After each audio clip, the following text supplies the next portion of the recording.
The Dead Walk the Earth, Volume 1. Written by Luke Duffy.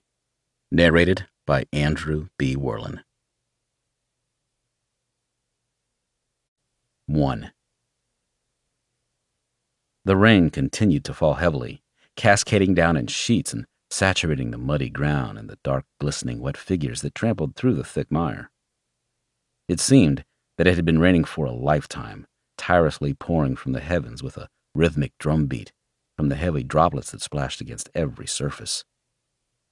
The two soldiers stood at the high wall, staring out into the dark wasteland, squinting through the squalls that blew in from them in all directions, waterlogging their clothing and soaking through their bodies. Pushing back his hood, hearing the material crinkle in his hands and feeling the biting cold air and rain sweep across his bare skin, the larger of the two threw his head back, blinking up at the night sky as the cold water streamed across his face and down his neck in rivulets. He watched the dense clouds as they drifted by above him, billowing in their multiple shades of gray. "You have to love this country," he said loudly, in an attempt to be heard by the man standing next to him over the loud pitter-patter of the downpour. He stuck out his tongue and savored the icy water that splashed into his throat. "Even in the summer, it's as wet as a Tom Jones's groupie's knickers." "Does Tom Jones do many gigs these days?" "I saw an old CD of him being used to scrape some mildew from the back of a stove in the kitchen the other day. Does that count?" "I suppose we'll have to do." "Doesn't matter anyway," he said, throwing his hood back over his head and looking out into the inky blackness. "You see anything out there?" "Nothing, but I can still smell them," the smaller man sighed. Far to the right, a sudden series of flashes erupted from one of the heavy machine gun positions stationed along the top of the wall, momentarily illuminating the long barrel and the men who sat behind it. A second later, the distant low rumble of the discharging rounds reached their ears. They watched as the bright red tracer bullets shot out from the parapet and glided gracefully through the air far out into the dark landscape. They sailed for hundreds of meters in a gentle arc before finally arriving at their intended destinations. In the distance, beyond the vision of the naked eye, they smashed their way through their targets, ripping their prey to pieces and plowing on through to the other side.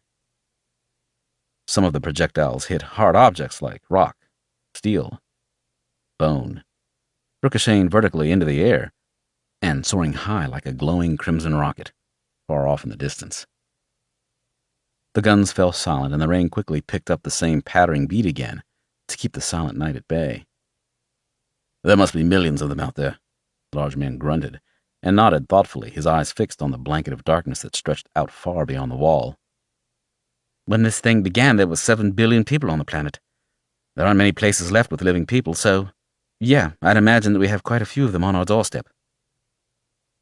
The wall had been built early on in the days when anarchy reigned, using the same type of construction method that the American Army had used in the early days of the Middle Eastern Wars. Mass-produced T-walls, made from thick slabs of high-grade reinforced concrete, were slotted together like giant toy building blocks, creating a 1-kilometer square impenetrable ring around the base. A second, much higher wall was then built inside of the first, with towers and defensive positions placed at regular intervals along it, and large, heavy plate steel gates built into the thick 6-meter-high pillars.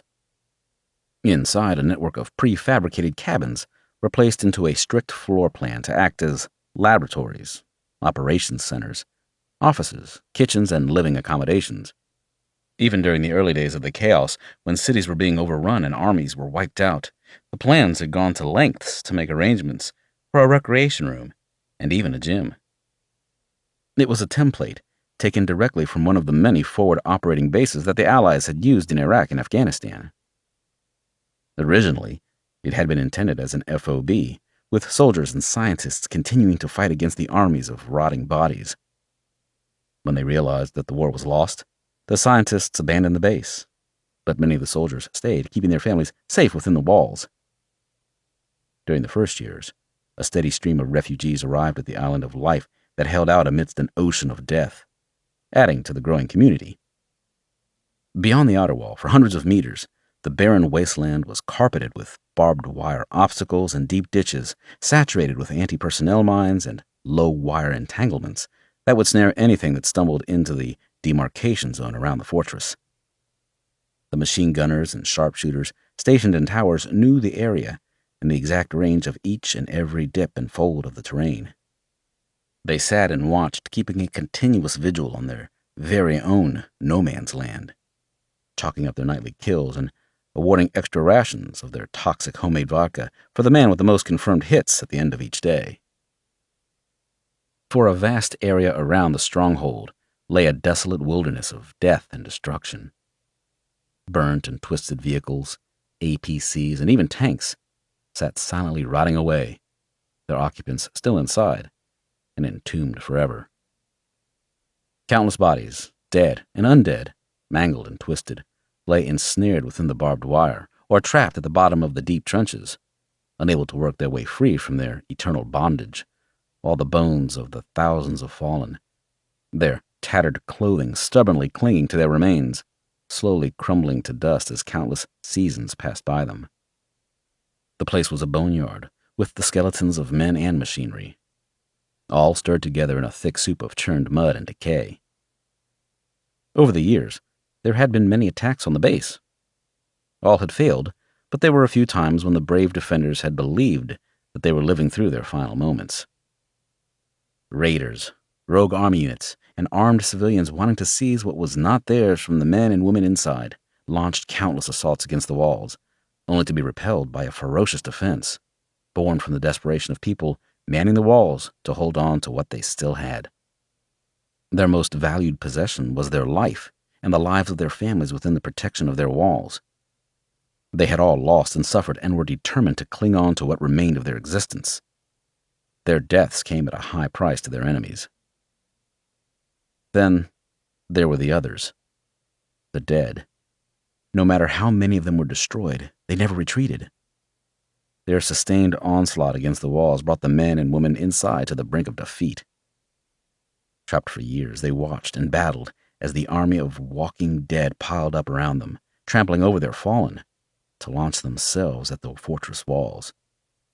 But the barrier held, and when the fires came, the thousands of reanimated corpses were reduced to ash. The flames had almost engulfed the survivors, too. But it had been a gamble they had to take, or risk being overrun. Only the searing flames that consumed thousands of them forced the dead back, their mindless attacks thwarted. They had retreated to a safe distance beyond the wire. Now they remained at the outer edges of the defenses, encircling the tiny island of humanity, watching and waiting as though the years of innumerable failed attacks had taught them their own mortality. The air was thick with their stench. It drifted to the living like a creeping vapor, slowly crawling across the barren ground and permeating everything that it touched. Their sound, the low, incessant hum of their voices, moaning and wailing in unison, covered the land like a pulsating blanket, haunting the survivors to their core. They were always there, crowding together in a dense throng of rot. Their black and decaying tissue slowly fell from their emaciated bodies. Their ravenous, lifeless eyes always gazed longingly at the high, impenetrable walls that protected the living people beyond. Since the dead ceased their mindless attacks, the people within the base had argued that the billions of corpses that now roamed the earth might possibly be gaining a degree of self-awareness. Many shuddered at the thought and refused to believe that the dead could be learning and remembering. Well, I suppose it's time we got to move on. The two soldiers descended the steps, their boots squelching in the sucking sludge as they stepped down into the area in front of the large steel gate. Together they began preparing themselves for what was ahead. They removed their thick nylon waterproof cloaks, filled with holes and tears and barely capable of withstanding the lightest of showers. They rolled them up tightly and stuffed them into their small packs along with their supplies of food and water. They were stripped for battle, ready to move with all unnecessary equipment stored away in their packs. Their weapons, equipped with silencers, were oiled against the elements and their ammunition tucked into the pouches of their armored vests, accessible and easy to reach. Covering their bodies, they wore thick layers of clothing made from buckskin and denim, topped with greaves and vembrances made from hard-molded leather and ceramic armor plating to protect their arms and legs. They inspected one another, ensuring that their straps were tight and secure. checking that nothing protruded that could be snagged or cause them to become entangled. "Have you two girls finished checking each other out?" They turned to see a figure striding toward them from across the open space between the wall and the buildings that housed the survivors. They had already recognized the voice, but the dark silhouette and long strutting gait was also unmistakable. "Shit," one of them grumbled under their breath. "Here comes the Führer." She stood in front of them, indifferent to the cold water that ran through her hair and over her pale face. She was tall for a woman, with hard, refined features and bright blue eyes. Even now, after all the suffering and horror that they had endured, her eyes sparkled with a brightness that seemed to radiate from deep within her. She was pretty once, and even now, with endless hardships behind her and no doubt many more to come, she had a natural beauty about her. A beauty that came without effort, and was as much to do with her bearing as with her physical appearance. "You come to see us off then, Captain?" The large man grinned at her as he began fastening the chin strap of his helmet. "You're not going all misty on us, are you?" "Chance would be a fine thing," the other retorted, nodding at the captain as he lit a cigarette and inhaled deeply. "She has nitrogen in her veins, not blood." She smiled fleetingly and watched the plumes of pale smoke from the burning cigarette drifting up into the drizzling rain. It had been years since she had given up smoking, but even after all this time, she still found herself craving for a smoke from time to time. She eyed the two soldiers for a moment. Thoughts of days that had long since passed came racing to the forefront of her memory. They were all that was left. These two men, the smiling mountain and his skinny friend with the crooked nose. Over the years, one by one, the others had been consumed by the cruel new world until only two of her original group remained. She loved them. They were her family and her men, and for years they had fought side by side, watching their friends die around them and grieving together for their loss. As hard and cold as she seemed, the men knew her well and never doubted her care for them. She was a true leader, willing to suffer and endure any hardship alongside them, unafraid to do what was necessary. They had recognized her abilities very early on, and against her own wishes, they had elevated her to the position of their leader. "Just be careful out there, you two. No heroics." The pair turned and tramped across the yard, the wet filth splashing up from their boots as they made their way towards the small concrete alcove that was set into the wall further along from the main gate. To their right, the cooks busied themselves beneath the canvas roof of their open-air kitchen. It was Friday, and despite the atrocious weather, that meant barbecue night. The head chef raised a hand and waved to them through the coils of steam and smoke that filled the area beneath the canopy. The two soldiers returned the gesture, raising their rifles in salute to the men and women who continued to work their modern-day miracles, providing a degree of morale in the form of tasty meals for the other survivors. "Save some of that crap you palm off as chicken, will ya? Even if it is a fucking mangy cat, it's better than nothing." "Mangy cat?" the chef hollered back to them. "They're reserved for royal visits. Where do you think we are? The fucking Ritz?" They arrived at the alcove. It jutted out from the inner wall at an upward-facing angle, rising out of the ground with a thick steel door set into it. The guard stepped forward from the shadowy recess beside the entrance and nodded to them as they approached. "How's things, John?" They greeted him as they stopped and waited for him to let them through. "Same shit, different day. Bring me back something nice," John replied, as he slid back the heavy bolt in the locking mechanism. The bolt fell into place with a loud clang that echoed around the compound, causing many heads to turn in their direction and watch with anticipation, knowing that their defenses were about to be opened. Only slightly, but opened nonetheless. The door pulled outward with a loud metallic creak as the hinges sang in protest against the rust that attempted to hold them tight.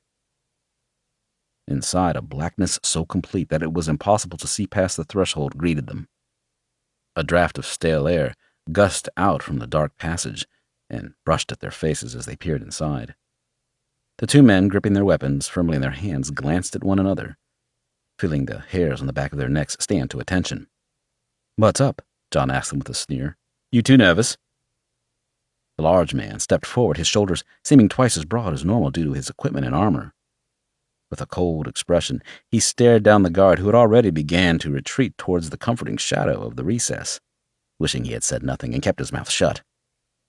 "It's been over 10 years, the soldier began in a low, menacing voice. I've been out there more times than I can count. All my friends are dead, but I am still here. I have killed thousands of them and never received a scratch. Am I nervous?" He raised a questioning eyebrow at the cowering guard and suddenly grinned, baring his white teeth that glowed in the darkness. "Of course I'm fucking nervous. I'm terrified, John." He reached forward and slapped the man on the shoulder, almost knocking him over into the boggy water at his feet. "Shh!" The skinny soldier ordered silence. "The rain stopped." They paused and looked up into the sky. The clouds, still gray but less densely packed, had begun to separate, revealing a blanket of stars twinkling high above the atmosphere against the blackness of space. Suddenly, they realized they no longer had to raise their voices in order to be heard over the hammering raindrops that drowned out all other sounds. The night was still and silent. Then they heard the distant, low, electrifying murmur. "It's always there, isn't it?" John whispered, as he stared up at the top of the wall that protected them and held back the tide of death. Thousands upon thousands of woeful voices were joined together as one in their lament. The dead crowded the outer perimeter, their haunting chorus creeping across the land and assaulting the wall. It was a resonance that was the one constant the survivors could guarantee, but they could never become used to it. It haunted them, tearing at their nerves and perpetually fueling their fears. They knew that the dead would never leave them. In the tunnel, the two men walked side by side down the gentle slope, heading deeper and deeper underground. It had taken 9 years and the lives of over 50 men and women to construct. Now, with their fortress surrounded by the mass swarm of festering bodies, it was their only lifeline. It had been 7 years since the only helicopter they possessed had broken down, and the mechanics, despite their skill and toil, had never been able to fix it. Now it sat rusting away, watching the seasons pass as it slowly turned to yet another relic of mankind and the marvels of civilization. The 3 Challenger 2 tanks had been vital to their survival, but they too had succumbed to the ravages of time and the hazards of the new world. One was stranded 400 meters beyond the walls, having thrown a track 6 years earlier. The dead had quickly engulfed the machine, leaving the men trapped inside and unable to escape. For over 2 weeks, the people within the fortress still had communications with the tank crew, speaking to them and promising that they were doing all they could to come up with a rescue plan. Eventually, when every attempt to relieve them had failed and the imprisoned men had run out of food and water, they took their own life. And there they remained. The rusting tank was their eternal tomb. The other tanks had been destroyed in the many clashes with living attackers, and now it was down to the tunnel to allow scavenger parties to move in and out from behind the walls. Thankfully, there were no rogue armies of the living left to fight. They continued along the gloomy passageway, dimly lit by the few bulbs that could be spared. Rats screeched and scurried along the walls, their claws scratching at the hard-packed clay, and the water that seeped through the earth fell from the thick wooden supports of the walls and ceilings in echoing drops that rang out in the narrow space. The shaft, wide enough for a man to stand in with his arms stretched out on either side, continued for a long way. 2.9 kilometers to be exact. At every 500-meter interval, a gate of thick steel bars blocked their path, needing to be unbolted and slid back from the wall and then replaced behind them. At 2 points, the tunnel was rigged with explosives, ready to be detonated should the dead ever discover their secret passage. They walked, and soon, without realizing it, both men found themselves staring up at the ceiling of the tunnel as they continued their journey through the dimness. Neither of them needed to say a word. They both knew what the other was thinking. Just above us, there's an army of rotting feet. At the far end, they reached the final door. It was a hatch that had been taken from a warship, made from 4-centimeter thick steel and virtually impossible to force open. It was the final barrier that separated them from the danger of the outside. The construction of the passage had been a work of genius, overseen by an engineer named Michael. He had spent months, years, surveying the area at huge risk to himself and his team, losing many of them along the way. With great skill and patience, he had studied and pored over every map, aerial photograph, and town plan. Anything that could help him with the task ahead. Under the circumstances, it had been a feat of engineering that the survivors considered to be more important than any architectural wonder from the old world. He had plotted the tunnel so that it came up beneath the foundations of an old Victorian pumping station. The building had still been in use up until the days when the world had crumbled beneath the onslaught of the dead, and the strong walls and heavy gates helped to ensure that the hidden passage would remain unseen and protected. With absolute accuracy, the tunnel had been completed, emerging exactly where Michael had intended it. Unfortunately, Michael had died the previous year from cancer. It had eaten him to the bone, and there was nothing that anyone could do to help him. In the end, he had taken an overdose of morphine to ease his suffering. At the door, the two soldiers paused and silently read the inscription that had been etched into the wall. To Michael, the man who, with shovel and pick, fought for our survival, but lost his own personal battle. Always remembered. Sleep well. On the door below it, laid a bouquet of wilted flowers and a candle that had burned down to nothing more than a solid puddle of melted wax. Standing back from the door, they raised their rifles and pulled back on their cocking levers slightly, just enough to see the shine of the brass case that was sitting snugly in the breech. Happy that their weapons were ready to fire, they pushed the working parts forward again and conducted a final check of their equipment, weapons, and ammunition. The larger man covered the door, while the other began slowly to lever the locking mechanism out from its recess in the thick stone wall. The lock was stiff, and he winced as he pulled, afraid to put too much of his weight behind it and bring it crashing towards him, making a deafening racket that would alert everything on the surface. The lock was painstakingly released, and the door was free.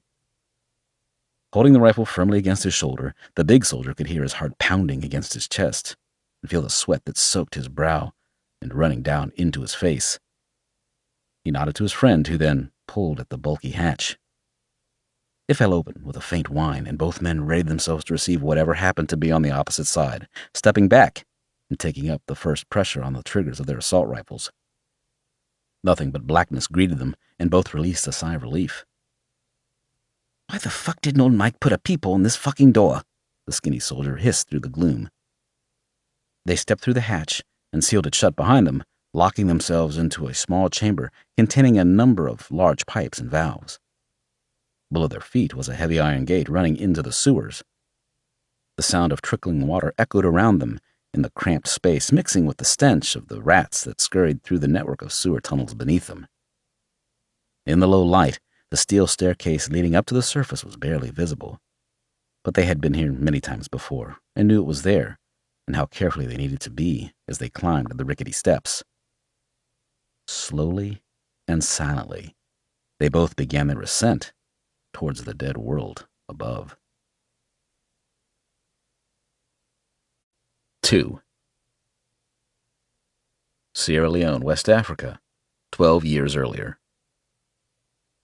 The rattle of automatic gunfire continued to echo throughout the lush green valley, carried along on the wind and rebounding from the low-lying hills on either side of the river. The attack was over. The loud, deafening concussions of high explosives, the rapid crack and thump of machine gun fire, and the lingering agony-filled cries of the dying had been replaced with cheers of triumph and celebratory volleys fired into the air from the Kalashnikov rifles. Excited voices called out to one another, and orders were barked as the rebels swept through the ruined village, ransacking the remaining homes that were still standing and had escaped the ravages of the short but brutal battle. Dressed in a mixed-match array of military uniform and civilian clothing, the confident rebels sauntered arrogantly amongst the devastation, sifting through the debris and searching for anything of use or value. They were never concerned about why they attacked, and their brutality never faltered. Their commanders would order them onto the offensive, and they would obey without question. The reasons did not matter to them, but their lust for blood and loot did. The rebels were not soldiers. They had no military skill or knowledge, and many had been snatched away from their villages and towns as children, forced to fight and commit acts of butchery. Controlled with drugs and the promise of reward by their warlord commanders, they had become brainwashed and savage, indifferent to the suffering that they caused, and unconcerned with anything other than plunder, rape, and murder. Now they were high on the euphoria of their success, believing themselves to be brave and noble warriors, fighting for a cause that warranted the total slaughter of anyone they considered to be their enemy.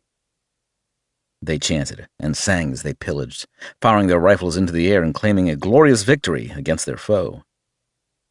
Even in the aftermath, with the mixture of drugs and adrenaline in their veins subsiding, and the fear coursing through their bodies being replaced with pride, they remained oblivious and uncaring to the pain and grief that they had dealt out to the once peaceful village.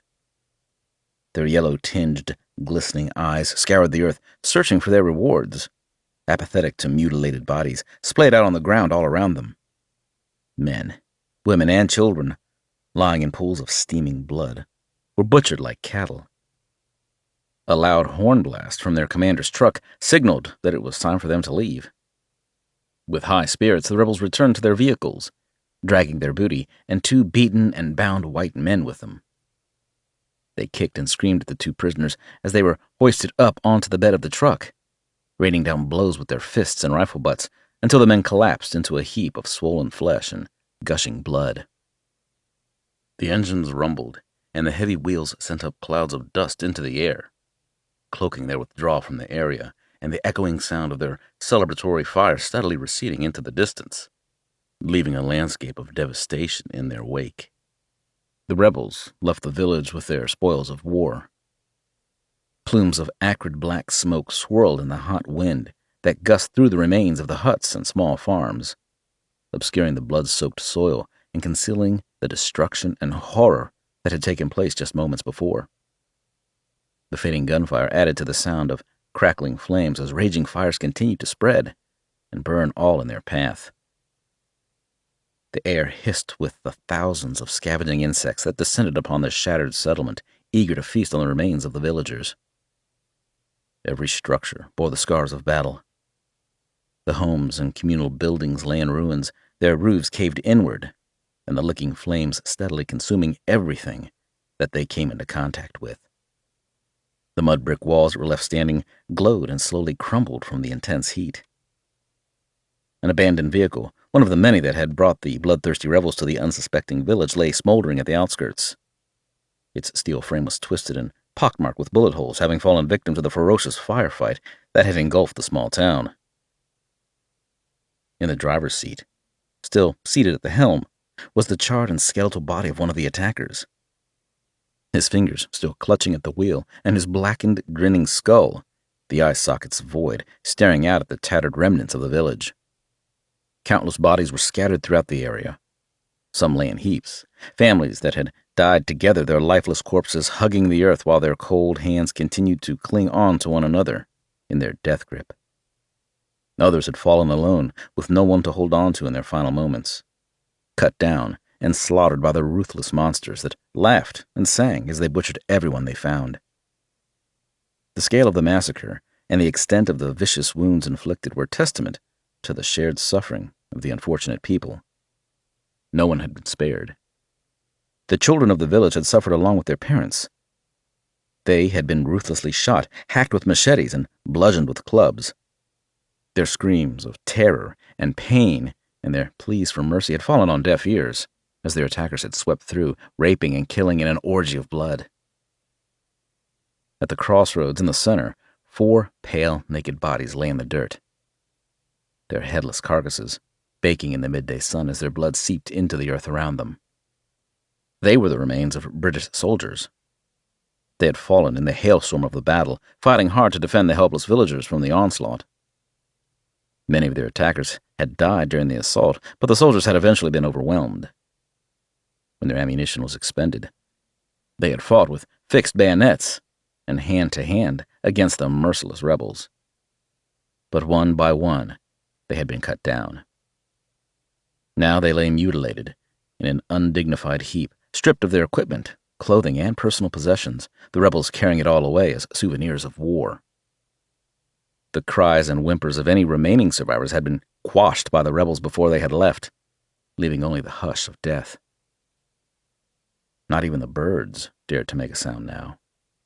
They sat in the trees or circled above the blood-soaked earth, quietly watching. A ghostly silence slowly fell over the area as the sound of gunfire faded, leaving the insects unhindered to feast upon the dead. Hours later, as the flames died, and all that remained were the smashed and buried remains of humanity and village life, all churned together into the mud, there was movement in the village once again. Dark shadows moved from within the wisps of smoke. Rising up from the ashes, the eerie silhouettes, silent and lumbering, drifted through the rubble, driven forward by an unseen force. A woman, her abdomen split open from her breasts down to her groin, her bloated and molted intestines splayed out and mixed in with the dusty soil around her, began to move.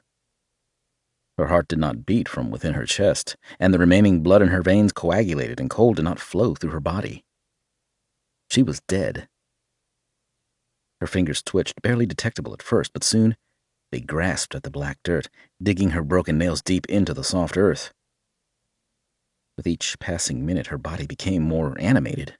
Muscles that had stiffened with rigor mortis twitched and jerked as her limbs struggled to regain their function. Her mouth opened, a gasp escaping from within her lungs as the last breath she had taken was expelled from her lifeless body. Her jaw snapped shut again, the teeth clashing together loudly from the force. The woman's eyes flickered open. They were flat and dull from the lack of blood pressure, showing no spark of life. The pale film covering the iris showed no hint of a soul, as her large black pupils stared, unseeing, at the pale blue sky above her. More bodies began to move. Dozens of mutilated and grotesque figures clumsily dragged themselves to their feet, ignorant to their injuries, and the clouds of bloated black flies that had descended upon them, swarming through the air with an incessant buzz. As the sun began to dip towards the tops of the trees, the shadowy remains of the massacred village stumbled through the wreckage and out onto the dusty track. 3.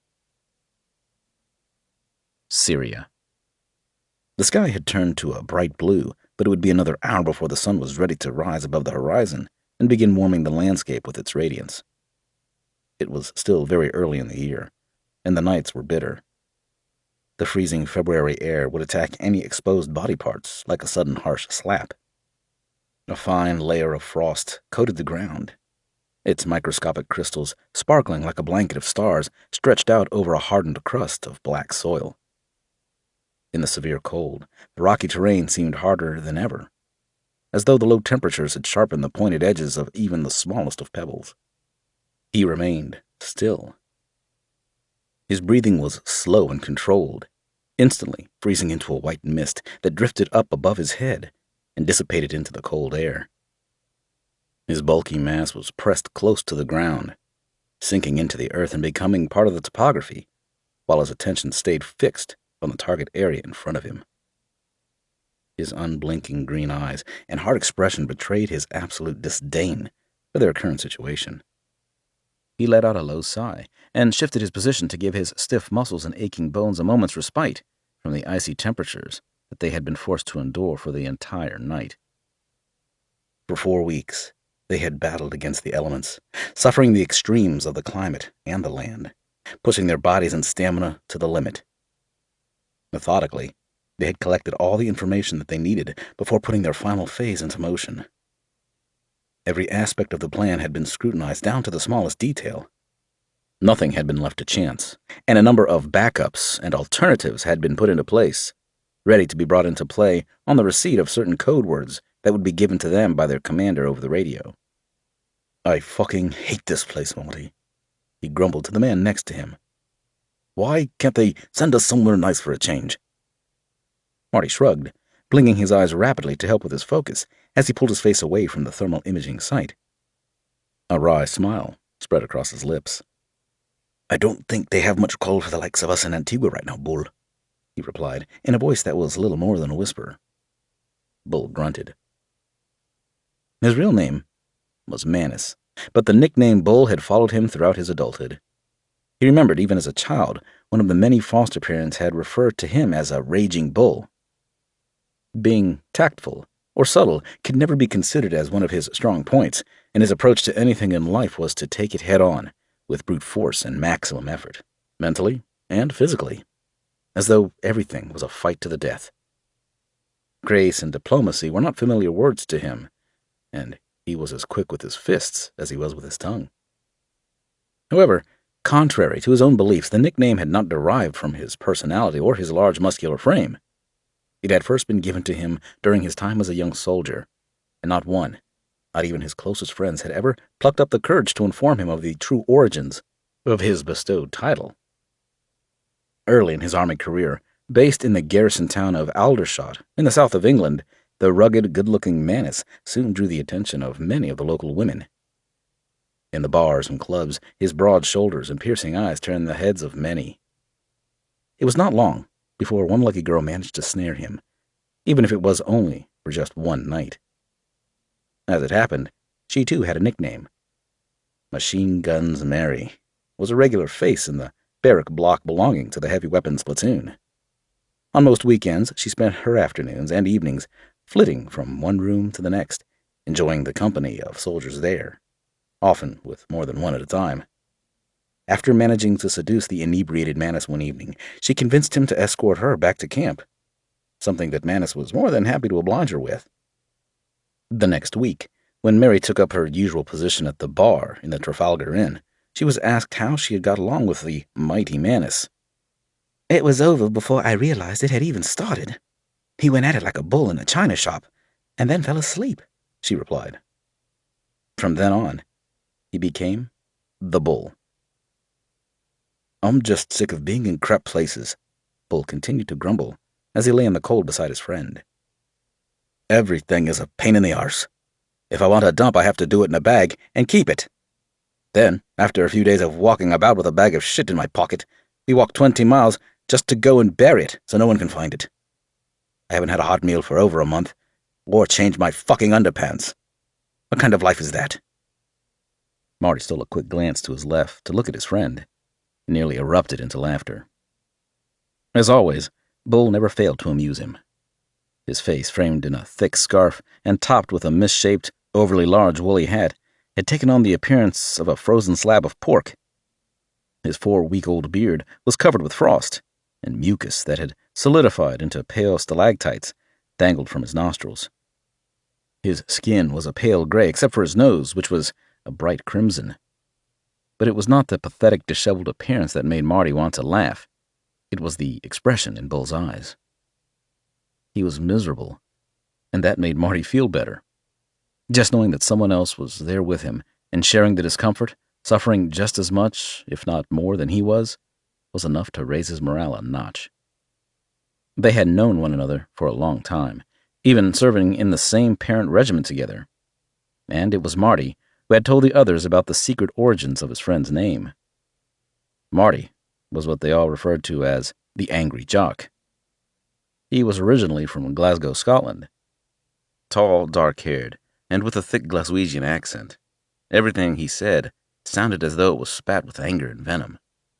He could be trying to describe his opinion and appreciation of a great and beautiful piece of artwork or opera, and it would still sound as though he hated it. His words were harsh and his expressions were even harsher, and it always seemed as though he was about to unleash a torrent of blows onto any unfortunate soul in close proximity to him. However, anyone who made the effort to get to know Marty soon realized that under the frightening exterior of pale skin, crooked nose, and glaring eyes, the tall Scotsman was a witty and friendly man. Fiercely loyal and extremely intelligent, he was a close and trusted friend to everyone on the team. Marty placed his eye back onto the rubber cushion surrounding the site. Nothing moved in the target area, but a quick glance at his watch told him that within the next 30 minutes, all that would change.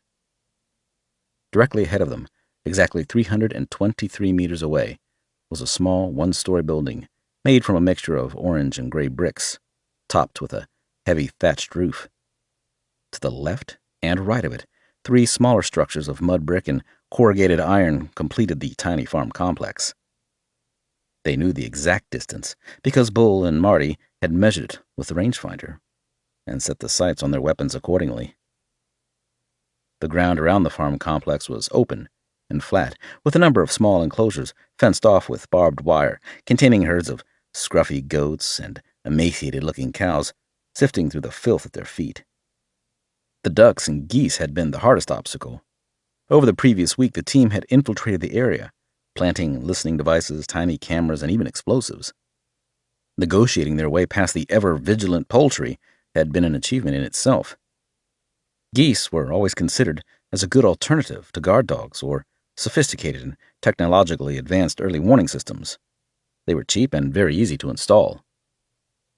The final phase of the operation was about to begin. All the hardship, painstaking accumulation of intelligence, and meticulous planning was about to reach its climactic end. Marty glanced down at his watch again. 15 minutes, he murmured from the corner of his mouth. Bull nodded and removed his woolly hat and scarf from around his head and then stuffed them into the front of his jacket. Next, he pulled at his thick mittens, leaving his thin leather pilot's gloves as the only protection between the delicate skin of his hands and the harsh, ice-cold steel of his machine gun. He turned his attention to the weapon in front of him. He knew it was in perfect working order, and he had shown more care and attentiveness to the machine gun than he had to himself, yet he would still check it. It was a maxim that had become part of his instincts. First my weapon, then myself. Next, he began to flex his muscles to ensure his limbs had the circulation they needed. The pain in his frozen feet was almost unbearable as he forced his blood back down into his toes, and he grimaced at the sharp pins and needles that began to stab at his fingertips. He had performed the same ritual, 1,000 times before, but it never got any easier. Bull had been a soldier for as long as he cared to remember, but there were certain hardships that his body could never get used to. Nevertheless, he never let them hamper his ability to perform his duties, and even more importantly, he never allowed anyone to see his discomfort. Satisfied that everything was ready, he raised the butt of the gun and placed it against his shoulder, pushing forward against the bipod legs slightly to strengthen his firing position. Next, he set about ensuring that the long belt of ammunition entering into the left-hand side of the weapon remained unobstructed, so that it could flow freely through the feed tray without stoppages. With his thumb resting against the protruding safety catch that was built into the pistol grip, Bull settled himself into his fire support position and waited. Marty could almost hear the seconds ticking by. It was the final moments before H-hour that were always the worst. As the adrenaline would begin to pump through his body and his mind would race, time would seem to stand still. The inevitable knots would form in his stomach, and his senses would become more acute. His eyes would notice the smallest of details, and even the slightest noise would echo in his ears. He was never afraid of dying. That was a risk that they had all faced on countless occasions, and if it was to happen, he just hoped that it would be quick and painless. His biggest worry, as with every other member of the team, was always that something may have been missed. He went through his mental checklist, ticking off each item as he confirmed to himself that everything was in place. If anything had been overlooked, there was nothing they could do about it now. 5 minutes, a raspy voice informed them through their earpieces. It was their commander, Stan. Neither of them needed to see him, but they knew that Stan was off to their right just 50 meters away, with an overwatch on the entire area from where he could command and control the operation. Stan was a much older man, but his appearance was deceptive. He was immensely strong and fit, and many believed that he had absolutely no weaknesses. No one knew his exact age, but from his graying hair and hard-weathered features, most people guessed that he was in his early 50s. Regardless, his agility and strength defied his years, and his watchful eyes and sharp mind never missed the slightest detail. Legend had it that he could smell lies, and that he had once worked as an interrogator for MI5. But getting the true account of Stan's life from him was almost as impossible as getting blood from a stone. Instead, the men of the team had to amuse themselves with making up their own stories and tales about their leader's past. Of average height, but powerfully built, Stan cut a figure that many a man would sidestep if they saw him approaching in the street. He walked with purpose, and his unblinking eyes always seemed completely focused on what was ahead of him. His face was perfect for playing poker because his expression never changed, and most people struggled to tell whether he was happy or sad, and instead judged him as apathetic to everything around him. To the left of their position, another two of their men, Nick and Brian, lay still and silent in the cold morning air, waiting for the final words of command to be given. They were a sniper team, and Marty knew that, at that very moment, they would be going through their final checks, calculating the wind strengths and direction, and confirming the range to their target. Far off to the right, another sniper pair lay in wait, watching the minutes slowly tick by and preparing themselves mentally and physically. Their prey was a Syrian terrorist named Ali Hussein Basim. Believed to be a high-ranking member of al-Qaeda, Basim had launched his own campaign of terror throughout the region, attacking rebel factions and the Syrian army alike. His brutality knew no bounds, and he never distinguished between military and civilian targets. His attacks were completely without prejudice. In a video sent to Al Jazeera television, he once stated, "It is not for me to decide who lives and who dies. It is the will of God. I am just a weapon of Islam. It is for the mighty Allah to pass judgment, and I will continue to send the infidel and the faithful to him until he tells me to stop." Whether he was planting explosives in busy marketplaces or launching ground attacks against armed militia and soldiers, the aftermath would always be a scene of destruction and slaughter, the like of which had not been seen since the days of al-Zaghari in Iraq. Prisoners were always executed.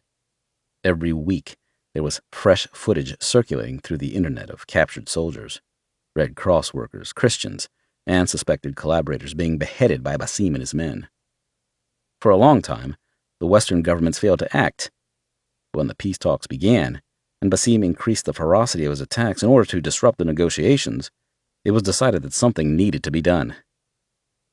However, the West was reluctant to be dragged into another Middle Eastern war, but despite numerous attempts, Basim always seemed to survive the ambushes and strikes that were launched against him by the Syrian forces and rebel groups. The war in Iran and North Korea had already stretched the Western armies to their limits. When China entered into the war, the Western allies had suffered a number of setbacks and defeats, only recently managing to retake the initiative and go back onto the offensive, and then being halted once again. Overtly intervening in Syria could have catastrophic consequences, destroying the already fragile peace agreements with Saudi, Lebanon, and Jordan, not to mention the Russians, and opening up a completely new front for the Western allies to fight on. Instead, the British government had sent in their most deniable operatives to take care of the Basim problem. The team, which they were a part of, was a clandestine and completely deniable branch of the British military. The only reason the team and their operations had never been classed as illegal was, as one senior member of the Army had once considered, "For something to be illegal, it first needs to be acknowledged." Very few people knew about them and their operations, and those who did wished that they knew nothing at all. At the mere mention of their unit, politicians and high-ranking military personnel in Whitehall would become intensely uncomfortable. They were completely below the radar and used in the most politically sensitive theaters around the world. When a job was far too delicate for even the conventional special forces, such as the SAS or Delta Force, the team would be sent in to do the job. Since the turn of the millennium, governments in the West had found themselves in constant need of soldiers to do their dirty work, but at the same time deny any knowledge of them. Stan and his men, and other units like them, were ideal for the sensitive feelings of the various Western powers and were used in many different roles, from assassinations to intelligence gathering. Even stealing foreign government secrets was nothing new to the men. On one particular mission, they had been sent to Brussels to retrieve a dossier containing diplomatic information about a meeting between the American and French presidents on the subject of Iran on the eve of the invasion. The operation had lasted for 2 months, and Stan had discovered much more than was expected. On his return, as it was rumored, he was treated very handsomely by the British government in order to prevent a scandal. No one ever knew what it was that was found along with the dossier, but Bull always claimed it was a pile of photographs of Tony Blair wearing a gimp suit and playing hide the sausage with Osama bin Laden. Their earpieces crackled again. 1 minute. Stand by. Stand by. With precision timing, the door to the small farmhouse was pushed open. A number of men emerged from the dark interior of the building, each carrying a bundle under his arm and moving towards the open area at the front. Leading the way was a short, rounded man with a thick beard and shaved head. He moved with short, rapid steps, as though his shoes were tied together and he was struggling to remain upright. To the unknowing eye, there was nothing much to him. He raised his hand and gestured to the other 4 men to follow him. They hurried after him, falling into line behind the short fat man as he led them to the dusty courtyard. Basim stopped, and the others fanned out to his left and right, positioning themselves on his flanks. He issued another set of commands to his men, and together they pulled out their bundles and began to unroll their prayer mats. "Brilliant," Marty whispered with glee, clicking off his safety catch. "One thing you can always rely on when fighting Islamic extremists. They never fail to say their morning prayers. You can set your fucking watch by them." The terrorist leader positioned himself at the foot of his rug, glancing up at the horizon and checking that his angle to the rising sun was correct and that he was facing towards Mecca. Underneath his thick coat, he wore a green canvas vest with a row of pouches containing magazines for the AK-47 that he unslung from across his back and placed down onto the dusty ground by his feet. They were ready to begin their morning prayers. Bull tightened his grip on the gun and pushed his thumb against the safety catch, hearing and feeling the light, barely audible click as it was set to fire. Everything faded into the distance. The cold seemed to lift itself away from him, no longer biting at his hands and feet. The songs of early morning birds evaporated from the sky, and the only noise in his ears was the sound of his own breathing and the rhythmic thud of his beating heart. Nothing else mattered now, except the foresight of his machine gun and the 5 figures in the distance, lined up, ready to say their final words before he helped to send them off to paradise. Target confirmed. At that moment, Marty knew that Stan would be sitting in his position, staring at a small LED screen in front of him. On the readout would be 3 boxes, and they would be lit with either green or red lights. Each box represented a sniper, and on their rifles, each of the shooters had a small button where their thumb rested on the grip. If the box was green, it meant that particular sniper had a clear shot on the target. If it was red, then they had no shot. Only when 2 or more of the boxes were green, Stan would give the order to fire. Bull made a final check for windage.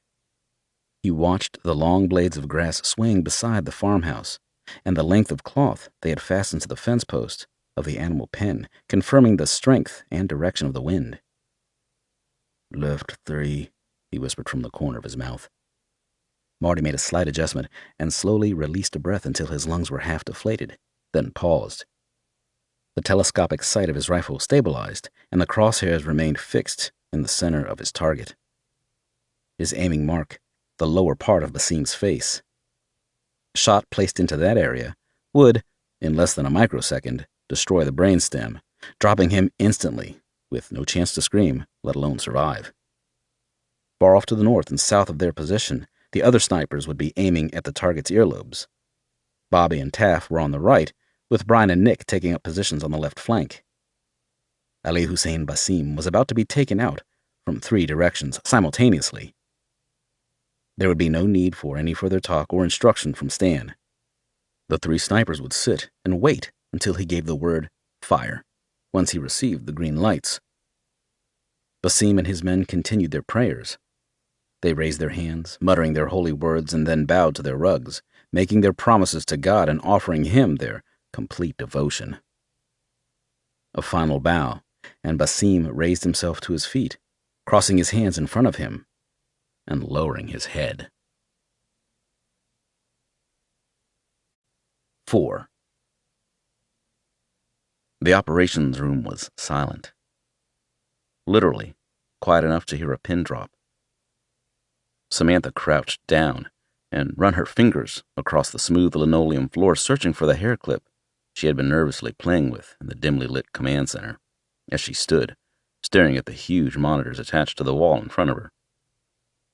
The room was a large oval shape, crammed with sophisticated communications and surveillance equipment that enabled them to have a real-time insight into whatever was happening with their operations and the men on the ground from all over the globe. From that one room, they could gain high-level intelligence on anyone, anywhere in the world. CCTV cameras from all over the planet, police radio and computer data, and diplomatic information could be tapped into without anyone knowing.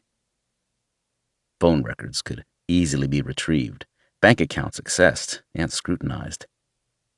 Personal computers and online data, even with the most up-to-date firewalls and anti-intrusion programs, were no match for the skilled technicians that sat in the semi-darkness, drinking their bodies' weight in coffee and suffering from a severe deficiency of vitamin D. "How's it going, Sam?" She did not notice him arrive at her side, and his sudden, deep, rasping voice almost made her jump. "I think we're about to get an answer on that, sir," she said, rising to her feet, having found her clip, and nodding towards the large screens. "I picked the wrong time to give up smoking. I'll tell you that much for sure." The general smiled faintly, acknowledging that he understood and sympathized with her tenseness. "How are the boys?" he asked, his glaring eyes narrowing as he studied the monitors. In the center, the main screen showed a high-definition color image of a landscape taken from one of the many satellites orbiting above the Earth. On either side, smaller screens displayed the same patch of ground, but from different sources. The left-hand screen showed a grainy black and white flickering image that changed constantly. It was the live feed from the unmanned stealth drone aircraft that had been circling at high altitude. The land showed as different shades of gray and black, and anything living, radiating body heat, showed up as white through the thermal imaging. On the right, the screen that the general was focused on, a digital overlay map showing the main roads, rivers, and urban areas of the operational area. In the center of the screen, a cluster of 8 red dots sat grouped together in pairs, forming a rough triangular shape. "See for yourself, sir." Samantha nodded. "They've been in position all night. According to their bio readouts," she indicated a pile of paper stacked on a table to her right. "2 of them were close to the early stages of hypothermia a couple of hours ago. The temperature dropped to 0 during the night." The general did not bother to check the readouts. He knew the men and what they were capable of enduring. At that moment, he was more concerned with what was about to happen. He grunted his appreciation of the fact that the team was uncomfortable.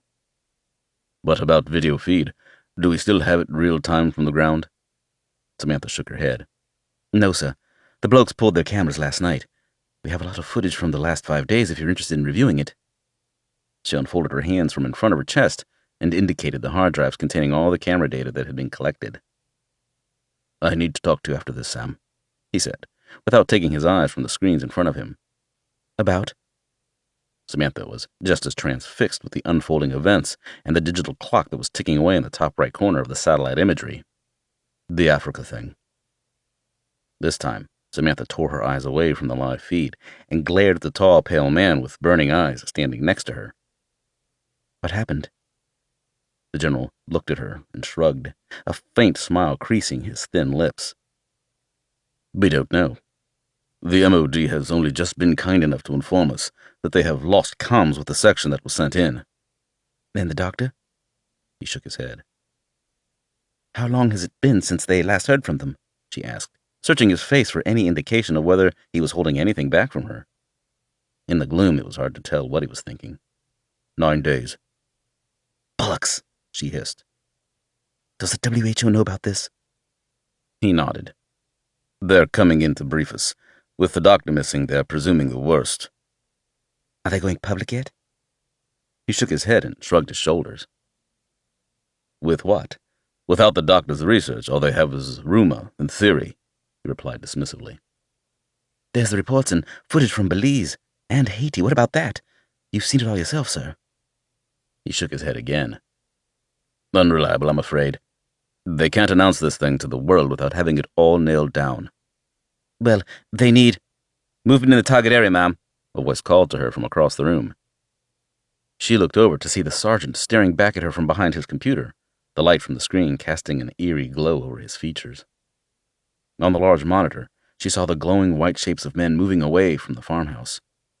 "Right on time," she murmured, and turned to the man beside her. "Time spent on reconnaissance is seldom wasted, General Thompson."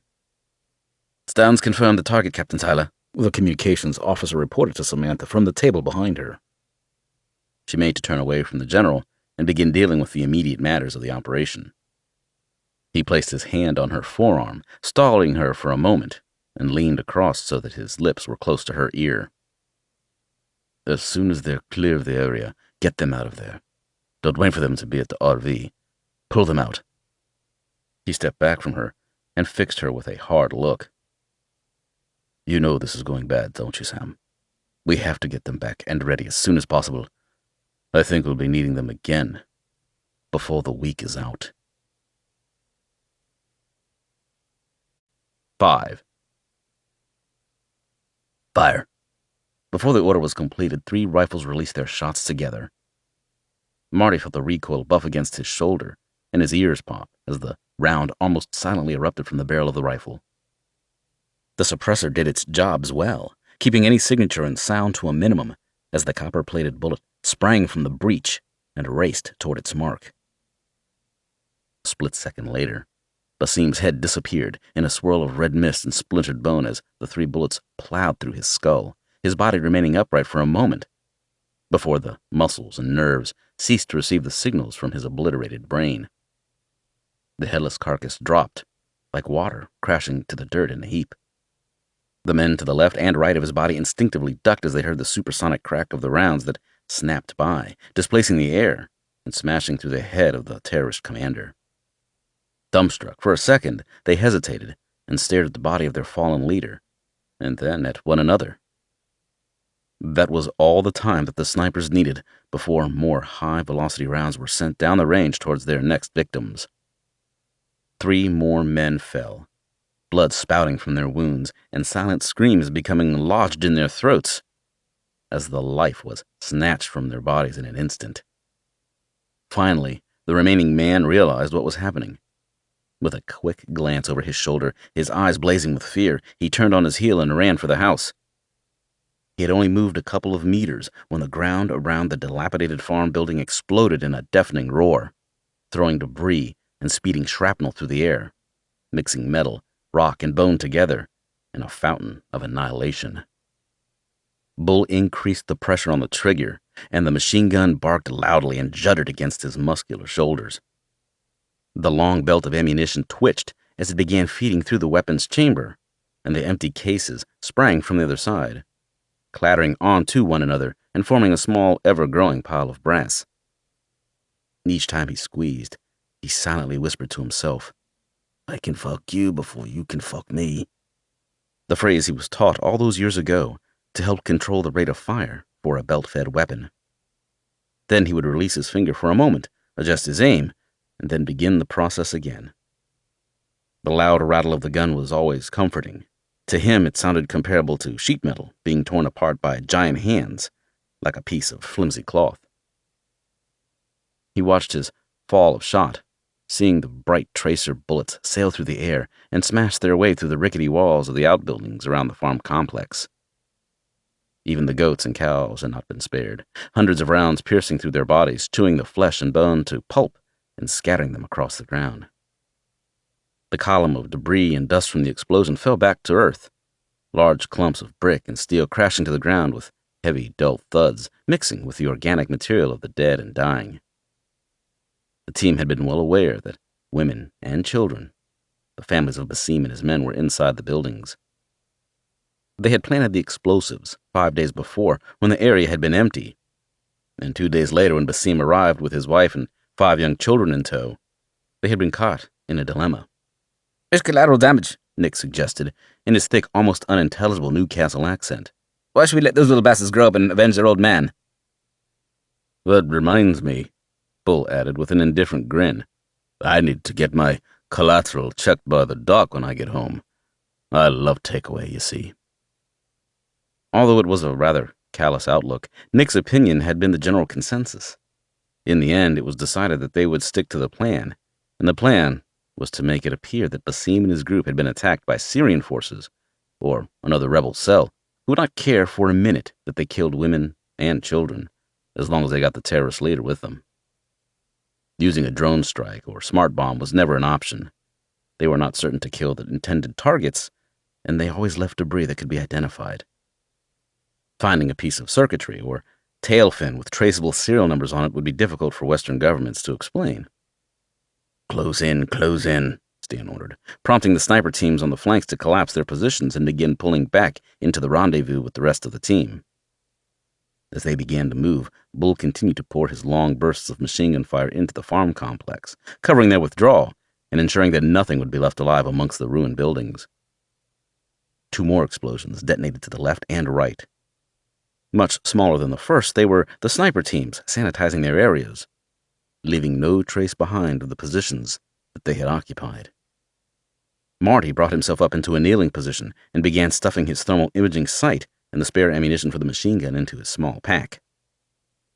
"Okay, Bull, good to go," he said as he patted him on the shoulder, making sure that his friend knew that it was almost time for them to leave.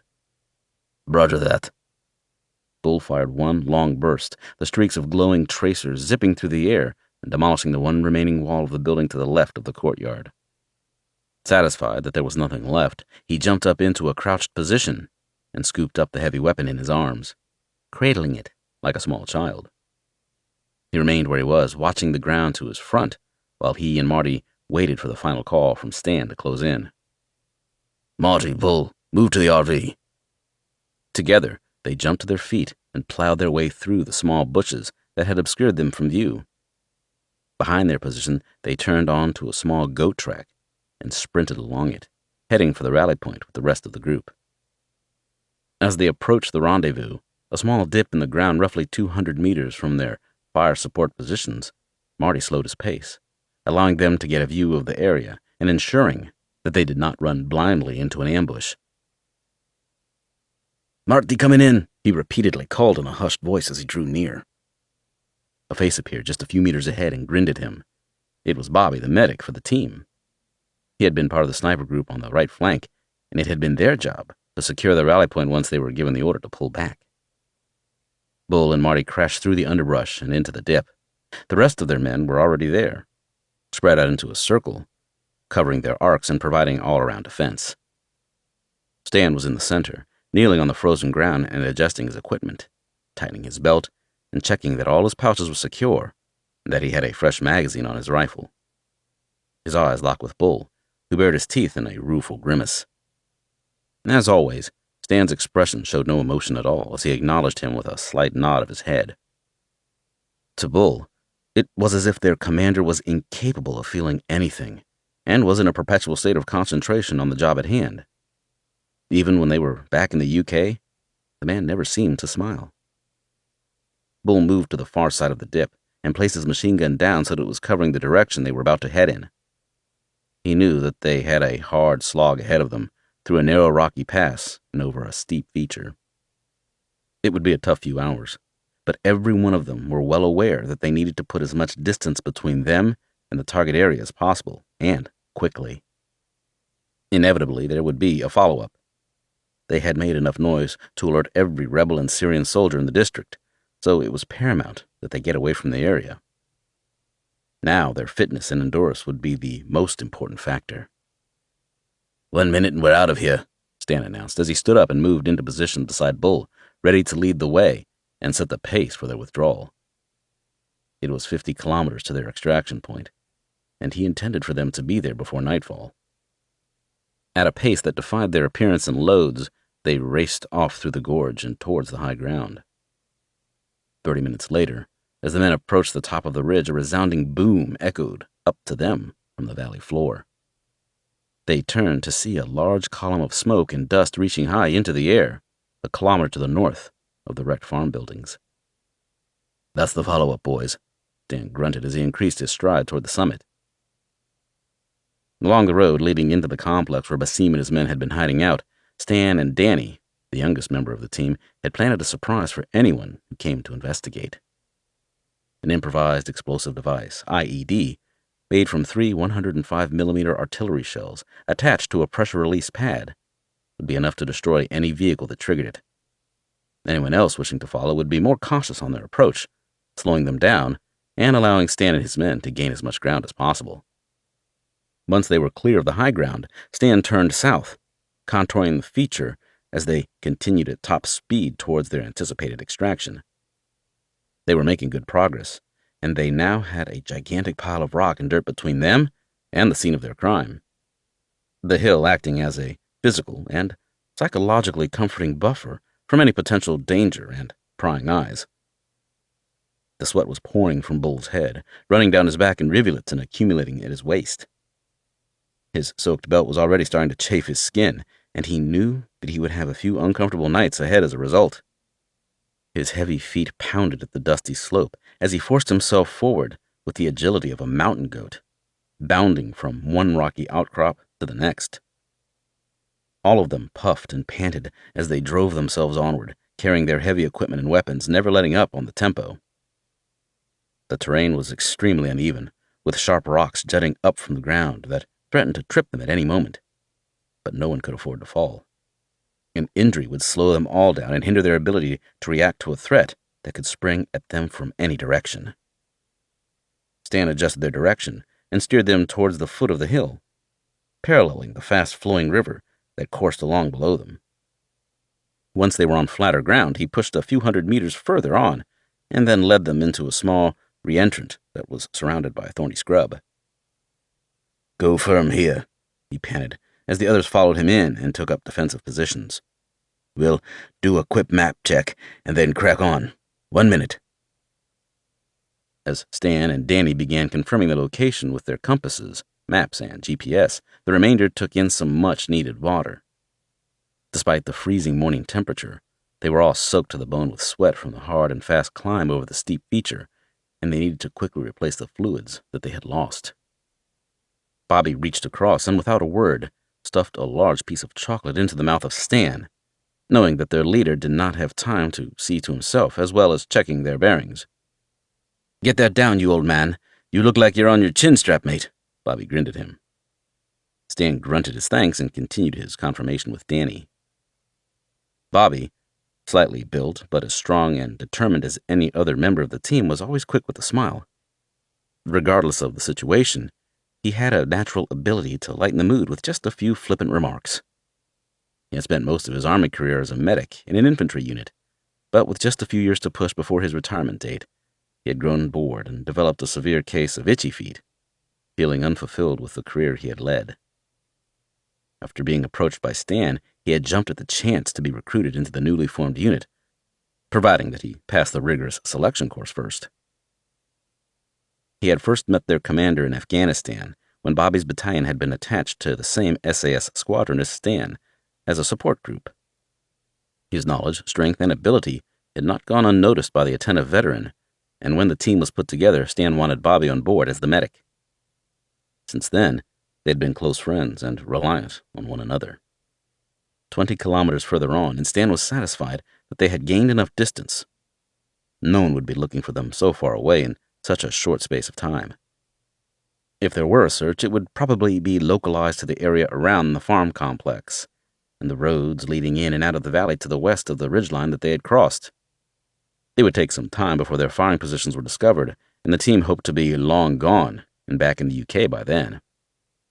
They slowed their pace a little, patrolling and using the ground to their advantage for both cover from view and fire. The men knew that they were still not out of danger, and complacency in the last leg of an operation had been the downfall of many soldiers throughout history. It was now that they had to be on their guard, more than ever.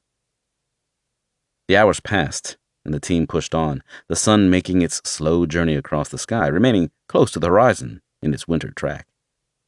The village was just a kilometer away. Using a dried-up riverbed to conceal them, the men spread out, watching the area and searching the ground for any signs of a waiting ambush.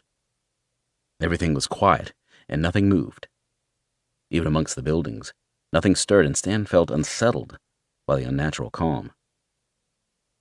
Their intention had been to follow the riverbed between two small settlements, using the steep banks as cover as they pushed through and towards the north. From there, close to the border, they would be picked up by a helicopter and taken out through Turkey. However, something was wrong. The village to the west of them was too far away for them to see anything, even with the binoculars, but to the east, an eerie scene greeted them and forced them to hesitate before pushing further on.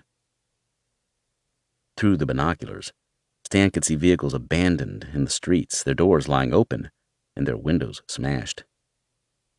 Houses were full of pockmarks from bullets that had ripped their way through the thin brick walls. Doors hung from their hinges, caved inward as though a rampaging mob had been through, ransacking the homes of the town. Windows sat like gaping black maws, revealing nothing of their interiors, their glass broken and their frames in tatters. Here and there, from behind the buildings, faint columns of smoke could be seen rising up into the air, and soon Dan began to notice the bundles that littered the ground around the buildings and vehicles. Motionless bodies were scattered in every street. There had been a massacre. "What do you think, Stan?" Marty asked, as he pulled his eye away from the scope on his rifle and glanced at the blank face of his commander. Stan squinted, his eyes fixed on the buildings and the streets of the ghost town. "Could have been rebels or even Syrian troops," he suggested. "Looks like they wiped out the whole town." Nick, the large, bulky northerner, closed in from the flank, eyes alert, and a look of concern etched across his rounded face. He held his sniper rifle close to his chest while he approached, as though hugging it for comfort. "They've got movement," he hissed. The rest of them turned in the direction that Nick indicated and saw a gaggle of distant figures, clambering around a house on the east side of the built-up area. It looked as though they were attempting to gain entry through one of the doors. Marty raised his rifle and peered through his telescopic sight, focusing on the group. There was something clearly wrong with them. They moved in a strange way, slow and clumsily. Even from that distance, they looked pale and disheveled. The cluster of men, women, and children were gathered around the building, but their efforts to get inside seemed half-hearted until the door collapsed. Then the small clutch of people exploded into a frenzy, pulling at one another and forcing their way inside. Marty looked at Bull, who was standing beside Nick, his machine gun resting on the edge of the bank, and aimed at the ravaged town. Nick shrugged and began to speak, his words flowing from his mouth in his distinct, Gordy accent that took a lot of effort to understand. "Maybe the people who attacked the village are in that building, and the survivors are after payback." "Do we crack on with the intended route?" Danny asked, turning to Stan. Stan shook his head and then shrugged his shoulders. He paused for a moment, glancing to the north, in the direction they wanted to go. "The people who took out this village could have headed in that direction, maybe even have an ambush waiting for anyone who comes along after them." He turned to Danny and nodded. "It's what we'd do." "Shit!" Nick suddenly hissed, drawing the attention of the others. "Aircraft coming in from the north." Everyone turned and squinted up at the bright sky. Low to the ground and far off in the distance, a black dot, a helicopter, was headed towards them. But its engines and rotors could not be heard due to the range and its low altitude. All the noise of its roaring motors was being forced down by the swirling blades above it and soaked up by the desert floor. "Bollocks!" Bobby snapped, as he ensured he had a full magazine on his rifle and checked his equipment in anticipation of a hard fight. "And everything was going so well. Now we have a gunship coming at us." Immediately the team took up defensive positions, keeping themselves low and readying their weapons and ammunition to fend off the approaching menace. The helicopter was on a direct intercept course with them, its nose aimed at the riverbed and tilted downward as it increased its speed, leaving no doubt in the minds of the men that the aircraft knew where they were and was coming for them. "Ready, boys?" Dan called to his left and right as they all tensed and prepared for the coming battle. "Wait till he pulls up, and then nail the fucker." Every man removed their safety catches and adjusted their aims, pulling their weapons tightly into their shoulders. Danny could feel his teeth grinding, a habit that had followed him from his days of wearing a gum shield when he was a boxer in the army. He could see the aircraft more clearly now, and the sound of its engines had reached their ears. The steady thump of its rotors echoed along the ground like the beating of Zulu drums. He smiled to himself, almost tempted to call out a joke about the similarity to their situation and the British Army outpost at Rorke's Drift.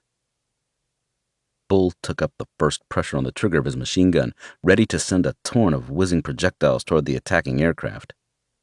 He closed his left eye and focused his foresight on the dark shape of the helicopter's cockpit. "Come on, you fucker," he growled under his breath. Stan looked back to the village to check on the gaggle of people that he had seen and what they were doing.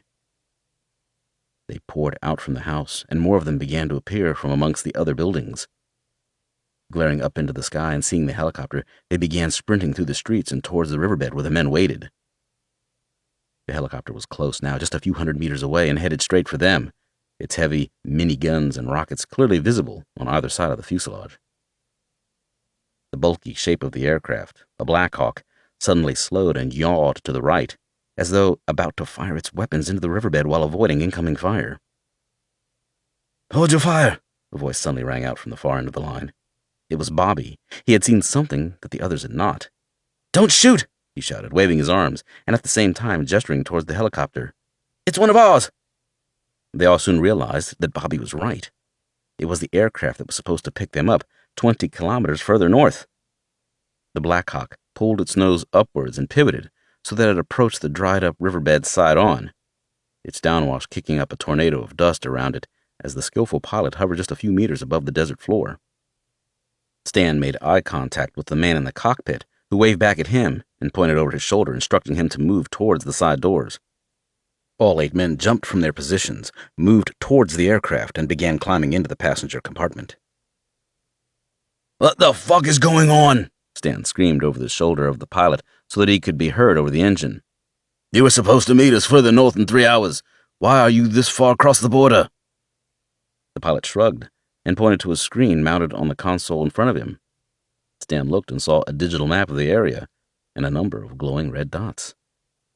"We tracked you to this location," the pilot called back to him as he began to lift the aircraft from the ground. "We had orders to come and extract you immediately, regardless of whether we had to cross the border in daylight."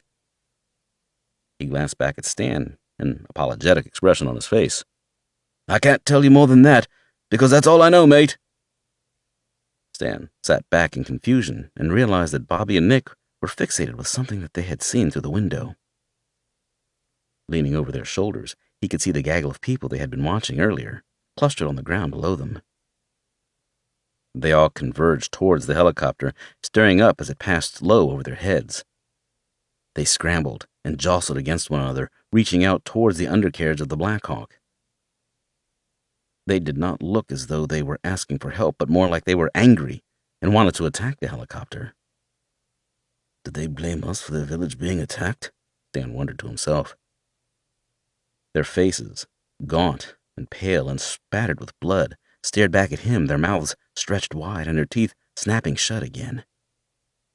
All around the strange people, a multitude of mangled bodies lay motionless in large pools of blood, dismembered and torn to pieces. The people below looked wrong.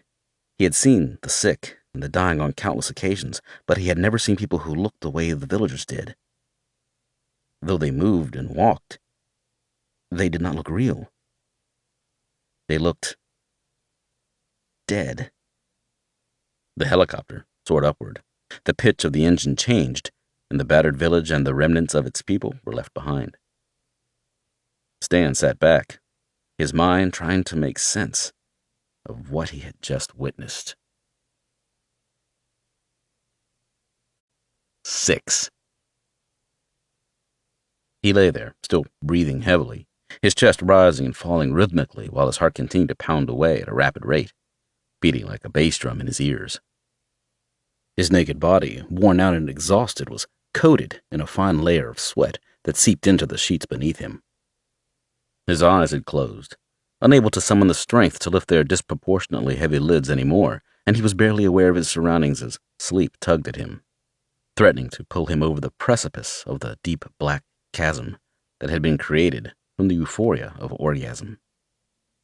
Her hands brushed over the moist skin of his chest, caressing him as he slowly began to drift away.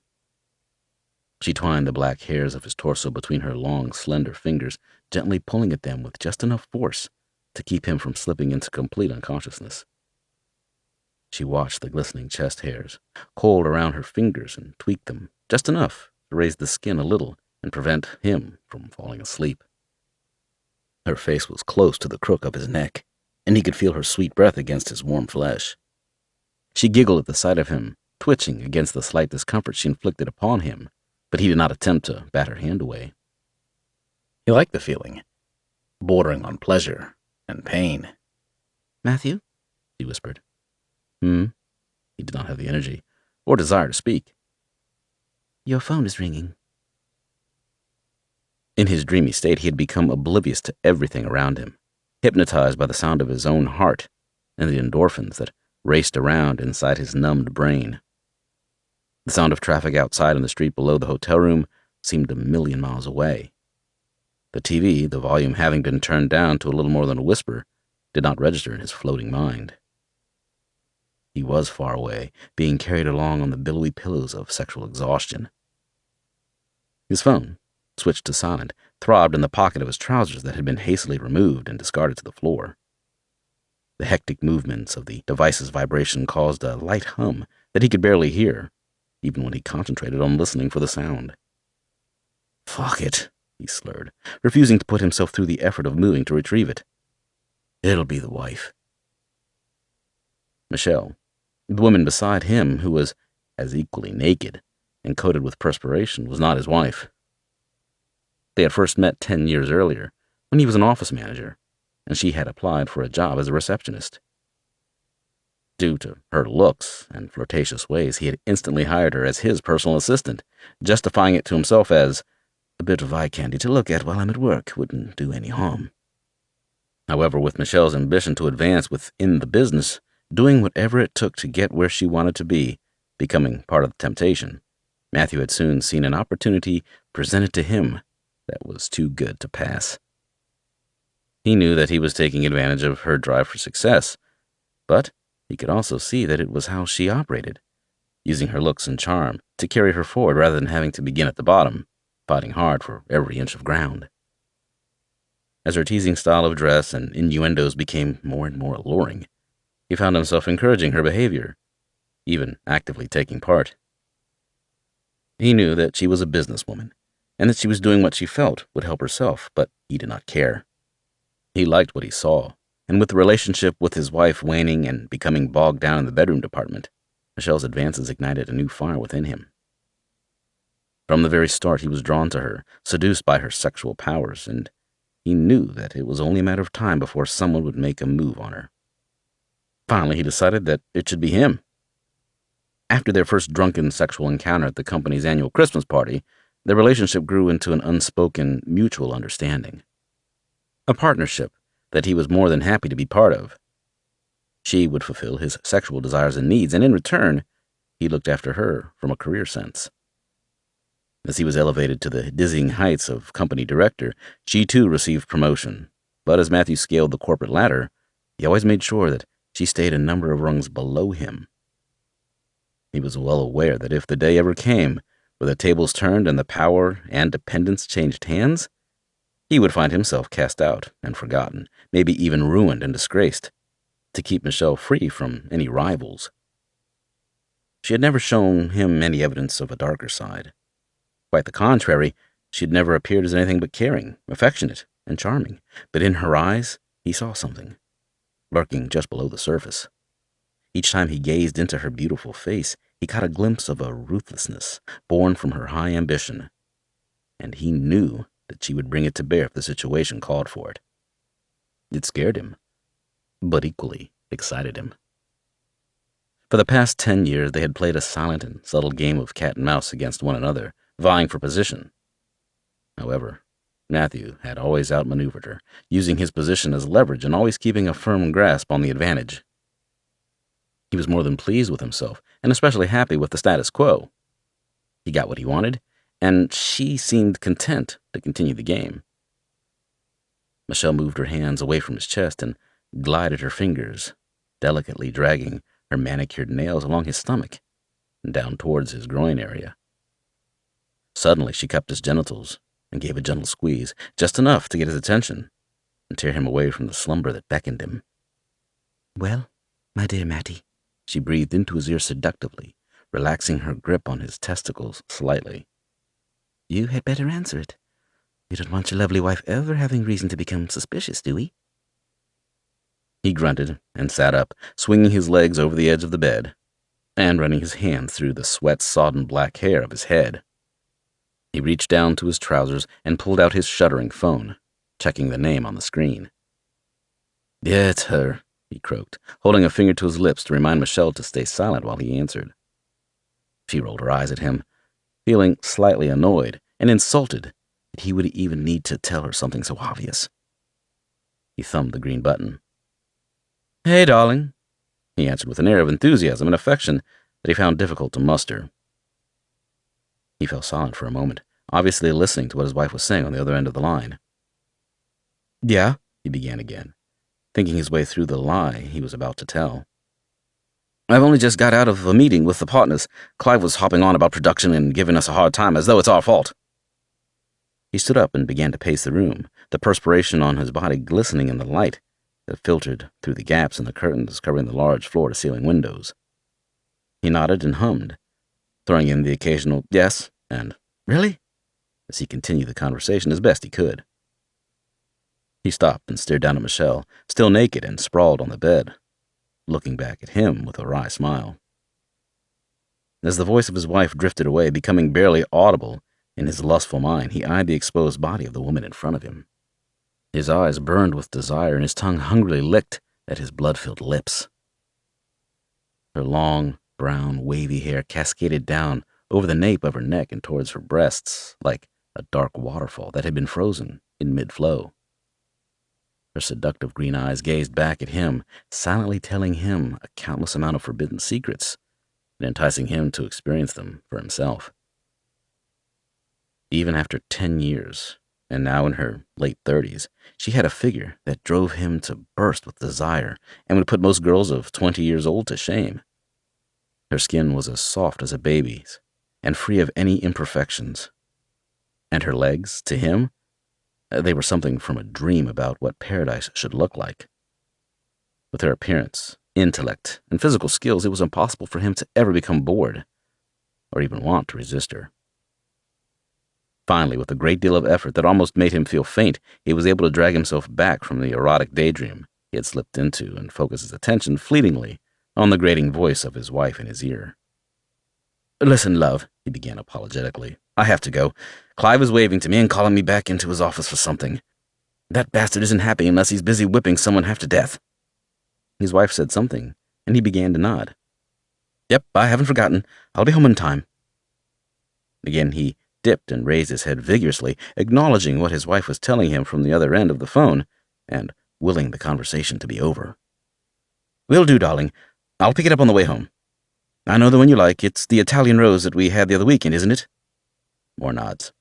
"Yep, got it. Love you too." He hung up and shook his head. "Fucking pain in the arse," he grumbled, as he turned to Michelle and, seeing her knees part slightly, deliberately giving him a glimpse of what lay beyond, felt his carnal yearnings return. "She organized a dinner party with the neighbors and wants me to pick up the wine. I really can't be arsed with it." Michelle said nothing. "I'd rather stable my balls to a racehorse at the Grand National," he continued. She sat there, watching him with an impious, animalistic look in her eyes that made him feel like she was contemplating ripping him apart. He was more than willing to let her, too. She was breathing heavily, her chest rising with each intake of air and forcing her perfectly formed breasts to lift and fall, jiggling slightly as they came to rest after each exhalation. She placed her hands on her knees and then gently began to run her fingers down along her smooth inner thighs. All the time, her sultry gaze remained locked on the visibly excited man standing at the foot of the bed, leering over her. He grinned ruefully, grabbing his penis and taking a step closer to the bed and dropping his phone to the floor. "Fuck dinner parties. Do you mind if I wear your arse as a hat for a while?" 3 hours later, Matthew pulled up on his driveway, bringing his expensive sports car to a halt. As he pulled his keys from the ignition, he stared up at his home. He had it all. A big house, lots of friends, lavish holidays 3 times a year, 2 beautiful kids, Paula and William, and a loving wife. Paula was 12, and William was 10, and he knew that he would lose them if his affair was ever uncovered. So why am I risking it all for the base of pleasures that my assistant plies me with? He paused and thought for a moment, and then his pangs of guilt turned to fiery resentment that seethed from deep within him. If she put out more often, and with a little more enthusiasm, I would never have gone looking elsewhere for it, he growled to himself through gritted teeth as he opened the door and stepped out into the frosty air. Fucking bitch. Satisfied that he had checked his feelings of shame, he locked his car door and admiringly run his hand along the gunmetal-colored paintwork. With a smile of satisfaction and contentment, he turned and began to walk up towards his family home, whistling the tune to the Beatles' song, Please Please Me. His smile grew broader as he sang the lyrics in his head. How apt, he mused to himself. Halfway to the door, as he fumbled for the keys in his pocket, he stopped, the tune rapidly fading from his lips. He slowly turned around, raising his face up to the stars in the clear night sky, and grumbled to himself with annoyance. Bollocks! I forgot the fucking wine. 7. The debriefing had not taken long. The outline of the operation and the summary were given to the Secretary of Defense by Stan, and that had been all the assembled senior officers and politicians had wanted to know. The top brass did not seem overly interested in the details and appeared uncomfortable with being informed of anything at all to do with the mission in the first place. They wanted the bare minimum from the gruff and experienced soldier who stood before them. As Stan realized that his audience were checking their watches and shifting in their seats, he rounded up his after-action report with the conclusion that the task had been accomplished with minimal collateral damage. He had wanted to question them about why the helicopter had ventured so far into Syrian airspace and brief them on the destroyed village and the strange behavior of the locals, but he knew that he would receive no answers. The defense secretary, sitting with his legs crossed and a leather folder on his lap, cleared his throat in an attempt to command the attention of everyone in the room. He sat upright and adjusted his tie, then swept his gray hair to the side before gently patting it down into place with his perfectly manicured hands. After the mission was completed, he began in a patronizing voice that held a certain degree of suspicion. Did you consider confirming that the target was dead, and maybe collecting DNA evidence to back it up? Stan felt his blood begin to heat up in his veins. His jaw flexed, and the hairs on the back of his neck stood to attention. As usual, he showed no outward emotion, but he locked eyes with the immaculately suited politician, fixing him with a cold stare. I can give you the directions to where it all happened if you like, Mr. Secretary, Stan replied, his eyes unblinking and remaining fixed on the pompous government official. You'll find plenty of DNA splattered all around that grid square. Jerry, the official commanding officer of Stan's unit, almost choked. The coffee he had been sipping at had been inhaled along with the gasp of air he had taken in as a reaction to the overly hostile sarcasm that Stan had showed to the Secretary of Defense. As he sputtered and attempted to regain his self-control, the eyes of everyone in the room became focused on him. He patted at his chest as his vision blurred and his eyes began to fill with tears. He raised his hand towards Stan, struggling to speak, and gestured to the door dismissively, ushering him from the room before he could do more damage. That'll be all for now, Stan. Thank you, he wheezed. Stan nodded and turned to leave, relieved that he did not have to stay there any longer and be subjected to more ridiculous questions from people who spent all their time tucked safely behind a desk.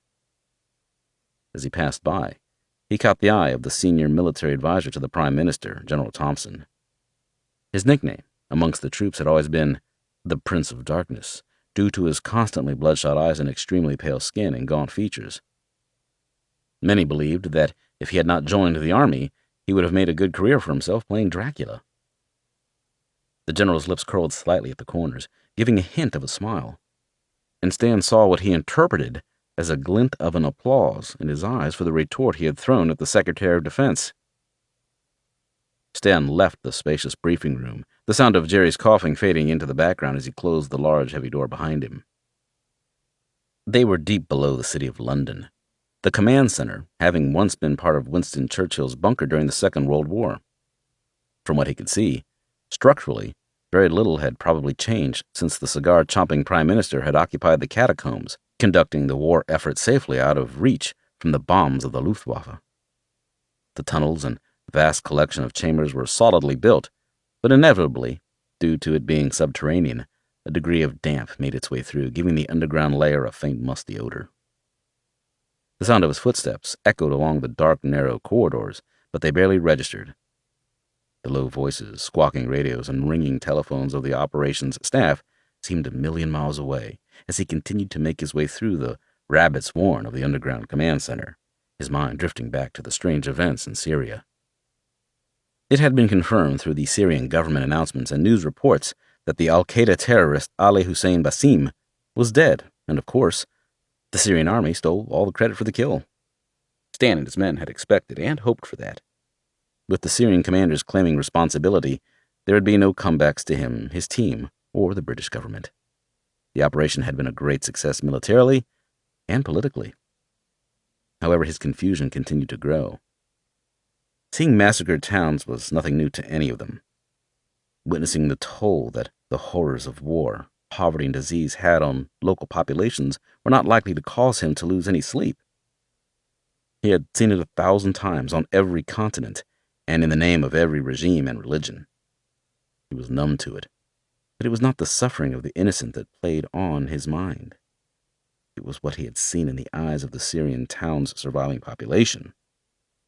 He could not make sense of what he saw, and a feeling of impending doom and foreboding, on an epic scale, pushed down heavily on his shoulders. They had been extracted ahead of schedule, and while they were still deep in Syria. Politically, the government and military high command would never have risked such a move unless it was completely unavoidable.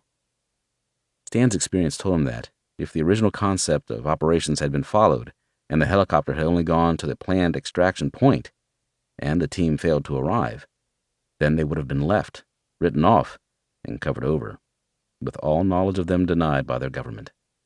They were, regardless of their abilities, expendable. Instead, the top brass had risked an international crisis by sending one of their aircraft into a country that they were not supposed to be in. Something big was on the horizon. Stan could feel it in his bones. Jerry came bounding down the corridor behind him, hailing for him to stop and wait. Stan turned and prepared himself to receive an attempted dressing down from the officer. "Good work out there," Jerry smiled as he reached out and shook hands with him. "How are you boys? Good, I hope." Jerry was a tall and gangly man with elongated, almost rodent-like features. His narrow eyes gave him the impression that he was always trying to find an angle, a way through a person's defenses, in order to gain a glimpse at any weakness that could be exploited and used at a later date to his own advantage. However, his character did not match his appearance. On paper, he was listed as the commanding officer for the unit, but in reality he was nothing more than a front man.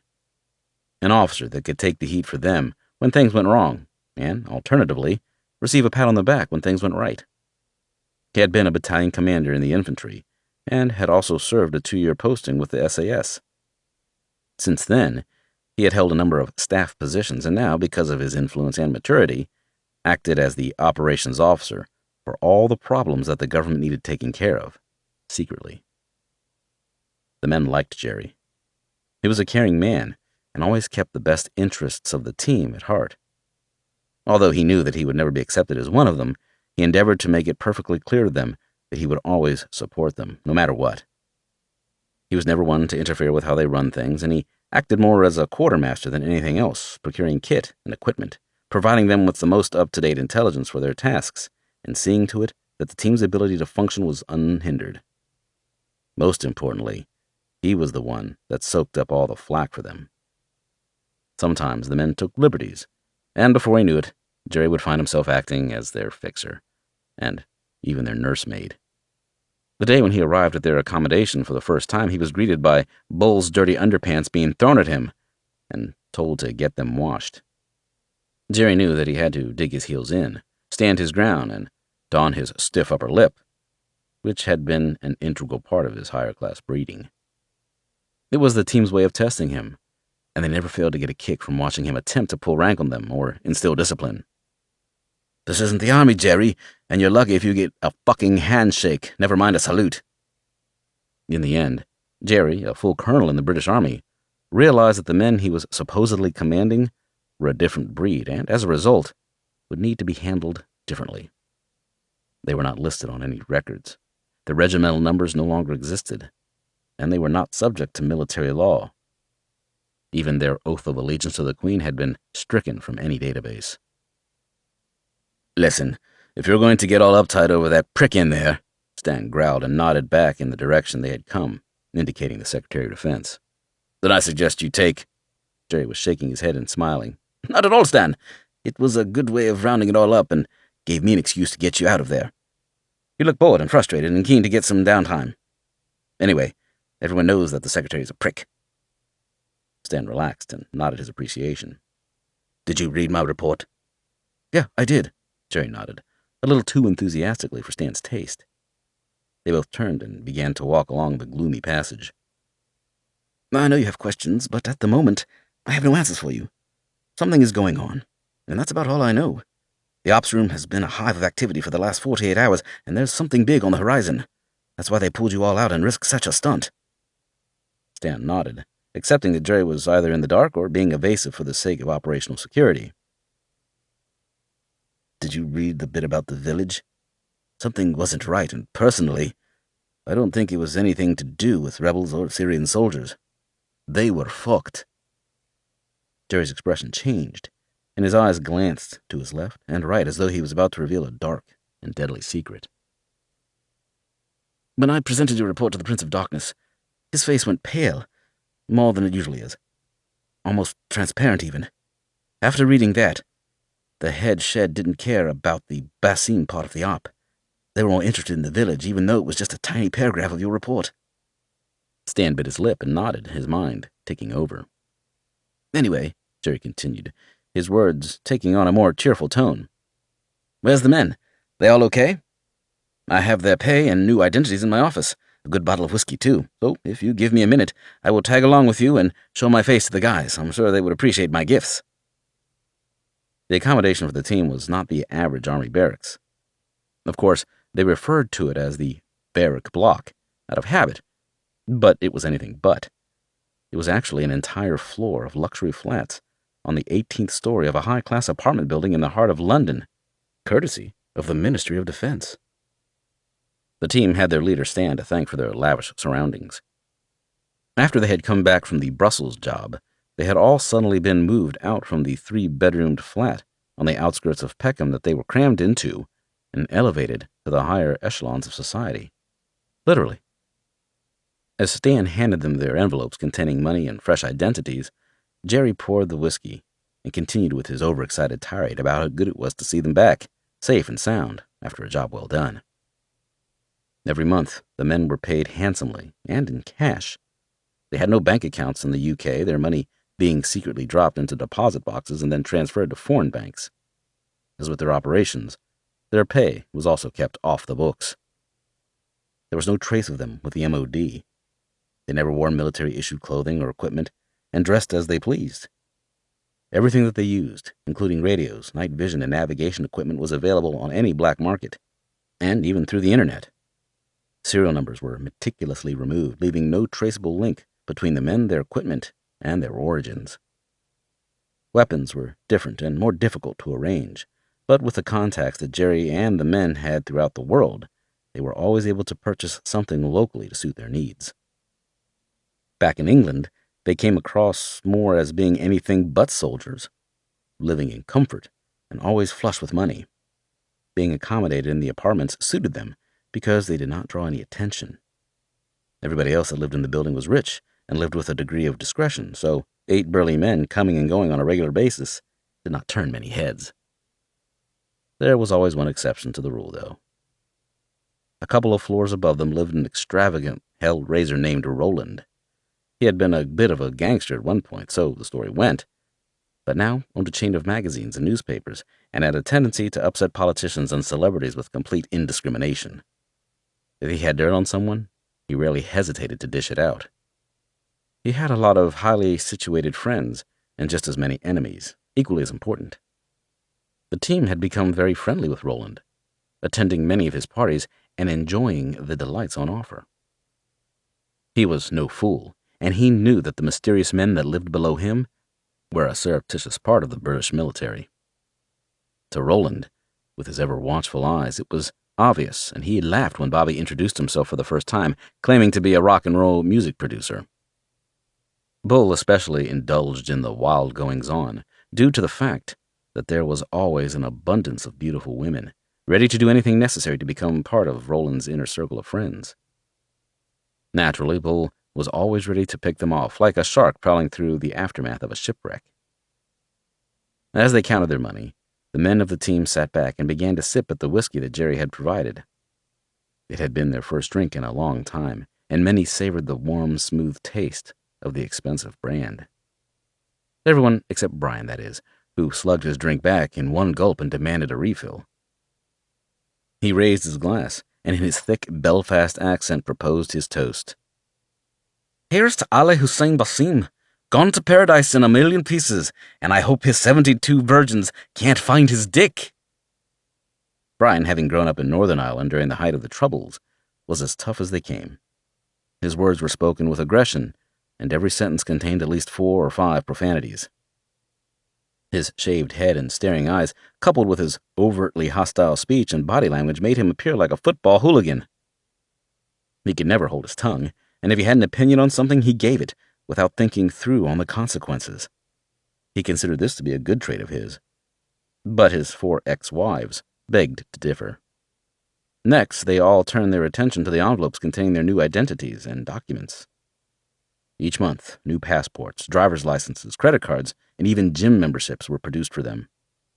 Their photographs matched, and even their personal details and records were changed on the international databases. For instance, if any of them were ever arrested, their fingerprints would match perfectly to the name and description on the police system. "For fuck's sake," Bobby suddenly burst out with anger. "Is this some kind of joke, Jerry? Are you taking the piss?" Jerry looked back at him vacantly, then glanced towards Stan for support. "What's up, Bobby?" "This fucking idea's what's up," he growled, slinging the documents across the table and reaching for a fresh glass of the strong vintage whiskey. Marty snatched up the package and pulled out the passport from inside. He began reading them and erupted with a howl of laughter. Everyone in the room turned to him, expectantly waiting for him to share the joke. Stan snatched the passport and read the name aloud. "Sharon Clemens." The room resounded with the ridiculing guffaws that were aimed at Bobby. He sat there, glowering and threatening each one of them with his wrath. It was not so much the name that bothered him, but the fact that he was unable to leave the apartment until the matter was cleared up. If the worst happened, and he found himself in trouble with the law or in an accident, the inevitable questions about his identity would be asked. The name, Sharon Clements, clearly did not match the man, his description, or his biometrics. And it would not be long until the problem was dropped into the lap of the MOD and followed by a torrent of awkward questions. Drawing unnecessary attention to themselves was not a habit that the team could afford to get into. Bobby sat back and crossed his arms, a deep series of creases spreading across his forehead, as he stared through the large bay windows that expanded the length of the room in front of them. He had been away for almost 5 weeks, and the city awaited, but instead, he would have to remain in the building until the mistake was corrected. "Get this sorted out, Jerry, and do it quick," he growled. "Hey, Bobby, have a guess at what my name is this month?" Marty teased him. Bobby did not answer, and continued to sulk. "Steve Rockwell," Marty gloated. "Oh, you know I'm going to have some fun with a name like that. I should be a porn star." Within an hour, the men had dispersed, gone to indulge themselves in the things they liked to do during their time off.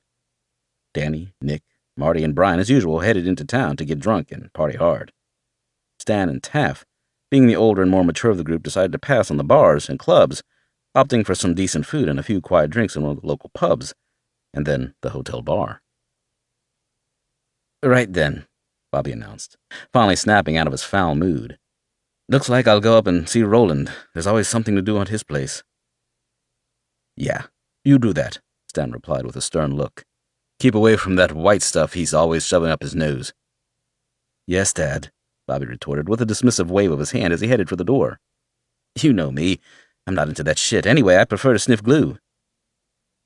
Bull, as always, made his excuses and waited until he thought no one was paying him any attention before slipping away. His cunning was as subtle as a brass band. His secret was not even remotely secret to the rest of the team, at least. They all knew where he went and what he got up to. Each one of them had been hand-picked for their lack of ties. None of them were married or had children or siblings. Their parents were either dead or unknown, and every member of the team was legally dead. They had been listed as killed in action or died due to accidents and illness. According to the database, Nick Roberts had died of AIDS and still received a hard time over it from his teammates. However, 3 years earlier, Bull had somehow tracked down his mother. As a baby, he'd been dumped outside his local post office in a carrier bag with a note asking for anyone to take care of him. He grew up in foster homes and approved schools, bouncing from one town to the next, forever getting into fights and trouble with the police, and never really felt at home anywhere, until he joined the army. Then Bull began disappearing for days on end, then showing up without bruises or stories of wild parties and orgies. Stan and Marty grew suspicious. It had not taken long for them to discover the truth. The hedonistic Bull, who usually wanted nothing better than to tear up the town, causing mayhem and living like a rock star, was going for walks in the country and having picnics with his dear old mum. Stan and Marty felt no need to confront him over it, and allowed their friend to feel what it was like finally to have a mother. They could not help sniggering, though, as they sat there 300 meters away, binoculars glued to their faces, and a beer in their hands, watching the mighty Bull eating French fancies and picking wildflowers with his aging mother. Morning arrived with a multitude of aching heads and blurry minds. Stan, having been woken early by a phone call from Jerry, was kept busy going from one apartment to the next, dragging his men from their beds, screaming at them like stubborn children in an attempt to get them coherent. Nick and Brian had obviously struck it lucky and had not gone back to their apartments, and Stan's numerous attempts to reach them on their phones was an exercise in futility. Bobby, his head thumping from the hammers that seemed to be pounding away at his skull, forced himself up from his bed when he heard the door to his apartment reverberating from Stan's assault. All right, he shouted back towards the doorway, the sound of his own voice echoing through his mind and causing him to wince. I heard you. Just give me 5 fucking minutes, will you? The banging stopped, Stan obviously moving on to the next door. Bobby slumped on the edge of his bed, his hair standing on end, and his eyes bloodshot and unable to focus. He grimaced at the taste in his bone-dry mouth and glanced around the room, looking for his clothes, but unable to see or remember where he had left them. In fact, there was nothing he could remember from the previous evening. From behind him, he heard a slow, rumbling groan. Startled, he spun around, his drunken vision taking a second longer to catch up with the rapid movements of his head and almost causing him to black out as his eyes seemed to rattle within their sockets. He looked for the origin of the noise and noticed a large mound in the middle of his bed, covered with the thick white duvet. He blinked hard and pinched at the top of his nose in an attempt to focus. Sorry, love, he croaked, but I'll be honest with you, I don't remember your name, and I think it's pointless you telling me because I'll be asking for it again in about 5 minutes. The covers moved, and a tangle of blonde hair appeared from underneath. A pretty face, though smeared with lipstick and mascara, turned to him with just one eye open, struggling to focus in the same way he had. It's okay. I don't remember yours either, and I can't remember anything that we did, so it couldn't have been all that great. You can make it up to me by getting me some coffee, though, if you really want to. Bobby nodded and smiled. Touché. It took Stan and Taft the better part of 2 hours to locate and round up their team. They were all a little worse for wear. All except Bull. He was as sober as a judge and grumbling about being dragged to HQ before having had the opportunity to spend some money and raise hell. They walked and staggered along the dimly lit corridors of the bunker, turning corners and cutting through rooms. The intoxicated members of the team were struggling to keep their bearings, and some were beginning to feel dizzy. What's going on, Stan? Brian asked, as he drained the last of his coffee from his thermos mug. Stan was getting annoyed with being continually asked the same question. I haven't a clue, he said dismissively. We've been dragged in for something, and that's all I know. He turned to Brian and looked him up and down. Look at the fucking state of you lot. You're like a bunch of teenage kids on your first holiday to Tenerife. I wish I was in Tenerife, Bobby grumbled. They arrived at the briefing room, and immediately they realized that something big was going on. The space was crammed with people, all in a hurry and rushing about. It was a hive of activity, more so than usual. The men in lab coats were particularly interesting, a rarity in the bunker and especially in the tactical briefing rooms. They stood in a huddle, talking quietly amongst themselves and comparing their notes from the stacks of paper and files that they held in their hands. Taft looked across at Stan and raised a questioning eyebrow. Jerry was at the far end, speaking with a couple of intelligence officers, and he made his way over to Stan and his men when he saw them arrive. Normally he would smile and make small talk, but this time his expression was complete seriousness. And clearly, there was no time for formalities and trivial chit-chat. Samantha was also there and began to cross the room, making a beeline for them. "The briefing will start in about 10 minutes, she informed them. Then she noticed their condition, and her face formed a look of frustration and impatience. "Oh, I see the children have been allowed out to play again." Her statement was aimed at the whole group, but her attention was focused solely on Bobby as he stood swaying. "Fuck off, Sam," he spat, rubbing his hand against the side of his head. "I've got a hangover that could put a rhino on its arse, and I don't need you adding to it." The history between Bobby and Samantha was still recent, and the rawness between the two had still not subsided enough for them to deal with one another without one having to make the other feel uncomfortable. "Sorry, I didn't mean to upset you. Please accept my apology, Sharon." Marty snickered and nudged Bobby in the ribs. "Shit and fall in it, Samantha." She turned to Stan, satisfied that she had accomplished her mission in ruining Bobby's day. "I suggest you all go and get more coffee. And quick." 8. Danny peered down from the open door and watched the jungle rapidly sweeping by below. A blanket of endless shades of green drifted along beneath his feet, looking like a patchwork quilt of lush foliage. The trees were so closely packed that it was impossible to see the forest floor. Only when the continuous mantle of high-reaching, glistening wet leaves and branches were broken by fast-flowing rivers and sheer cliff faces did he see any ground detail.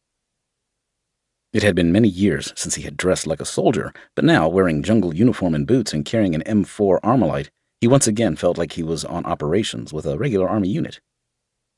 Although Danny was the newest member of the team, he was no stranger to war. He had served his share of operational tours with his parent unit, and even been a member of the Pathfinder platoon of the UK Airborne Forces. Strong and extremely fit, there was no physical challenge that he would not face, including a hard fight with the odds stacked against him. Tall and dark-haired with long arms, he had been a talented boxer in his time, even representing the British Army overseas. Everyone had instantly warmed to Danny when he first arrived, making him the butt of all their jokes, testing his character and level of retaliation. Bull had learned the hard way. After subjecting Danny to a horrendous night of taunts and practical jokes, he fell asleep in a drunken stupor and, as a result, lost both his eyebrows to Danny. The helicopter transported the team eastwards, banking and twisting as it followed the contours of the landscape. On occasion, its rotors were just inches away from the treetops, an indication of the skill of the pilot. The noise was deafening. The open doors on either side of the fuselage created a storm of wind that howled through the interior, making it impossible to hear anything other than the ear-splitting thump of the whirling blades and the growl of the engines. Danny had nothing to say anyway. He did not feel like engaging in conversation with anyone. Just a brief glimpse around the interior of the aircraft at the others, dressed in multi-shades of green, told him that the rest of them felt the same way. Instead, he leaned back, ignoring the powerful stench of aviation fuel, and rested his head against the helicopter's interior. As he continued to stare out at the wild tropical landscape, the vibrations from the motors traveling through the aircraft's structure sent him into a mild trance. They had a job to do now, and they were all busy tuning themselves into their environment, lost in their own thoughts and preparing themselves in their own private ways. Some were trying to sleep, while others, like Danny, remained locked in their own little world. Brian was fruitlessly attempting to get through a chapter in a book he was reading, fighting a losing battle against the gale that tore at the pages.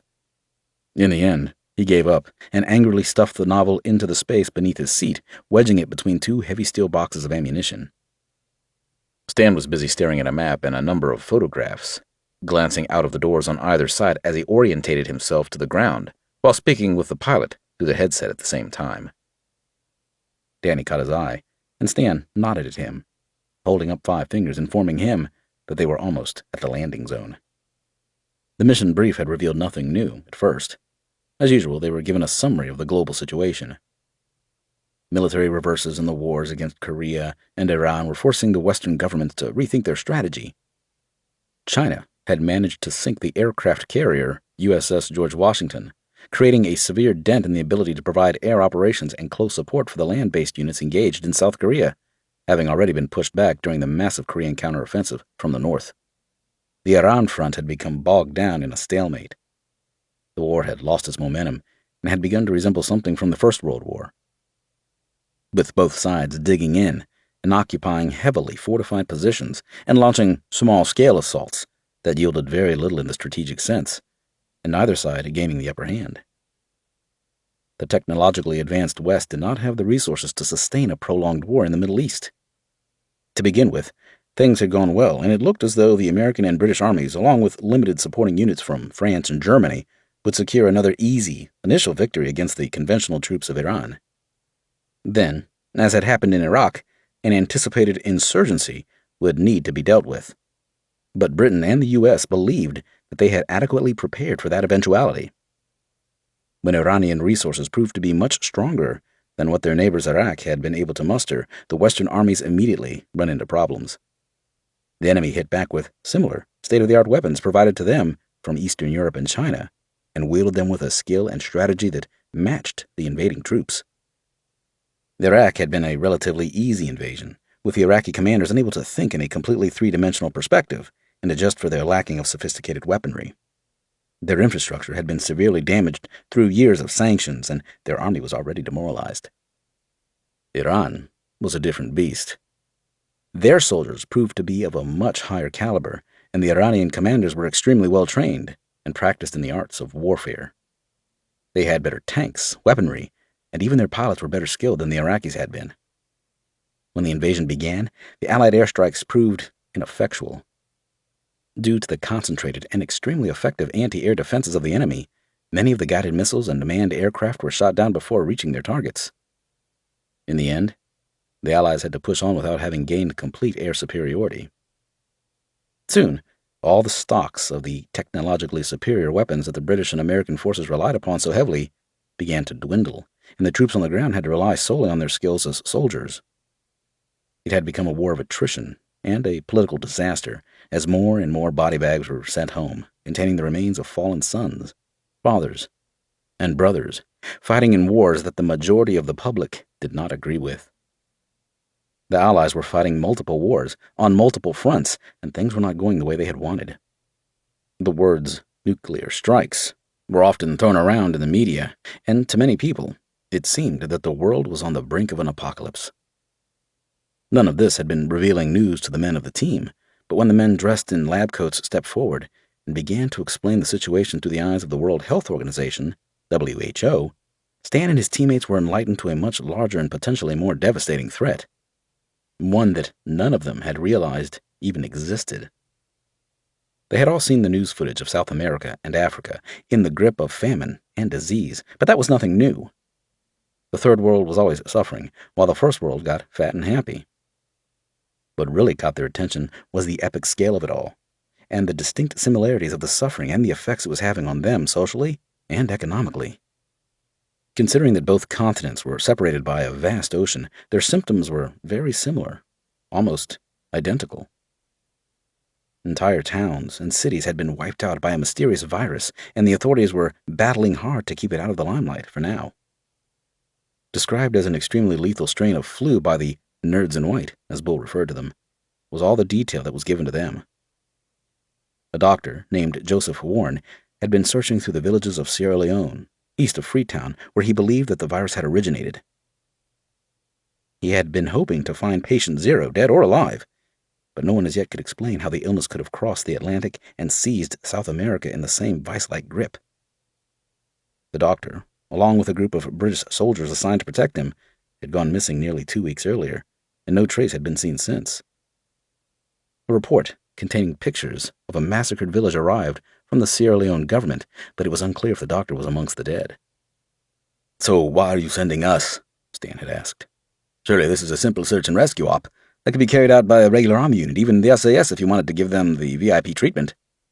Dr. Warren is the leading expert on this right now, and it is vital that we recover him, or at least his notes," Jerry replied. "Besides, there isn't anyone else. In case you haven't noticed, our army is pretty much stretched at the moment." One of the nerds had stepped forward. We believe that the doctor was close to something, and we need his ground knowledge and research." "Does this have anything to do with the village in Syria? Has the virus spread from Africa to the Middle East?" Stan asked, finally able to put someone on the spot and maybe receive some answers. At the very least, he was hoping to see their reaction and judge things for himself, forming his own conclusions on the scale of the problem. The nerds glanced nervously at one another, none of them wanting to continue the line of questioning that Stan was steering them towards.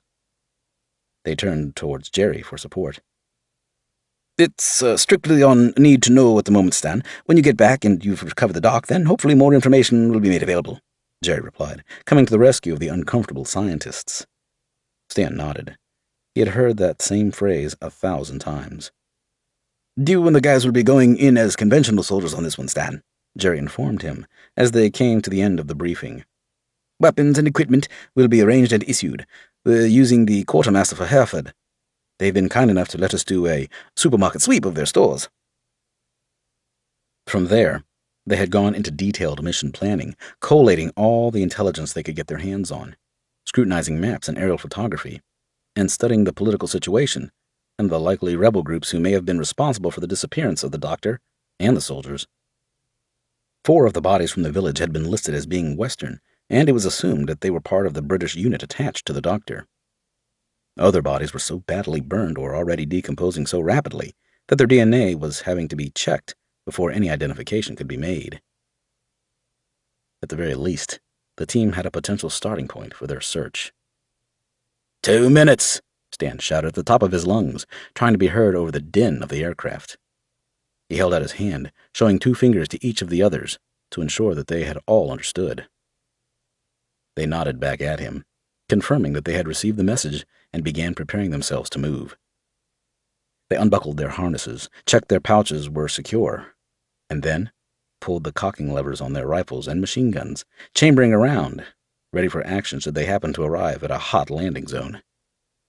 The men moved towards the doors on either side, ready to jump down and fan out on the ground as soon as the aircraft touched down. As the Black Hawk slowed, it banked to the left and began a 360-degree sweep of the area. Below, the remains of the village came into view. The river to the west twisted its way through the grassy plains, snuggling close to the tree-covered foothills. The road, little more than a red dust-covered track, ran out from the jungle, dissecting the small community in 2.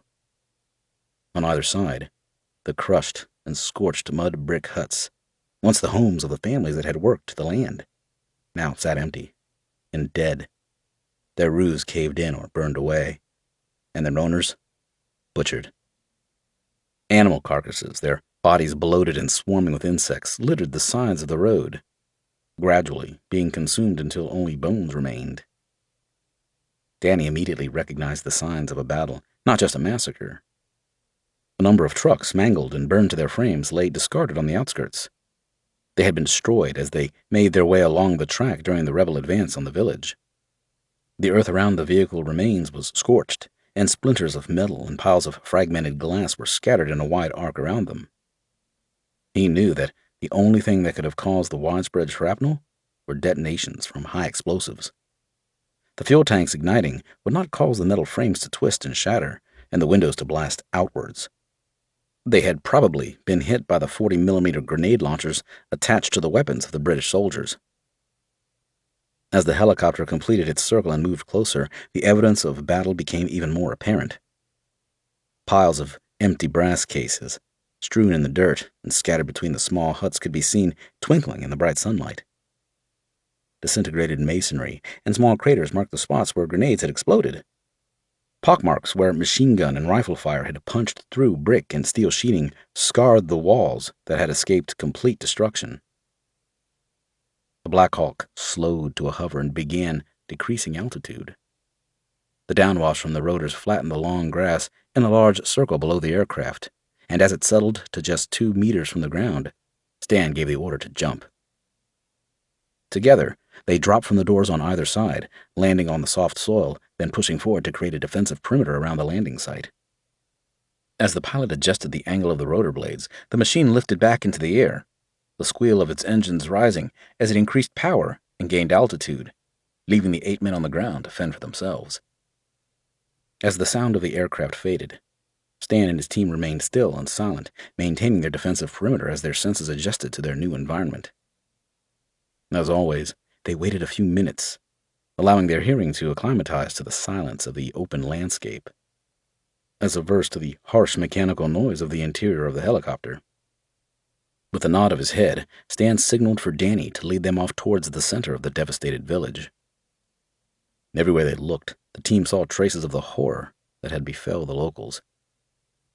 They split into pairs and fanned out through the wreckage, looking for any sign of the doctor and the soldiers. "Nothing," Marty finally reported to Stan after they had swept the area. "There's no trace of them. Plenty of blood in a few positions where the troops may have held their ground, but nothing to confirm where they went afterwards." Danny stooped and picked up a brass casing from the dusty ground. Holding it up to the sun as he inspected it, he recognized the caliber immediately. "I think we're in the right place to start, Stan," he said, as he turned and handed the expended round to his commander. 5.56, Stan said to himself as he studied it. The rebels, like most other armies and militias of the world, used mainly Kalashnikov assault rifles and other Eastern European-made weapons, firing 7.62 millimeter rounds. Only the Western armies used 5.56 millimeter. "There's a lot of tracks leading out of the village to the east, both vehicle and people on foot," Taft reported, as he joined the rest of the team. "The rebels either marched them out as prisoners, or for some strange reason, they followed the trucks when they left." Bull shook his head. "That makes no sense, Taft. Why would the villagers follow the cunts that had just attacked them?" Taft shrugged. "Don't ask me, mate. I just work here." As well as being the second-in-command, 2IC, of the team, Taft was also their expert tracker. He could gain all kinds of wonderful knowledge just from the smallest of tracks. He was able to scour the terrain in a way that no one else could, searching for ground sign and top sign, and gaining a great deal of information from something as simple as a single footprint or broken branch. Short and broad, he had been an excellent rugby player for the army, and, coming from Wales, he loved to sing the songs about the green valleys and high mountains of his homeland. The only problem was that he could not hold a note. They headed eastwards, remaining within the trees for concealment and paralleling the road. Through the whole of the day, they patrolled towards the rebel camp they had seen on the satellite photography. It was tucked away in a large depression in the ground, surrounded by thick jungle that obscured them from prying eyes. However, nothing could be hidden from the air, especially when they were the center of the search. They had estimated that the camp held between 40 and 60 rebels. On the imagery, they had identified a number of guard towers, but they could not be sure of further defenses. The team would have to conduct a close target reconnaissance, CTR, to confirm enemy numbers, defenses, routine, and whether or not they were holding the doctor before they could make their plan. It could take a number of days before the CTR was completed, and the team would need to establish a lying-up position, LUP, to operate from. They pushed on, their bodies soaked with sweat, and their flesh being savaged by the thousands of mosquitoes that buzzed around them incessantly. The humidity was at 75%, and to the men, it felt like they were patrolling through a steam room. Going from the cold of Syria to the intense heat of the jungle without acclimatizing beforehand was taking its toll on the team. Every few hundred meters, they would stop and check the road, confirming that they were still on the right track, and taking the opportunity to catch their breath and take in the much-needed fluids that their bodies rapidly sweated out in the African heat. During one such stop, Taft came back after checking their track, shaking his head with a perplexed look on his face. "It makes no sense," he said in confusion. "The tracks are weird, Stan. It looks like there were dozens of them moving along the road together." "What's so weird about that?" Taft shrugged. "Well, either I need to brush up on my tracking skills, or the people we're following are all shit-faced," he said, scratching his head. "Judging by their footprints, It looks like they've all been hammering the vodka. With 3 hours left before darkness arrived, they moved into an area just a kilometer away from where they believed the rebel camp to be. Stan led them into the LUP, checking their ability to defend the area should they come under attack, and confirming their exact location. The others conducted clearance patrols, pushing out 100 meters, ensuring that they were not being observed or in a location close to tracks or natural walkways that people may travel along. Next, it was important to get visual confirmation of the enemy position. At least then, they could begin their reconnaissance once first light arrived. Movement at night in the jungle was out of the question. The darkness was as black as the heart of a witch, and they were more likely to get lost or suffer an accident than anything else during the dark hours. Taff and Brian were tasked to push forward and conduct an initial recce of the area. In the meantime, the rest of them began to organize themselves, checking their equipment, weapons, and taking in some food. "Fucking hell," Bull remarked as he stuffed some old Lancashire hot pot from his rations into his mouth. "It's like being back in the army, this." Nick grinned back at him from behind his machine gun, seated in his sentry position. "Nah, it's more like camping. It's all good fun, mate." 9. The crunching footfalls and gasping breaths of the two men could be heard echoing through the jungle as they approached the LUP, returning from their reconnaissance. The remainder, alerted to the sound of them running and plowing through the jungle, uncaring of the noise they were making, immediately took up defensive positions, believing that danger was advancing towards them. Stan watched as Brian and Taff closed in, their faces soaked with glistening beads of moisture, as their exertion caused them to sweat profusely.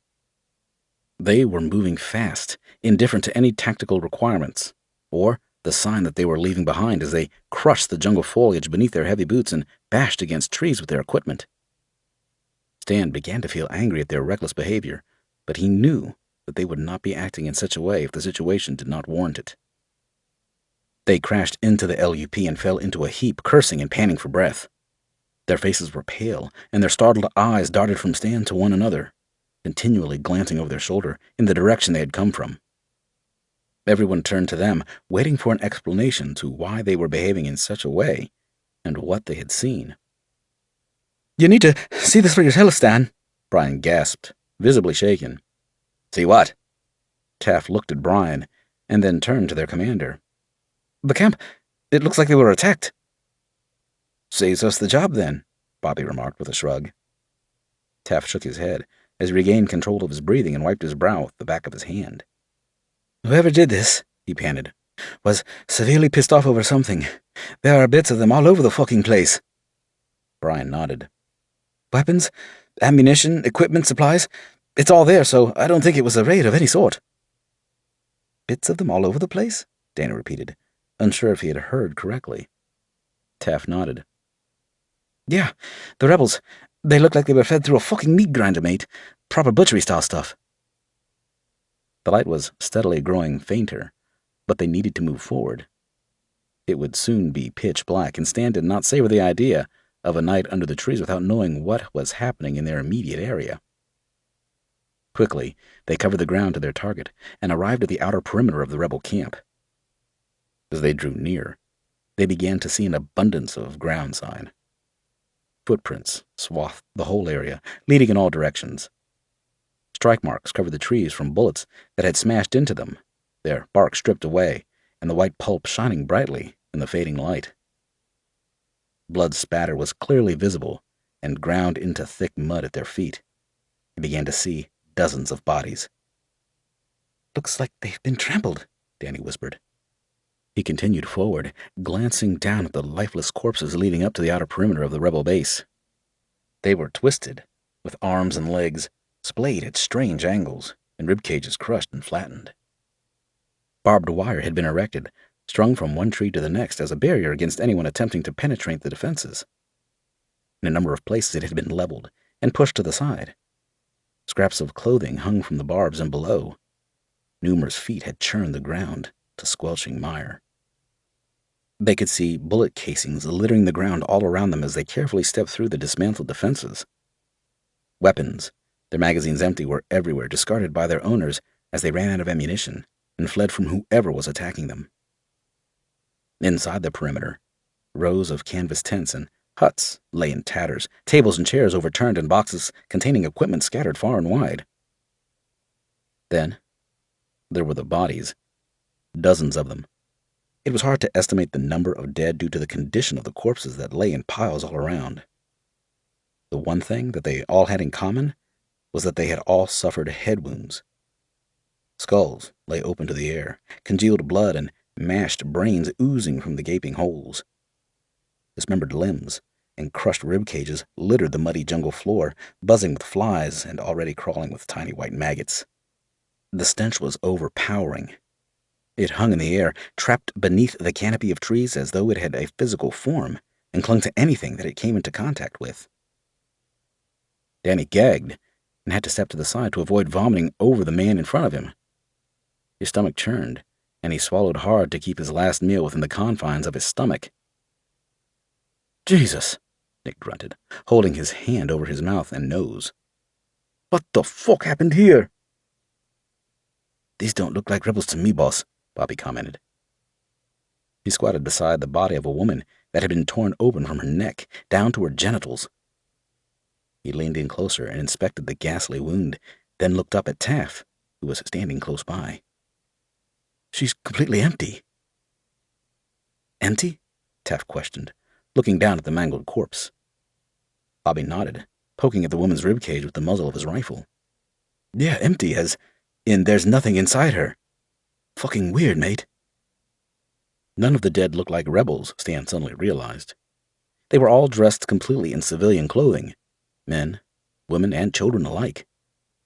They were young and old, all mixed together, all with gunshot wounds to their heads. That was the one thing that was constant throughout the rebel camp and the countless bodies strewn in the mud. "What about the rebels?" Bull asked, to no one in particular. "All over the fucking place," Danny replied with disgust, nudging a headless torso with the toe of his boot. Its arms were also missing, and its flesh looked as though it had been flayed from its bones. Where the genitals had once been, it was a gaping hole, the damage to the skin and sinew around the wound indicating that the testicles and penis had been violently ripped from the body. Bull looked around at his immediate surroundings. He noticed the limbs and other body parts that still had the unmistakable rebel-style clothing and regalia that the militias always liked to adorn themselves with, still clinging to them. Bangles and necklaces with the usual symbols of witchcraft given to them by their tribal witch doctors to protect them from bullets and harm. T-shirts with Western rock groups and diamante-encrusted skull designs, aviator sunglasses, and bandanas. They were all here. The rebels were all around them, torn to pieces and scattered through the camp and the surrounding jungle. None of it made sense. Rebels dismembered and civilians with festering wounds and gunshots to the head?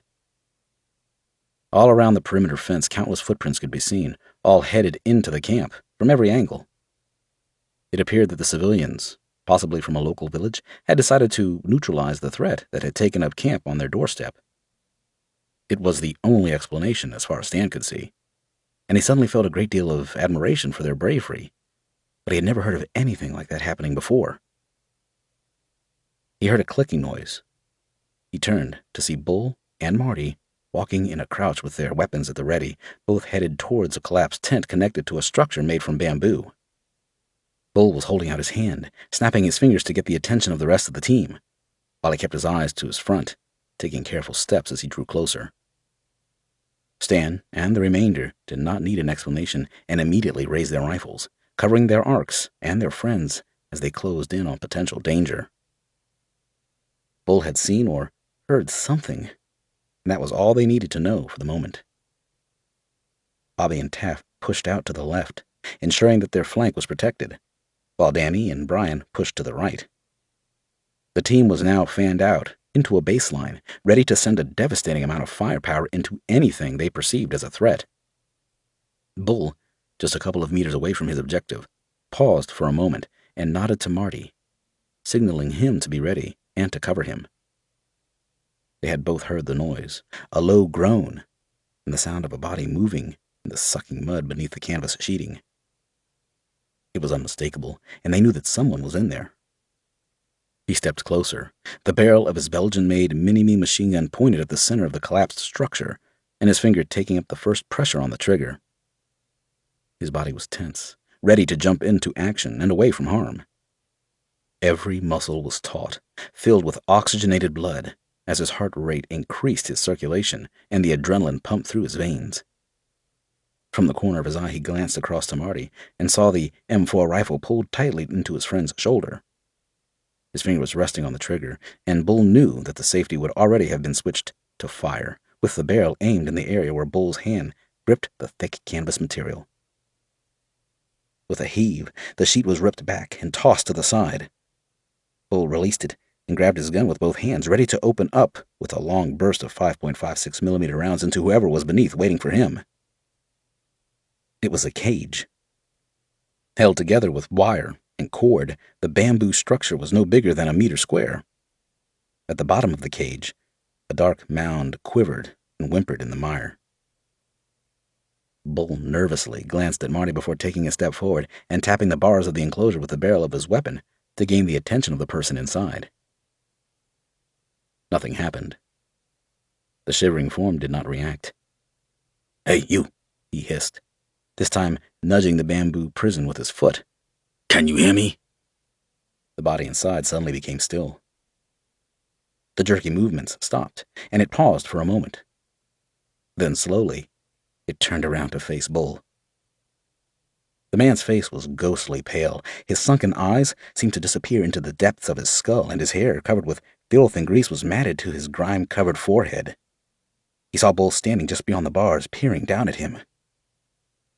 With lightning speed, he lunged, his eyes blazing wildly, and his hands thrusting through the gaps in the bars and out towards the burly soldier in front of him, his fingers snapping shut on thin air as his prey avoided his grasp. Bull's reactions were fast. He stepped backward slightly, just enough to keep him beyond the reach of the man's fingers, his weapon remaining trained on the feral grunting form inside the cage. "What the fuck?" Marty exclaimed. The imprisoned man turned to look at him, their eyes locked as Marty tightened his grip on his rifle, judging whether he should put a bullet into the wretched man or not. "Please," the prisoner suddenly pleaded with them, his voice weak and filled with terror and desperation, sounding like he was on the brink of madness. "Please don't leave me here," he said hoarsely. "They might come back. You can't leave me. You can't." He was shaking uncontrollably, and his wild, bloodshot eyes bulged as they darted from one man to the next, giving him the appearance of a wild animal, trapped in a hunter's snare, and desperate to be set free. "It's the doc, I think," Bull called over to Stan. "Dr. Joseph Warren?" Stan asked slowly, speaking to the bedraggled and terrified man as he made his way towards the cage. "Is that your name? Joseph Warren from the World Health Organization?" The doctor turned to him, recognizing his name, and seeming to settle slightly, regaining control of his racing mind and clearly jumbled nerves. He nodded. "Get him out of there, Bull," Stan ordered. Bull pulled his knife from his belt and began cutting at the tightly bound cord that held the cage together. The doctor, still looking terrified, cowered in the corner, continuously looking around him with jerky head movements like a threatened animal. Stan reached in and dragged the doctor out, grabbing him by the scruff of his filth-ridden shirt and pulling him upward so that their faces were just inches apart. The man struggled and twisted against Stan's grip, trying to free himself and run for the woods. "Doctor," Stan said in a growling voice as the man squirmed and whimpered in his grasp. "Doctor, I need to know what happened here. The soldiers that you were with, where are they? Do you know where they are?" Dr. Warren, still shaking and with a wild expression on his face, nodded again and turned his head in the direction of the far side of the enclosure. Stan followed his gaze and watched as Bobby and Taff began to head to the area where the doctor had indicated. Discarded in the mud like an unwanted heap of rotted meat, they discovered the bound and headless body of the last remaining British soldier. It looked as though he had been beaten and tortured, tied to a tree, and subjected to an untold amount of suffering. "Cunts!" Bobby spat out as he turned to Stan and shook his head. Without needing to be told, Taff began carefully wrapping the soldier's remains in a canvas sheet, ready to be carried out with them and taken home for burial. They looked around their immediate surroundings, searching for the head of the unfortunate man, but it was nowhere to be seen. Stan sat the doctor down. It's all right, Doc. We've got you now and we're taking you home, he said, trying hard to reassure him and bring his mind back to reality from the terrifying and chaotic place that it had seemed to be lost in. Nick, Stan called. Get on to Jerry and tell him we found the doctor. We need the heli to come in for immediate extraction. He looked up at the darkening sky, and then at the trees around the perimeter, judging the amount of light they had remaining and the size of the open area, and whether it could be suitable as a landing zone. This location will do as the pickup point, Nick. Tell the pilot that we'll bring him in on infrared. Roger that, Nick replied. What happened here, Doc? Stan asked again, while Nick worked on getting their communications up and running with the satellite phone. The doctor stared back at him blankly. Stan decided to try from another angle, pulling a bottle from one of his pouches and offering it to the traumatized bundle of rags in front of him. The doctor snatched it from his hand and noisily gulped at the refreshing liquid. For the next 10 minutes, Stan allowed the doctor some time to recover as he continued to drink and eat, as though he had not had sustenance in a long time. He sat there, growling and slurping, as he stuffed chocolate into his mouth and poured water down his throat. What do you think happened? Nick asked, staring down at the wild man. Stan shrugged. I haven't a clue. I can't get any sense out of him at the minute. How we doing on comms and the pickup? HQ is informed, and the heli will pick us up here. They should be inbound in about 10 minutes or so. Stan nodded, and then stepped forward towards the doctor again. He squatted down into the mud in front of the deranged man and stared into his unblinking, vacant eyes. What happened here?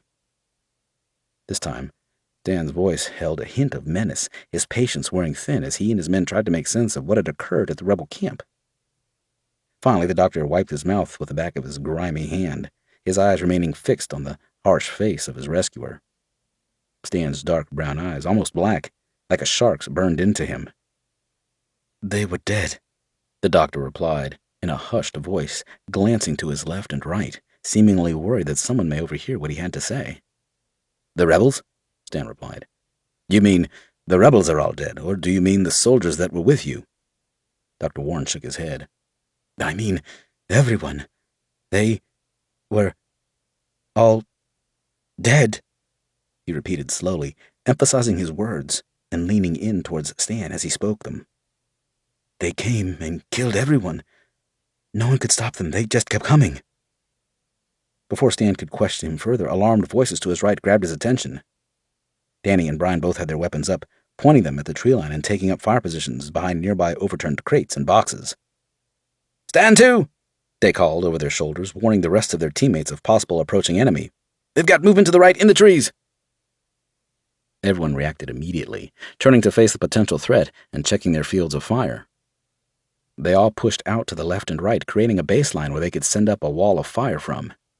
Stan remained in the center, the doctor close by, and back to being a quivering wreck, jabbering on in a hushed, panic-stricken voice as he rocked back and forth, staring at the ground. They're coming back! They're coming back! He whispered repeatedly. What have we got, Brian? Stan urgently called through his radio, looking over towards the right flank. Brian was about to reply when a long, hollow wail echoed through the trees towards them, quickly joined by more haunting voices that moaned from deep within the shadows of the jungle canopy. The men squinted into the gloom, trying to penetrate the dark shadows cast by the foliage to see what was happening. They're coming, the doctor whimpered again, dropping to the floor and curling himself into a ball as he trembled uncontrollably. The noise grew louder as more woeful voices rang out from the darkness. It sounded like there were hundreds of them, closing in on the rebel camp and howling like demons.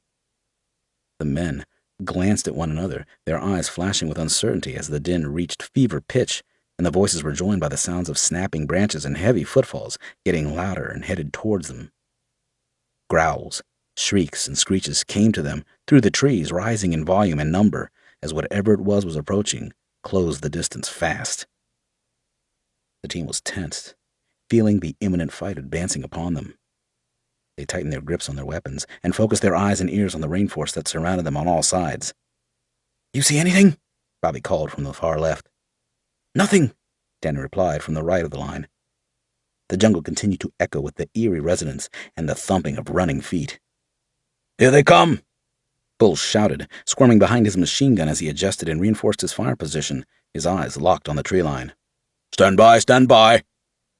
Stan, taking his eyes away from the wall of green in front of them for a moment, turned to the almost incapacitated doctor at his feet. "Who?" he growled over the rising wails. "Who the fuck is coming?"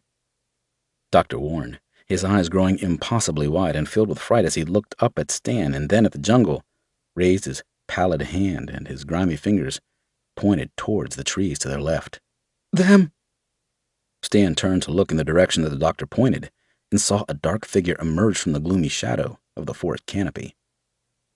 It burst forth, ignoring the branches that whipped at its face and arms. It broke into a sprint, crashing through the foliage and over the tangles of barbed wire, its hands reaching out ahead of it as it caught sight of the men. A groan of anticipation, rising into a howl, erupted from the figure's throat, rasping and gurgling. Bobby turned, bringing his rifle around and aiming it at the approaching man. Without a word, he fired into the man's center of mass as the rampaging individual closed in on him. The bullet punched through his chest, smashing ribs and tearing flesh and organs alike before exiting through the back in a cloud of blood and splintered bone. The man did not fall. As the echo of the first gunshot continued to ring out around the camp, Bobby fired again and again, hitting the advancing figure with numerous shots, reducing its chest to a bloody pulp.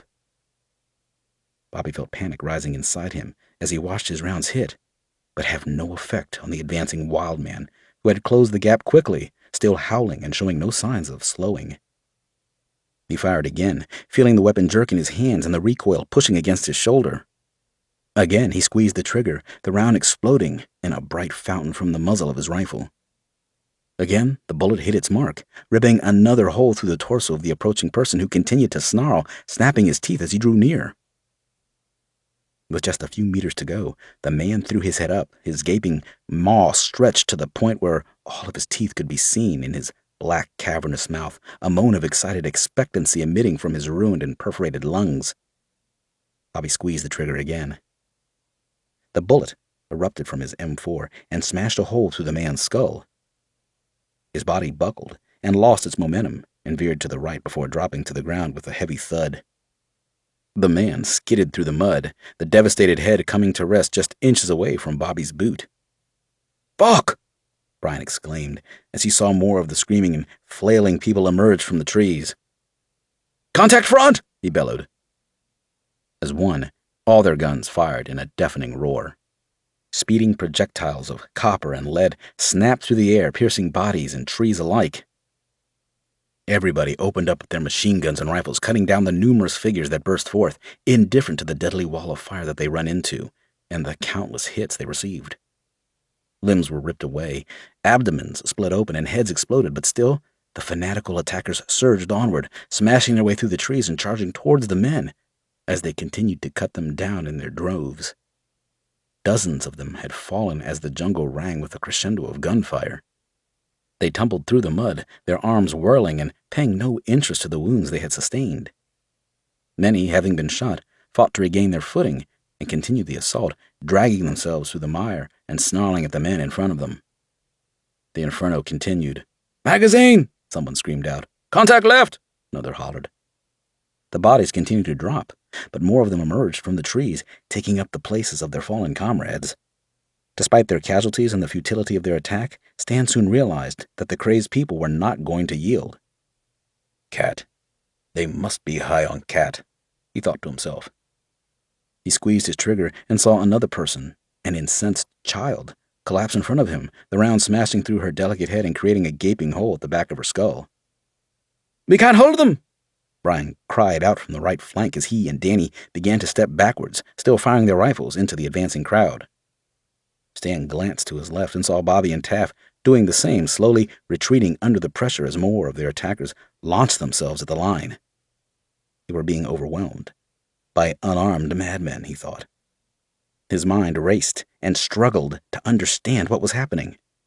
He had never seen anything like it in his life. But here they were, pouring a devastating amount of fire into a mob of defenseless and enraged civilians, and unable to halt their advance. In the center, the progress of the assault was held, but their flanks were collapsing. He glanced down to his right. "Bull, switch left, Nick, switch right," he ordered, slapping them on their backs to grab their attention over the din of battle. The two men complied, twisting in their positions and firing their machine guns across the front of their respective flanks, creating a wall of enfilading fire and giving their own men the time they needed to take up new positions. Their perimeter was shrinking. "Grenade!" a voice warned from the left.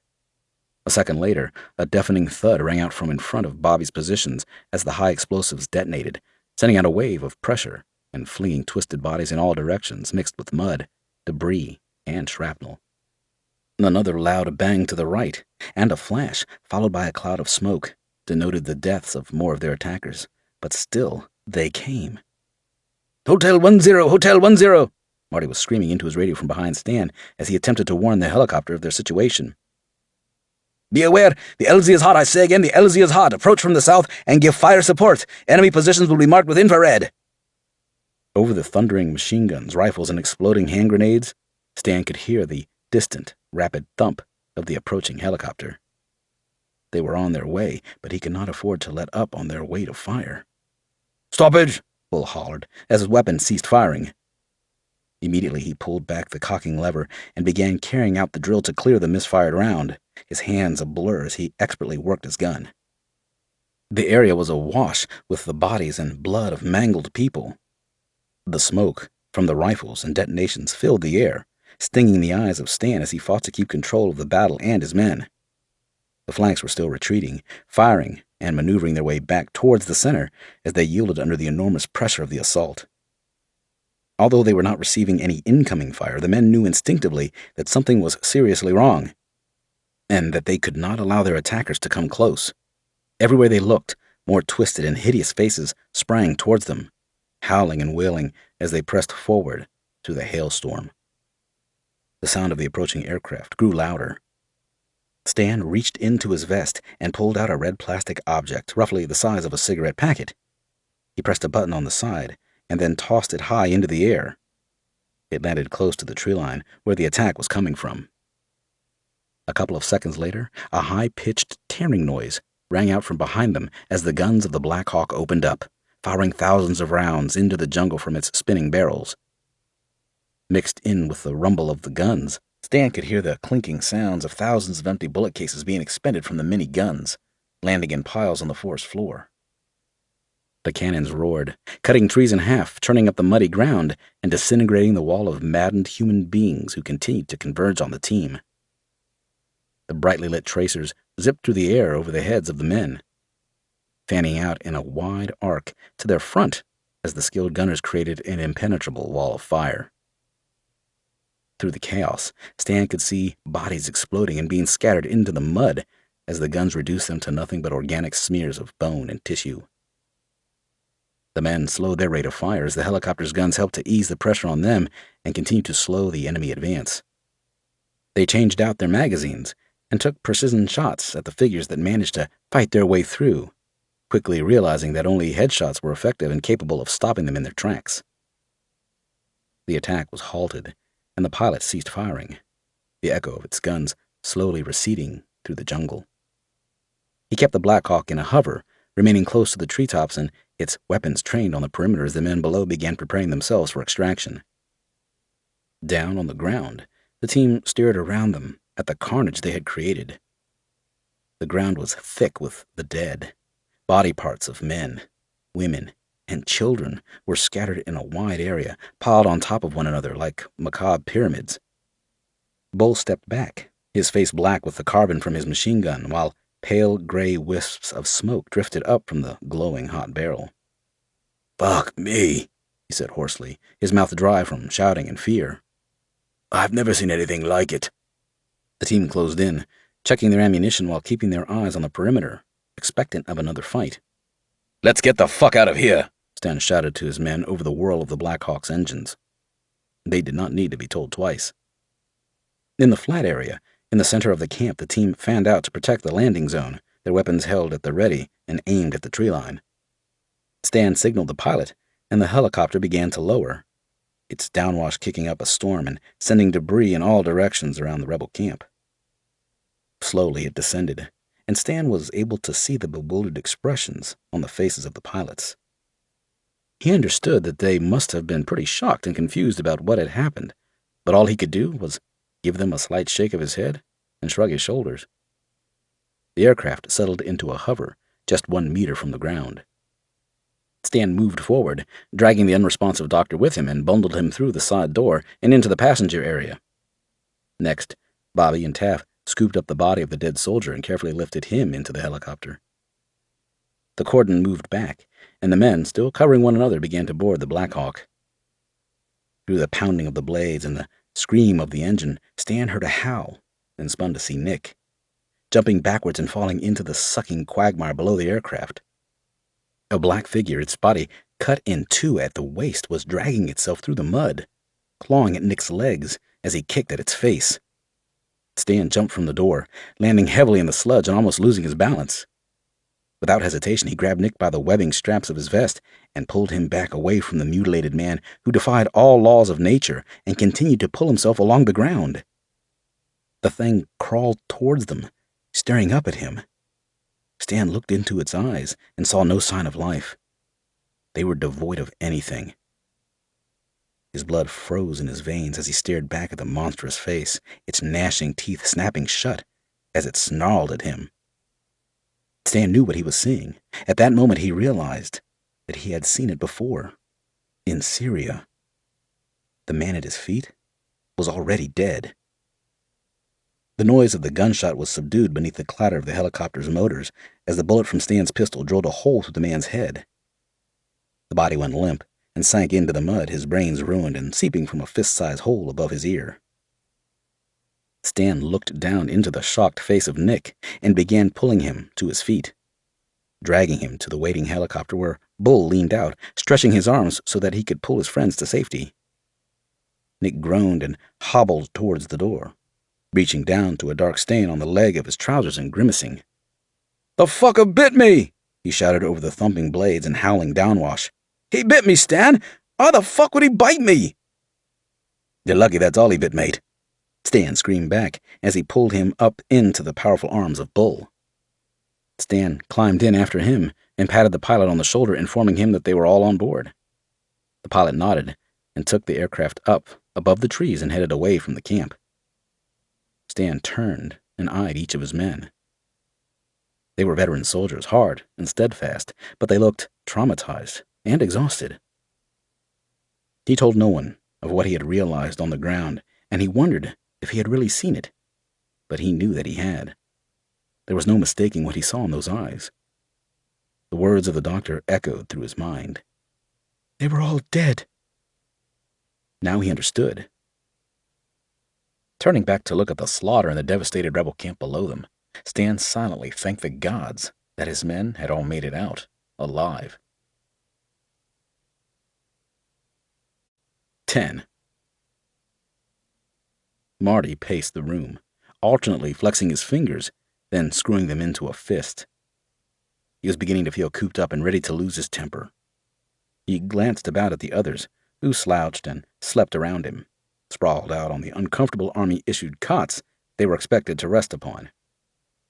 It seemed that only Brian and Danny were truly asleep, while the others sat staring into space or attempting to nap. The incessant thumping continued at 1-second intervals, and Marty could sense that his nerves were beginning to fray. "For fuck's sake, Bull," he growled, "would you give it a rest?" The thuds ceased, and Bull turned to look at him, blinking heavily, as though bringing himself out from a daze, and rubbing his forehead as he stepped back from the large two-way mirror that was set into the wall. He had been steadily pounding his head against his reflection for the past 40 minutes, hardly noticing what he was doing or the effect it could be having on the others. He looked back at the angered face of Marty, and then around at the others. He shrugged his shoulders. "Sorry, mate," he offered. Since they were extracted from Sierra Leone, they had spent the last 4 days in quarantine. From the moment their helicopter touched down, they were swept away, with no explanation or debriefing, and bundled into the secure room. The brilliant white of the walls and the bright lights above them that burned endlessly added to the total frustration of the men. Even their watches had been removed, leaving them without the slightest sense of time and how long they had been there. It could have been days, even weeks, for all they knew. They had landed in an old army base somewhere in the south of England, they had guessed, and were immediately stripped of their clothing and equipment. From there, they had been sent through a series of decontamination chambers, being sprayed with chemicals that left their skin burning and their eyes stinging. They recognized none of the men around them, clad in thick white rubber suits with independent air supplies and barking their orders through the integrated communications link in their face masks. All their questions went unanswered, and they soon realized that it was pointless to struggle. When Bull, standing his ground and demanding answers, received a shock that dropped him to the floor and completely incapacitated him, the team, at the sight of the cattle prods that their friend was disabled by, thought twice about any further resistance and complied with the orders of their guards. Now they sat waiting beneath the hot lights, cramped together in the immaculate quarantine chamber.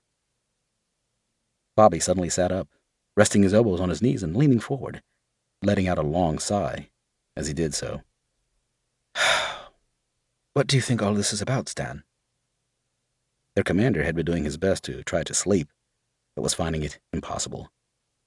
Despite his experience and usual cool and calm appearance, he too was beginning to feel the strain. The total isolation and lack of information left them all feeling vulnerable and unsure of what was going to happen. How many times do you want me to go over this, Bobby? He huffed from his cot as he remained lying on his back, shielding his eyes from the bright lights with his forearm.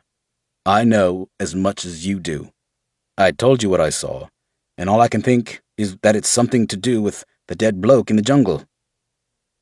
Bobby shook his head, still unable to grasp what Stan was telling them. They had gone over this before, but the men still had trouble taking it in. Personally, Stan, I think you're waffling shit, Bull stated from the other side of the room. How can a dead man still be walking around? And what the fuck have they done with Nick? Why did they take him away instead of putting him in here with us? I tell you, if that fucker is sat living it up in some plush hospital bed because he has a sore leg, I'll tear his balls off and feed them to him. That guy wasn't walking around. The fucker had no legs. Think what you want, Stan growled in frustration. He sat up and looked at each of them in turn.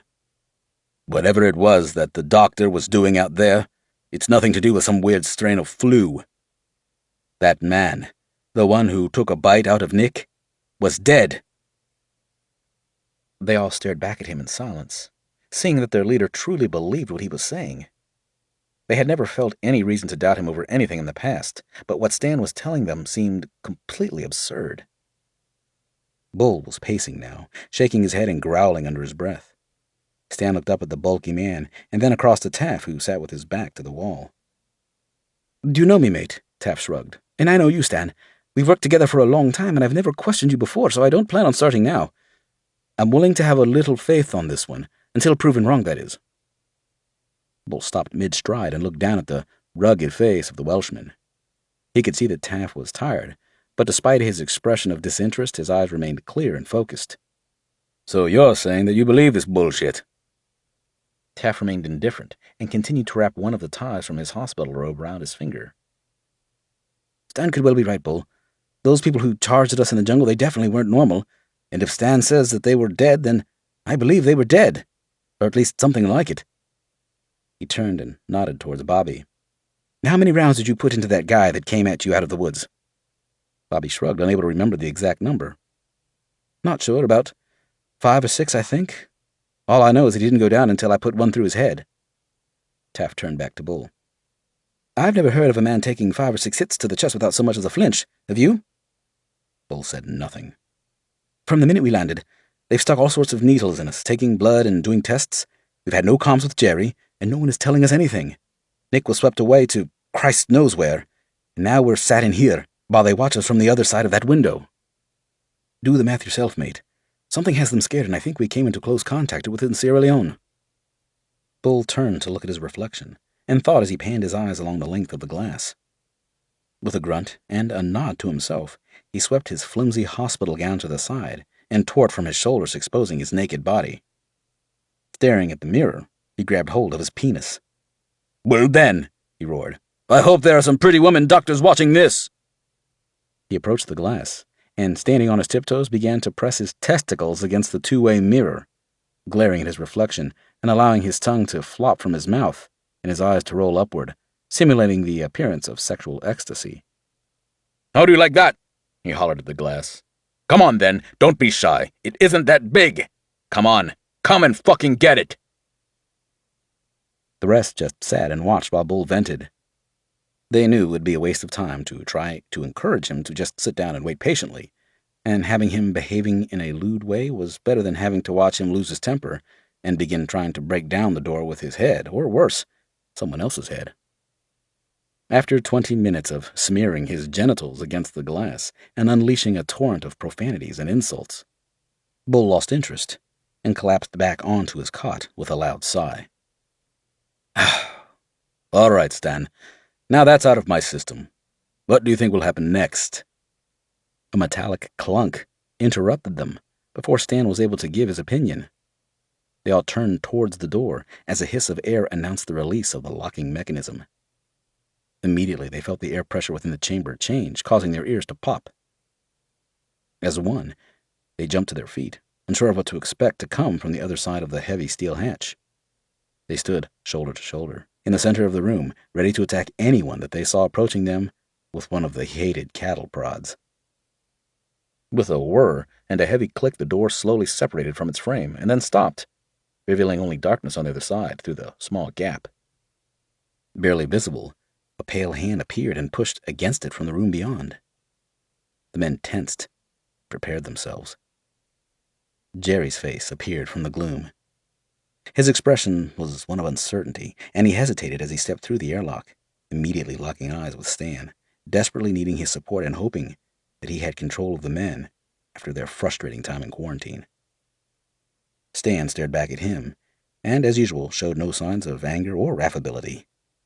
He glanced down from the wary expression of Jerry and at the bundle that the officer carried in his hands. He was laden with luxuries, and it was clear Jerry was trying to pacify them and sway them from lynching him. "Guys," he began in a faltering voice, but fighting hard to keep the friendly smile on his face as he looked back at the glaring eyes of each of the men in front of him. Bull looked especially fearsome, completely naked, and still holding his genitals in his hand. He glowered back at their officer. "I'm really sorry about all this," Jerry continued. "I tried my best to speak with you, but they wouldn't let me. Believe me, I had no part in this. I have reported it all up to the Prince of Darkness." His eyes remained fixed on Bull as he spoke, expecting the enraged mountain to erupt with his fury upon him. "It was the general who sent me, and the quarantine is over." Bull took a small step forward and glanced down at the bundle in the officer's arms. Jerry looked back at him tentatively. "Peace?" He offered one of the many bottles of beer to the towering man in front of him. Bull snatched it from his hand and turned away with a snort. "What's going on, Jerry?" Stan asked, as the other man began noisily grabbing at the chocolate, cigarettes, and alcohol. "Yeah, Jerry, what the fuck is all this about?" Taft demanded, as he tore at the plastic wrapper from a pack of cigarettes, threw one into his mouth, and fumbled with the lighter, anxious to get his nicotine fix. "They're being treated like mushrooms here." Jerry stared back at him blankly, unsure of Taft's meaning. "Kept in the dark and fed on shit," the stocky Welshman informed him, as he inhaled a lung full of smoke and exhaled it with a sigh of satisfaction, blowing a thick, billowing blue-gray plume up towards the bright ceiling lights. Marty snatched the pack from Taft and lit one for himself. He was not a full-time smoker, but at that moment, he felt the urge to have one. Jerry placed his burden down onto the small white table in the center of the room and looked back at each of the others who watched him expectantly. It was clear that Jerry did not know where to start, or how to explain the reasons for their incarceration. He looked nervous and unsure of himself. Stan decided to help. "Jerry," he began, in a calm voice, instantly putting the officer at ease and gaining the attention of everyone in the room. "We know that the people who attacked us in Sierra Leone were dead." "Bullocks," Bull growled, from a mouth filled with chocolate. Stan turned and fixed the large naked man with a glare. Bull instantly fell silent and went back to devouring the Snickers bar that he had barely bothered to unwrap. "They were dead, Jerry. Now, do you want to give us a truthful heads-up on this and what is going on? Or do we have to listen to a pile of shit first?" Jerry sighed, and the men saw his shoulders sag. They were not sure whether it was due to him feeling deflated because he was backed into a corner with no one to support him, or relieved that he did not need to lie to the men or skirt around the truth. They could see that he was exhausted, and their feelings towards him softened a little as they realized that he most probably had indeed been doing all he could to get them out of the quarantine chamber. He nodded. "Yes, Stan, they were dead." The room became silent, and everyone glanced at one another before turning their attention back to their official commanding officer, who stood leaning with his back against the table and staring at the floor. Stan nodded, satisfied that Jerry was not going to begin by lying to them or holding anything back. "Okay, you can explain the ins and outs of this to us later, but in the meantime, get us out of here and... Where's Nick?" Jerry's face lost all expression as he raised his head to look Stan in the eyes. 11. His eyes saw nothing. They stared blankly ahead of him, unfocused and paying no attention to himself or his surroundings. An opaque, milky film coated the once sparkling blue irises that were now nothing more than dull and flat expanded black dots. A thick strand of congealed blood and saliva hung from his pale and crinkled lips, swaying from side to side as he stumbled about the small enclosure. His body suddenly stopped, and his gaunt face slowly raised as he detected movement close by. He became alert, peeling back his lips and baring his teeth as he caught sight of another figure in the room. With a long groan, he reached out for the man in front of him and launched himself forward. The figure also approached, racing towards him. As they closed on one another, a resounding thump echoed around the chamber as he was rebuffed and sent sprawling to the floor. Quickly he regained his feet and resumed his assault against his reflection in the mirror. Again his head smashed hard against the barrier, leaving a thick smear of blood and grease where his cranium clashed with the 3-centimeter-thick armored glass. In frustration he snarled, gnashing his teeth and pounding his fists, clawing with his broken nails at the two-way mirror in a futile attempt to bore his way through. Finally, as though something had spoken to him from within his faltering mind, he calmed and no longer attempted to reach the man he saw staring back at him. Instead, he just stood and gaped, swaying and grunting, and eventually losing interest. Bobby remained close to the glass, staring at the vision in the room beyond. It looked like Nick, but at the same time he was unable to recognize the figure before him. His gray skin and sunken features resembled nothing of the perpetually grinning, rounded face of the loud and charismatic man from Newcastle. His body looked as though he had been ravaged by some terrible affliction that had eaten him down to the bone, leaving him as nothing but a wasted, shambling carcass. However, it was the eyes that haunted Bobby. When he looked into them, he saw nothing of the man who had been his friend. "How long has he been like this?" "He died on the second day and has been like this ever since," one of the scientists informed them from behind a matter-of-fact tone. Bobby felt a hard slab of emotion slide down his throat. It was a mixture of sadness and sympathy for his comrade, mindlessly stumbling about in the room beyond the glass, and anger towards the doctors for leaving him in that state. He struggled with his fury, keeping his eyes locked on the abomination in front of him, and avoiding the urge to turn and tear into the man who had spoken so casually about the condition of his friend. The rest of the men watched in silence, unable to comprehend or accept that Nick was actually dead, yet still moving about.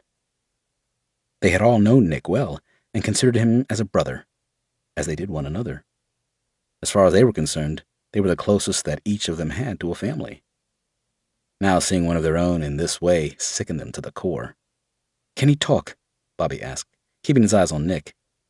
"No," a reply came from the doctors congregated behind him. "Does he understand what has happened to him?" Bobby turned and caught sight of Jerry, who remained near the back of the assembled men and women, watching the team and their reactions. Bobby's glistening and emotion-filled eyes locked with him. "Is there anything we can do to help him? We can't leave him like this."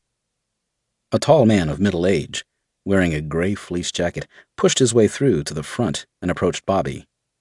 His face, though weathered and extremely lean, making his features protrude, seemed to be the face of a warm man. It was his eyes, filled with sympathy and understanding for Bobby's feelings. "I'm sorry, but when he was bitten," the doctor began, The virus spread through his system at an extremely rapid rate. There is no cure, and once the host dies, everything that made them what they were dies with them. What comes back is nothing more than pure motorized instinct. They understand very little and don't seem to remember or recognize anything from their former lives. Bobby looked back at the body of his friend, standing motionless in the room beyond the viewing pane. The doctor placed a hand on his shoulder, and initially, Bobby felt the urge to shrug it away, even twist his body around and grab the man's forearm and pull his shoulder from the socket. But the feeling passed immediately. I truly am sorry, the tall doctor continued. Nick is dead, and that, what you see in there, is not your friend. He will attack you in the same way that you saw him attack his reflection just a moment ago, and if he can, he will kill you. The doctor stepped back and looked along the line of men standing in front of the window as Stan and his team stared back at Nick's body. Make no mistake, gentlemen, a bite from one of the infected is 100% fatal, regardless of how deep the bite or where on the body it is received. There is no cure yet, and even a graze will be enough to pass on the virus. He stepped towards the glass, eyeing the reanimated corpse with interest for a moment, and then turned to address them again. Nick was strong, fit and healthy, but the infection burned through him, despite our efforts to stop it. He lasted 2 days from the initial bite, until his body lost the battle. 4 hours later, his basal ganglia... He paused and looked about, realizing that he was about to begin bombarding them with information that they would not understand. He coughed slightly, then continued. And certain other parts of his brainstem began to show signs of activity. Over a period of 5 minutes, he became more animated and eventually became this. So, they die, and then the virus brings them back? Stan asked. Correct, the doctor nodded. And the only way to kill them is a shot to the head, Brian grunted. It was a statement, not a question, as he remembered seeing their commander put a final bullet to the brain of the creature that attacked Nick. Yes, that is right. Is he contagious?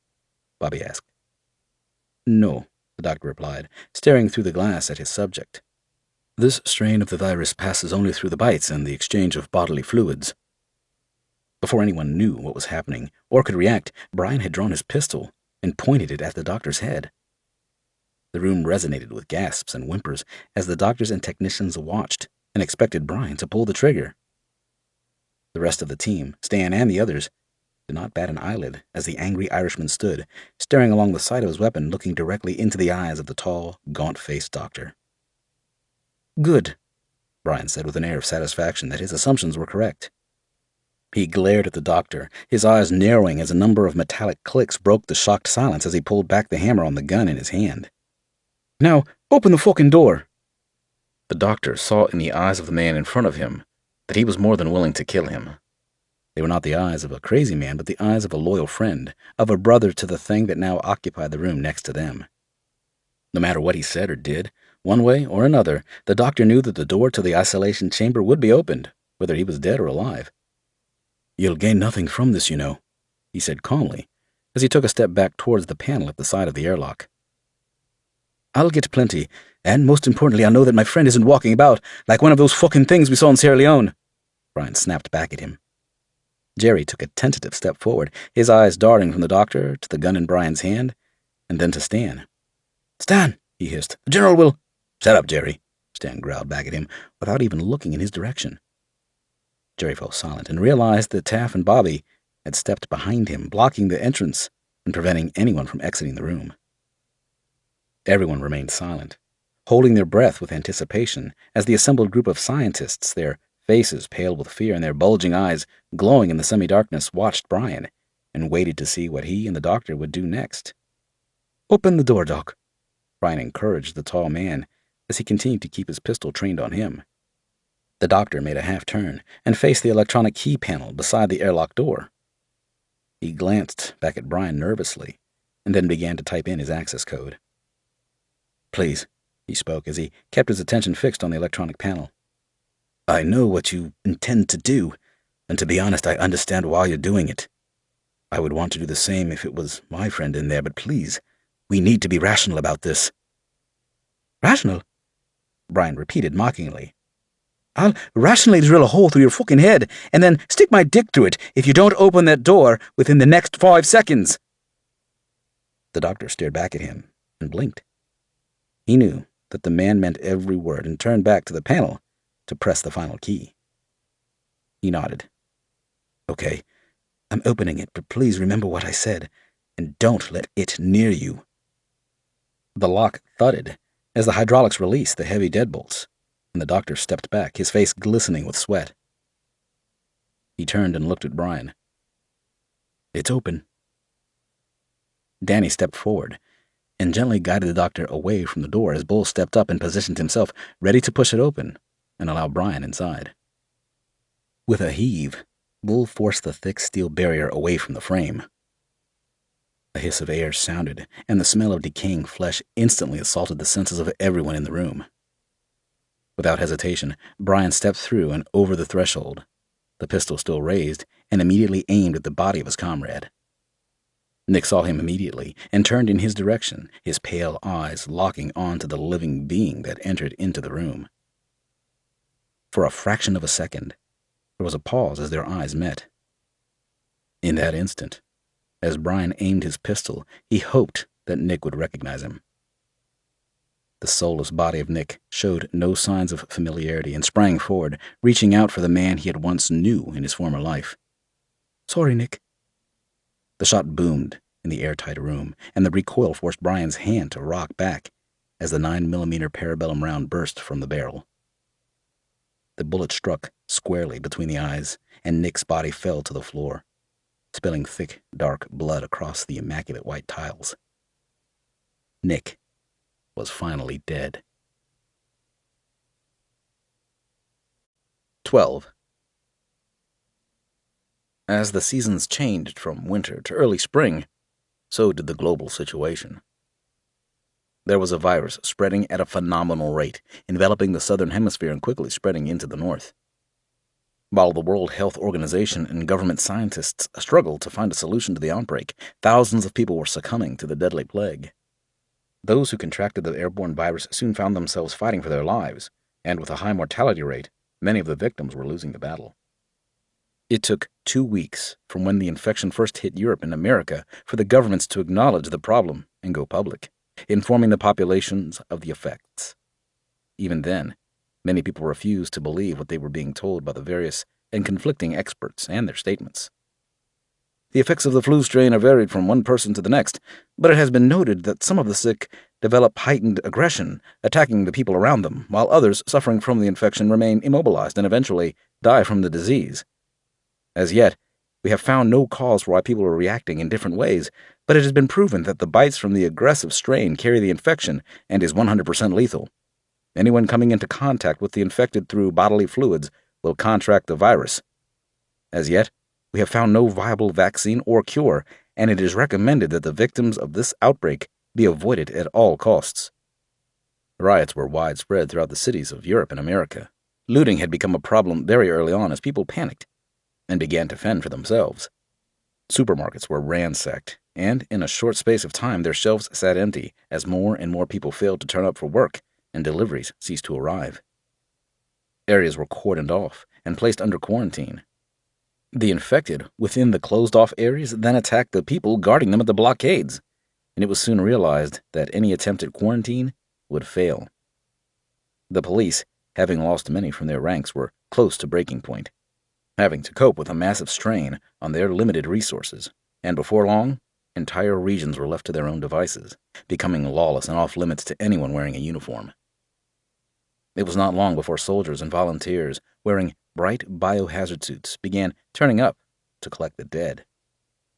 The streets were becoming littered with corpses and people dying from the plague. As the body collection parties moved from house to house, the landfill sites of every urban area were quickly filled with the bodies of the deceased. The stench of burning flesh became a part of the atmosphere as the dead were hastily cremated and then buried beneath thin layers of soil ready for the next layer of victims. And it was not long before reports were being circulated through the media of people still being alive when they were carted off for disposal. Naturally, this information caused more panic, and many families barricaded themselves into their homes, fearing that the army would kill them regardless of whether or not they were suffering from symptoms. The countries of the so-called civilized world were rapidly spiraling out of control. Soon, within just 2 days of the acknowledgement of the spread into the Northern Hemisphere, further televised announcements were made, but this time they came directly from the British Prime Minister and U.S. President. Ladies and gentlemen, in the last hour I have received a number of reports on the situation as it stands at this very moment. Though shocking and hard to believe, we have had confirmation from a number of government sources that those who have died recently are returning to life.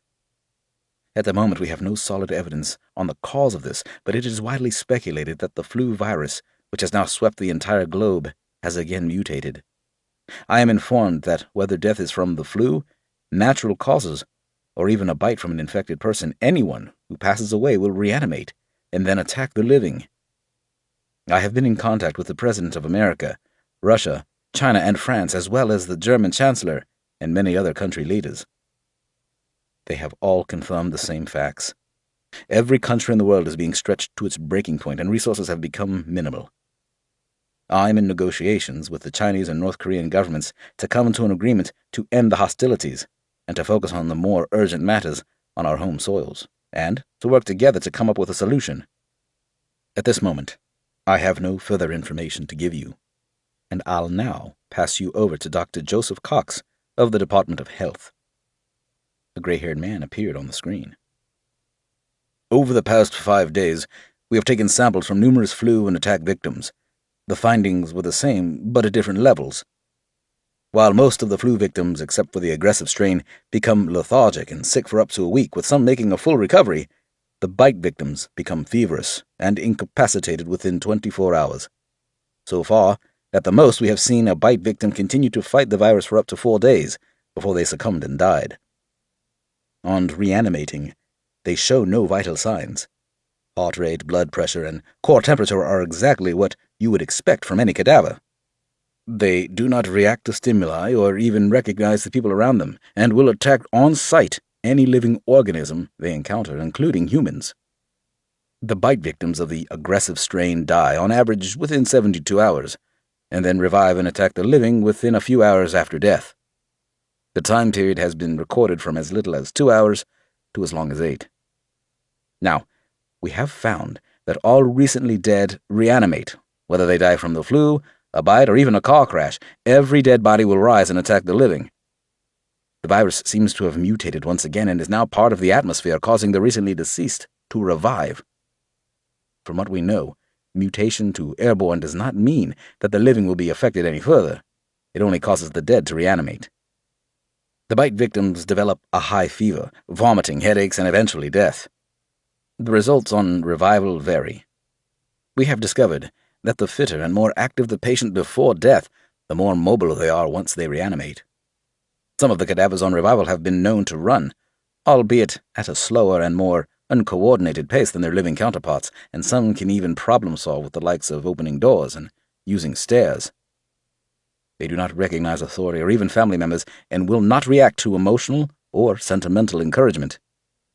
Their instincts are rudimentary, and so far, we have discovered that they cannot be reasoned or bargained with. They recognize nothing of their old lives, and all emotional attachment should be disconnected from family members who become infected. We have discovered that the brain is the key to their revival and continued existence. Without the brain intact, the body cannot reanimate. We must remember that these are no longer our family and friends. Regardless of what we say or do, they will not react to their past lives, names, places, emotions, or trinkets. They are nothing more than reanimated corpses that are, for some unknown reason, intent on killing and eating anything living that crosses their path. Regardless of the situation and the attacks, many people still refuse to believe that their friends and family would want to hurt them. Entire households became infected, and that led to whole streets, districts, and before long, towns and cities. The governments, in their haste to explain the situation, had forgotten to pass new emergency laws on how to treat and deal with the infected. So when confronted with a walking corpse or violent strain of flu, people feared prosecution should they hurt or even kill their attacker. To add to the problem, many people had friends or family who became infected or even died through natural causes at home. Once revived, They could not reason that the thing that had just sat up and now walked towards them was anything other than their wife, husband, son, daughter, or even best friend. Emotion and sentimentality became one of the deciding factors for humanity losing the war against the dead plague. Whole cities and towns were lost throughout the world as the authorities tried to stem the spread and regain control. What many did not know until it was too late was that the dead and infected could not feel pain on the same level as living people, or feel fear, or consider consequences of their actions. Entire police and army units were sent in to secure this street or that square, only to be swallowed up and never seen again. Some countries took a more extreme approach.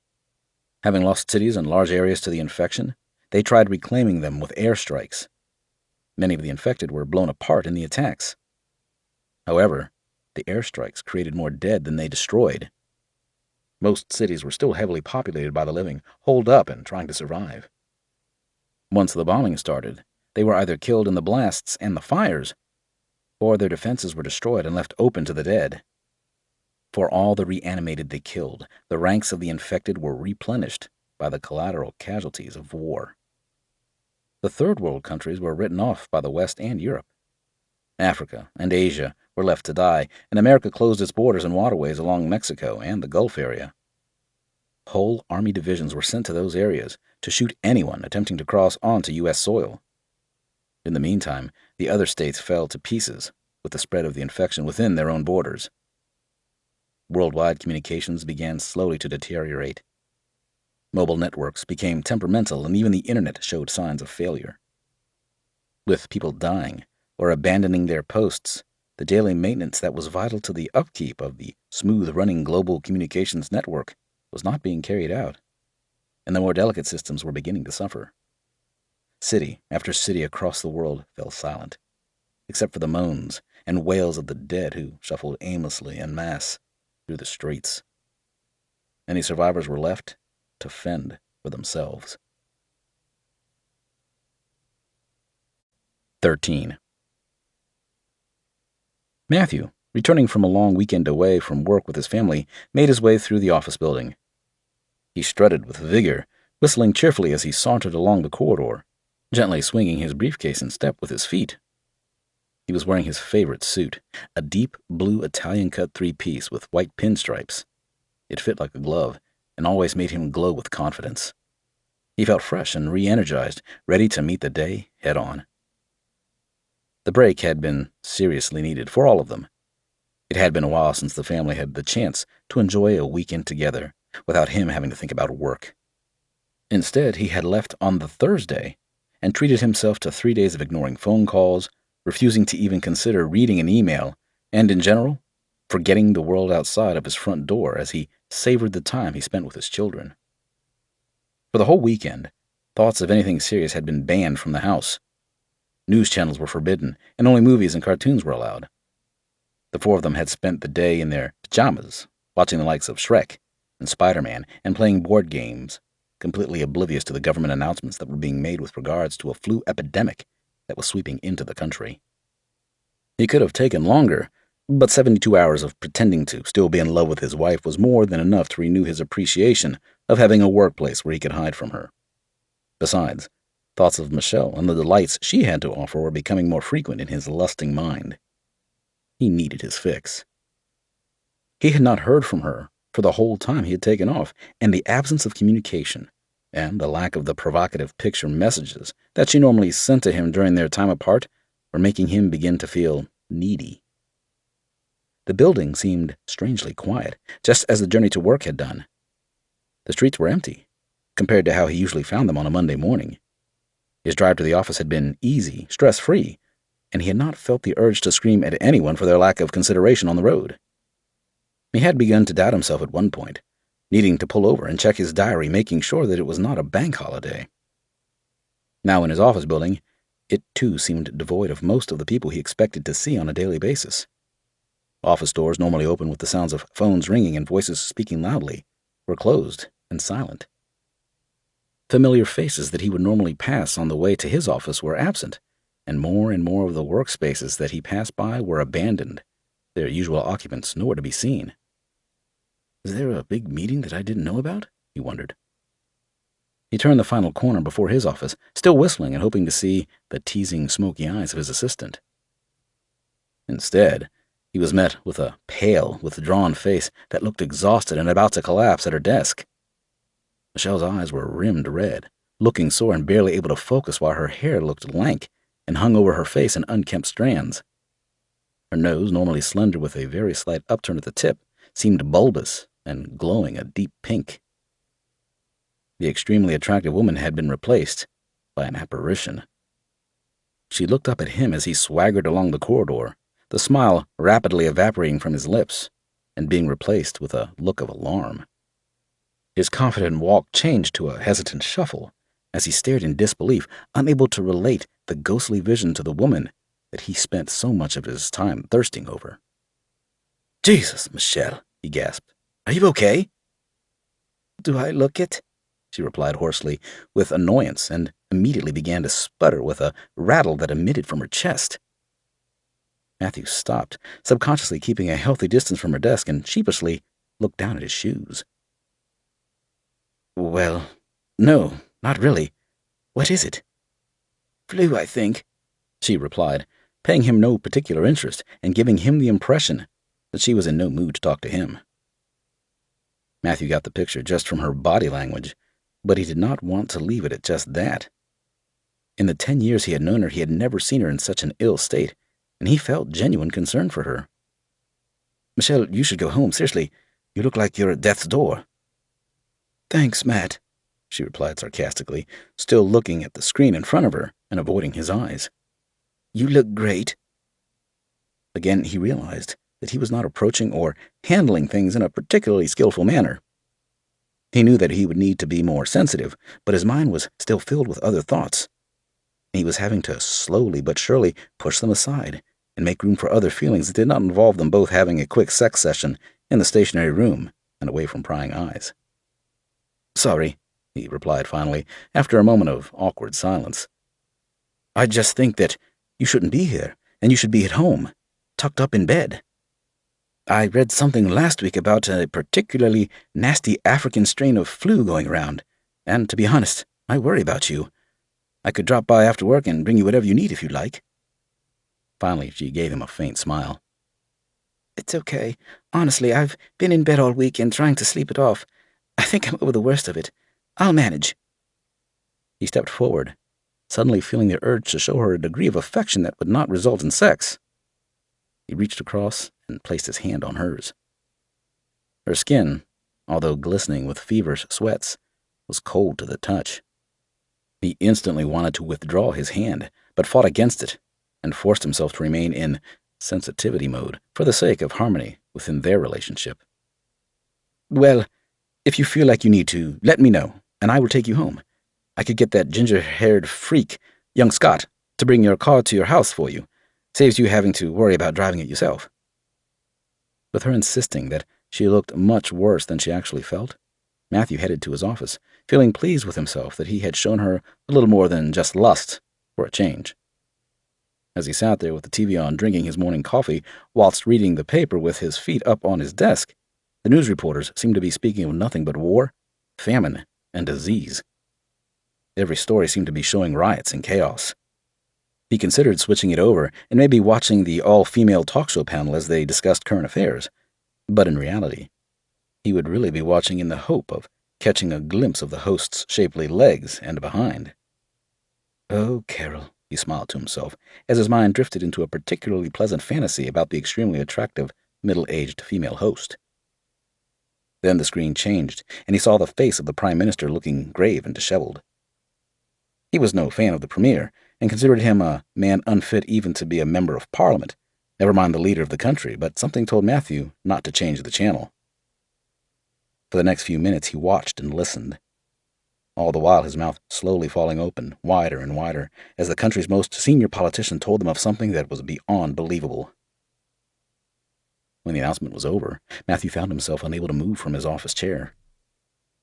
He was frozen in time, gaping at the large screen mounted to the far wall and staring at the images of crowds of people rampaging through cities all over the world.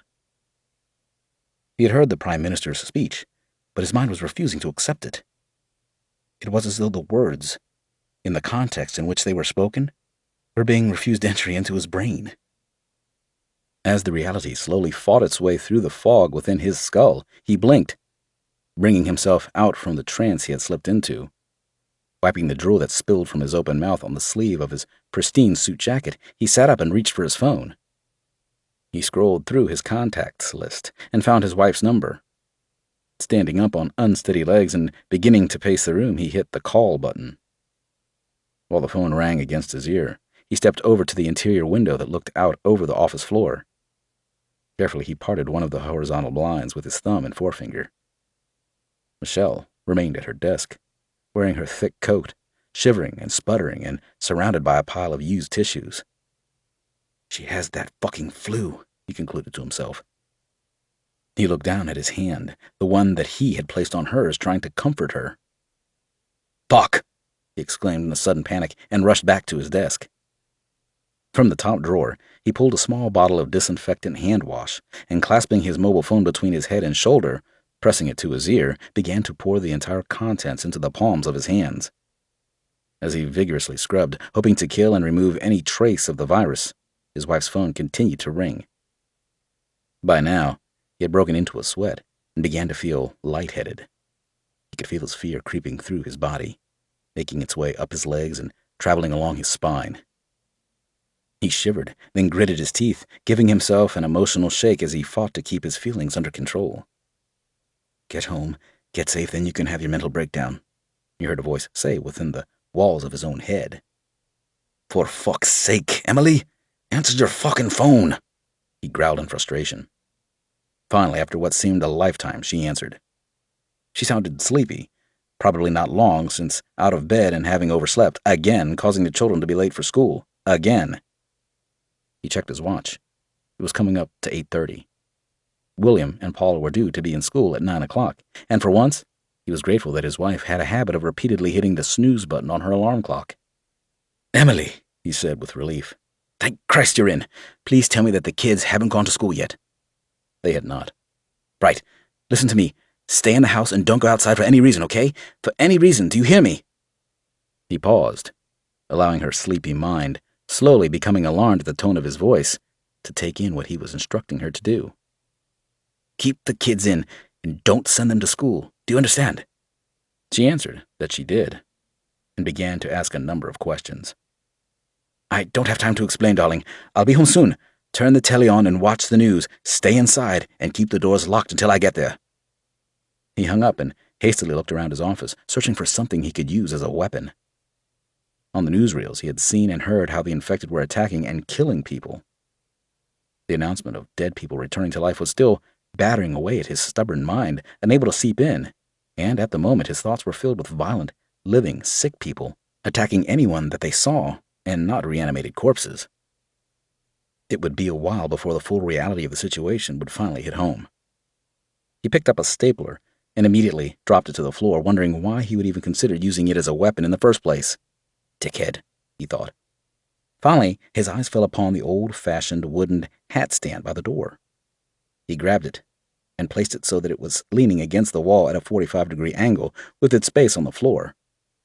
He took a step back and raised his leg, his aiming mark being the center of the stand. With one forceful kick, it snapped in two with a loud crunch. He grabbed the lower half and planted his feet on the base of the stand, pulled and twisted until it was separated from the lower part of the broken hat stand. He raised the length of smooth varnished wood up in front of him and inspected it, judging it on its ability to act as a club. It was heavy, and long enough for him to swing and remain out of arm's reach of anyone who came near him. It was as good a weapon as he was going to get from the meager pickings within an office building.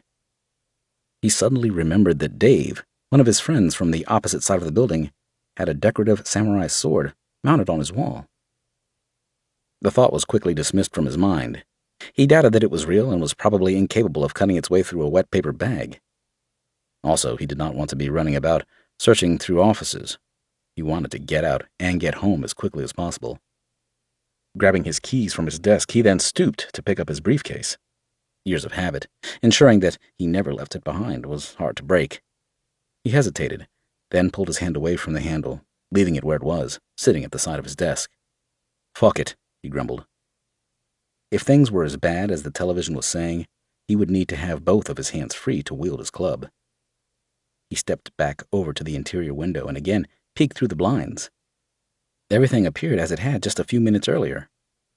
He looked down at Michelle, still typing at her keyboard and struggling on like the trooper she was.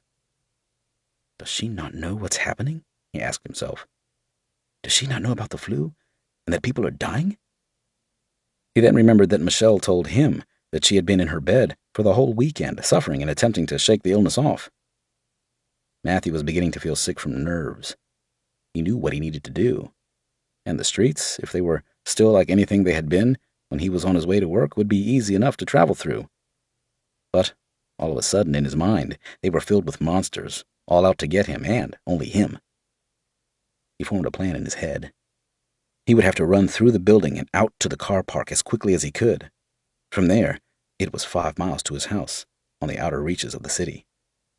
Thankfully, the small private estate where he and his wife and children lived was separated from the rest of the suburbs by a motorway, flanked with high hedgerows, and the only way there was across the bridge that spanned the road.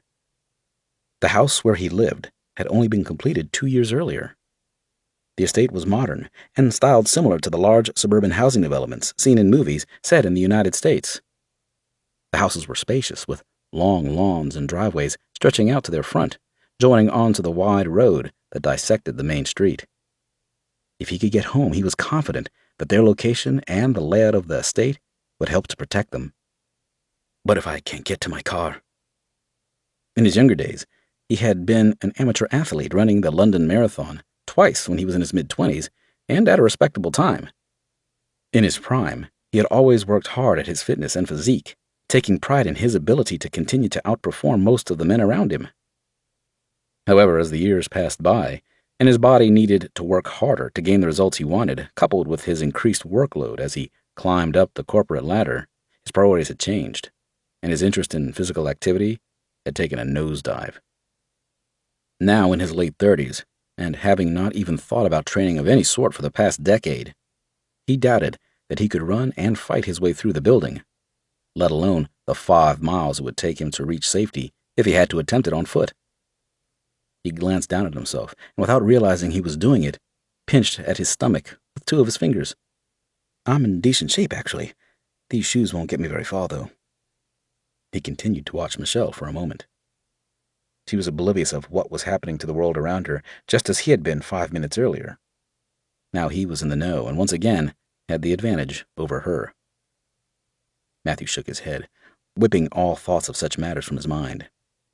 The game is over, Matt. It no longer matters whether you have information that she doesn't. She's dying there, and so is the rest of the planet. His plan was clear, and with a deep breath, he approached the door. As he clutched his club in his right hand, he reached for the handle with his left. The lock released silently, and he pulled the door open and stepped out from his office. Michelle had not noticed him, and remained facing the monitor of her computer, wheezing and sniffling back the mucus that threatened to flood from her sinuses. The fear inside him doubled its efforts to consume him, and again began to feel nauseous, forcing him to swallow hard and take a deep breath in an attempt to remain in control. He hesitated for a moment, feeling the trickles of sweat that coursed along his spine and began soaking through his shirt. Michelle? He stuttered. What? Came the reply, without her bothering to turn and face him. He crept forward, inching his way towards the corridor that began on the other side of her desk. Passing in close proximity to her was something that he was not looking forward to. He could almost see the virus lingering in the air around her. He mumbled. I'm going down to the canteen to get a brew. Yeah, okay, she replied, and began pushing her seat back, slowly turning her head towards him. I'll join you. With an icy hand of terror squeezing his throat, fearing that she was about to stand up and approach him, he let out an involuntary yelp.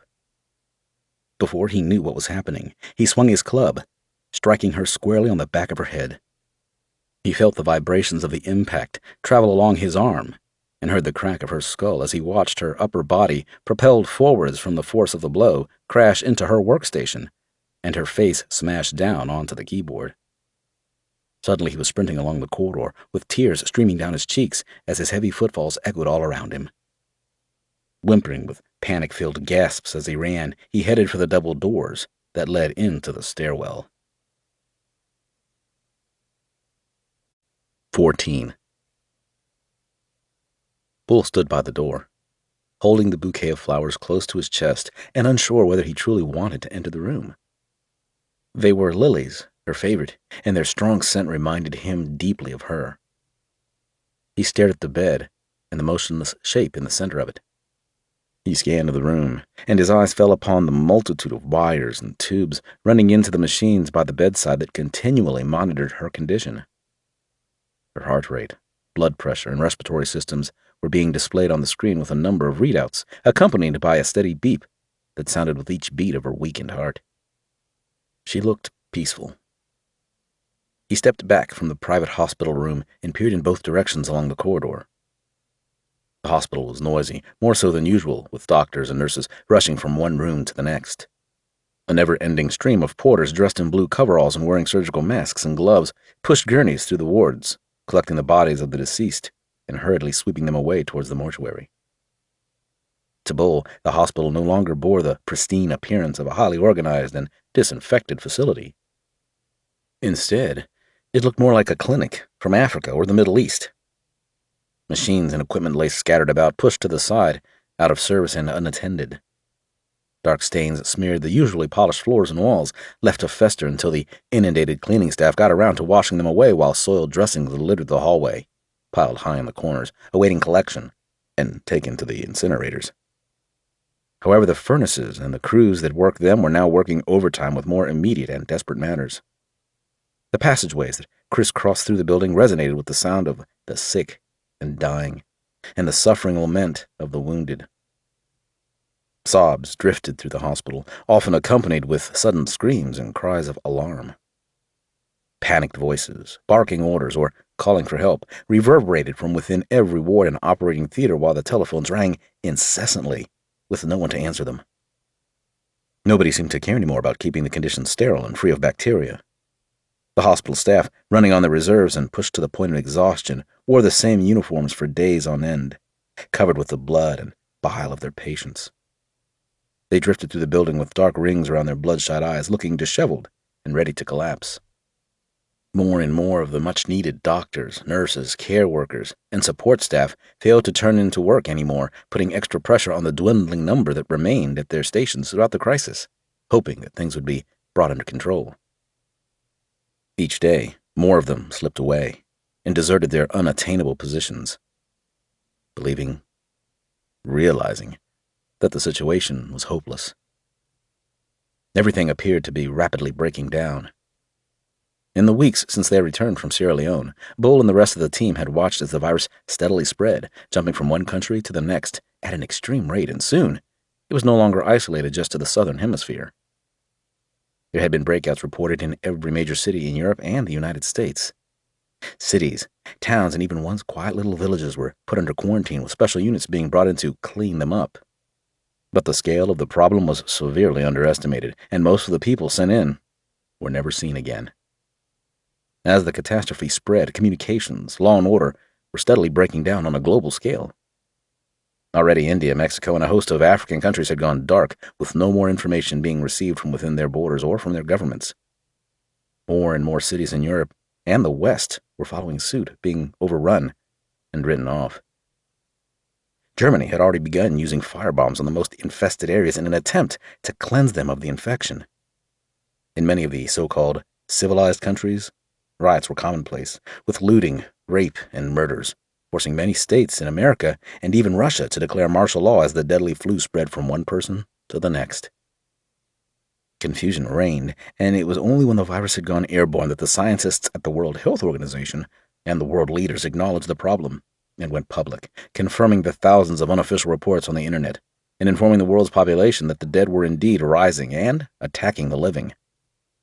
Information was sketchy at best, and facts often became confused with fiction.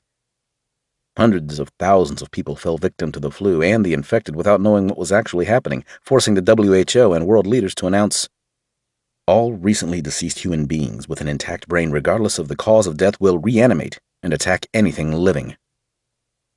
Even then, as the world was told, it was still a number of days before it was reported that the bites of the infected were deadly, and anyone bitten would die and reanimate in the same way.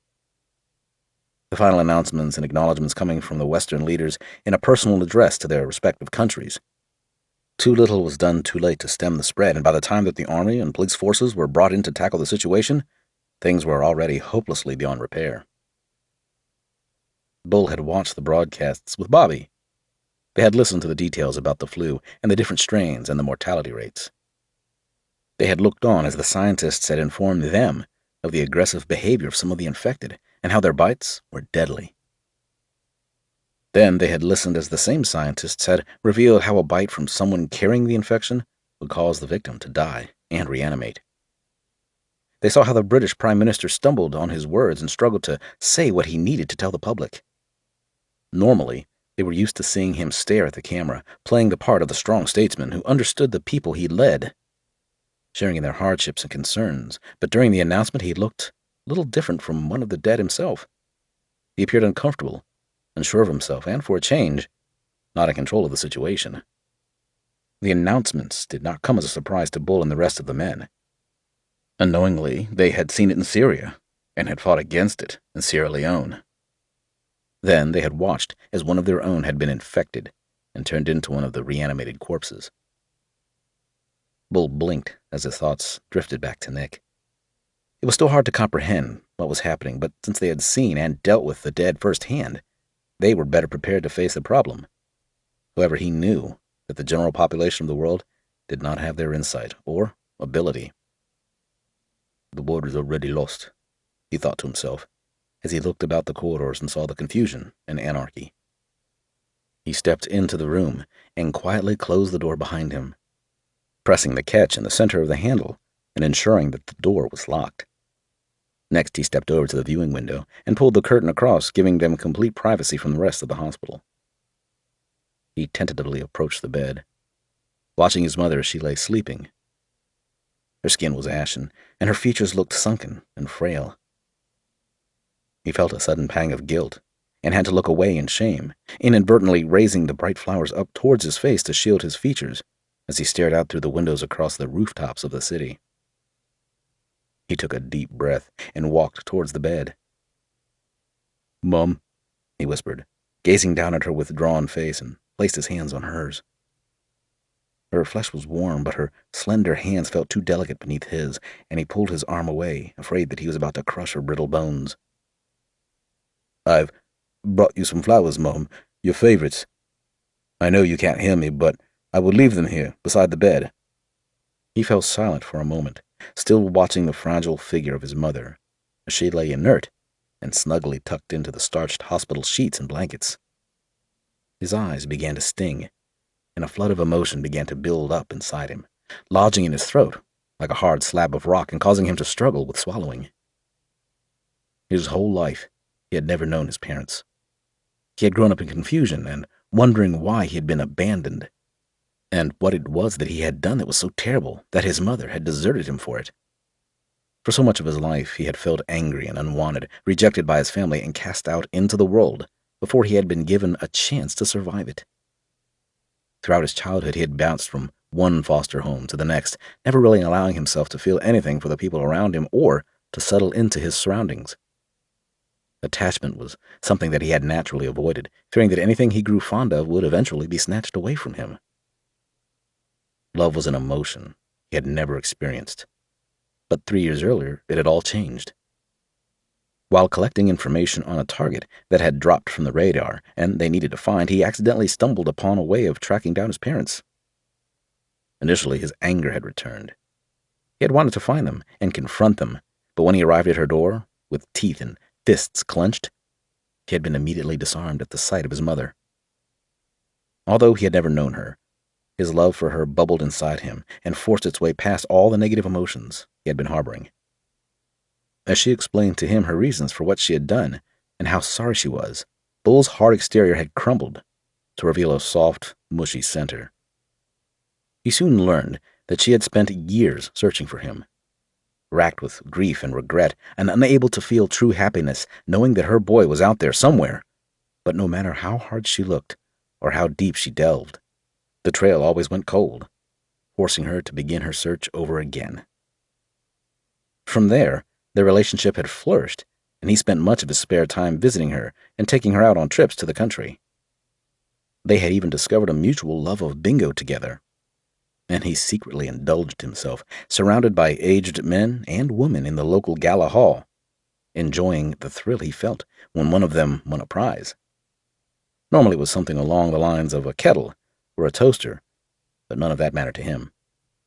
What did matter was seeing his mother smile and feeling the love radiate between them. Bull finally had the mother he had always wanted, needed, but unfortunately their relationship was short-lived. 3 months earlier, she had revealed to him that her heart was failing.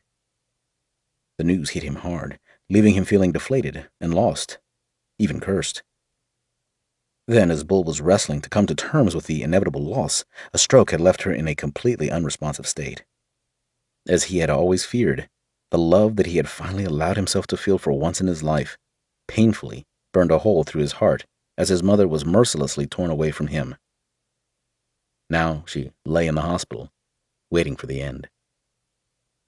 A blood-curdling scream rang out from somewhere deep within the building, snapping Bull from his thoughts. More screams followed, accompanied by the sound of running feet racing through the corridors in all directions. Things were falling apart. He glanced at the door, and then back at his mother, who seemed to be completely oblivious to everything that was going on nearby. Again, Bull thought how peaceful she looked, and he thanked his stars that she did not have to worry about what was happening. He could not bear the thought of her fretting and being scared about the events that were currently taking place across the world. He wanted her to remain at peace, without worry and concern. It was time. He raised himself to his feet and picked up the flowers, pausing for a moment to breathe in their scent and see the angelic smile of his mother in his thoughts. Carefully, he tucked them into her hands, resting the bouquet against her chest. He looked down at her and placed his hand on her cheek. "I love you, Mum," he whispered softly, as a tear began to well up in his eye. He smiled fleetingly and brushed his large fingers through her wispy white hair. He leaned forward, careful not to crush her, and kissed her forehead. "I love you, Mum," he repeated in her ear, and he was certain that a smile had briefly creased the corners of her lips. Bull breathed deeply, fighting with his inner being and struggling with his thoughts and feelings. He knew what he needed to do, and that it was the right thing. But it was still an immense battle that raged within him. His emotions tore at his core, causing him a pain that he could not describe as his eyes welled to the point where his vision began to blur. He reached his hand around his back, using his large body to shield his mother's view. He knew that she could not see anything, but he felt urged to keep his actions concealed from her. His heart pounded, and his hands shook as he unsheathed the long, thin blade from his waist belt. He leaned in close to her again, trembling throughout his whole body as he placed his arm behind her neck and gently pulled her close to him so that his cheek rested against hers. With his other hand, he brought the knife across the bed and paused, the tip of the cold steel just centimeters from her head. "I'm sorry, Mum," he whimpered as the tears began to cascade. "I love you, Mum, and I'm so sorry, but this will bring you peace." He pushed the blade deep. As gently as he could, but with great speed to prevent her from feeling anything, the knife was thrust into her ear canal. It was over in less than a second as the sharp point sliced through and scrambled that portion of her brain. A faint gasp escaped from her throat, and Bull felt her final breath brush against his face as he withdrew the long shaft, throwing it with disgust into the corner of the room where it clattered against the wall and dropped to the floor.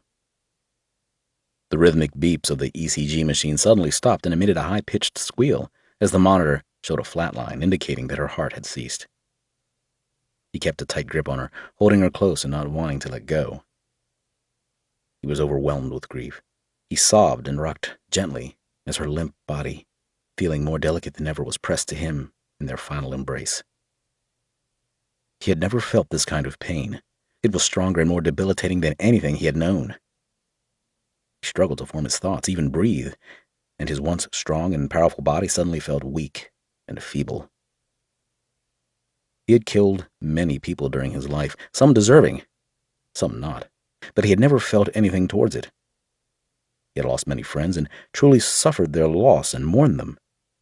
But he had never had to be the one to take the life of someone that he loved.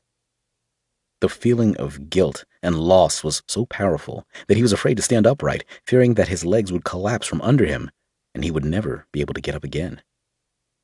For a long while, as the screams continued throughout the hospital and the moans of the dead grew in volume and number, he remained huddling his mother, stroking her hair and kissing her still warm cheek. He whispered to her endlessly as he cradled her in his arms, rocking back and forth while his tears soaked into her hair and the bedsheets. Finally, he gently laid her down, resting her head against the pillows where she would remain for eternity, still clutching the lilies in her hand. His heart pounded, and his knees shook as the tears continued to break through their barriers, but he knew he could not stay there any longer. He stepped away from the bed and gritted his teeth, swallowing hard, and with it, the pain that was threatening to overwhelm him and leave him trapped in the hospital. Wiping his eyes, he forced himself to gather his strength and regain his composure. He said goodbye to Eileen Crawford, the mother he had only known briefly, but had loved a lifetime, and gave her a final kiss on the forehead before turning towards the door. He needed to leave before it was too late. The hospital was clearly overrun. It sounded like a riot had broken out within the wards, and from what he could hear, the living were rapidly losing the battle. He stepped over to the corner and picked up the knife. Unable to look at the blood-stained blade, he wiped it against a towel and gripped it in his left hand with the blade running upwards along his forearm. With his other hand, he reached down through his jacket and pulled out the Browning pistol he had tucked into the front of his jeans. He checked the chamber and released the safety catch then, ensuring that the 3 extra magazines were still secure in his pocket. He stared at the handle of the door. Hell was beyond the thick wooden barrier, and he needed to be ready to take it on. He took a deep breath and shrugged his shoulders in a circular motion. At the same time, he shook his arms and legs, limbering himself up and increasing the blood flow to his limbs. Okay, he muttered to himself through gritted teeth. His mind was clear, and his pain had been converted into anger and a burning hatred that he would unleash upon anyone who stood in his way. Let's get this done. He glanced back at his mother one last time. She still looked at peace, embracing the vibrant lilies. Bull smiled sadly, and then reached for the handle. The corridor was empty. The sounds of panic and terror still echoed through the wards, but the immediate vicinity was clear from the infected. The place appeared like a tornado had ripped through the building. Tables, chairs, and equipment lay strewn and overturned in every direction he looked. Slowly, avoiding making any sound, he pulled the door closed behind him, leaving his mother in the room and protected from view. Holding the pistol at waist level, with his elbow tucked in, he began to edge his way along the hallway. The strip lighting above him flickered, causing the long passageway to disappear before him, and then reappear a moment later. With each power short, he expected to see a horde of the infected in the corridor ahead of him. He continued forward, his brow soaked with sweat, and his palms moist, as he kept a tight hold on the knife and pistol. His eyes darted in every direction, scrutinizing every corner and shadow, checking that they were clear before passing them and moving further on. A lingering scream reverberated from an adjacent corridor. It was the voice of a woman. She continued to cry out for a long while, the sound of her pain and fear evident in the howls she emitted. As her shrieks faded, deathly silence filled the void left behind. The hospital was overrun. Anyone that could get out had already done so, deserting the frail and wounded, the vulnerable and defenseless, and choosing to save themselves as their survival instincts took control and forced them to flee. Now the infected roamed the corridors, feasting on the sick and dying that had been left behind. Bull was alone and surrounded. At each junction in the long hallway, he paused, pressing himself close to the wall and carefully checking in all directions along the intersections before quickly crossing. He had another 2 junctions to navigate, and at least 4 flights of stairs. And then he would be at the main reception area, through the large glass doors, and out into the open. It was a long way, and he doubted that he could remain unseen the whole time.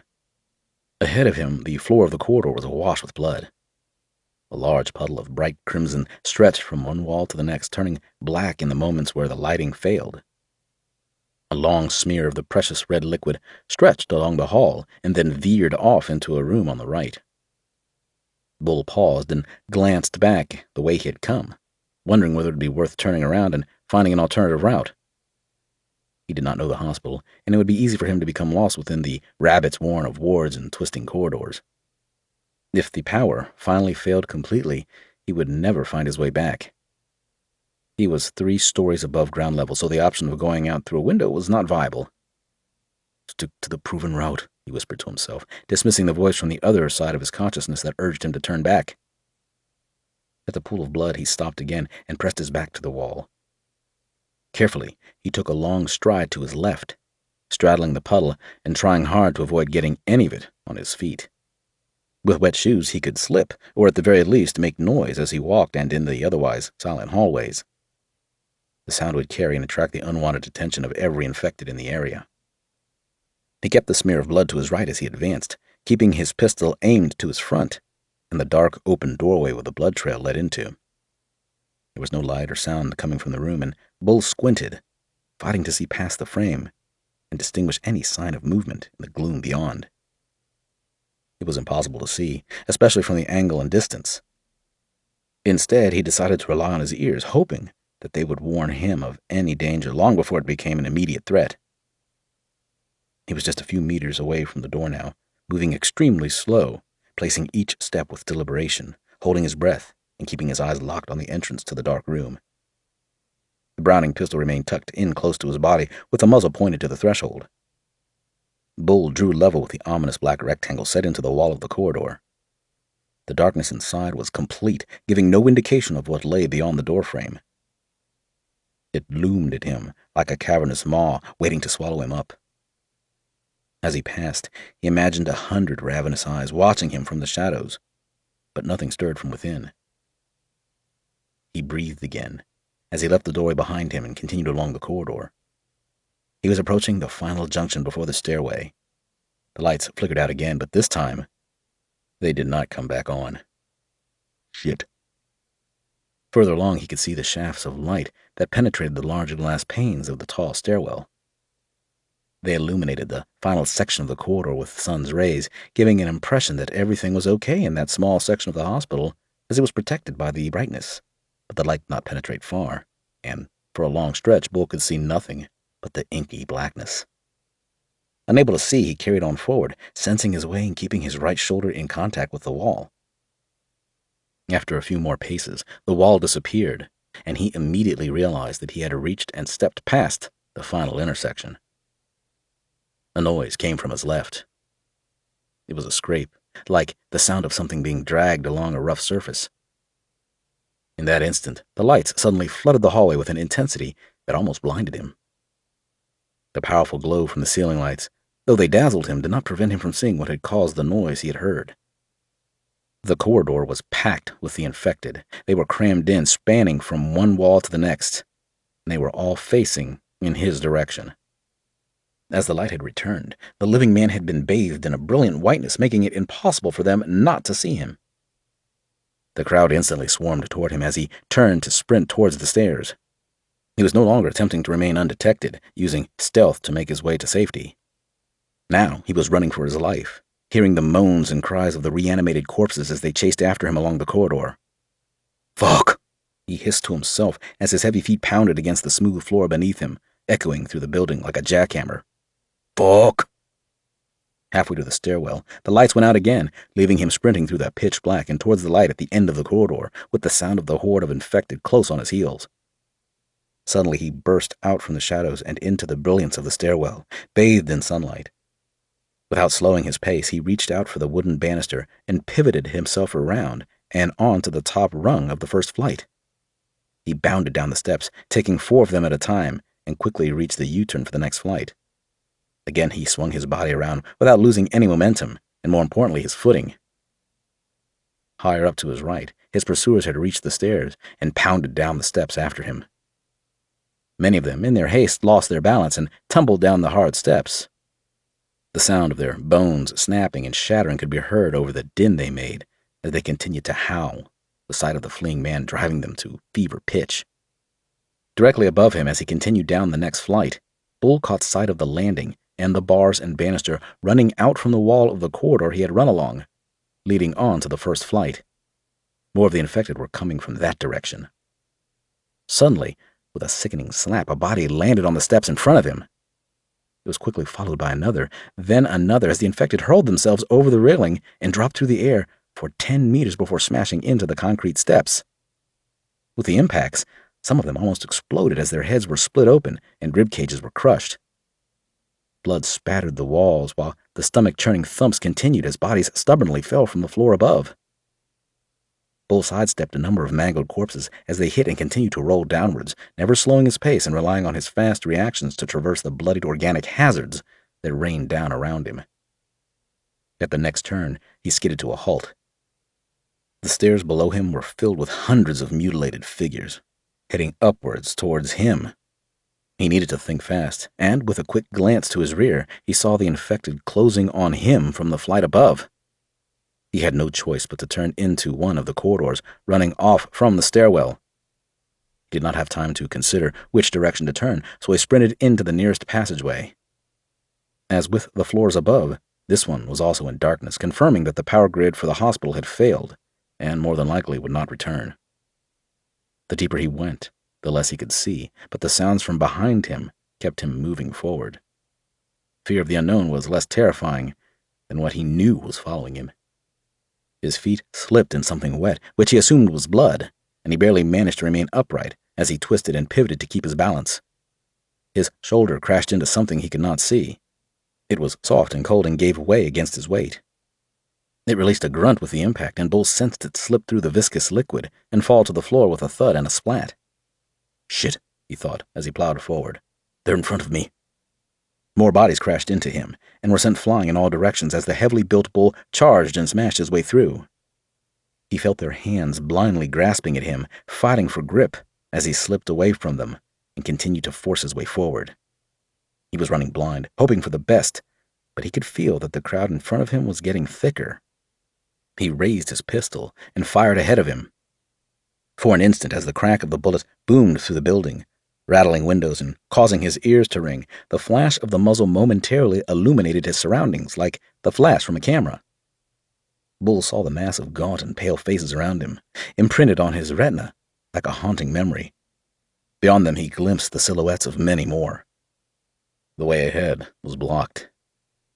Without hesitation, he stepped to his right and shoulder-barged the door he had subconsciously seen in the split-second flash of light from his gun. The lock snapped instantly as his immense weight and strength was slammed against it, forcing it to fly open and crash against the interior wall with a resounding clang. Bull jumped inside and saw daylight. The room was being dimly lit from a number of small frosted windows set into the wall where it met the high ceiling. Below each of them was a cubicle. He was in the hospital's public toilets, and the windows were far too small for him to even contemplate squeezing his bulk through. The sound of the crowd spilling in through the door behind him confirmed to him that he could not turn back either. He was trapped and could not see any other doors or windows in the murky room. More bodies stumbled in, and Bull desperately searched around him for a place to hide. He eyed the end cubicle and moved towards it, knowing that he would not be able to remain undetected for long, but he had no choice. He did not have enough ammunition to fight his way out, or even thin the crowd that filled the corridor outside. The infected were piling up behind him, tripping over one another and getting themselves wedged in the doorframe as they fought to get inside, allowing Bull the chance to consider his next move. They clamored and dragged themselves into the room, crawling over one another and towards the large meal that they sought. As he headed towards the end cubicle, Bull looked up and saw the network of large pipes that ran the length of the room, suspended on brackets from the ceiling.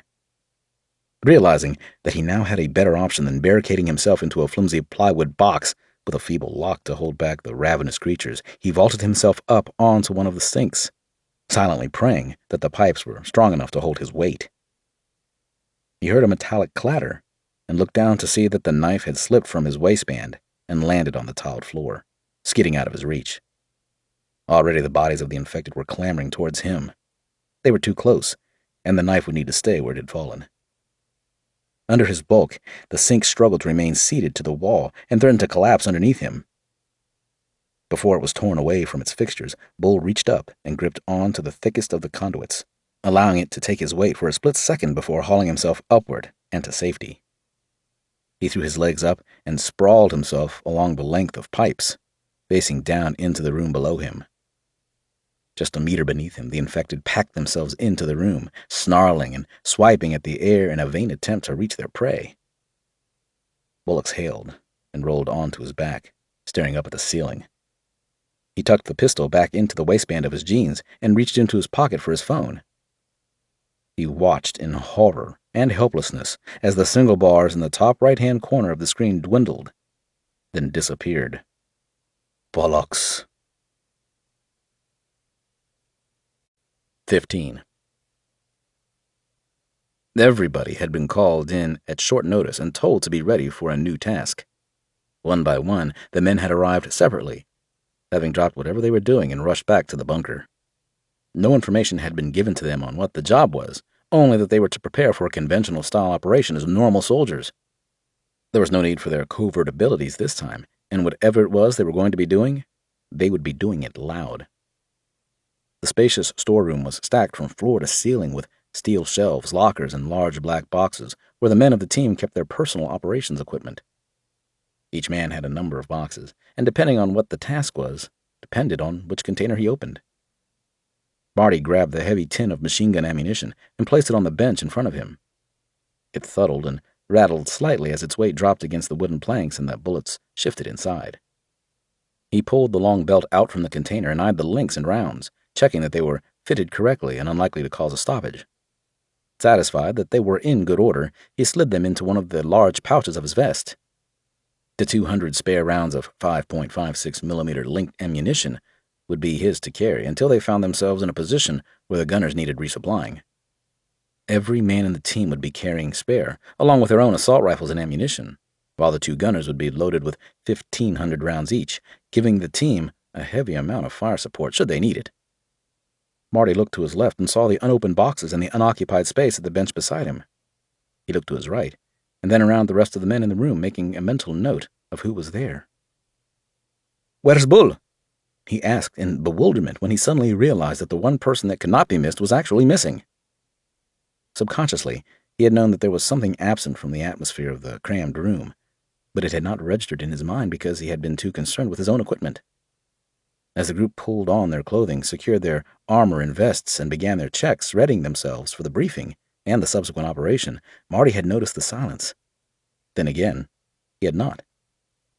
The loud, booming voice of Bull, as he tore into someone, ridiculing them for one reason or another, or complaining about his equipment or the lack of time off, was deficient from the air around them. In its place, a hush of preoccupation had settled over the 6 men as they busied themselves with their own thoughts and preparations. Stan shrugged as he secured the straps and clips of his tactical assault vest and began rotating his shoulders, checking for ease of movement in the bulky kit before reaching down to pick up his M4 rifle and the stack of loaded magazines beside it. "I have tried calling him, but it keeps going to his answering machine," he said as he loaded his ammunition into the pouches of his vest. "He should have received the same callback that we did, but he's the only one that hasn't arrived. I was going to go check with Sam once I was ready to see if she had comms with him." "It's been 2 days since I last saw him," Brian added. "Yeah," Taff said as he lit a cigarette. "Me too." "Screw the nut, Taff, and pull that fag out," Danny demanded from the corner. "I'm not into breathing your toxic shit." "What does that matter?" Taff retorted as he puffed away. "Haven't you heard? We're all likely to get eaten by dead people in the near future anyway." As the rest of the men continued to don their equipment, check their weapons and ammunition, and of course argue, Marty and Stan exchanged a knowing glance. Neither of them knew where Bull was, but they were sure they knew who he would be with. They left the storeroom, leaving the others to continue, and headed through the rabbit's warren toward the operations room. "Put it out, Taff!" demanded a voice from down the corridor behind them. "Bullocks!"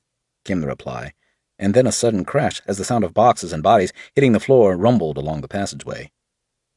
"That twat Bull! He'd better not be off having a picnic somewhere," Stan grumbled as they walked through the gloomy corridors. Marty shook his head. "I highly doubt it, Stan. Something must be up."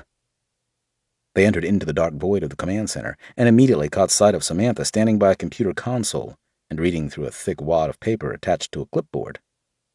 She saw the 2 men enter and noticed the look of concern on Marty's face. They remained by the door out of sight and earshot of anyone else in the room, staring at her and waiting for her to approach. She placed the clipboard on the desk and made her way towards them. She was already feeling annoyed because she knew there'd be a problem needing her attention. She came to a halt and rolled her eyes, holding her hand out in front of her as she butted in before Stan could speak. "What have you clowns done now that you need me to fix? Honestly, it's like looking after school kids with you lot, and I don't know why we bother with you. You're more hassle than you're worth." Marty glanced to his left and grinned at Stan. "I told you she'd be in a bad mood and would bite our heads off." He turned to Samantha, still smiling broadly. "You don't get much these days, do you, Sam?" "That's none of your business, Martin, and never will be," she snarled back at him. "Now what is it?" "Bull has failed to show up," Stan answered without hesitation. "Have you had comms with him, or know where he is?" "That big, stupid lump? He's probably drunk somewhere or locked up," she replied in a derogative tone as she folded her arms across her chest. "Yeah," Stan agreed. "But he has never failed to show up before. None of us have, for that matter. Something must be wrong, and we need you to turn his bio-tracker on." She was about to retort with more insults about their friend being stopped when she saw the seriousness in Stan's eyes. It was true that the men of the team were a wild bunch to deal with when they were off duty, but she had never known them to be anything but professional and 100% reliable when it came to their job. She sighed heavily. "All right, Stan, but you know, I'm not supposed to do this unless you're on ops, or it's an emergency." She turned and began to walk to the far side of the room, towards another bank of computer screens. "This is an emergency, Sam," Marty added as they walked. She glanced back over her shoulder and nodded. "Yeah, that may well be, but if it's not, then Bull's location will be up on all the screens of Whitehall, for all to see. If it turns out that he is pissed out on his face and propping up a bar somewhere, there will be a lot of flack headed this way, and I'm not taking it for you." Marty patted her on the shoulder as she reached the workstation and pulled up her chair, then began hitting a number of login passwords on the keyboard. "You never take the flak for us," he spoke reassuringly. "Jerry does." A moment later, on the screen of the monitor in front of her, a small red dot pulsed, overlaid onto a satellite image of the country. Samantha began to zoom in onto the area of the beacon, roughly 40 kilometers to the west of the bunker. "What the fuck is he doing there?" Stan said in confusion as he watched the details of the streets, roads, and buildings come into focus. "Is he moving at all, Sam?" Marty leaned forward, staring at the screen and reading out the coordinates of Bull's location. "Is he alive?" Samantha hit a key, and a separate screen appeared, sliding in from the right-hand side of the monitor with a number of readouts on Bull's status. "This is from over 48 hours ago. If he is inside the hospital, the signal may not have been updated, but he was alive at the time of the last ping." A few seconds later, and after punching in another set of commands, a new image flashed up on the screen to the left of them, showing real-time aerial footage of the city from orbit.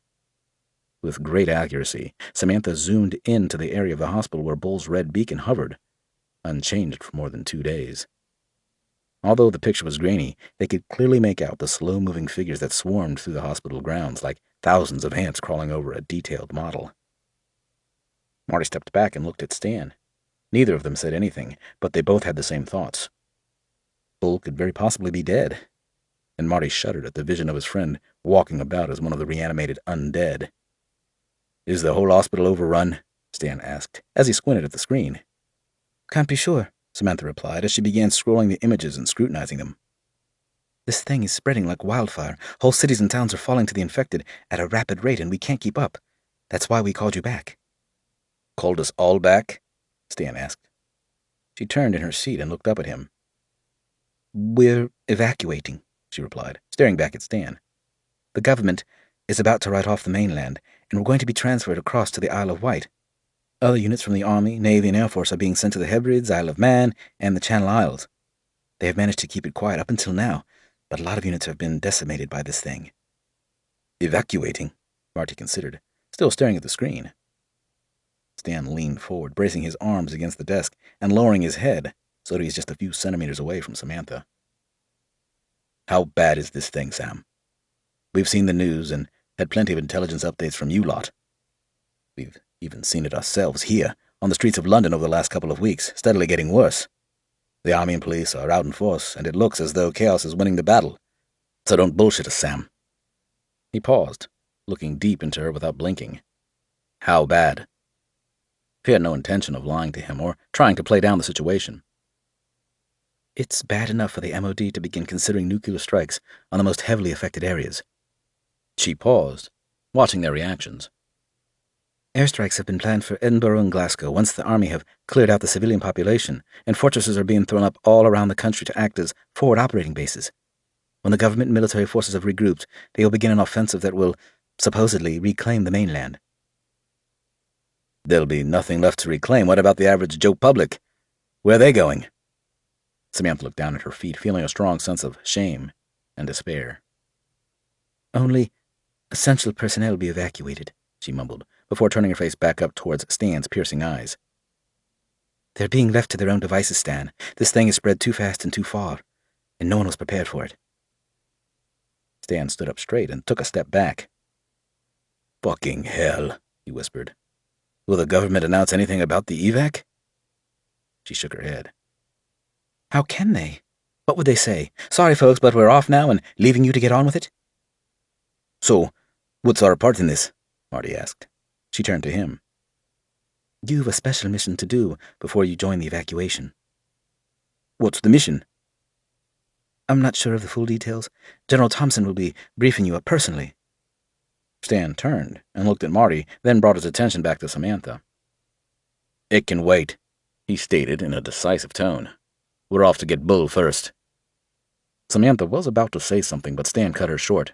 He reached over and hit the print tab on the computer screen.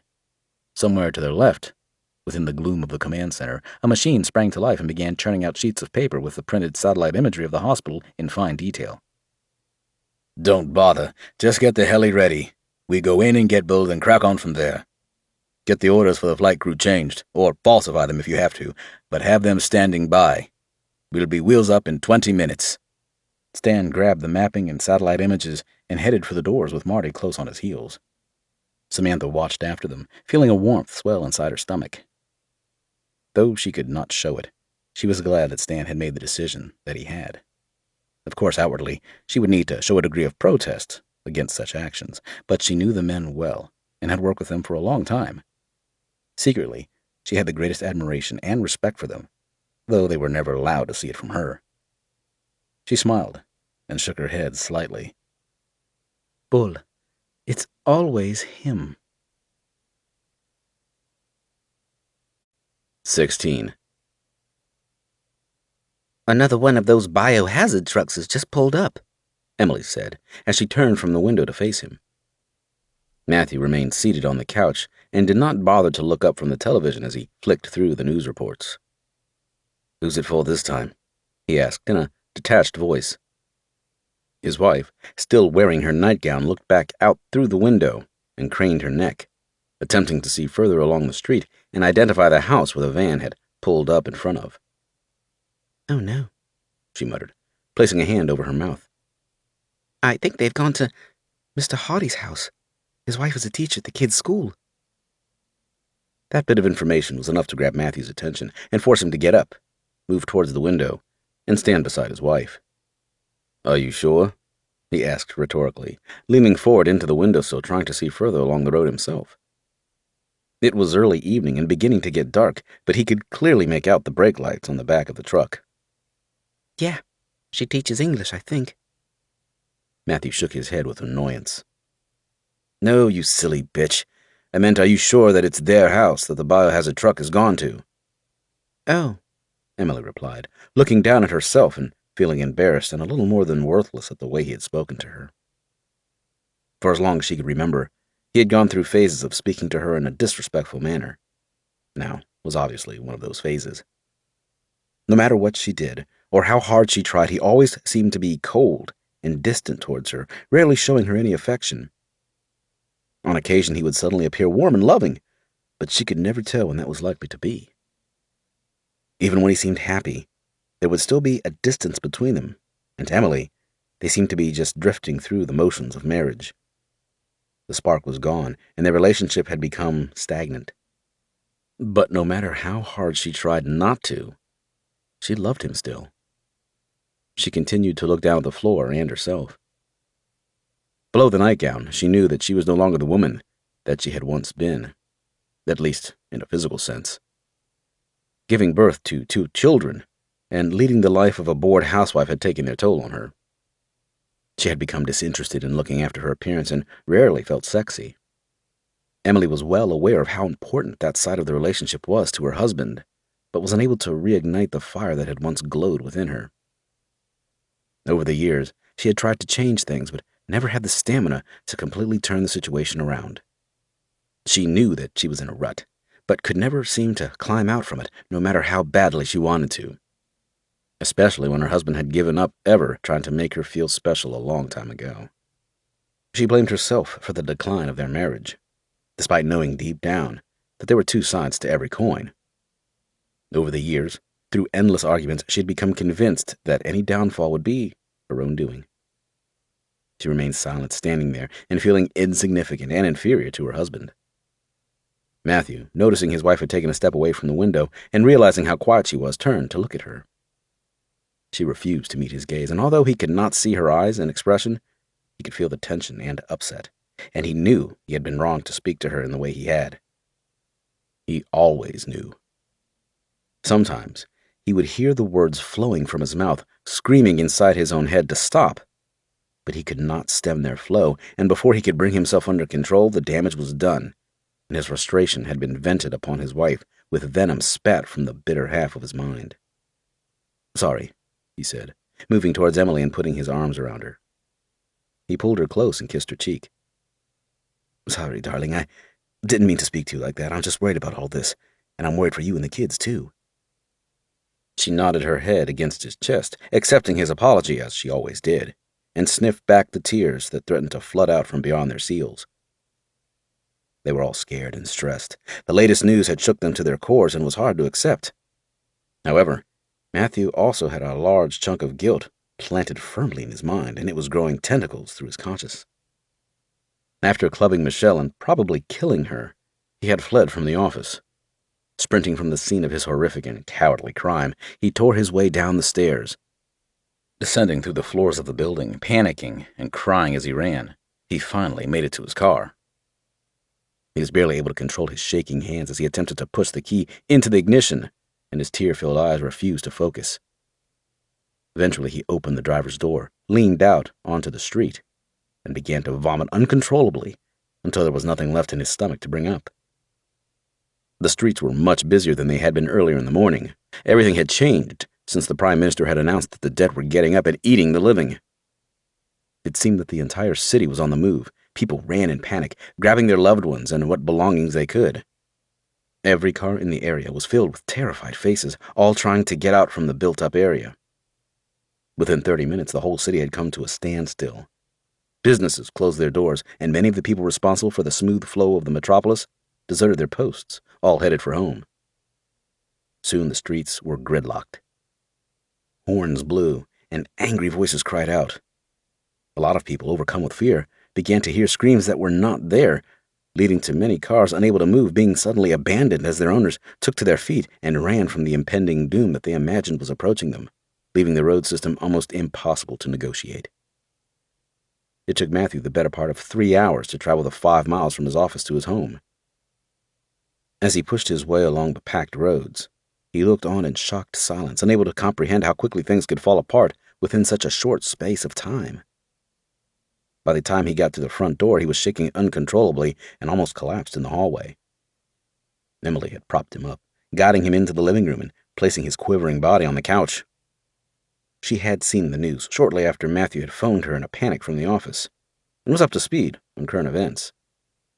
Although she was terrified and still not sure whether or not to believe what she was hearing and seeing, she took the lead and began to organize things within their home. Something had clicked inside of her. Being confronted with a global-scale disaster and a horror that she could never have imagined had awakened with a kick a survival gene that she was unaware she even had. Coupled with her husband being almost catatonic, she had no choice but to step up to the mark and take control. The children were brought down from their rooms, being forbidden to move anywhere without her, even if they needed to use the toilet. She began checking all the windows and doors of the house, and even taking stock of the food they had. Bags were packed with essentials, and left close to hand in case the situation arose where they would need to consider fleeing. Water was stored, anticipating possible utility failures, and candles, torches, and batteries were dug out from beneath the kitchen sink and the store cupboard under the stairs. For most of that day, she ran from one room to the next, organizing and double-checking their preparations, not allowing herself too much time to begin pondering what the government had announced and its ramifications. She had not even allowed herself time to see to her own needs, remaining unwashed and still in her bedclothes. All the while, Matthew had remained frozen to the couch, having not spoken a word since he arrived through the door. He sat there, staring blankly ahead of him. His mind was a tangle of thoughts mixed with fear and remorse. Michelle. He pictured her lifeless body lying there, being forgotten and left to rot, after all the intimacy that they had shared over the past 10 years. She deserved better, he thought to himself. What if it was just a cold that she had, and I murdered her? No matter how hard he tried, he was unable to shake the memory of her gruesome death from his mind. He could still feel the club in his hand, and hear the sickening thwack as he smashed the life from her body, and the dull thump of her face crashing into the desk. He shuddered internally.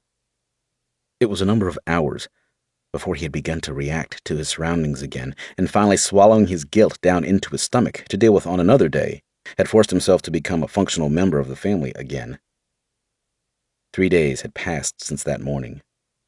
They had all remained within the house, not daring to venture outside its protective walls. Standing by the window, still holding on to Emily, he made his promises to her that all would be okay, and they would make it through the catastrophe together, as a family. Finally, they released one another. At that moment, their daughter Paula entered the room. "Mom," she croaked. "What is it, honey?" Emily and Matthew turned to see her standing by the doorway, appearing unsteady on her feet and rubbing the palm of her hand against the side of her head. At first they thought that she had just woken up and was slowly coming to, but they soon realized that their assumptions were misplaced. Even through the semi-darkness and from the other side of the room, Matthew and Emily could see how pale she had suddenly become. Her eyes looked swollen, and her brow glistened with sweat from fever as she swayed from side to side.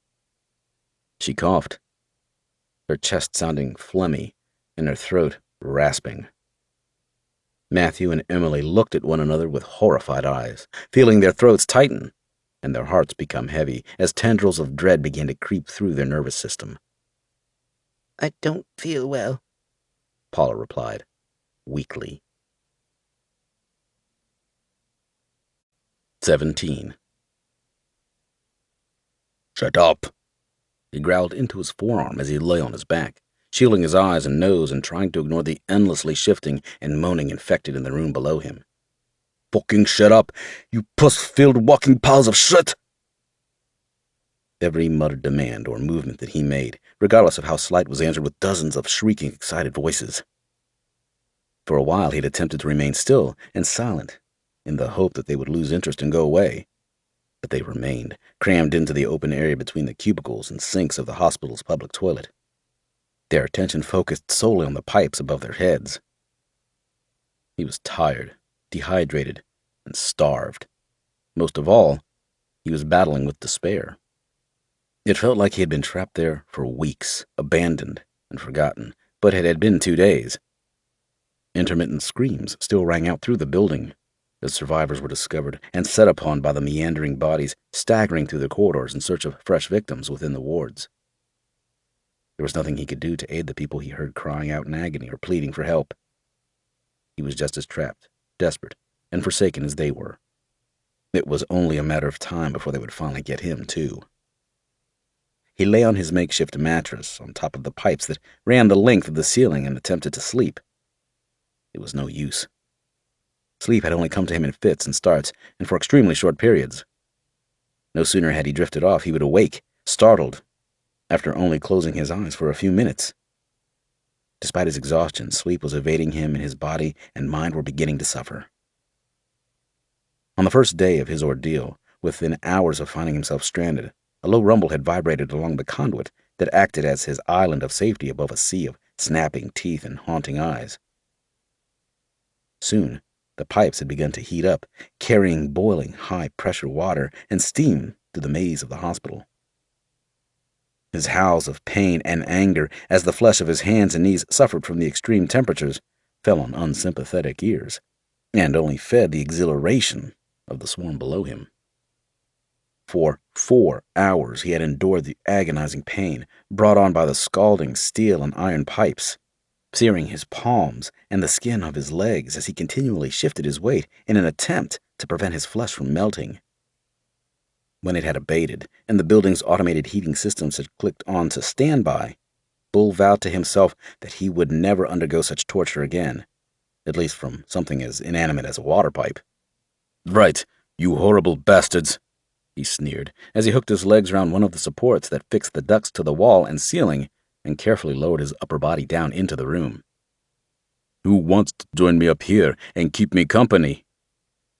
The crowd below, a collage of pale and gray faces smeared in blood and bearing ghastly wounds, erupted with wails as they reached up for the warm meal that hovered just above their heads.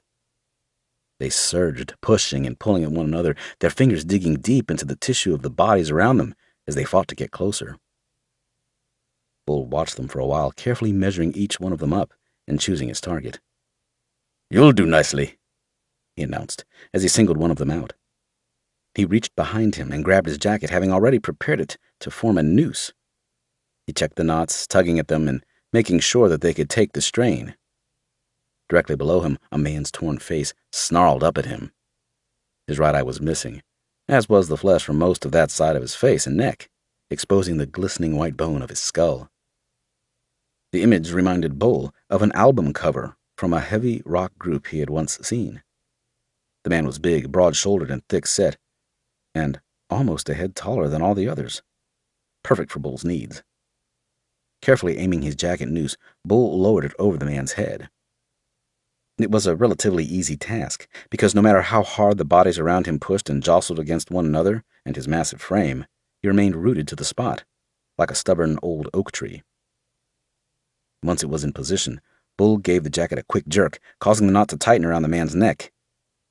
Immediately he began to struggle and pull at the material, thrashing his arms and shaking his head in an attempt to break free. But Bull's grip was too strong, and he remained snared and at his captor's mercy. With all of his might, Bull heaved, lifting the body from the ground and hanging from the noose. Adjusting his grip and reaching further down the sleeve of his jacket, Bull began to drag the dead man up towards him. He growled and grunted with strain. The muscles in his arms and shoulders bulged, threatening to split the skin as more oxygenated blood was pumped into them. His back screamed at him as it bore the sudden weight increase of the struggling body on the end of the improvised rope. As his biceps and deltoids burned with the buildup of lactic acid, the supports and brackets of the pipes groaned and jutted in protest against the rusted bolts that held them in place. Bull could feel the increased blood pressure rushing to his brain, forcing the veins in his neck to protrude from below the flesh. His face began to burn as his vision blurred, and his head swam. Clenched his jaw muscles and screwed his eyes shut to prevent them from popping out from their sockets. With a long growl through teeth that were gritted so tightly that it felt as though they were about to shatter, Bull heaved again. The man in his grasp continued to squirm and pull at the noose, but Bull had no intention of releasing him. Despite the fact that his shoulder joints were close to dislocating and his back was screaming at him to let go, he tightened his grip. "Come on, you big bastard," he gasped. By now, it felt as though his spinal column was about to break in two. With one eye, he risked a glance down and saw that the man's face was now just below the ducts. Bull shifted his weight, allowing the excess of the jacket to become wedged beneath him and enabling him to release his grip with one hand. He pressed his body against the pipes, ensuring that the majority of the jacket was secure beneath him and unable to slip. Next, with his free hand, he pulled his Browning pistol from his waistband and raised it above his head.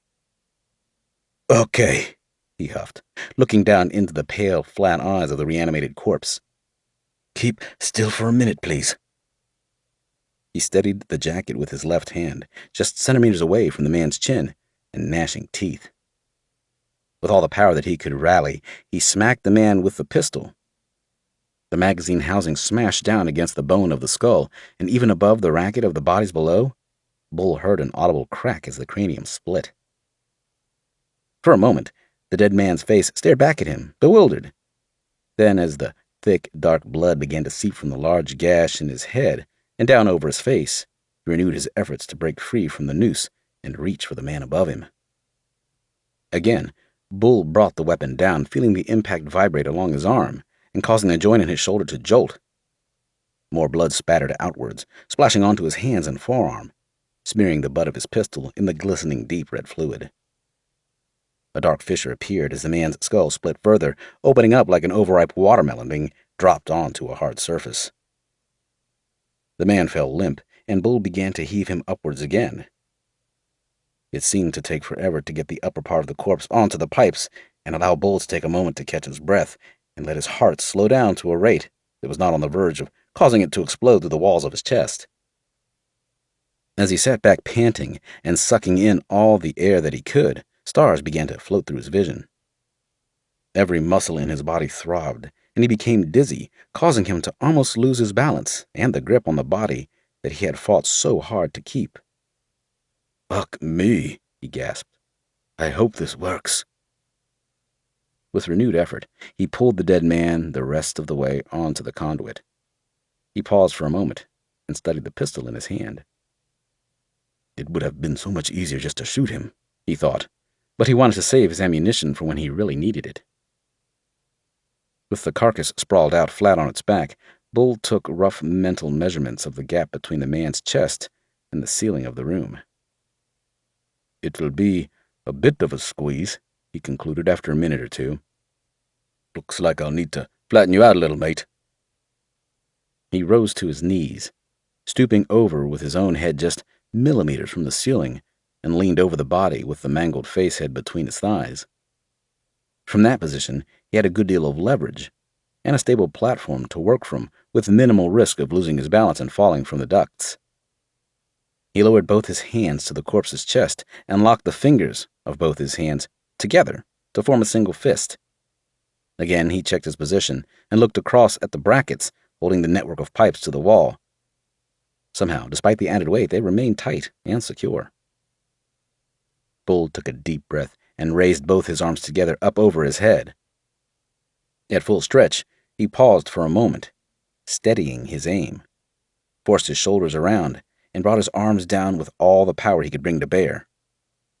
His fists crashed against the man's sternum, and Bull felt the bones shatter beneath the blow. He raised his arms again, this time aiming for the ribs on the right-hand side of the man's chest. Again, all of his weight and strength were thrown into the impact, crushing and snapping the bones as he continued to rain down blow after blow along the entire midriff of the cadaver. The ribs splintered and crumbled under his assault. Some exploded beneath the flesh, slicing their way through the tissue and protruding up through the torn skin. Bull was careful with his aim and maintained his self-control, observing the area of each impact and avoiding crashing his own hands into the jagged shards of rib cage that would splinter into his own flesh.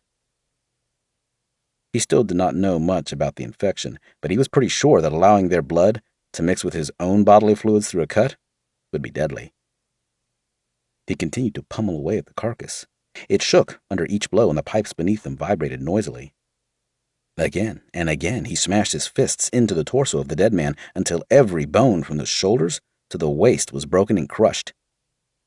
Finally, with blood dripping from his aching fists and spattering his clothing, Bull sat back and studied his workmanship. Again he took mental measurements. "Good," he nodded to himself with satisfaction and an air of pride at his own ingenuity. "Good, I think that will just about do it." The body was a mess. Its arms hung limply from either side of its mutilated torso and dangled from over the pipes, dripping with blood and fragments of bone. But Bull paid no attention to that. He viewed the grotesque scene with a different eye. "Right then," he announced, as he crawled forward, sweeping the largest pools of blood from the man's chest with his hands. "Let's give you a try, then." He untied the knots from his jacket and laid it out over the body. Within seconds, he was sprawled out on top of the mutilated corpse, facing up towards the ceiling and grinding his hips as he adjusted his position. His head rested on the area of the pelvis, using its natural shape as a cradle, and his legs were stretched out along either side of the pulverized skull. "Oh, yeah," he groaned. "This should be bob-on." He paused for a moment, considering his actions and current predicament. After some reflection, he burst into laughter. It was uncontrollable, and no matter how hard he tried, he could not stop. "Fucking hell!" he howled, his voice echoing through the room and out into the vast corridors of the hospital. "I'm using a dead man as a fucking mattress!" Through the sounds of his own laughter, he failed to notice the distant rumble, but a minute later he felt the vibration as the pipes beneath him began to carry their boiling hot cargo from one end of the building to the other. Bull's hilarity subsided, and he stared up at the ceiling, concentrating on whether or not he could feel any heat through his crude and monstrous organic mattress. He could feel a degree of warmth radiating through the cold, lifeless corpse beneath him, but the searing heat was gone. He waited for another 20 minutes, praying that the high temperature would be countered by the cool flesh of the dead man.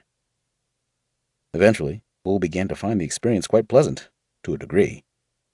The body did not get too hot, and the pipes prevented it from cooling too much, and reminded him that he was lying on top of a corpse. With a little effort, he was able to push it from his mind and forget what his makeshift cot was made from. "I reckon," he suddenly announced to his dead audience, speaking to them as though they had been eagerly awaiting for his verdict on the matter, "that if this thing gets any worse and you lot down there end up taking over the world, I'll patent this idea. It's better than an electric blanket." Again, he erupted into laughter. All that had happened within the first 10 hours of his ordeal. By the next morning, he was desperately thirsty. He could feel his lips beginning to crack and his tongue swell inside his mouth. Climbing down and getting a drink from one of the taps was out of the question. With the amount of infected packed into the room, he would not make it as far as the first sink. He desperately needed water. He knew that he could go without food for much longer than he could without fluid. His body alone contained enough reserves to sustain him for a long while, but without water, he would dehydrate, become incoherent, disoriented, and eventually, if he had not already fallen from the pipes in a delirious state, would slip into a coma and die. He needed a new plan. For the moment, he was trapped. He knew that, but he was clinging to the hope that a way out would eventually present itself, or at least the crowd below him would thin out enough for him to attempt a breakout. Until then, he would need to look after himself. He had mitigated the slow roasting of the pipes, and now he needed to stay hydrated. Within minutes, he had formed his strategy. He removed the socks from the dead man, and then his own. Next, he took off his t-shirt and began tying them all together to form a new rope, one that he hoped would be absorbent enough. He looked down over the side of the piping, and as he expected, saw a blanket of haggard, snarling faces looking back at him.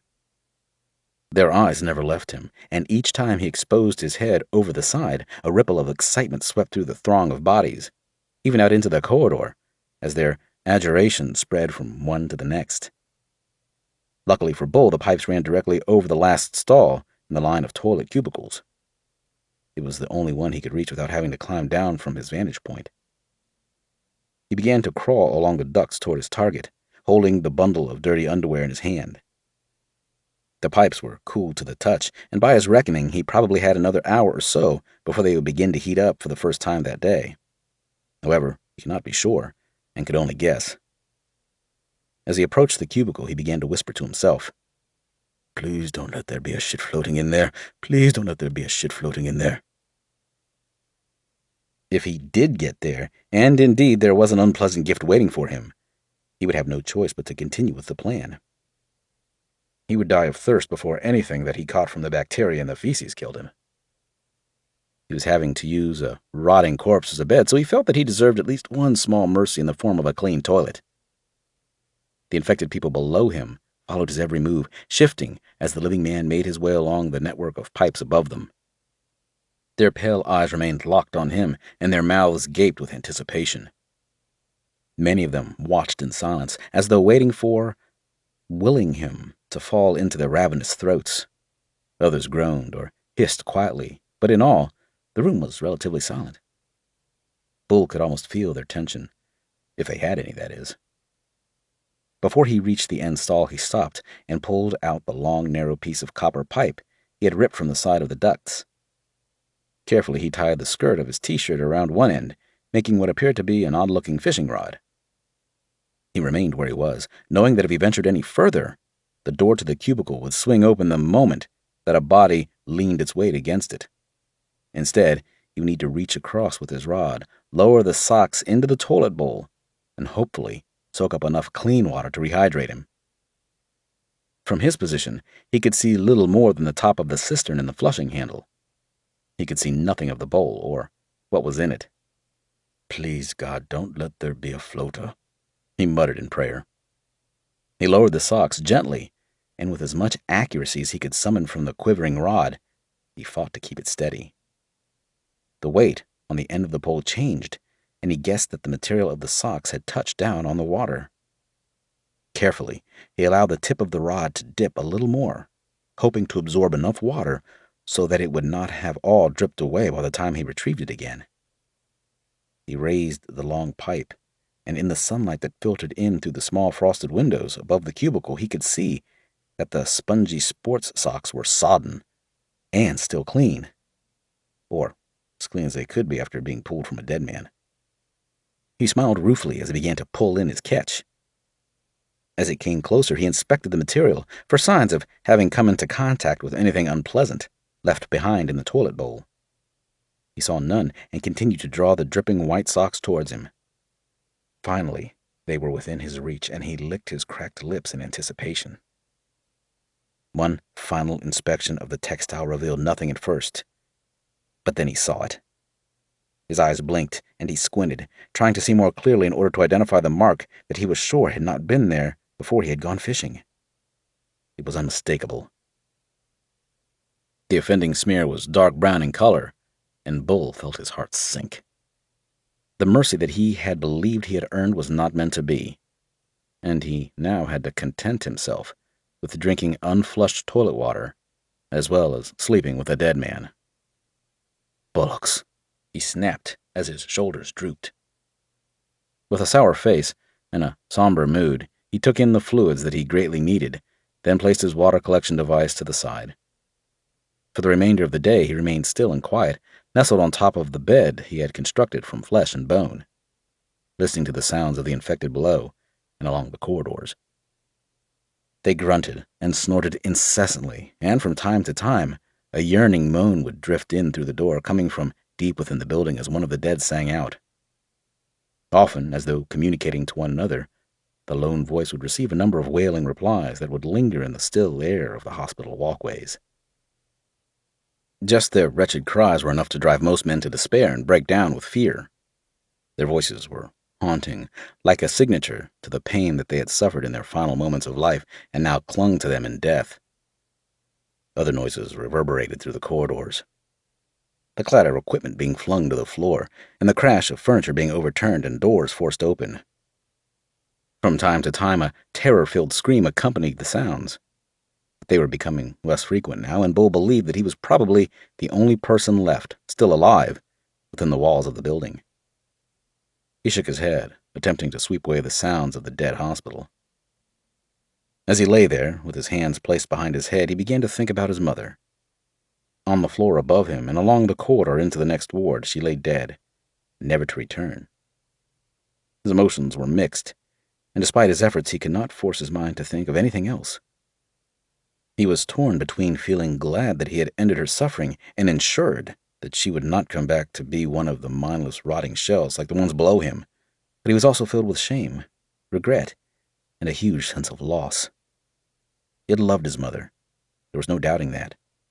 The short time that they had spent together had been the happiest of his life. Finally, he had felt a true sense of belonging. Now, as the world slowly fell apart, he had found himself in a position where he had to be the one to end his mother's life. Bull's thoughts flitted eternally from feeling positive about his actions to being ashamed and wondering whether or not he deserved to make it out of his current situation in one piece. He had never experienced those feelings before, especially so long after the fact. Still pondering his actions 48 hours after they had occurred was a completely new experience for him, and he worried that they would plague him for the remainder of his life. For the rest of the day, he remained motionless and out of sight. His mind wandered, and he drifted in and out of sleep that never seemed to last for more than a minute or two. He had endured sleep deprivation on numerous occasions throughout his life, sometimes going for as long as a week without rest. Now, however, it was his own mind that was keeping him awake, and he struggled to keep himself from losing his temper and screaming at the ceiling, demanding that he be allowed to sleep. As he wrestled with himself internally, he did not notice that the sun had begun to set. The room slowly fell into darkness, the shadows created by the sinking sun stretching out and creeping across the walls. Finally, there was nothing but blackness and the sounds of the dead within the darkness. Bull remained stationary for the remainder of the night, listening and staring through the gloom. Though he was curious, he did not risk showing his face over the side of the pipes to steal a glimpse of the room below him. He could hear them moving about, their feet scuffing against the tiled floor, and did not want to risk drawing their attention. He hoped that because he had remained hidden from view, the swarm beneath him would disperse a little and give him the chance to escape. It was a long and sleepless night, with an avalanche of thoughts, worries, and emotions smothering him. As the sun's rays began to strike through the frosted glass and slowly illuminate the room, Bull's thirst returned. He knew that he would need to make his way across to the end cubicle and drink the filthy water again. For a while he stayed where he was, delaying the unsavory task for as long as possible. But by mid-morning, he was at the stage where it hurt his throat to swallow. "Let's get on with it, then," he thought. He slowly began to turn himself over onto his stomach in order to begin the crawl towards the water source. With a tremendous amount of effort and concentration, he pulled his way along the still warm pipes, careful not to make any noise or cause the ducts to move. He wanted to remain unnoticed and forgotten by the infected. Even if their numbers had reduced, it could still be a hard fight to get out of the hospital, and he would need to have fluids in him. Dehydrated, he could begin suffering from cramps and muscle spasms. Worse still, as his brain began to shrink through dehydration, he could begin struggling to think logically and make correct decisions. Centimeter by centimeter, he pulled his way along, taking more than an hour to get himself into a position where he could begin the water collection process again. Once he was in range, he pulled the long staff from his side and gently unraveled the bundle of socks and t-shirt from around the rod. Before his next move, he risked a quick peek over the edge of the pipes. To his delight, the room had indeed become less packed, but there were still at least 20 of the things spread out between the cubicles and sinks. None of them, however, seemed to be paying much attention to what was above them anymore. Instead, they seemed to have fallen into a trance, standing motionless, and their unseeing eyes staring straight ahead of them or at the floor as their heads lolled towards their chests. He made his decision. He would quench his thirst, wait another hour, in the hope that more of them would leave, and then begin his fight to freedom. All was going well. He steadily inched his rod out towards the area directly above the toilet bowl, and then began to lower the tip. Unknown to Bull, a pair of eyes had taken note. The pale, misted irises, set within the sunken dark sockets of a deathly white face, had caught sight of the strange contraption slowly extending out from the pipes above. They watched for a while, and when the radiant, fleshy face had briefly appeared over the edge, the reanimated corpse of the young doctor shuffled her feet towards the cubicle at the far end of the room. Bull continued, oblivious to the fact that he had been seen. He was beginning to feel positive about the new day, even confident, and that he would soon be out of the death trap he had found himself in. As he was about to raise his rod, he heard a crash beneath him. He looked over the pipes just in time to see the body of a blonde-haired woman wearing a blood-smeared set of green surgical scrubs barge into the toilet cubicle and reach for the t-shirt suspended below the copper pipe. Her fingers closed around the garment as she lunged forward, ripping the clothing from the shaft as she tumbled, smashing her head against the water tank. The noise was thunderous in the silence, and as he watched his only means of hydration slip from his fingers, Bull instantly became enraged. "You fucking bitch!" he roared, as the body of the woman attempted to correct herself and climb back to her feet, still clutching the t-shirt and socks in her withered hands. Bull reached for his pistol, pulling back the hammer as he brought it into the aim. His face was red, and his head throbbed from fury and thirst, but his aim was true. The gun jerked in his hand, forcing his forearm up slightly from the recoil as the bullet blasted out from the barrel in a brief flash and an ear-shattering bang. The woman's face folded in on itself as the round and the shockwave that followed close behind the copper slug plowed through the bridge of her nose.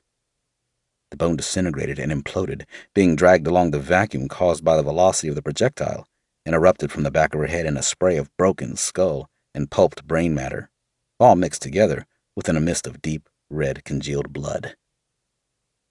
The body fell backwards, landing on the lavatory, and settling into a seated position as if intentionally using the convenience, while the contents of her head coated the white-tiled walls behind her. In his fury, Bull had undone all the hard work he had accomplished in remaining unseen and allowing the room to become less densely packed. The sound of the shot had alerted every infected person within the grounds of the hospital, and the bodies within the public toilets had been snapped out of their inertia. Now they were all back to clamoring for position below the living man, and more were spilling in through the door. "Fuck this!" Bull grunted, grabbing his jacket from the body of the dead man and throwing it over his shoulders. He raised his pistol again and began to fire into the faces of the bodies closest to him. They fell into one another as the bullets mashed through their brains, creating a pile of flailing arms and legs as they tumbled to the ground, dragging the nearest infected with them. As Bull changed his magazine, he began to hear a new noise. It was faint at first, but over the slowly subsiding echo of his gunfire and the cries of the dead, he could hear the unmistakable whirling thump of a helicopter's rotor blades. They were getting louder, and from what he could tell, circling the hospital. As the pitch of its blades grew in volume, he was even able to recognize the type of aircraft. It was unmistakably a Black Hawk. Without another thought, Bull jumped down into the room, landing on the pile of bodies that he had created, and immediately bringing his Browning back into the aim and loosing off another volley of shots at a rapid rate. With a skill that had become second nature to him through years of practice and real experience, each round found its mark, punching a hole through the head of an infected corpse and dropping them like a house of cards in a sudden draft. They tumbled to the left and to the right, spilling their thick, almost black blood over the walls and the floor of the room. Bill began to move forward, headed for the doorway and out into the corridor. Soon he needed to change magazines again. Keeping the weapon raised and pointed towards the entrance, he released the empty clip with his thumb and allowed it to drop. It hit the floor with a clatter as he reached with his left hand for a fresh one.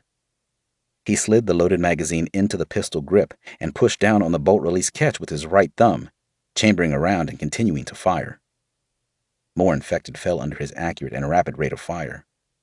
By the time he reached the door and stepped through into the hallway, he was having to change magazines again, making a mental note of how much ammunition he had left. "One mag left," he heard himself whisper in his own head. At the door, he turned left, firing his way through the throng of bodies that converged on him. With each squeeze of the trigger, the muzzle let out a blinding flash, lasting for just a fraction of a second. There were dozens of them around him in the dark corridor, all reaching out towards him as they charged forward, but were dropped by the bullets that thumped through their faces. Bull hunched his shoulders, dropping his head to his chest and tucking his arms in close to his abdomen. He began to sprint along the corridor, barging through the grasping claw-like hands all around him, and trampling the bodies that rebounded from his powerful frame as he hurtled through them, headed for the stairway. He roared and screamed as he drove himself onward, seeing nothing of his surroundings except the bright sunlight ahead of him, bathing the stairway in its brilliance. He barely noticed the impacts of the infected around him as he slammed into them and sent them scattering in all directions and smashing into the walls with heavy thuds. He was focused solely on getting into the radiant light that was just a few more meters ahead of him. As he reached the stairwell, he could hear the sound of the helicopter more clearly. It was loud and constant, and from what he could tell, had landed on the rooftop of the hospital. The din of its motors echoed down through the wide staircase, blotting out all of the noise and filling him with a huge sense of hope, knowing that living people and a means of escape were just above his head. Although he was only 2 floors above ground level, he decided to climb the steps towards the sound of the aircraft. As he ascended, more of the infected charged for him from the upper floors as they caught sight of the large animated form of the living man racing up towards them. There was nothing going to stop him from reaching the roof, and he shot, kicked, and barged his way through anything that fell into his path as he climbed the 4 flights of stairs towards freedom. His pistol ceased firing, and he only needed a quick glance to see that the top slide was locked to the rear, giving him a view of the inside of the chamber. The magazine was empty, and he had no more ammunition. Instead, the Browning became a part of his fist, being smashed into the faces of the bodies that assaulted him as he continued his ascent. By now, he was howling like a wild animal, feeling his determination rise inside of him and drawing on all the reserves that his body could produce to keep him moving forwards and upwards. His powerful legs worked like pistons, springing him up from one step to the next as his shoulders barged the infected out of his way and plowed the road ahead. As he reached the final turn, he heard voices up above him, quickly followed by thundering gunshots that caused the air pressure in the stairwell suddenly to increase and push against his eardrums. He saw more corpses fall and tumble down the hard steps ahead of him, leaving trails of blood in their wake. "Check your fire!" he screamed up towards the rooftop without slowing his pace. "Check your fire! Live man coming through!" The gunfire continued, but none of the rounds came close to him as he surged forward, trusting the men above him in their skill and accuracy. All the time he continued to call to them, making them aware of his location and that he was on his way. More rounds snapped and thumped over his head, shattering the windows behind him and showering him with broken plaster from the walls. Halfway up the flight, a small form turned and hurled itself towards him. It was the body of a child, no older than 10 or 11, Bull guessed. Her hospital gown was covered with blood, and in the split second that it took for her to close on him, he saw the hideous wounds that had killed her and subsequently brought her back. Her throat and chest were splayed open, revealing the bones of her ribs, chest plate, and spinal column. Her long, dark hair was matted with the coagulated blood that was smeared over her face. Her mouth opened incredibly wide as she leapt for him, reaching out with her grasping fingers. Bull swept her aside with the back of his fist. The blow landed against the side of her face, snapping the bones of her neck and sending her over the banister to the floor below, where she landed with a wet smack. He raced up the last steps through the falling bodies with his head down and arms tucked into his sides. Suddenly, he felt like he was floating. His body seemed to become weightless, and he glided upwards with ease, as though being transported on an escalator while his legs continued to scale the stairs effortlessly. Then he noticed the pressure he was suddenly feeling on his shoulders and upper arms and looked up to see the faces of 2 men, pulling him up the final steps as others gave them fire support and continued to drop the infected around them. "About time you lot showed up," Bull hollered over the racket of the guns and helicopter. "I thought you'd forgotten me, wankers." "Better late than never," Marty screamed back at him with a grin, dragging him through the doorway and out onto the roof towards the waiting helicopter. The bright sunlight and clean air assaulted his eyes and lungs, forcing him to cough and sputter after being stranded in the dead hospital for so long. Bull's body became heavy. His legs were like lead, and his energy seemed completely to desert him. His head began to spin, and his heart raced, but he smiled broadly and could not stop smiling as his friends bundled him into the waiting aircraft. He collapsed in a heap, gasping for breath, but still grinning from ear to ear and roaring with laughter. Stan appeared over him, staring down into his face. "Are you okay, dickhead?" he shouted, as the pitch of the engine behind them rose. Bull could not reply. He felt too weak, and the laughter that he could not abate seemed to be using every ounce of energy he had left. "Bull, listen to me," Stan called, slapping his friend across the face. "Are you okay? Have you been bitten?" Bull stared back at him, his face still creased with hilarity and spattered with blood. He shook his head, unable to speak. "You really are a dickhead, Bull," Stan screamed into his face. "But it's good to see you're still in one piece." As the Black Hawk took off, Bull's head sank back against the bulkhead, and within seconds, sleep snatched him away into a deep, black pit. 18. Samantha had been informed that the team was on their way back and had rushed to meet them. But before reaching the command center, she had been summoned in to see General Thompson with the utmost urgency. General Thompson, though she had never cause to fear him personally, terrified her. She had seen him reduce men and women to bumbling wrecks just by the manner in which he spoke to them. Should anyone incur his wrath, it was rare to see the offender walk away from the man without being on the brink of a nervous breakdown. His appearance alone was enough to scare most people, and even the mighty Bull avoided him like the plague and made every excuse not to have to face him. The only person that she knew who seemed to be completely immune to the general's fearsome staring eyes, deep hard voice, and haunting features was Stan. They had both known each other for a long time, and rumor had it Thompson had once been Stan's platoon commander when he was a young private soldier, having just arrived from the recruit depot, but no one knew for sure. After a half-hearted dressing down from the high-ranking officer, who was well aware of the situation and the team's actions, Samantha had been sent on her way with a warning of serious consequences if flight plans and orders were ever changed again without his written authorization. As she left his office, eager to see if the men had all made it back unharmed, the Prince of Darkness called her back. "Oh, Captain Tyler." His gruff voice growled after her, making the hair on her neck stand up and goosebumps to form on her flesh. "Yes, sir," she asked as she turned, bringing her body into the position of attention, with her arms pulled into the sides, knees braced, and eyes staring at the wall behind the general's head. Suddenly, she felt like she was about to experience his rage firsthand, and that she had not gotten off lightly after all. The general smiled slightly, causing his gaunt features to crease, creating deep shadows and making him appear sinister and ghoulish. If there ever was a man that was not supposed to smile, it was General Thompson. She could not help thinking to herself. "Give my regards to Stan and his boys." Samantha paused at the door to the operations room and gathered her composure, breathing deeply and concentrating on trying to appear casual, even indifferent. She did not want them to see her flustered or excited. That would open up a huge chink in the emotional armor that she had fought so hard to maintain over the years.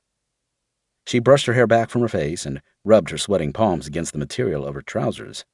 With a final deep breath, she pushed the heavy door and entered into the command center. Her eyes immediately fell upon Stan and his men, still wearing their equipment and carrying their weapons, reloaded and resupplied, ready for their new task. Her face twitched as she stiffened the muscles of her cheeks and clenched her jaw, holding back the smile of relief that threatened to burst through to the surface. Her gaze fell on each of them in turn, and she prayed that her elation did not show in her expression. In the operations room, Samantha could see that all the men were now accounted for.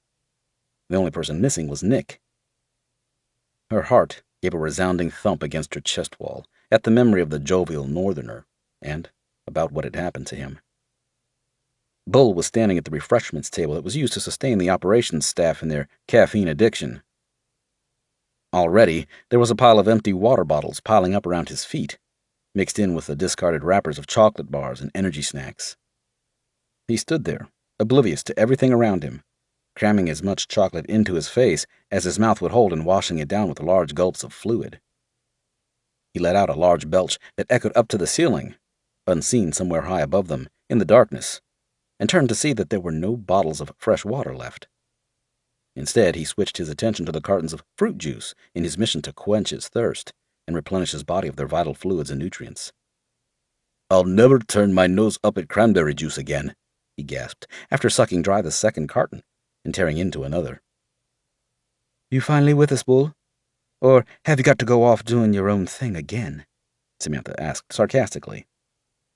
She watched as he assaulted the refreshments, like an ogre from a fairy tale at the dinner table. She knew her remarks were about to be retorted, but he would not be the man he was if he did not fire back with something. She thought highly of Bull, despite his insensitivity and brash mannerisms.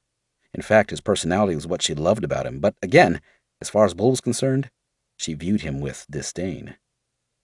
Stan and his men were like brothers to her. They fought and argued incessantly, but she loved them all dearly. "Lick the back of my balls, Sam," Bull replied between gulps, and without looking in her direction.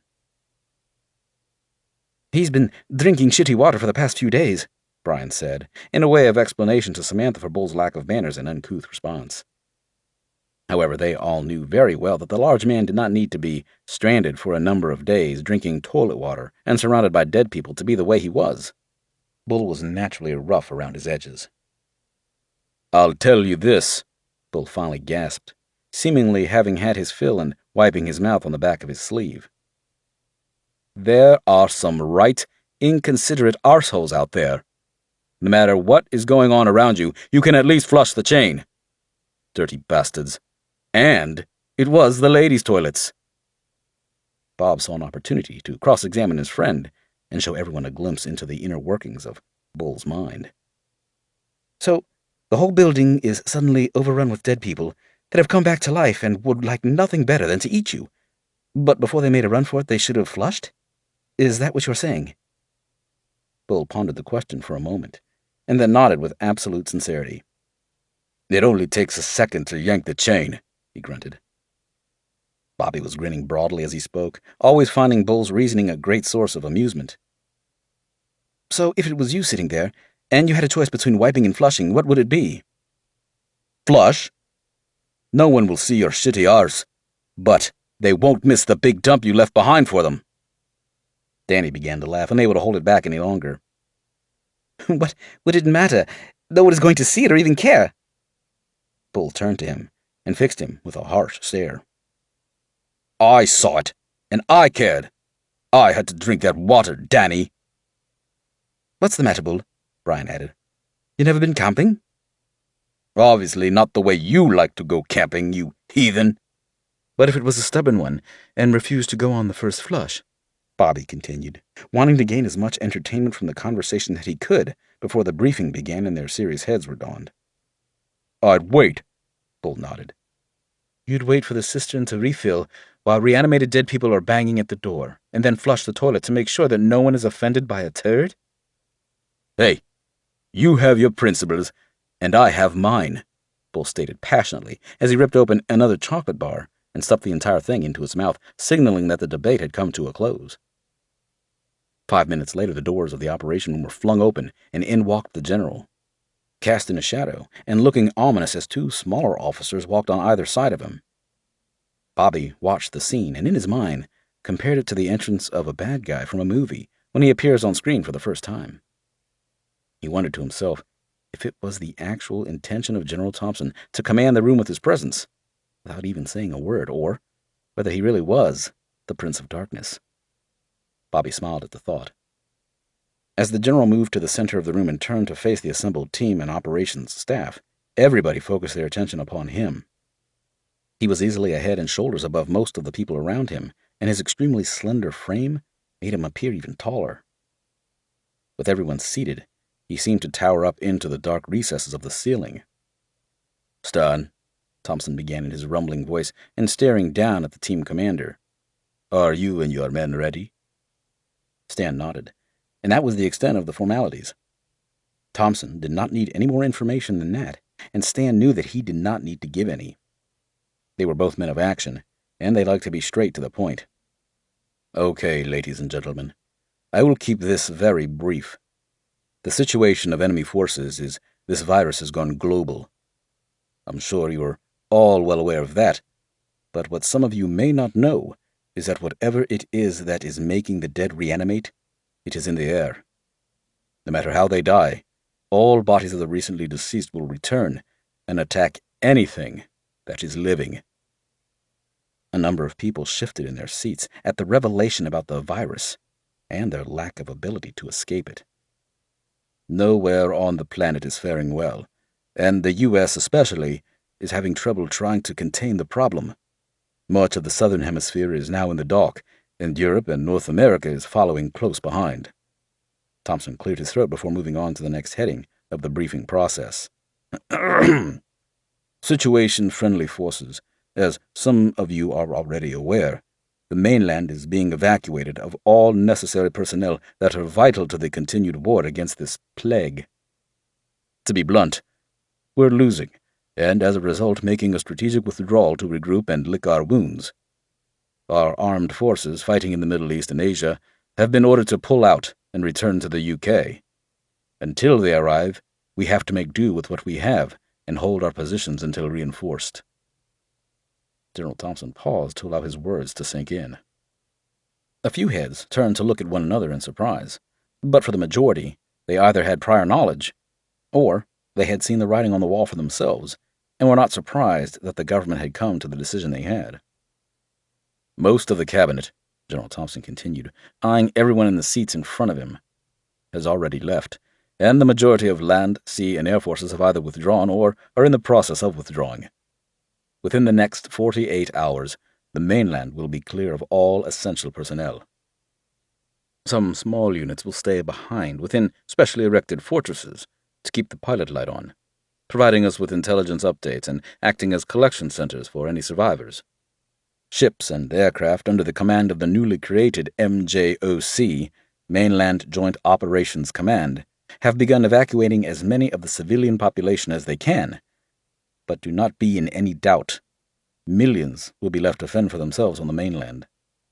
A tragedy that could have been avoided if those politicians had heeded our advice from the very beginning, before things were out of control. So, this is how it is. And that is the general outline of the current situation. He took a few paces to the side, his hands placed on his hips and staring at the floor, waiting for any comments or questions from the group. No one spoke. All staff members are instructed to gather their family members and report back here before 1900 hours, the day after tomorrow. If you don't arrive, we will assume that you're dead. It's as simple as that. This is a war, people. Be sure of that, he growled, pointing one of his long, bony fingers towards the door. Not the sort that we expected, but nevertheless, we are facing a real enemy. One that is more dangerous than anything we have ever faced before.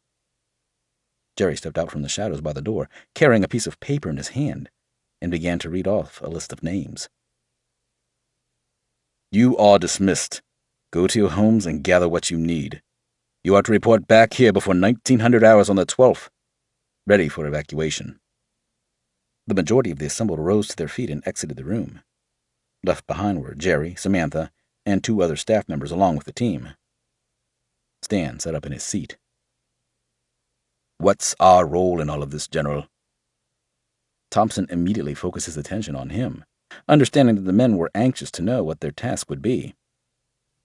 Stan, he began, before you join us on the Isle of Wight, you have a special task to carry out. Jerry will fill you in on the service and support side of things, but you and your team will be traveling north immediately after this briefing. 19. As the Blackhawk transported the team north, evidence of the breakdown of civilization and the spread of the virus was apparent for all to see. Flying at 2,000 feet above ground level, the men had a bird's-eye view of the destruction, and they could literally see the world and its inhabitants crumbling beneath them. It was survival of the fittest, and in many cases, the wealthiest. In spite of the global situation, greed was still a driving force behind many human beings, and corporations attempted to cash in on people's desire to survive. The huge amounts of money the big firms made in the final months of mankind's dominance on the planet, unbeknownst to them, would be worth nothing in the new world that would follow the fall of humanity. A world spawned from the deaths of the very people that the governments and large firms failed to help because the average person could not afford to pay the high prices placed on rescue and survival. The cost of food, fresh water, and fuel skyrocketed, increasing up to 10 times the normal prices, creating anger and public unrest as people took matters into their own hands. Riots broke out, and murder became a common occurrence on the streets of the UK as people fought to protect themselves and what they had. The sky was filled with aircraft. Commercial passenger planes and small private aircraft were taking to the air, fleeing from the mainland, while their holds were stuffed with valued supplies and personal treasures. And their passenger compartments, crammed to bursting point with wealthy refugees that had parted with extortionate amounts of money and precious jewels to secure themselves a seat on any flight to safety. Below the helicopter, fires burned in the towns and cities, engulfing entire districts and incinerating the buildings and people to piles of ash. Explosions erupted, shooting fireballs high into the air above the buildings as gas pipes burst under the extreme heat and fuel tanks ruptured. The flames spread from one structure to the next, unchecked by the emergency services that had collapsed under the strain. A deep gray haze had formed over the built-up areas, as the plumes of smoke were carried into the atmosphere, where it hung ominously, like a death shroud, waiting for the remains of the population to be consumed. Then it would collapse back down over the charred buildings and skeletal remains of the population. The streets and roads were crammed with traffic, all hoping to flee from the urban areas and escape the walking dead and rampaging infected that were growing in numbers by the hour. For most of the vehicles, packed bumper to bumper on the chaotic highways, it would be their final resting place for all eternity. Many of their occupants, too, would never make it out and become entombed. Swarms of the dead, looking like masses of tiny insects, flowed through the streets, ripping their way through barricades and strongholds and devouring the living, adding them to their ranks. Some of the reanimated ambled through the detritus, while others, forming themselves into hunting packs, stormed through the streets, seeking out anything that was still living, tearing people and animals limb from limb in their lust for blood and warm flesh. The faltering army units fighting alongside the crumbling police force battled hard to retake the cities from the dead, but one by one, they were overwhelmed. Entire regiments were swallowed up and wiped from the map boards of operational centers. On the ground, it was not as simple as removing their names from the list of available manpower. Instead, the massacred soldiers and police officers had crossed over to the enemy's side as the dead infestation continued to grow. It was anarchy, and things were rapidly falling apart at the seams. Soon the helicopter was clear of the large cities in the south. They headed up through the Midlands, following the network of roads and features toward the north and flying through the plumes of acrid smoke that rose up from all around as the mass funeral pyres continued around the clock, burning the dead and undead that was unceremoniously dumped at their locations by the collection teams. In the countryside, the infected were less densely packed, but they were still present in great numbers, scattered through the fields and lanes, pouring through villages and towns. Since it was revealed that the virus had mutated and become airborne, it seemed that no matter where the people ran to, the threat of the plague was everywhere. Entire communities were on the move, fleeing from the advance of the infected. Others transformed their areas into fortresses, barricading the roads, boarding up their houses, and throwing up miles of fencing and wire in the hope of keeping their attackers at bay. Some fared better than others, and the Black Hawk passed over many small communities that had attempted to stand their ground, but had collapsed under the onslaught. The bodies of the victims, some still struggling for their lives in pools of their own blood, were torn to pieces and feasted on by the crowds of dead that had smashed their way through the feeble defenses. Cars filled with terrified families attempting to flee the massacre became bogged down and trapped as the infected closed in around them. Houses, their windows and doors nailed shut, proved no barrier against the unfeeling corpses that relentlessly battered at their barricades. Stan and his men observed the ruins of their country in silence, watching it drift by beneath them like a reel of film from a horror movie. The team's mission was a rescue operation. A middle-ranking member of the royal family, along with his wife and children, had fled the cities and found themselves trapped at their country manor, situated in the borderlands between England and Scotland. A call for help had been sent out, and although a helicopter had been dispatched from a nearby RAF base, nothing had been heard from them since, and the base had reported that their aircraft had never returned. As the base, too, was under siege and preparing for their own evacuation, the wing commander had refused to send out any more of his men or machines to help in what he considered a pointless operation.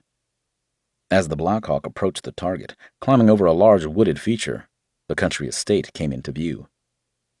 The old mansion was visible from a great distance, seated in the center of a large expanse of grasslands, containing a number of smaller buildings on the outer fringes and surrounded with thick forests.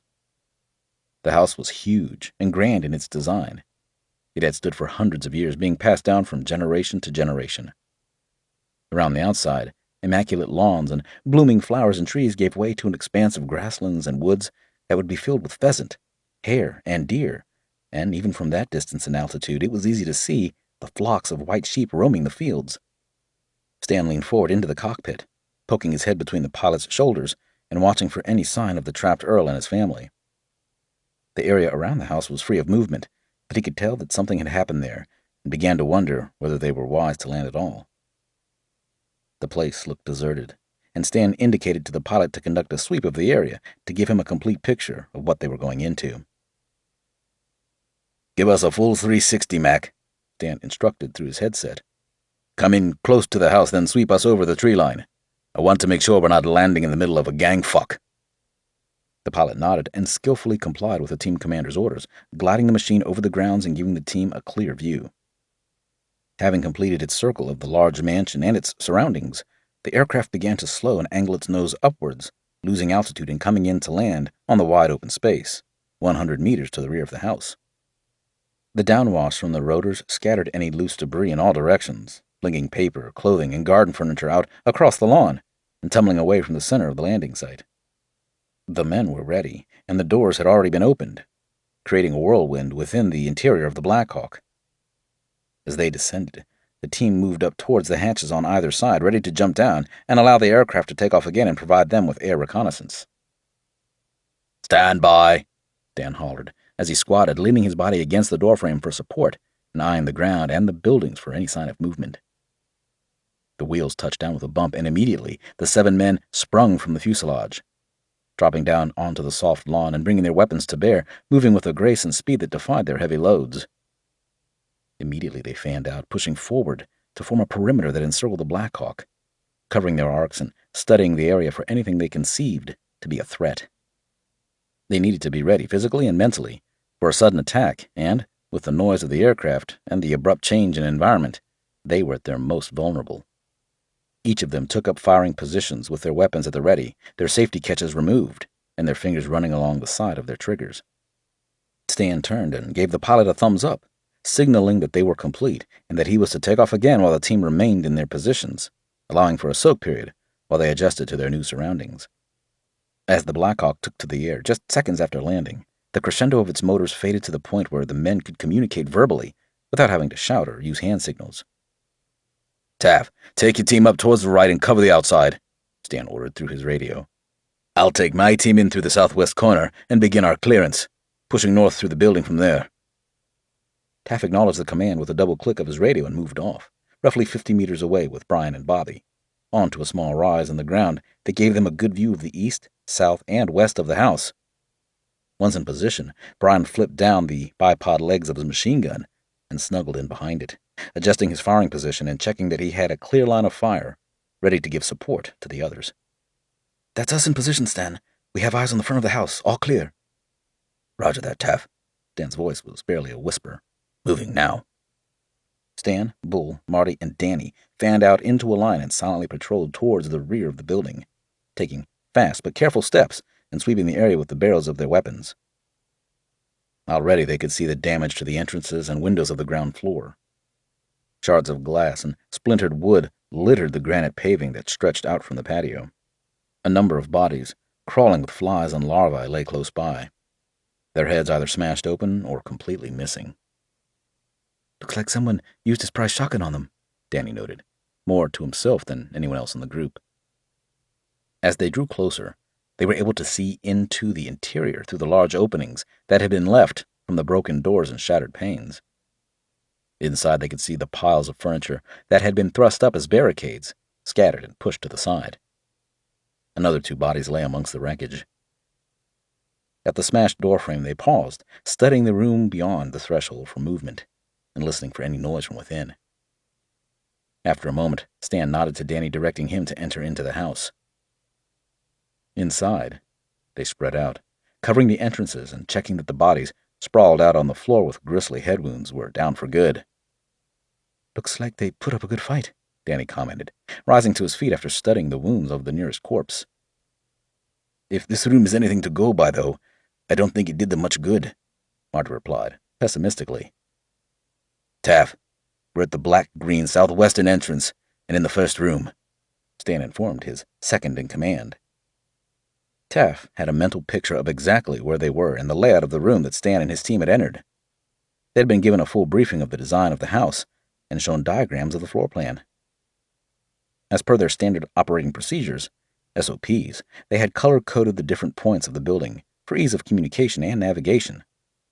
The front, where the main doors were, was designated as white. The rear was black, and the left and right were green and red, respectively. For a building of that size and under the circumstances, it would be difficult to clear with just 4 of them conducting the search. If they were attacked, it would be hard to maintain an accurate picture of exactly where they were, and it would be down to the professionalism of the men inside, keeping a cool head and remembering exactly where they were in relation to the color code system they were using. Taff would need to have complete trust in their ability to give him accurate updates on their locations in order for him to give effective fire support. If they got the color code wrong, Taff could end up directing his fire into the wrong room, even killing or severely wounding one of his own men. "Sierra 10, this is Hotel 1, over," the pilot called through the radio, high above the mission and watching the surrounding landscape. "Send."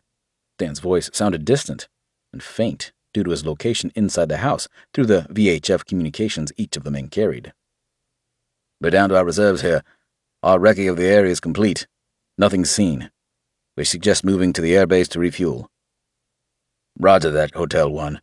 We'll continue our sweep and then go static and hold until you make comms again. The helicopter flew a final circle of the area and then headed off to the east, the sound of its engine fading as it crossed the high ground and dropped into the valley beyond. The team was now on their own, and the silence was suddenly oppressive. Bull and Marty, working as a pair, systematically cleared each room along the right-hand side of the corridor, while Danny and Stan concentrated on the left.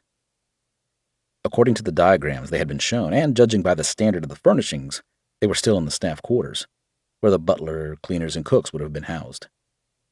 Apart from the large dining room where they had entered, this side of the house appeared to be relatively untouched. Then, they came to a large pool of blood that had spilled out from the final room on the right. Bull and Marty approached silently and cautiously, gently taking up the first pressure on their triggers.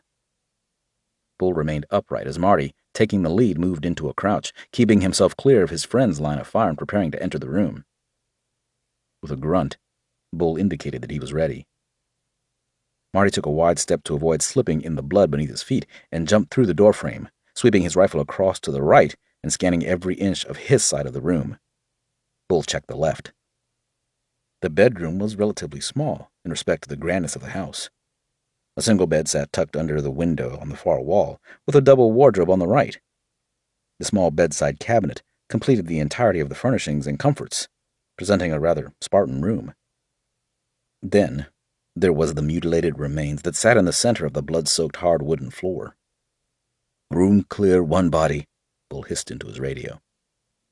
The carcass could hardly be described as human, and was impossible to identify whether it had been male or female, let alone who it had been. The head and arms were missing, and all that remained of the legs was the left femur, stripped of flesh and clinging to the pelvis by a few strands of sinew. The rib cage, mangled and wrenched open, was empty of the organs it had once nestled and protected, and appeared more like something expected to be seen on a butcher's meat hook. "Fuck me," Marty grumbled as he stared at the blood coating the walls and floor. At the end of the passageway, they entered into the large kitchen. All around them, food, appliances, and utensils lay strewn across the tiled floor and work surfaces. A multitude of bloodied footprints, leading from the room containing the corpse, continued through the kitchen, all headed in the same direction towards the heavy wooden door that entered into the main part of the house. In the far corner, to the right of the large mirrored fridge, lay a rounded object that seemed to be moving.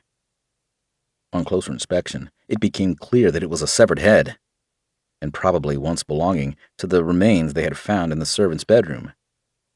Much of the skin and muscle had been eaten away from its face, along with the ears, but the eyes remained flat and lifeless and watching the men as they moved past, silently flexing its jaw. Bull and Marty exchanged silent words, glancing at one another, and then back at the severed head. Stan nodded across to Danny and indicated the door while Bull and Marty took up cover positions, ready to unleash a hail of fire at anything that came towards them from the other side. Danny looked back, checking that everyone was in position. Then he gripped the handle and twisted, pulling the heavy oak barrier towards him and revealing a short corridor that opened up into a wide reception room, decorated with ornate fittings and paintings with a large staircase in the center. More doors led into the north wing on the far side of the entrance hall. "Okay, Taff, we're at White Center, in the main reception of the house. Any sign of movement out there?" "Nothing," came the reply. "It looks like whatever happened here, we missed it, and they're all long gone." "Roger that," Stan replied, stepping forward and looking up onto the upper floor balcony, searching for any sign of movement or danger from above. "Keep your eyes open. We're about to cross into the north wing, heading towards Red." Behind them, in the main entrance hall, the large double doors lay open, pushed back against their hinges. The solid wooden frames were twisted and broken, the doors having been smashed open from a sustained assault from the outside. Another body lay sprawled at the entry point, blood and remains of brain and bone spattering the white wall above it. A number of large holes had been punched into the plaster around the entrance, and at least 10 empty shotgun shells lay scattered across the marble floor. Bull looked up at the large pictures that decorated the reception hall. Portraits of unsmiling, regal-looking figures, in all manner of styles and dress from different eras, judgingly stared down upon him. A gentle breeze that blew in through the doorway created a light moan and whistle as it drifted up along the grand staircase and towards the upper story of the house. Bull felt the hairs on his neck stand to attention. After his ordeal at the hospital, he did not relish the idea of having to deal with the infected in a confined environment again, even with his teammates and the firepower they carried. He gritted his teeth and mentally checked himself, giving his mind a shake. Each room they came to was strewn with debris. Broken furniture and glass covered the floors. Large pools of blood had soaked into the thick carpets of the corridor and study, but there were no more bodies to be found on the ground level. 10 minutes later, after searching their way through the wreckage of the lower rooms, the four of them were ready to make their way up the stairs. "Heading towards White 1, Taff." "Roger." Outside, Brian remained tucked in behind his gun, watching the windows of the upper floor of the house. The light behind one of the panes of glass shimmered for a moment, immediately catching his attention. "Movement on Green 1, Taff," he said, keeping his eyes locked on the building and the barrel of his machine gun pointed into the room where he had seen the change in light. Taff came up beside him, hoping to receive a target indication from the gunner. "What have we got, mate?" Brian squinted, looking over the weapon and along the barrel, trying to identify what he had seen. But it had gone. He shook his head, annoyed with himself for not being able to confirm exactly what it was. "Not sure," he replied, "but I definitely saw something move past the window of the end room on Green 1. Taff did not need to hear anything more. If Brian was sure that there was something there, then he was satisfied. "Stan," he said into his radio, "be aware of possible movement on the upper floors towards Green 1. Bull and Marty were in front, taking one step at a time while Stan and Danny covered their ascent to the landing of the staircase. Halfway up, a step creaked loudly in the cavernous staircase beneath Marty's foot. Everybody froze to the spot, holding their breath and tensing their muscles as they expected a horde of bloodthirsty infected to come charging out from the upper floor. Nothing. At the top, Bull and Marty covered the approaches to the left and right, with their weapons pointed along the corridors that led towards the bedrooms, as Stan and Danny moved up into position behind them. Once they were complete, Bull and Marty continued towards the south wing, stealthily moving along the passageway and hugging the walls on either side. More paintings, showing landscapes and impressions of people that were long dead, but remained as part of the history of the house and family, covered the walls along the corridor. At the far end, a door lay ajar, revealing a slither of light emitting from the room beyond. From what they had seen on the blueprints, the room was another large study that spanned across the gable end of that side of the house, and with large bay windows looking out over the grounds to the south. Just a few meters away, both Marty and Bull began to hear faint noises coming from beyond the door to the study. They were sounds of footsteps, lightly treading against the floor, as though creeping and trying to avoid detection. Marty turned his body slightly, and without looking back, knowing that Stan would be watching his men intently, pointed to his ear, and then made a chopping motion with the side of his hand towards the door ahead of him, indicating that they had heard something originating from that particular room. Stan replied with a double click of his radio, acknowledging that he understood. He turned and tapped Danny on the shoulder, then pointed to his own eyes with 2 fingers, then down the corridor to the north wing. Danny nodded, understanding that Stan was going to move up into position behind the others, and that he was to remain where he was, protecting their rear. Bull could see the damage done to the door in its frame. It had been forced open. The lock had been secured, but was unable to withstand the load that had pushed against it, revealing the white pulp of the wood from beneath the layers of antique dark varnish, where it had cracked and splayed open. However, the large, thick, solid oak door was still very much intact, a testament to its age-old strength. Marty crept forward. He could hear his own heartbeat as his blood raced through his veins, pumping a surge of adrenaline through his system. With his left hand, while his right hand remained firmly gripping his rifle, he gently pushed against the heavy wooden door. Expecting it to creak and alert anyone inside to his presence, he immediately stepped back, clutching his M4 with both hands again. The door glided slowly and silently against its hinges, revealing more of the room, and allowing more light beaming in through the floor-to-ceiling windows to flow over the entrance and spill into the corridor. There was still no sign of the origin of the sounds that they could still hear, but an odor had joined the rays of sunshine that were almost blinding in the gloom of the passageway that led up from the staircase. Bull's nose twitched as he noticed the aroma. It smelled tangy, almost metallic. He recognized it instantly. It was the smell of blood, lots of it, and he could soon taste it at the back of his throat. "Taff," Stan whispered, keeping his eyes locked on the brightly lit doorway. Hold your fire on Green 1. Entering now. Marty rushed forward and stepped through the door, swinging his assault rifle around to the left to clear the corners as he crossed the threshold. Bull was a fraction of a second behind him, and together they swept the room with their weapons. Body parts, caked in dried blood and tatters of meat, still clinging to the bones, lay festering all around the room. The floor was awash with the deep red lifeblood of numerous bodies, squelching beneath the men's boots as they tread on the thick, spongy carpet. A black cloud of bloated flies took to the air as the men rushed in, disturbing them from their feast and causing a droning swarm as they swirled through the large open area. At the far end, seated close to a large antique desk, a young boy of no more than 4 years old sat on a lavishly embroidered rug, clutching what appeared to be a toy robot in his hand. All around him, swaths of encrusted blood covered the surfaces of the furniture, walls, and floors. Handprints, footprints, and smears indicated the struggle that had ensued as the infected had poured in through the broken door, and the victims, with nowhere to flee to, had been torn apart and picked clean by the dead, their body parts then discarded in all directions. The child looked up at the men as they entered, but for now remained where he was, just watching the two strangers standing in front of him. Marty snorted and took a step back, lowering his rifle slightly and observing the horrific scene. His right heel crunched down on what was left of somebody's spinal column, but he took no notice. His attention was fixed on the boy. Stan entered behind them and looked around, seeing the butchery that had taken place and smelling the early stages of decomposition. The rich aroma of rotting meat, mingled with the sharp scent of blood, struck his senses immediately. He had experienced the smell 1,000 times before, but it still never failed to make him want to take shallow breaths. He, too, saw the boy. The small figure still had not moved. His hair was matted and standing out in all directions, and his t-shirt and shorts were stained to a deep, molted brown. He sat there, looking from each man to the next, clutching his toy as if unsure of what to do. His opaque eyes, set in a pale gray face, studied the large figures standing in front of him, seemingly making his mind up on his course of action.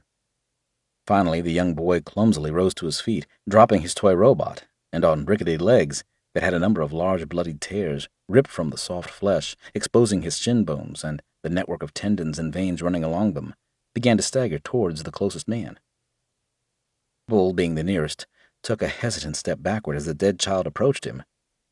He glanced from the corner of his eye nervously. The boy gurgled, causing a river of clotted blood to spill from his withered lips, cascading down over his chin and splashing onto the floor in large globs. Stan moved forward, nudging past the inert Bull. "Here," he grunted. With one hand he reached down, grabbed the small gargling figure by the throat, and pulled him upwards, lifting him off the floor and bringing him up to eye level. The boy writhed and clawed at Stan's forearm, attempting to dig his small, delicate fingers through the material of the team commander's jacket, snarling and snapping his teeth at the warm body that held him in a tight grip. For a moment, Stan studied the boy, trying to identify him, but it was impossible to tell who he was. The child's face was too withdrawn. Having lost all of its plumpness through lack of blood pressure, the eyes, which were normally an easy way to recognize a person, were no longer human. They were flat and sunken back into their sockets, with a milky film coating the large spot of the dilated pupil, giving no indication of color or shape. Finally, Stan took a step forward, still gripping the boy by the throat, and slammed his small body down on the antique desk. Pinned and unable to struggle free of Stan's overwhelming strength, the child continued to squirm. With his free hand, Stan pulled out his knife from the scabbard attached to his harness. With the precision of a surgeon, the blade glided up towards the gaunt face of the child, and with lightning-fast movement, was thrust through the boy's left eye, driving deep into his frontal lobe and all the way to the back of his skull. The body fell limp, and the arms dropped to the table with a gentle thud. Stan withdrew his blade and released his grip around the boy's throat. He stepped back and watched the body for a few seconds, then turned away, wiping his blade on the back of his trousers before sheathing it again. "It's not one of the Earl's kids," Stan finally remarked with indifference. "I don't think, anyway, judging by the cheap brand labels on his clothing." The sound of thunder struck them from further down the hall, close to the stairway. Stan turned and sprinted through the door just in time to see the body tumble at the far end as Danny's shots hit their mark. "Contact rear!" Danny cried over his shoulder as he watched for more targets. "What's happening, Danny?" Stan hollered as he bounded along the corridor. "Last room on the left at Red 1, Danny replied. They waited for a minute, allowing Stan to inform the support group of their situation before venturing down the north corridor and towards the room where the infected man had come from. Danny and Stan led the way, while Bull kept an eye on the staircase and the main entrance to the house. Although they had not seen anyone on the outside of the stately home or in the surrounding area, it did not mean that they were not there, lurking in the shadows or in one of the many other buildings of the estate. The room was empty. A flimsy chest of drawers had been used as a barricade to seal the door, and now sat toppled over, scattering clothing and other items across the carpet. The large ornate bed situated in the center of the room took up most of the space available, leaving just a narrow walkway around the perimeter. Danny stepped across and walked to the far side of the room, stepping into the beams of light coming in through the window, and checked down the far side of the bed. "Got another one here," he said in a hushed voice. "Looks dead." "That is the Earl," Stan informed him from the outside in the hallway. "How can you tell?" Marty asked, looking down at the corpse that had landed in a slump against the wall. "Danny blew his face off." Stan stood up from the body, holding a wallet in his hand and sifting through its contents, pulling out cards of all colors and designs. He handed one of them across to Marty, showing the man's picture and personal details. "This must have been his wife, then," Danny added, glancing at the body of the woman on the floor beside the bed, and then noticing the shotgun, its breech sitting open and empty, on the satin sheets of the bed. "Looks like the Earl did the honors on his wife before running out of ammo for himself. The top of her head is missing." It was clear that their mission had come to an end. The Earl and his family were dead, and Stan immediately decided that it was pointless to continue with any further search. The house had been cleared, and they had found nothing but corpses. With the Earl's body identified, their task was over. "Taff, mission complete. All family members are dead. Inform Jerry and get comms with the heli. Tell them we're ready for pickup, then close into our location." A couple of minutes later, Stan and his group moved back towards the ground floor and headed for the kitchen. "First things first, Bull," he said, with a sigh as he placed his rifle down on the work surface. "Check the gas is still working, and get the kettle on." As Bull and Marty began ransacking the cupboards, looking for tea and coffee, Taff arrived with his group from the same entry point that the search team had come through. "Looks like it was a bit of a bloodbath in here, lads," Bobby noted, looking around at his surroundings. "HQ informed Stan, but no comms with the pilot," Taff said gravely. Stan nodded. "Have you tried the HF?" Danny asked, and instantly regretted his question. "No. I've been sitting on the lawn, drinking martinis, and my fingers shoved right up my arse, Danny," Taff snapped. "Keep trying," Stan ordered, then turned to Marty. "You and Bull go across to the garage on the north end and see if there's anything we can use. If the heli is lost, then we may have to make our own way home." Bobby spotted the meaty lump sitting in the corner by the fridge. At first he was unable to make out exactly what it was, but after a moment his eyes focused, and his mind accepted the truth. He realized that it was a head.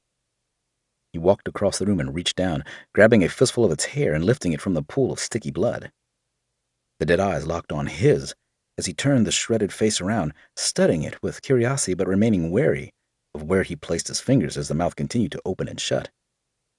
"I don't get it." "You don't get what?" Brian asked. Bobby turned to him, frowning intently and lowering his arm, casually holding the decapitated head by his side like any other household item. "This," he said, shaking the head slightly in his hand, indicating what it was that he was struggling to understand. "I don't get this. How can dead people still be moving about? I know the scientists are trying to figure it all out, but I can't see how it could be happening. It makes no sense." "Well, yeah, it is pretty fucked up. But what does it matter? It's happening and we have to deal with it." "Are you serious?" Bobby gasped. "You're supposed to be an intelligent bloke, and here we are, dead people with no blood pressure or pulse or anything that helps us to move about. How is it happening?" "Bobby," Brian began, in a voice that said he was tired of thinking too much. "I'm sick of trying to work it out. There's no explanation for it as yet, so why should I lie awake at night pondering walking dead people when much smarter men than me still can't come up with an answer? If you're so interested, you work it out. Maybe you should even look at it from a religious sense if you want to take the easy option. I'm past caring and just want to survive this thing. When the clever people doing all the tests and experiments work it out, then I will happily take an interest again. Until then, I'm shoving my head as far up my own arse as it will go." Bobby shook his head and turned his attention back to studying the head with a renewed interest. I don't fucking get any of it, he mumbled. Stan picked up the saucepan as the water began to bubble. He poured the boiling liquid into a cup and lifted it to his lips. He sipped, grimaced at the temperature, and then passed it across to Taff, who gladly accepted it. Did you send the sit rep to ops? Taff nodded. Yeah, I told them about losing comms with the heli as well. And? Taff placed the cup on the side and turned to face Stan. They said nothing. They just acknowledged that they had understood the report. They'll be bugging out soon, and if the heli is gone, then we won't make it for the evac. Stan shrugged and began to chew his lip. They'll leave us here to rot. You know how these things go, Stan. Bobby slung the decapitated head back into the corner where it rolled across the kitchen tiles and came to an abrupt stop when it hit the wall. Yeah, and with every aircraft needed, they're not going to waste any fuel picking us up. They'll be nice and safe in their cozy beds and won't need a bunch of dickheads like us anymore. Stan looked back at him deep in thought. Try the heli again. If they don't answer up within the next hour, we'll have to make our own way out. Bull and Marty arrived a few minutes later. The rest of the team turned to them, waiting for them to report on what they had found at the garage. We found one of the security guys, Marty informed them as Bull snatched up the cup from Taff and emptied it in one gulp. Did, from a gunshot wound to the head. Looks like they bugged out and left the Earl and his family to face things alone. What about the vehicles? Stan asked. One, Bull replied, smacking his lips and setting about making a fresh cup. A VW camper van, in good condition, too. Stan nodded. It would have to do. He turned and looked through the kitchen window and over the long garden leading to the sprawling fields surrounding the house. He then glanced up at the sky and realized that they were approaching the late afternoon. It'll be getting dark soon, he said quietly to himself as he contemplated what they were to do next. He turned around and faced Taff. We'll stay here for the night. Keep trying to get comms with the pilots and inform ops of our intentions. At first light, we'll head for the airfield, on the off chance that they're just having comms problems and been delayed for whatever reason. Taff nodded. No worries, Stan, but you know yourself that it won't be the case. Stan nodded gravely. Yeah, I know. But we have to be sure, otherwise it's a long drive to get to our new home. We'll take a look anyway. Taff and the others set about securing their location, blocking off the entrances with furniture and anything heavy that would cause a problem for anyone or anything trying to get into the house. Bobby made the call to the operations room with the Iridium phone. The voice of the operations room operator came through clearly. That's us going static at our current location. Report line, Alpha 1. Lost comms with Hotel 1 and moving to report line, Alpha 2 at the first light by alternate means. Roger that, came the almost robotic reply from the man on the other end. No aircraft available at this time. We have your biotransponders up on the tapestry, and will remain on overwatch until your next comms. Bobby finished the call and looked up at their commander. Stan shrugged. Typical RAF. They don't want to come and pick us up. Either that or we've been written off, Danny remarked. Well, I guess we'll soon see on that one. In the meantime, let's get some food and rest. Bull, is the van good to go?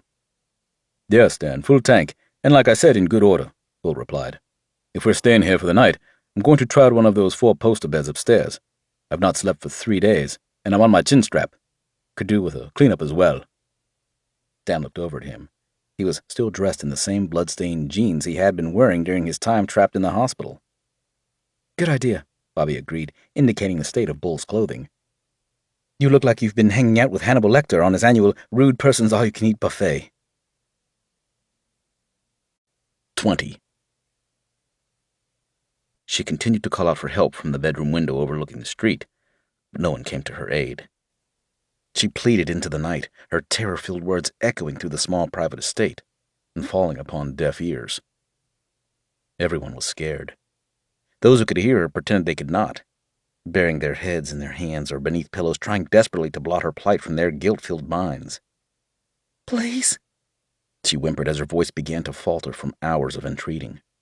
I'm trapped. Please help me and my baby. Someone help us. He could clearly see her.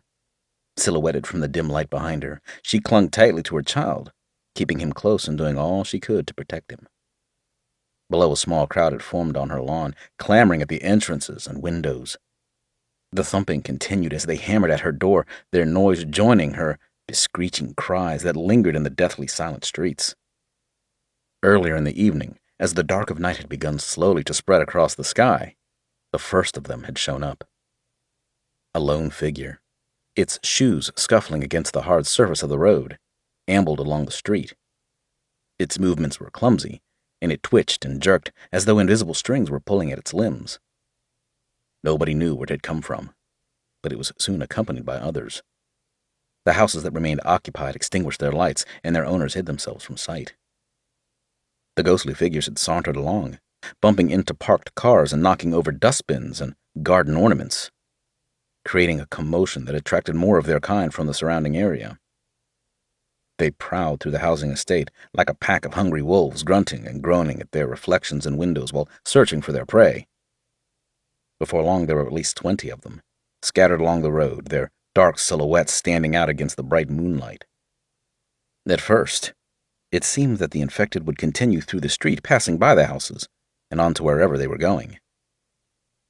Then, the sound of a baby's cries stopped them in their tracks. As though someone had pressed a button on a remote control unit, they froze, cocking their heads, listening for where the noises were coming from. Finally, one of them let out a bone-chilling howl and sprinted towards the house where the woman and her baby lived. The rest, seeing their ghoulish comrade move, followed and began their assault against the walls. That was 7 hours ago, and still no one had attempted to help the poor woman and her child in any sort of way. He stepped back and allowed the small gap in the blinds to close as the vertical sheets of material fell back into place. "Are they those dead people that were on the news?" she asked him from behind, afraid to move too close to the window. He shrugged, taking a further step back, still staring at the blinds. "I can't tell if they're dead or sick," he replied. "I don't think it matters, though." "What should we do?" Emily asked, looking back at him pleadingly.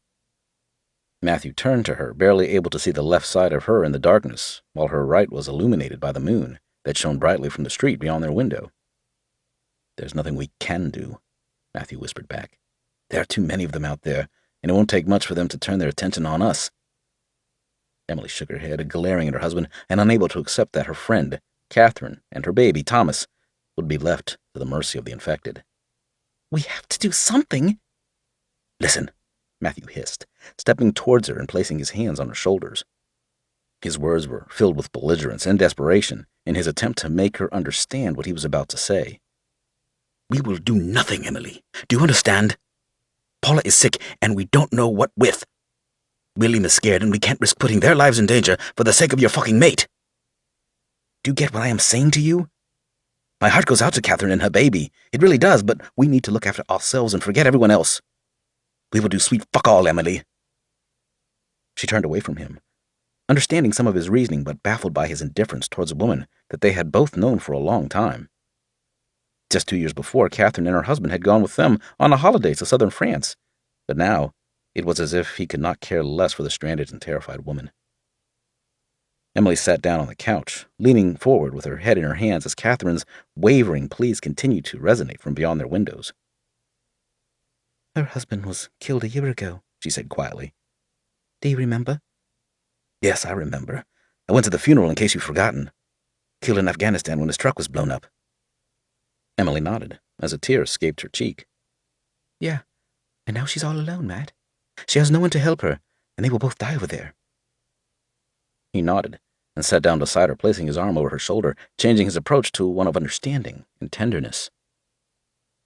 "I know, Emily, and I am very sorry for her and her son, but Paula is sick, and we need to look after our own kids without risking them, or ourselves.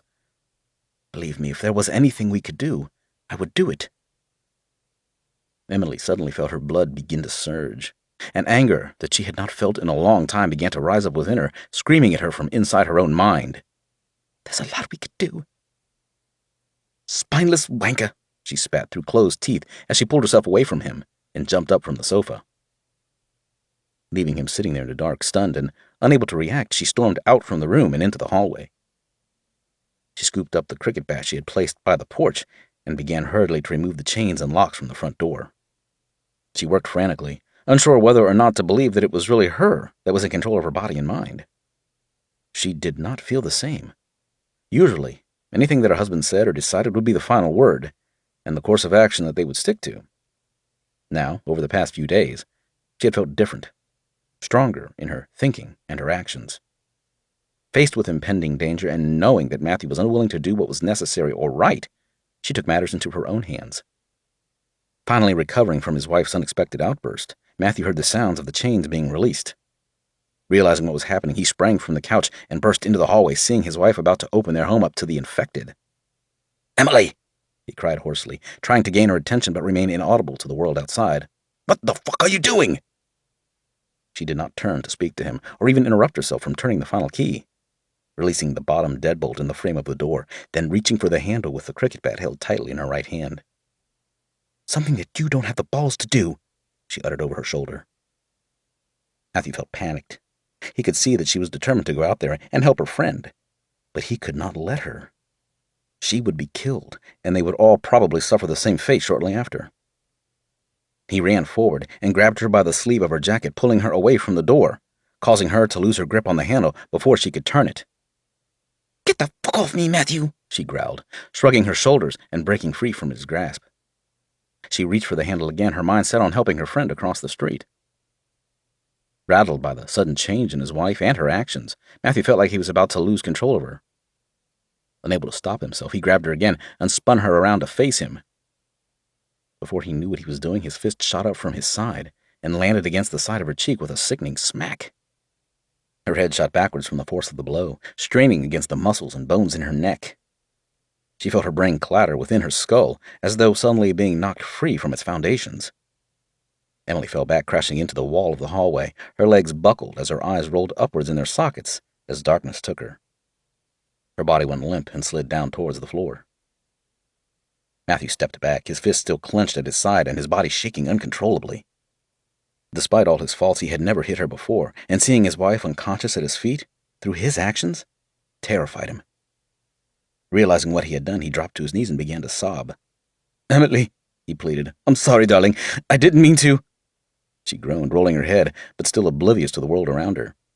"I'm sorry," he continued, racked with regret and shame. "I'm sorry, Emily. It was an accident. I would never hurt you, Emily. You must believe me." He reached out to her and began stroking her hair.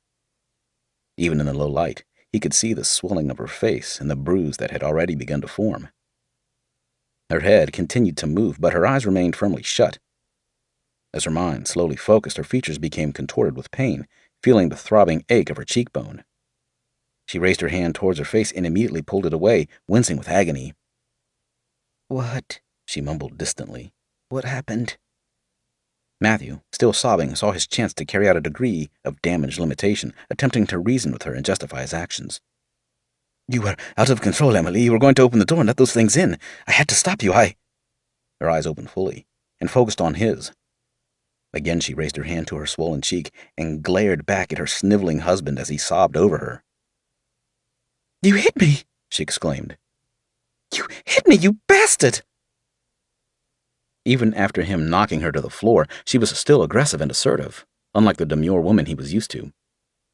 Again he stalled in his actions and stumbled on his words while his wife came to and stole his dominance away from him.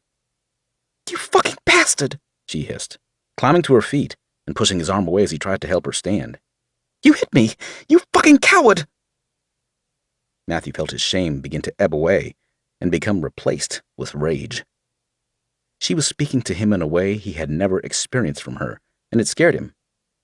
Subconsciously, he knew that he was physically stronger, but already she was proving to be the better person psychologically.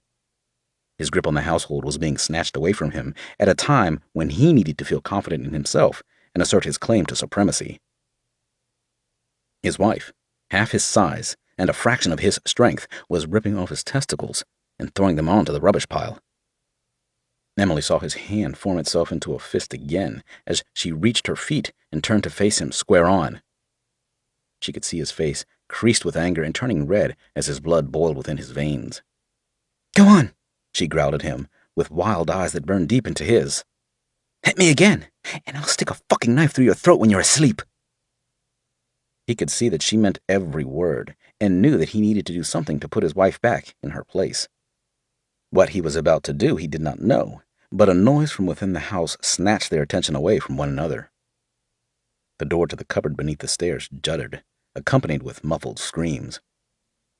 They both turned to look in the direction of the thumps and stared at the lock as the frame struggled to hold it in place. Paula, gagged and restrained, was assaulting the door from the inside, trying to get out. 21. It was still dark when Stan awoke. Lying still for a moment, waiting for his brain to catch up with his eyes after fighting its way through the fog of sleep, he stared up at the ceiling. The house was deathly quiet, and with all the holes in the windows and doors, the temperature had dropped considerably. He exhaled, watching his breath form into a mist and disappear into the dark air. He checked his watch.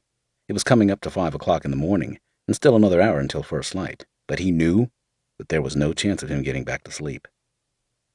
His brain was now fully awake, and already going over the options they had discussed in detail the night before. All had agreed that the RAF base was their best option. If the place had been overrun, then they may still be able to find something of use to help them with their journey south. HQ had told them that there were no aircraft available at the time, but they could read between the lines, and were all far too long in the tooth to think that, with everything else that was going on, another precious helicopter would be sent to get them. They were also aware that a number of other military airfields were still in operation in the northern regions of England, but all had agreed that the air bases would be more hassle than they were worth. With the infected running riot across the country, and all available military personnel and assets being pulled out, the airfields would be well defended, and as a group of heavily armed men with no identification, they could end up being shot as deserters or a rogue unit before they even got close. Instead, they had all decided that they should head for Manchester, the airport to be precise. At that moment, it was being used as a refugee collection center and forward operating base for the units that would be acting as rear guard. Thousands of civilians were flocking to Manchester Airport, and as the Army fought hard to maintain the perimeter, commandeered commercial airliners that were flying the refugees out. There, Stan and his men hoped they would be able to get themselves onto a flight to the Isle of Wight and join in with the rest of the evacuation and the preparations for the counteroffensive. Staying on the mainland, they had all concurred, would be a death sentence. He peeled himself from the large couch he had been sprawled across. A faint metallic click echoed through the room as his M4, securely fastened to his tactical vest and held at his side, shifted position and knocked against the butt of the pistol on his hip. Everyone slept with their kit on, and their boots still firmly attached to their feet, ready for anything. He sat up, ran his fingers through his hair, and yawned widely, stretching his arms out and releasing the tension from the muscles in his back and shoulders. He winced with the pleasure or pain that he felt as they contracted back into position. "I'm getting too old for this," he grumbled as he stood up and made his way out through the door. He crossed the entrance hall and checked the makeshift barricade that they had thrown up to block off the main doors. It looked secure enough, and anything trying to get in would be stalled, and the men would be alerted in the process. In the kitchen, he found Brian, sitting on a wooden chair with his feet up on a large table that seemed to fill a good portion of the room. "Morning, mate," Brian greeted him cheerfully as he stepped through the door and pulled up a seat for himself. Dan grunted and rubbed his eyes. "Here." He looked up and saw Brian leaning across the table and grinning at him, holding out a cup for him to take. "Get some brew down you. Bloody good coffee, that is." Stan shrugged as he sipped at the steaming black liquid. These people were royalty. What did you expect? Nescafe? Stan asked, his voice sounding hollow as he spoke from behind the cup. Brian chuckled, leaning back on his chair and folding his arms across his chest. They both sat in silence for a moment, savoring the stillness of the night. Brian looked out and up at the dark sky through the kitchen window and saw the bright white moon glowing against the cloudless backdrop of twinkling stars. "Looks like it's going to be one of those mornings where the sun and the moon are in the sky together," he stated, feeling the urge to say something and shattering the tranquility. Stan glanced out and shrugged his shoulders with disinterest. "What do you think of all of this, Stan?" Brian asked, forcing the team commander to contemplate putting his brain into gear. Stan knew exactly what Brian was referring to. He could have said nothing, or told him that he was not interested in thinking about it right now, but that would have been a lie. Since the day when he had seen a crowd of dead people staring back at him at the destroyed village in Syria, it had played in his mind. Of course, at the time, he had not known what he was looking at, but after Sierra Leone and Nick, he had not been able to think about much else.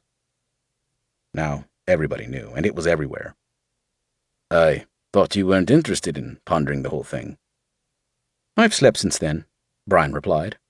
Besides, Bobby is a great bloke and all, but not the sort that I would usually have a deep and meaningful conversation with.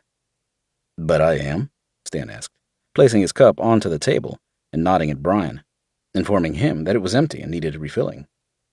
Who do I look like? Jeremy Kyle? Brian shook his head and smiled.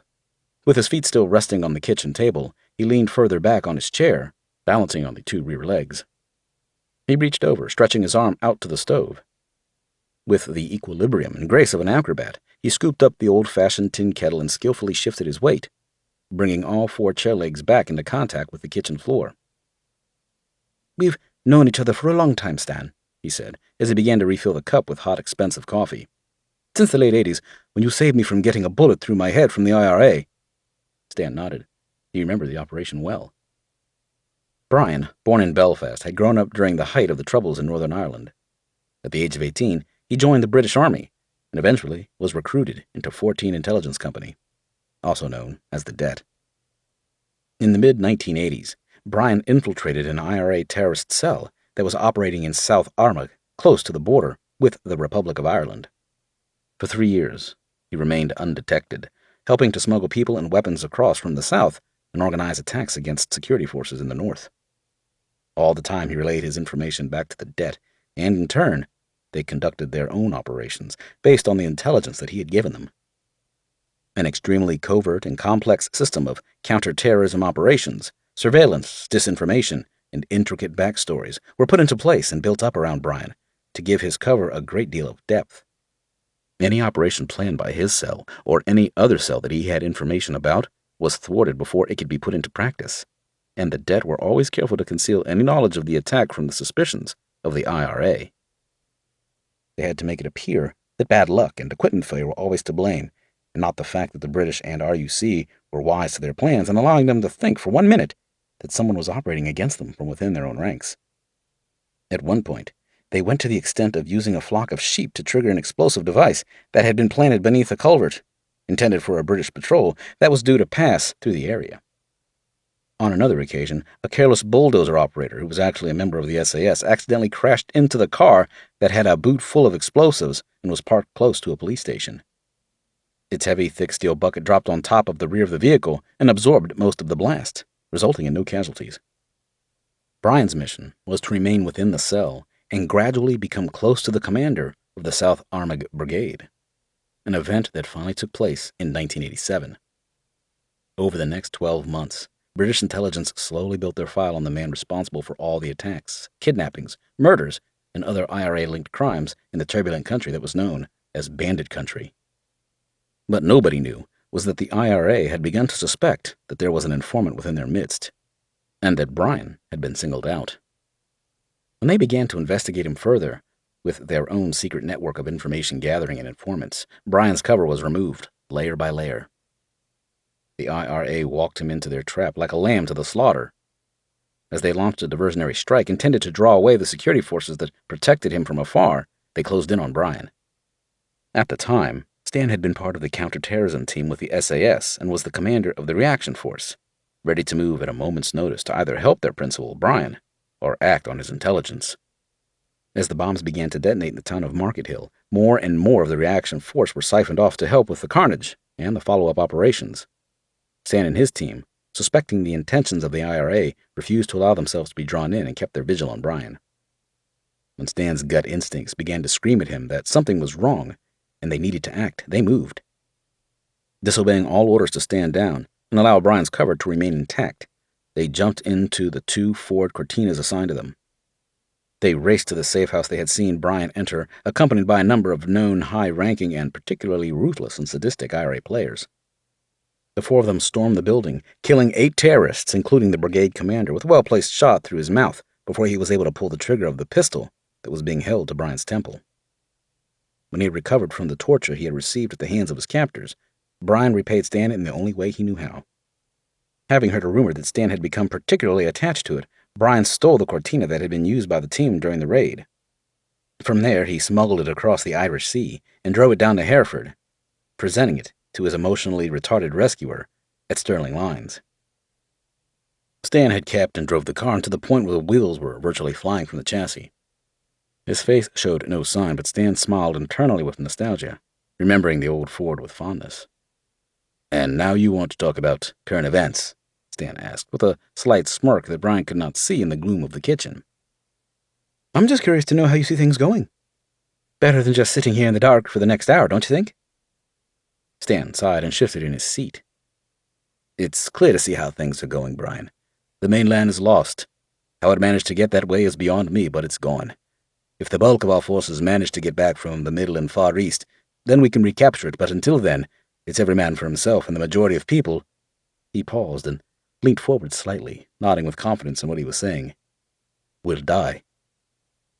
Brian nodded in return, agreeing with Stan's opinion. "Do you think our forces will get back on time, or even make it back at all?" Stan shrugged. "It'll be difficult. They were already bogged down as it was, and now they have to disengage from an enemy who will probably seize the initiative against our weakened forces as they begin to withdraw." "Do you think that will happen?" Brian replied with skepticism. "It's what I would do." "The world's fucked, really, isn't it?" Brian drained the last of the coffee and slammed the cup down on the table. "Fucking politicians and bleeding hearts. If they had dealt with this properly from the beginning, recognizing it for what it was and not pussyfooting around with public opinion and sensitivities, we wouldn't be in this mess." "Now it's up to the likes of us, the black sheeps of society, and the kind of people that the world likes to pretend don't exist, to save their arses," Stan added, reading the mind of his friend seated on the opposite side of the table. "Exactly," Brian concurred. They both fell silent for a while. "Do you think we'll make it?" Brian finally asked in an indifferent tone, staring out through the window at the black sky. Stan said nothing. With everyone packed into the VW van, Marty shifted the engine into gear. He pressed down on the accelerator, and the old but well-maintained vehicle gradually pulled out from the garage. Struggling beneath the weight of 7 men carrying a large amount of weapons and ammunition, the van, excruciatingly slowly, began to gather speed. "We're not going to get far in this bucket, are we?" Stan commented from the passenger seat and began to fiddle with the old-fashioned analog radio fitted into the dashboard, turning the dials through a mass of hissing frequencies. "These things run forever, Stan," Marty replied, with a hint of affection for the VW camper. "I've always wanted one."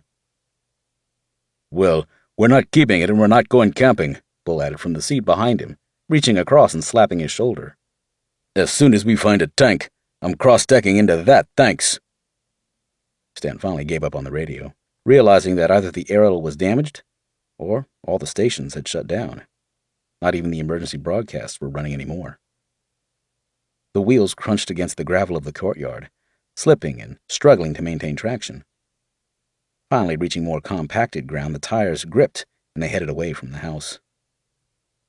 Taft looked over his shoulder, watching the old mansion shrink from view as they drove towards the tree line. Fleetingly, he wondered how many years it would take before the building crumbled to dust or was reclaimed by the wild nature around it. The narrow road led them into a gap in the trees, where the dark shadows of the woods swallowed the path and cast it into gloom. Unable to see more than a few meters ahead of the bumper, Marty flicked on the headlights. They knew that the track snaked through the dense woodland for at least 2 kilometers, leading out through large iron gates that spanned the entrance to the estate. In the beams of light that pierced the murkiness, Marty caught a glimpse of something up ahead. In the center of the track stood a solitary figure. It was impossible to see any detail from that distance in low light, but as Marty eased off the pedals and reduced his speed, the shape moved. It began to charge towards them, and even above the chugging engine they could hear the shriek that it released into the cold air beneath the trees. "Lower it," Stan ordered, watching the infected body close the gap towards them. "The engine is in the rear, Marty. Run the bastard over." Marty complied, dropping the vehicle into a lower gear and pressing his foot all the way down to the floor. The engine growled from behind them in the passenger compartment, and the revolutions shot into the red of the dashboard as the van continued forward, struggling to increase its momentum. The figure was still closing, now just 30 meters away. Stan pulled his pistol from the holster on his hip and thumped off the safety catch. "For fuck's sake," he grumbled, realizing that at their current speed the infected person was unlikely to even notice the impact. He began frantically to turn the handle for the window, watching it slide down slowly into its housing within the door and willing it to open faster. He leaned out, exposing just his head and shoulders from the passenger door, and raised his weapon. Taking aim at the approaching figure, compensating for the movement of the camper van, he increased the pressure on the trigger. Without warning, something crashed into him from the left side of the vehicle, forcing his head to clash with the doorframe and knocking the sense out of him for a moment. Suddenly, his body felt heavy, and he could feel himself being pulled from the window.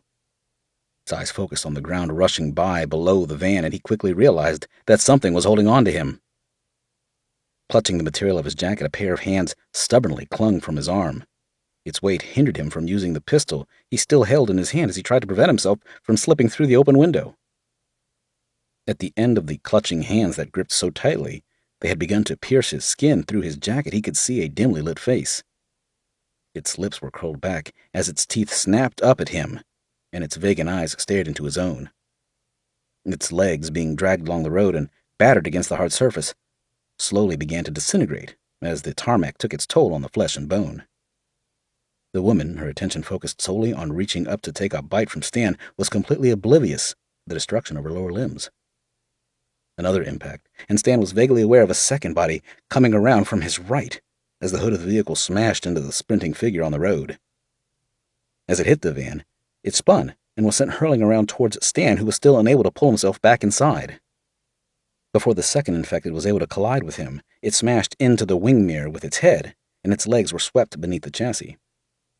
In the process, it was rammed into the face of the woman, causing her to lose her grip as they were both pulled beneath the rear wheels that crushed their bodies into the track with an audible squelch. Finally, Stan was able to pull himself back inside and begin to wind the window back up, blowing out a sigh of relief and rolling up his sleeve to inspect the area where her hands had gripped onto him. "In the future, Marty, we'll just stick to ramming them," Stan said in resignation as he rubbed his wrist. "Saves on ammunition, too." A couple of hours later, after skirting around a small town to the east, they approached the area of the RAF base. Danny knew the airfield and advised them to approach from the north, towards the rear gate that was less likely to be as heavily defended, or worse, surrounded by infected. A kilometer short, they stopped, and Bull, Danny, and Taff moved forward to conduct a reconnaissance of the road leading in and the gate itself. "The place looks deserted, Stan," Taff reported on his return. "The gate is still intact and secure, and we saw no sign of anyone in the immediate area of the northern part of the airfield. But we could see smoke and vehicles further to the south. I think it's worth a look." They broke in through the gate, leaving it open should they need to make a rapid retreat from the base. They went static for a while as Stan viewed the base through his binoculars. He could see the control tower and the hangars, but was unable to distinguish any details. He could also see the faint columns of smoke drifting up from numerous points around the airfield and further inside the base behind the hangars where the barracks, facilities, living quarters, and administration buildings were. "Keep it tight, boys," he ordered as he lowered his binoculars. "I don't think we're going to find anyone alive in here." Driving along one of the runways, they were soon able to see that the base had completely fallen to the infected.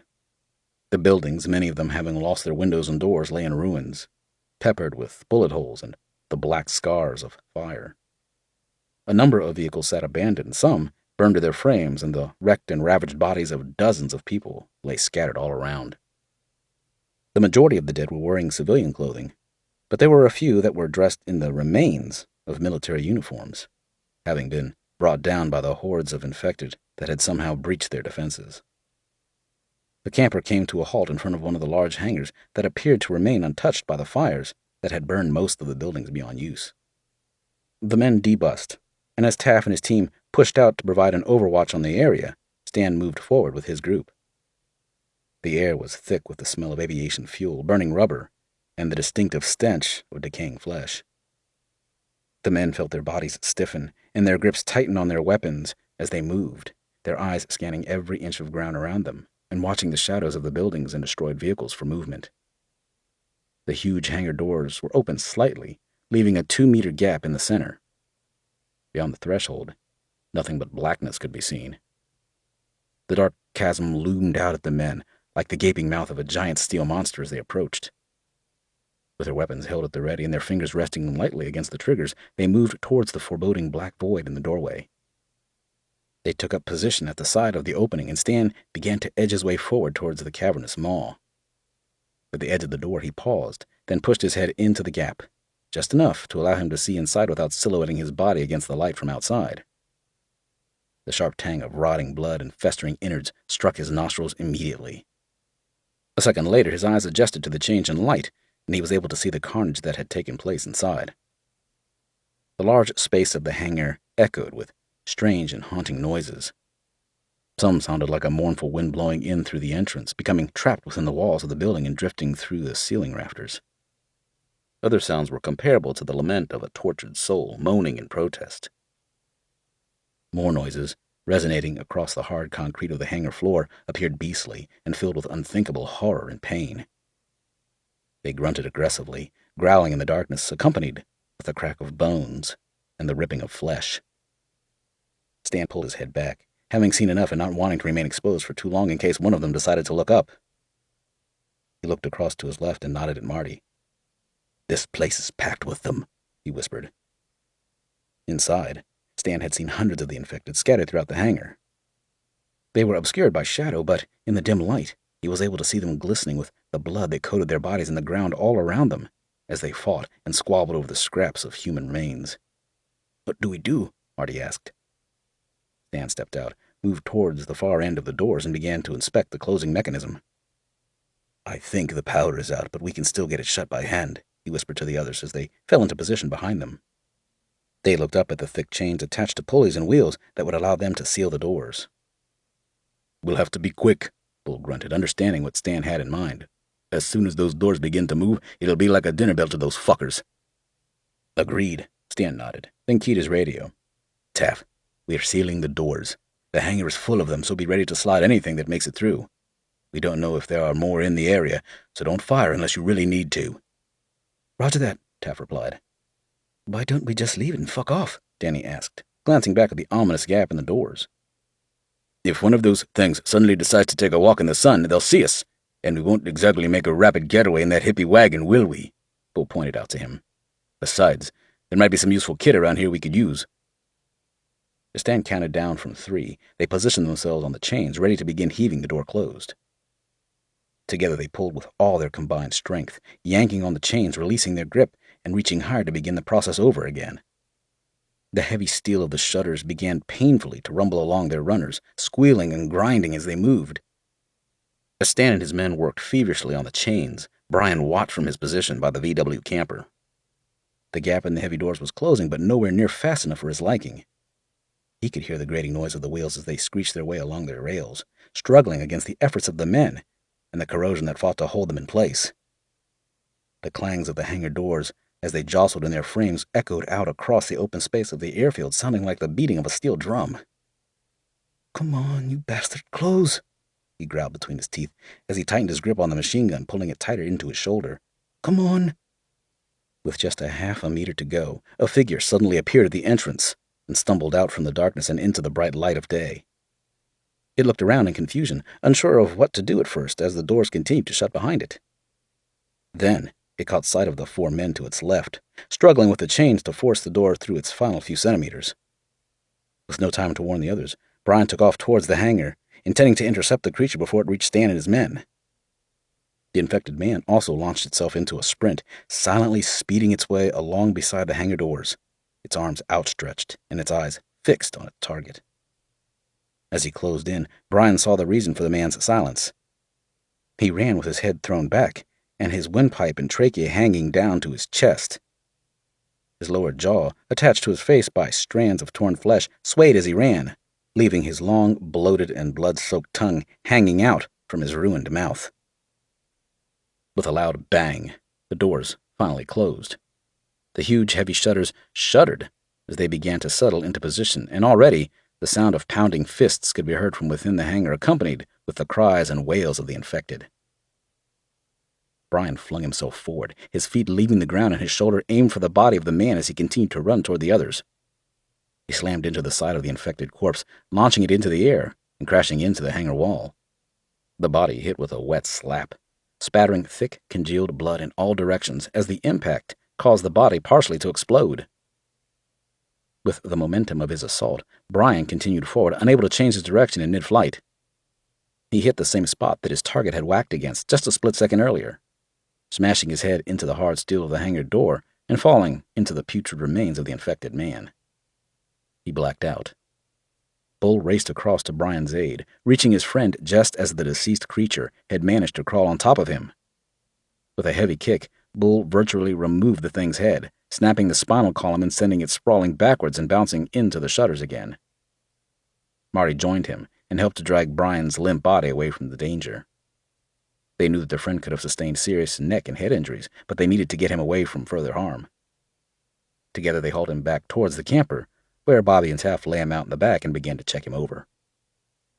The rest of the men pulled back from the hangar, watching the buildings and doorways for any more of the infected. "How is he, Bobby?" Stan asked, leaning in through the side door and looking down at Brian's bloodied face. Bobby shook his head, still examining the unconscious man. "I can't see any blood coming from his ears or anything. His heart rate, breathing, and blood pressure seem normal, so I don't think he has a skull fracture, and I can't feel any damage to his spine. But in these conditions, I can't be sure." "What about internal bleeding?" "Again, I can't be sure, Stan, but his blood pressure is fine. All we can do is make him comfortable and keep an eye on him for now." Stan nodded and turned back to Taff. "Search in pairs. Check for vehicles, ammunition, and anything that could be useful. Don't venture into the main base area. We don't know if there are more of them about." "You can bet your left bullock that there will be, Stan," Taff commented as he turned to Danny. "Youngster, you're with me. Bull, Marty, check the other hangars." "Make it quick. We need to get Brian taken care of." Stan watched as his men set about scouring the area. If there was anything of use, he was sure they would find it. He stepped back and looked at their camper van. "Would be nice to get something a little more robust than this tub," he said, sticking his head back inside and watching Bobby as he worked on Brian. Bobby nodded, his attention focused solely on his patient. "Aye, Stan, it would be even better to have a heli come in and pick us up. We've only gone a few miles and already we're down a man." After a while, Taff returned, empty-handed. "We found our Blackhawk," he reported to his commander. "Looks like the shit hit the fan while they were in the middle of refueling. The whole thing, including the 2 pilots, are burnt to a crisp over the far end at the fuel point. We were only able to recognize it from the serial number stenciled on the tail." Stan nodded. "What about vehicles?" "Nothing," Danny shook his head. "Everything we came across was virtually destroyed. Looks like they bugged out in good order, grabbing everything that could still roll or fly. The place has been picked clean, Stan." "What are those 2 fuckwits? Have they been back yet?" Taff asked, looking around for Bull and Marty. Stan shook his head and turned to look in the direction he had last seen the pair as they went off to forage. "You 2 are the first to get back." Taff was about to say something, but the sound of gunfire in the distance and coming from between the hangars stopped him before he could speak. Everybody froze and looked at one another, and then turned to see if they could identify where the shots had come from. "Get in the driver's seat, Taff," Stan ordered with urgency, as he caught a glimpse of movement between 2 buildings on the right-hand side of the hangar they had sealed the doors on earlier. Danny jumped into the rear, carefully hopping over Brian, and sidestepping past Bobby, who remained at his post as the medic. "Go, Taff!" Stan cried, pointing his hand towards the hangar. "That way! Put your fucking foot down, Taff!" As he forced the vehicle into gear, Taff looked across to where Stan was pointing. Another burst of rapid shots rang out. He saw the movement, but there were too many of them to be able to distinguish individuals. A second glance revealed the 2 men, Bull and Marty, sprinting for their lives ahead of the crowd that was close on their heels. Taff, pressing hard on the accelerator and allowing the revolutions to reach their maximum before changing up through the gears, screamed at the dashboard, pleading with it to give him more speed. "Come on, you bastard, come on!" The camper headed for the mass of bodies and the 2 men racing towards the van. By now, Stan could see the faces of Bull and Marty sucking in all the air they could, forcing their legs to drive them forward at top speed. The infected that followed were showing no signs of letting up on their pace, and from what Stan could see, they seemed to be closing the gap. "Don't stop, Taff," Stan shouted. "Keep going, and don't stop or we'll never get enough speed to get going again." Taff aimed the old vehicle towards their friends and gunned the engine. "Stand by on the door, Danny," Stan called over his shoulder as he kept an eye on the 2 advancing men and the hungry swarm behind them.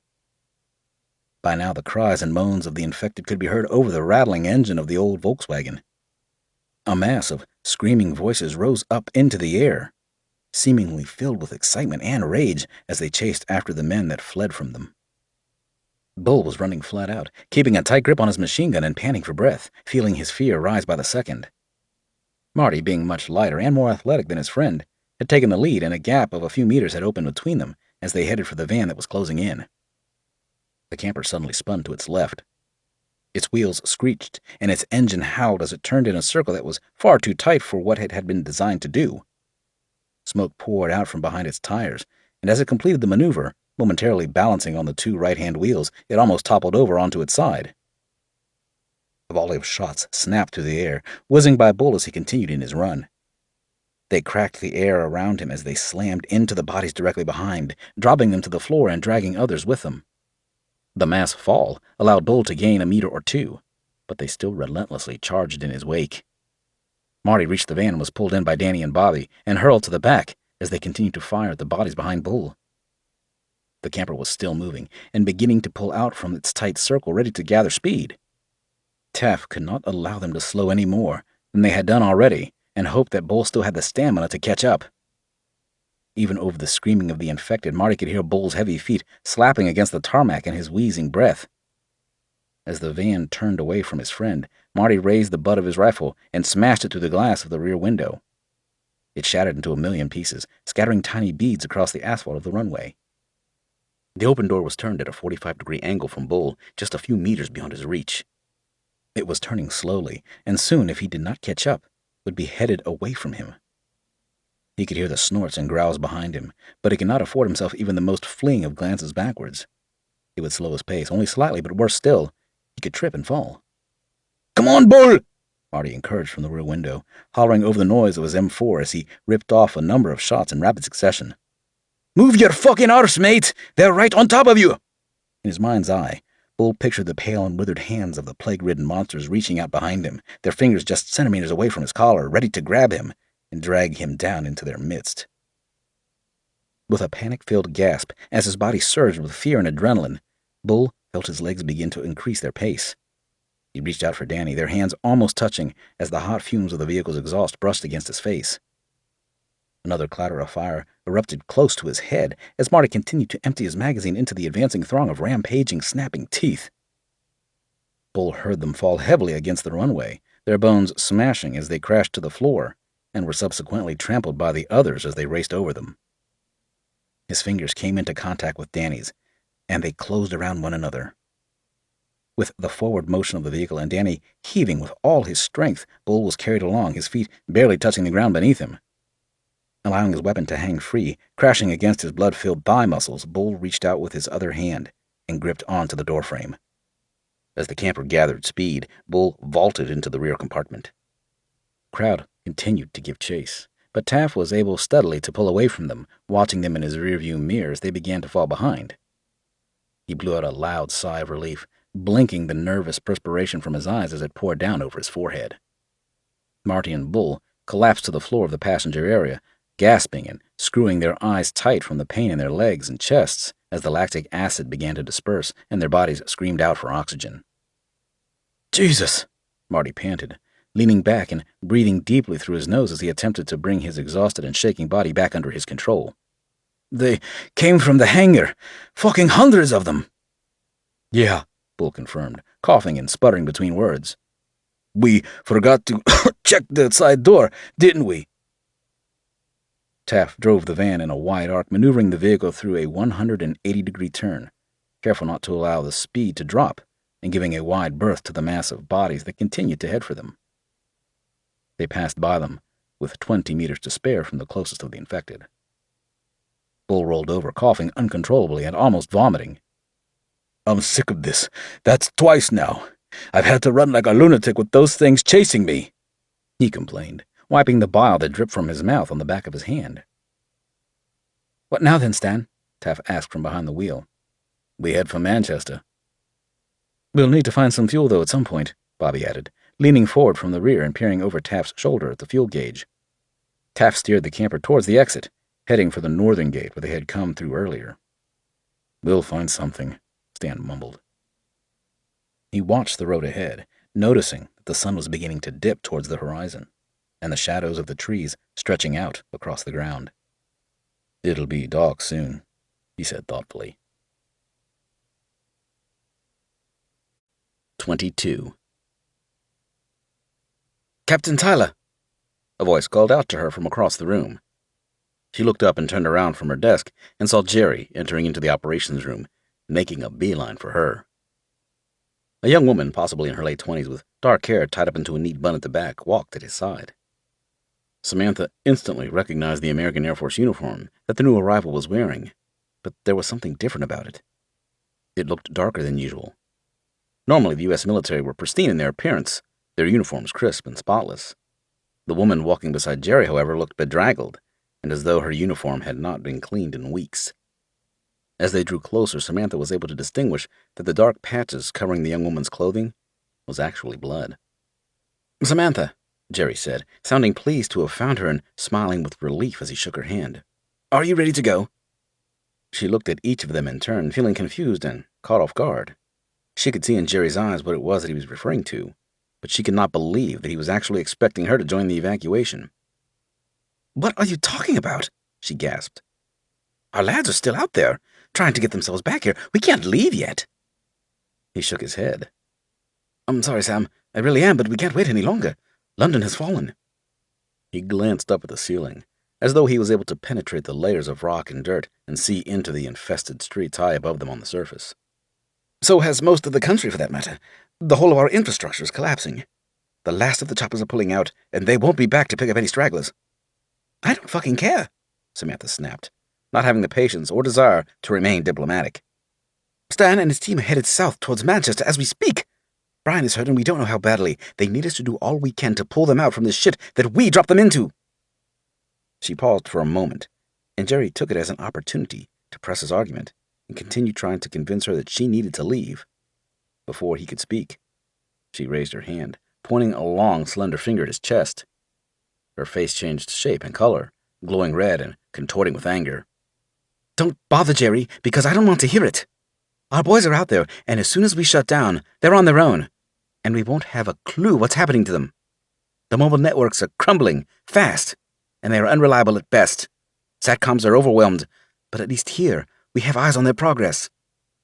If, and this is a big fucking if, Jerry, by some miracle a helicopter becomes available, I will know where to send it and still be in comms with them. Burning off to the Isle of Wight will leave them cut off. You may be able to toss them away that easily, but I see them as more than just a disposable asset." "No one has a choice in this, Sam. These are orders from Thompson," Jerry protested, trying his best to disassociate himself with the command to leave the team to their own devices. "All personnel are to join the evacuation immediately." She shook her head, stubbornly standing her ground. "What can they do?" she asked with a defiant smile. "Court-martial me? They can go ahead, but I'm not going anywhere until I know we have done everything we can to help the men.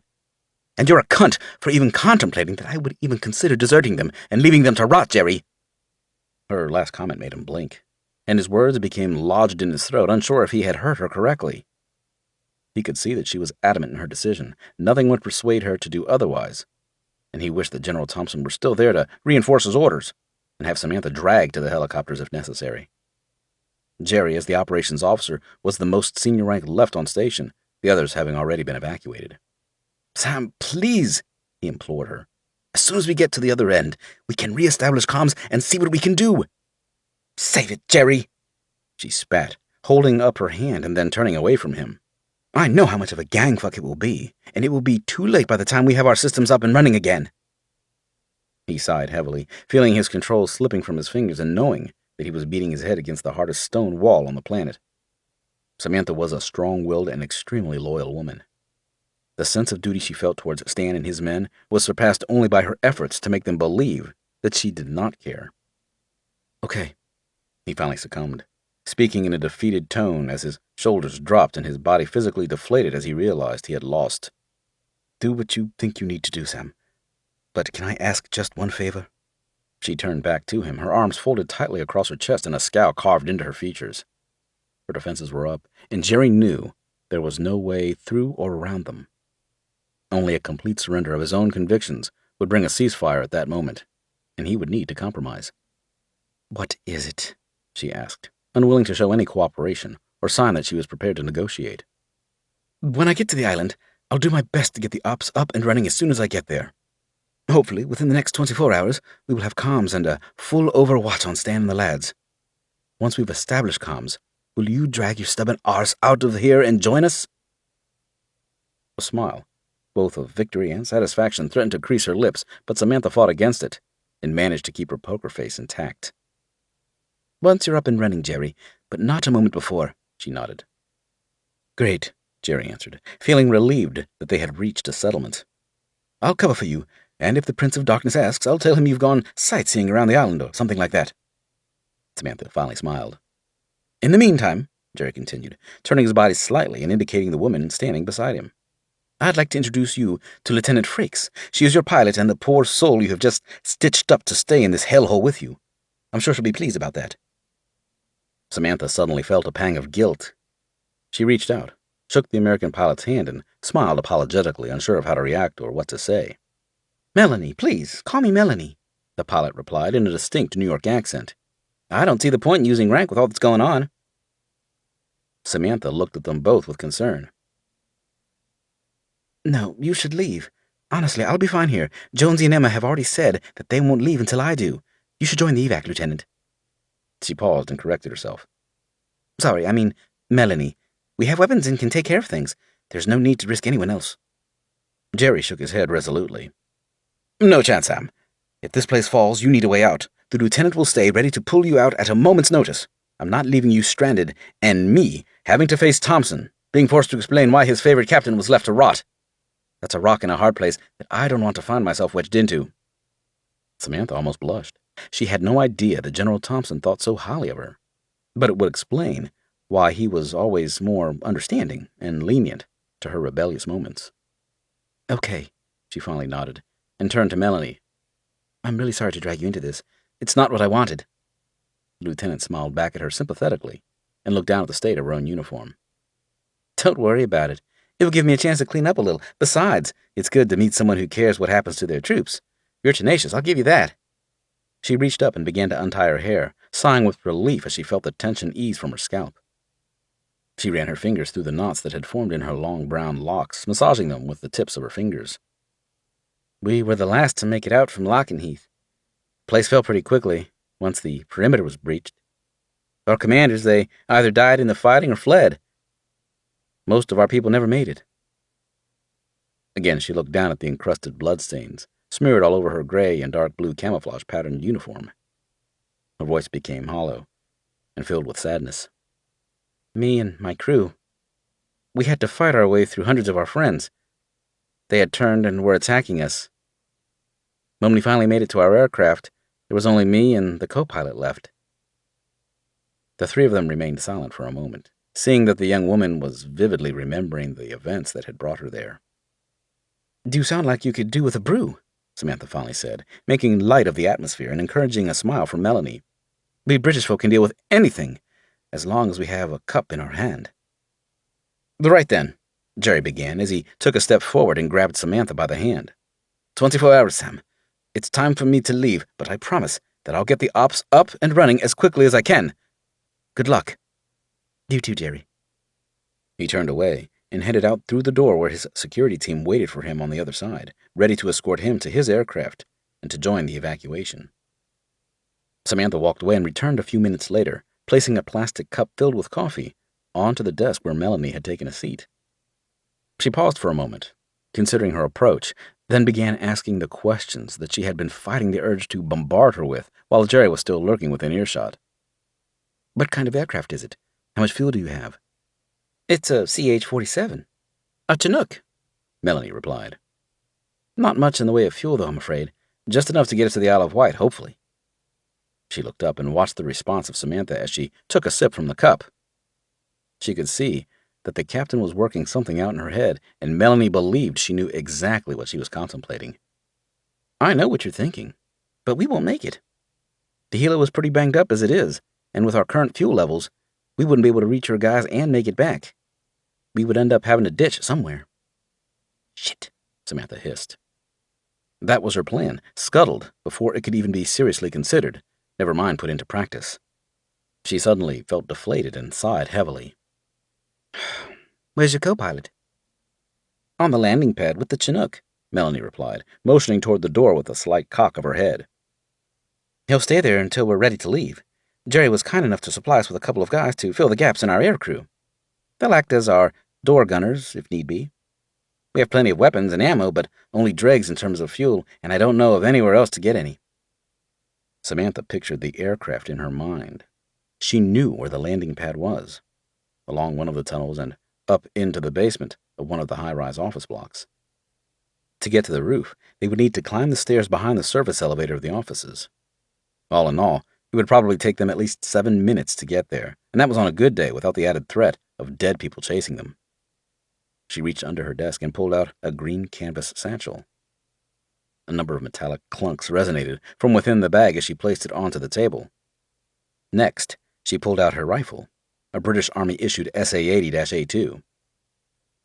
She pulled back the cocking lever, checked the chamber, and then proceeded to slide in a full magazine that she took from the canvas grab bag. Next, she chambered her round. The sound of the working parts slamming forward echoed loudly through the high-ceilinged room, both unnerving and reassuring in the same instance. She checked the safety catch, then slung the weapon over her shoulder. "I'll be keeping this close," she said with a smile, looking down at the young blood-spattered pilot. "I don't blame you." Melanie smiled back at her and patted the pistol that was secured in the drop holster attached to her thigh. "That's Jonesy over there," Samantha said, stepping away from her desk and pointing over her shoulder to a young, red-haired man who was barely visible in the dimly lit operations room. "He's our comms guru." She turned and directed her attention at him. "You're a proper nerd, aren't you, Jonesy?" "Why?" the man asked, without looking up from his post. "Just because I know how to turn on a computer and like to play World of Warcraft?" "Well, that's 2 steps closer to being a nerd than most people, I suppose," Melanie added, quietly with a grin. Samantha nodded her agreement and smiled.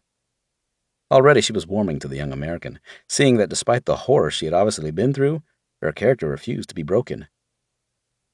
"That over there," she said, indicating another shadowy figure who had begun to move towards the coffee machine. "That's Emma." The woman waved, only fleetingly giving Samantha and the Chinook pilot her attention, then continuing on with what she was doing. Melanie was barely able to make out any details of her in the darkness, but the one thing that she could clearly identify was the dull glint of gunmetal from the rifle that she too carried slung over her shoulder. "What happened at Lakenheath?" Samantha asked, turning her attention back to Melanie. She was curious to know how such a strongly defended base could crumble into complete anarchy so easily. Melanie shook her head. "I really don't know," she replied in confusion.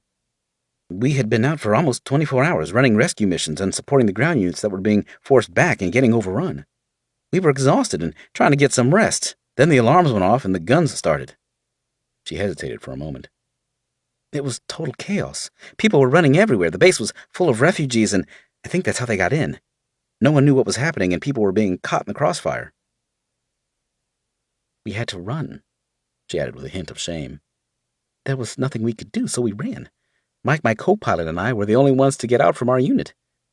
The rest of them—" She shuddered at the memory and screwed her eyes shut. "They were killed. Eaten by those things out there." Samantha nodded sympathetically, clearly seeing the grief and terror that her new friend was going through. "Now you're stuck here because of me. I'm sorry, Melanie." The lieutenant looked up, wiped a tear from her eye, and forced a smile. "Hey, don't worry about it, Sam," she said in a breaking voice but trying her best to sound upbeat. "It's our duty. The world may be screwed up, but we still have a job to do. You want to help your guys, and I want to help you." For the next couple of hours, Samantha ran through their operation with Melanie, telling her about the team makeup and what their mission had been, showing her the bio readouts of the team and how they were overlaid onto real-time satellite imagery. She explained how Jonesy was keeping track of their movements and staying in communications with them, while Emma kept her eyes on the countrywide events that could possibly have an impact on the progress of Stan and his men. Emma pointed to the screen in front of her, showing a digital map of the country with various colors, indicating the status of the different cities and towns. Even the road systems, airports, and harbors were highlighted, and depending on their color, they were listed as safe, under attack, or overrun. Melanie gasped as she leaned forward and stared in disbelief at the monitor. There were more patches of red than there were of any other color, and as she continued to look, a flashing amber light turned to a constant red. She squinted and read the name of the city. "Liverpool," she said out loud. Emma nodded. "There's more and more falling by the minute. Yesterday morning, the Greens outnumbered the Reds and Ambers. Now there are only a few places that are considered safe. London fell this afternoon. Emma tapped the screen with the tip of her half-chewed pen, indicating a blue dot that pulsed within the area of London. The entire city and its outlying districts were swathed in red, and the roads leading out were the same deep crimson, looking like a bloody splat that had been dropped on the capital of the United Kingdom. That's us, Emma said, with a heavy sigh, and raising the pen back to her mouth. An island of blue and an ocean of red. My God, Melanie gulped. How long do you think it will be until the whole country is overrun? Hours, days? Jonesy shrugged from his desk. Who knows? The only thing we do know is that it will definitely fall. On his screen, Melanie saw the 7 red dots of Stan and the others. At the side, she saw the bio readouts of each of them. Every few seconds, the dots changed their position on the map, having been updated from their satellite trackers. They're heading south, Jonesy began, feeling a responsibility to give the newcomer a brief outline of what was happening. At the moment, they're about 100 miles north of Manchester.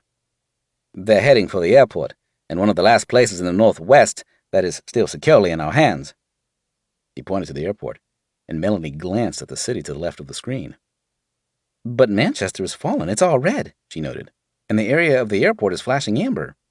Samantha nodded.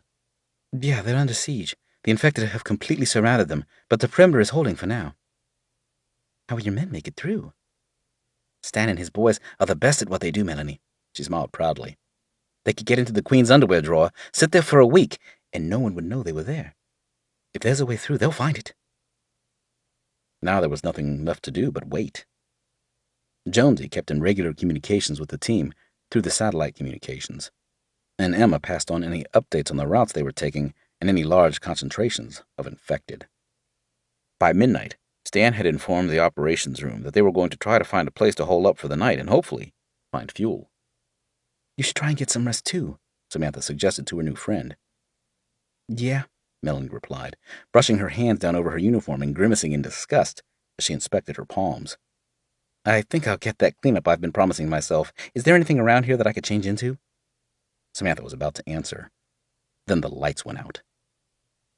The room was cast into complete darkness. Everybody froze in position, gripped by terror as the cold blackness enveloped them. Shit, someone hissed. What is it? What's happening? Melanie's American accent, filled with anxiety, was distinct as she called out. The main grid. I think the main power grid has failed, Jonesy replied from somewhere deep within the room. A bright shaft of light suddenly breached the darkness, silhouetting Jonesy's body as he clasped the torch between his teeth and illuminated the control panel attached to the wall that he had set about inspecting. Another beam of light joined the first as Samantha began checking the computers and screens that had gone blank when the power failed. What about backup generators? Don't you have them? Melanie asked, as she drew her pistol, suddenly feeling afraid of what might be lurking in the dark. Yes, we do, Emma replied. But they're not kicking in. They should have automatically come on by now.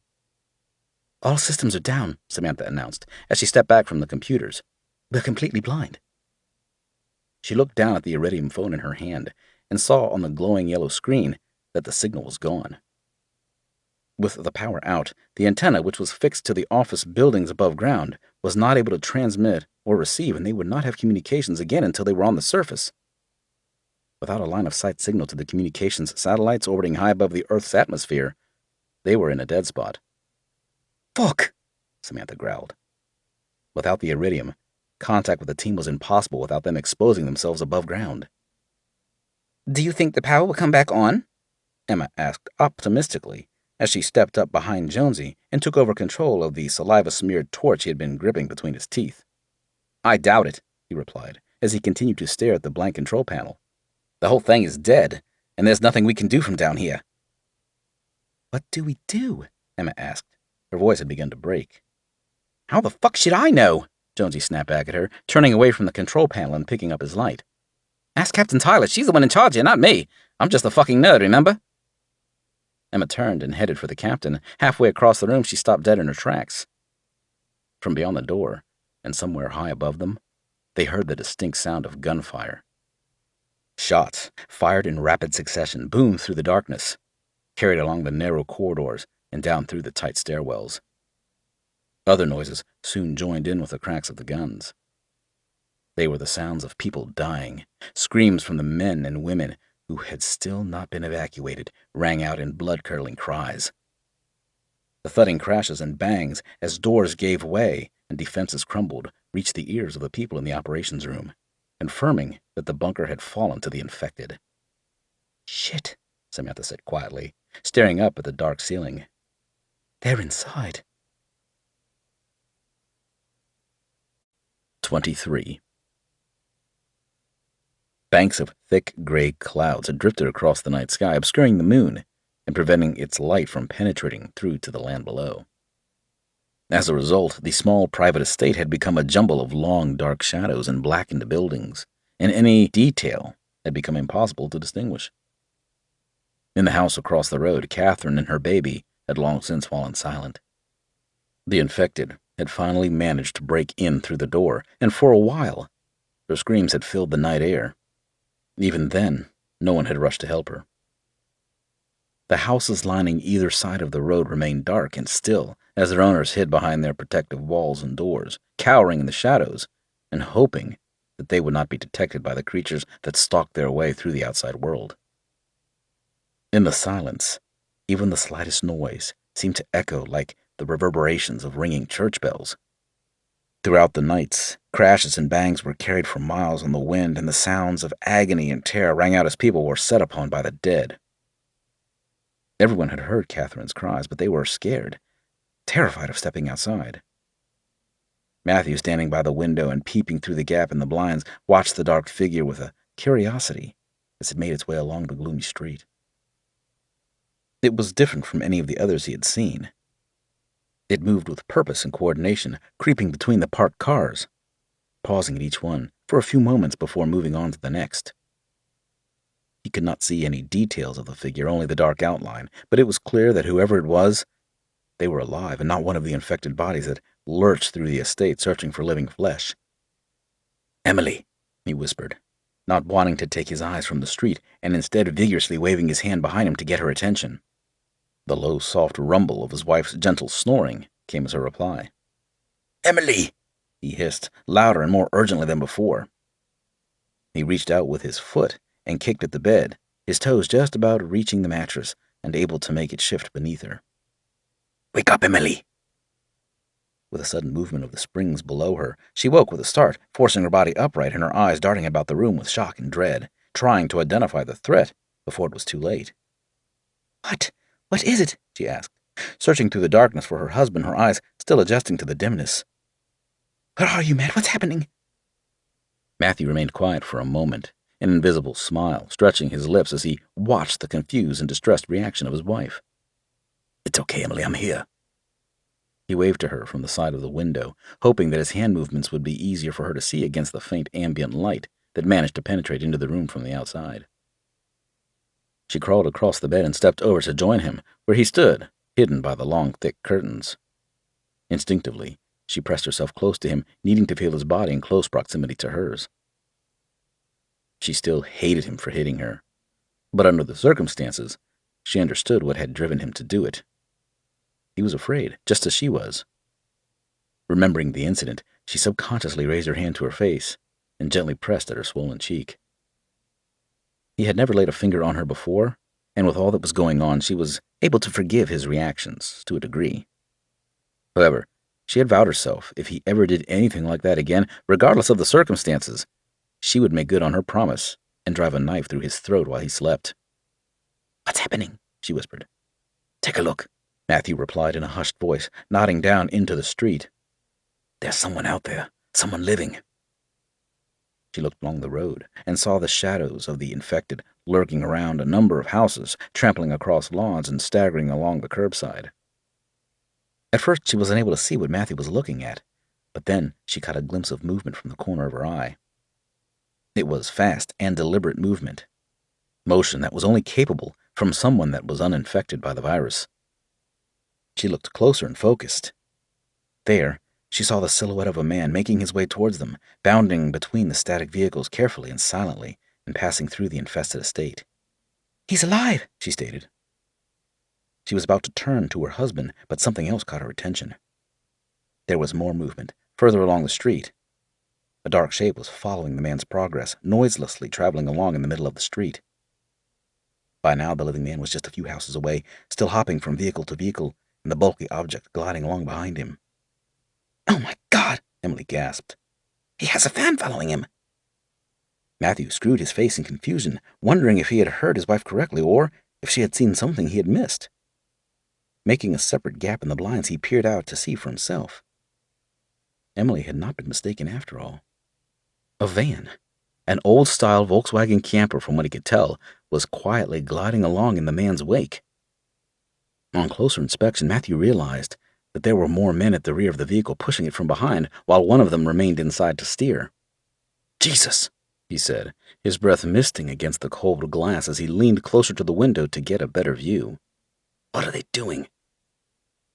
The first man was now directly in front of their house. He stopped at the side of a car, and then suddenly stood up and signaled to the others with the van. Slowly, without making the slightest sound, the camper pulled up alongside of him and came to a complete stop. Two of them remained in the area between the two vehicles while the others fanned out into a circle, crouching down behind the other static cars and intently watching the area.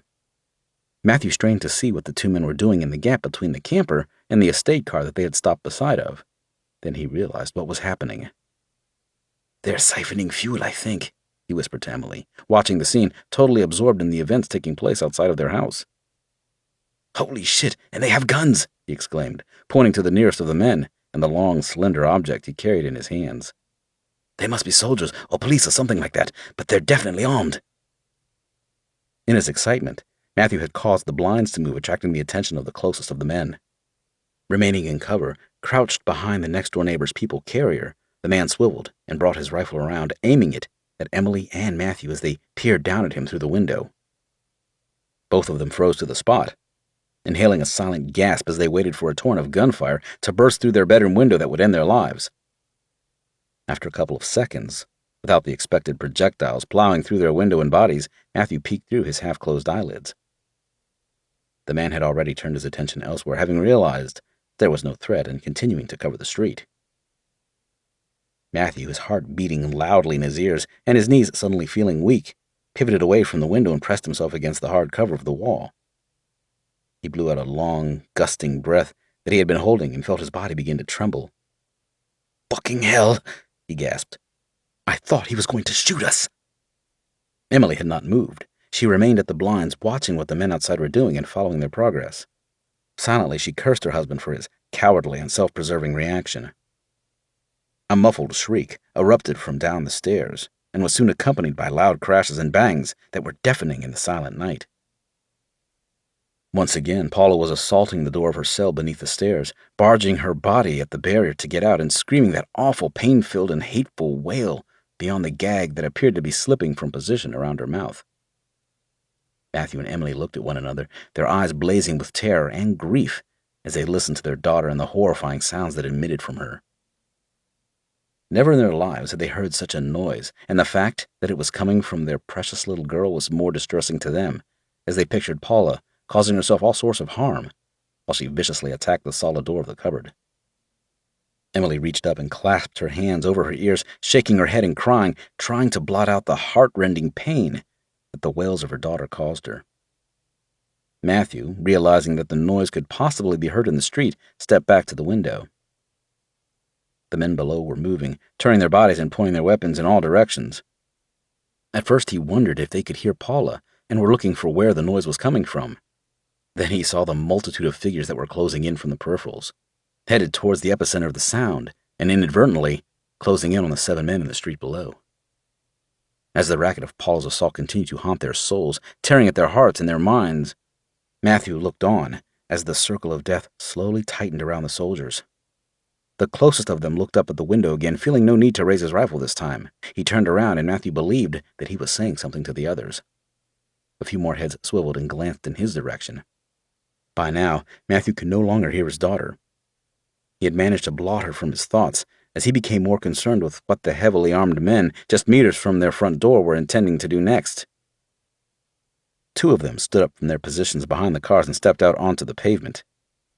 Together, moving with stealth, they headed for the house, and within seconds Matthew could no longer see them due to the downward angle. "Shit," he whimpered. "They're at the door." Emily still had her hands covering her ears, shaking and sobbing uncontrollably. He grabbed her and shook her vigorously, attempting to snap her attention back to reality and focus on the present situation. She looked up at him, her eyes glowing red with anguish and glistening with tears. Her face was pale in the low light that shone through the window, and even in the semi-darkness Matthew could see her lips quivering uncontrollably. "Emily," he began sternly. "Darling, you must keep it together. Those men outside, they're on their way here. They have guns, Emily, and I don't think we'll be able to stop them from coming in." A sound at the entrance to their bedroom made them both spin about with fright. William was clearly shaken by the stifled wails of his sister, and they could hear him whimpering, even above the screams and thumps from below the stairs. Matthew turned back to look into the street. The ring of infected were closer, zeroing in on the noise coming from Paula, but they did not seem to have noticed the men as yet. The rest of the soldiers were also moving, headed to join the other two at the porch. One of them, he noticed, looked hurt and was being half-carried by one of the others, his arm wrapped around the neck of his teammate for support as he hobbled and staggered towards the house. "Open the door," a calm and toneless voice suddenly called out through the darkened hallway, drifting up along the stairs and into the bedroom where Matthew and his family stood, shaking with fear.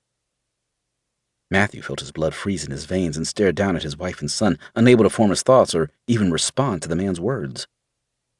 Again the voice called up to them. "We know you are in there. Now open the door." Still the man sounded calm, despite the multitude of flesh-eating ghouls that were converging on his location. "Listen, mate, we know that you're in there, so you have two choices. Either come down and let us in, or we'll kick our way in." The man paused for a moment, then with unmistakable malice in his tone called out to the occupants again. "Now open the fucking door!" "We have no choice.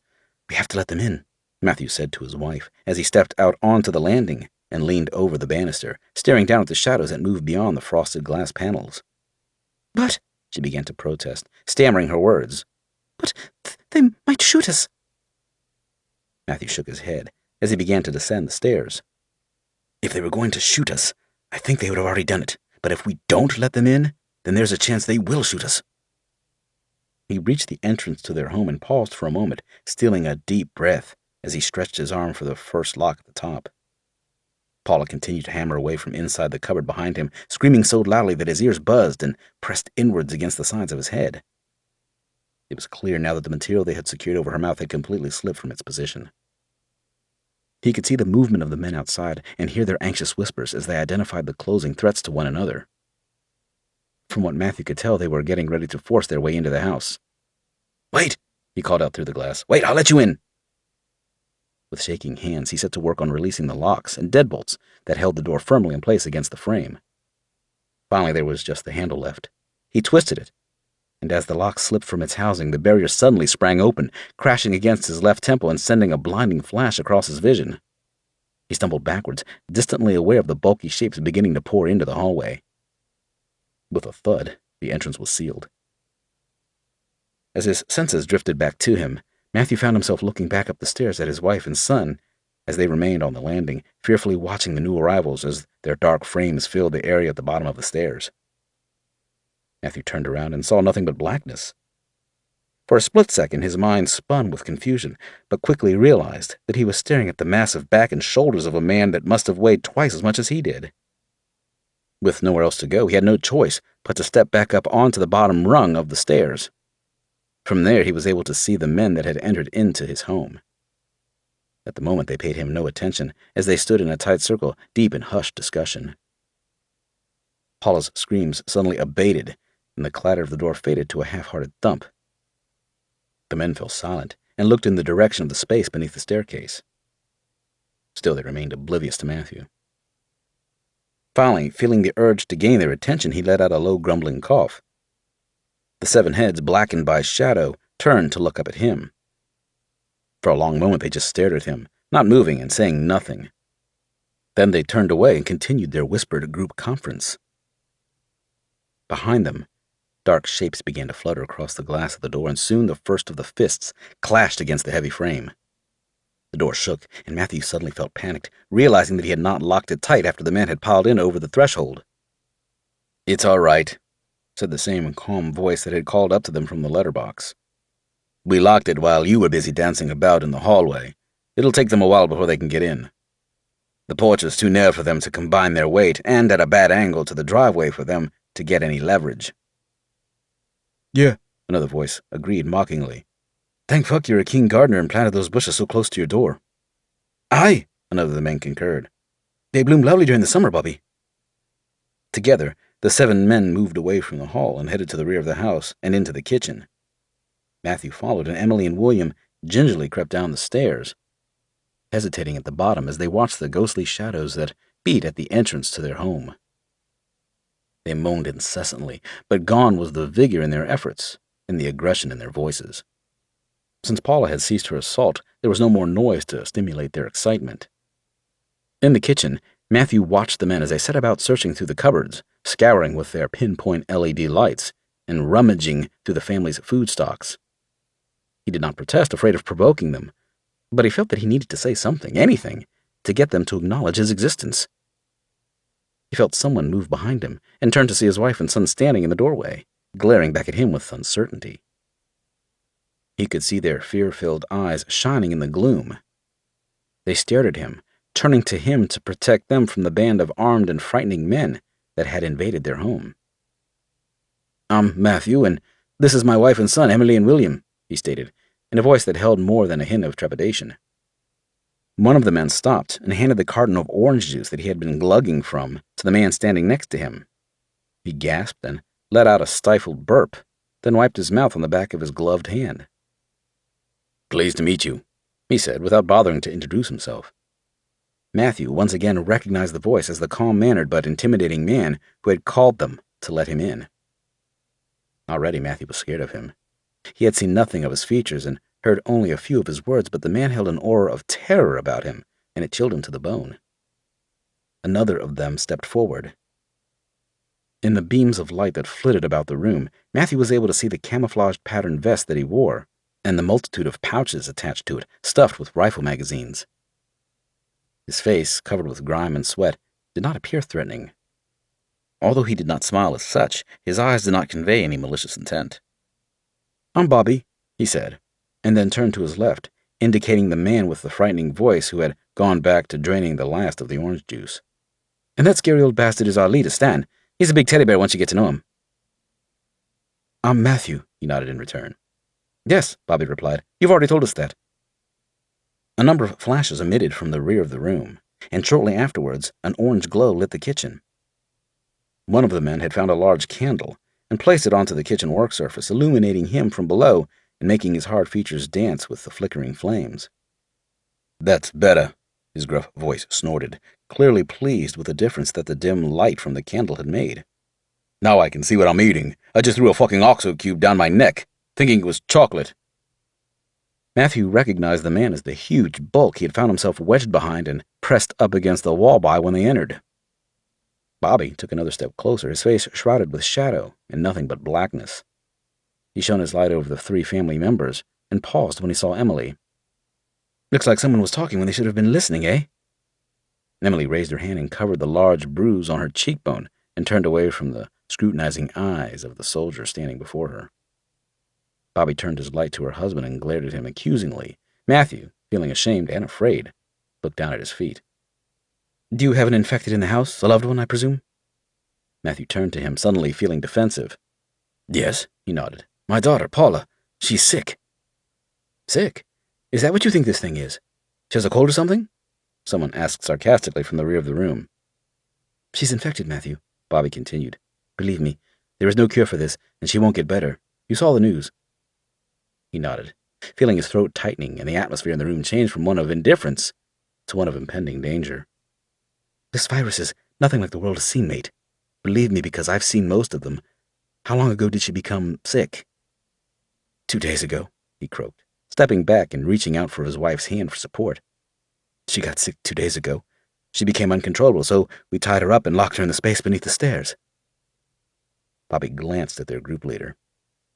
Stan nodded, giving a silent command. "Okay," Bobby began with a sigh. "Now listen, you've seen the broadcasts, but probably refuse to believe them, right?"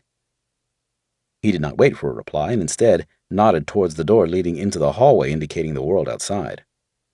"Those people out on the street, They're dead. They're not sick, and they won't get better. Believe me, we've seen enough of it to know, and we've already lost one of our guys to those things.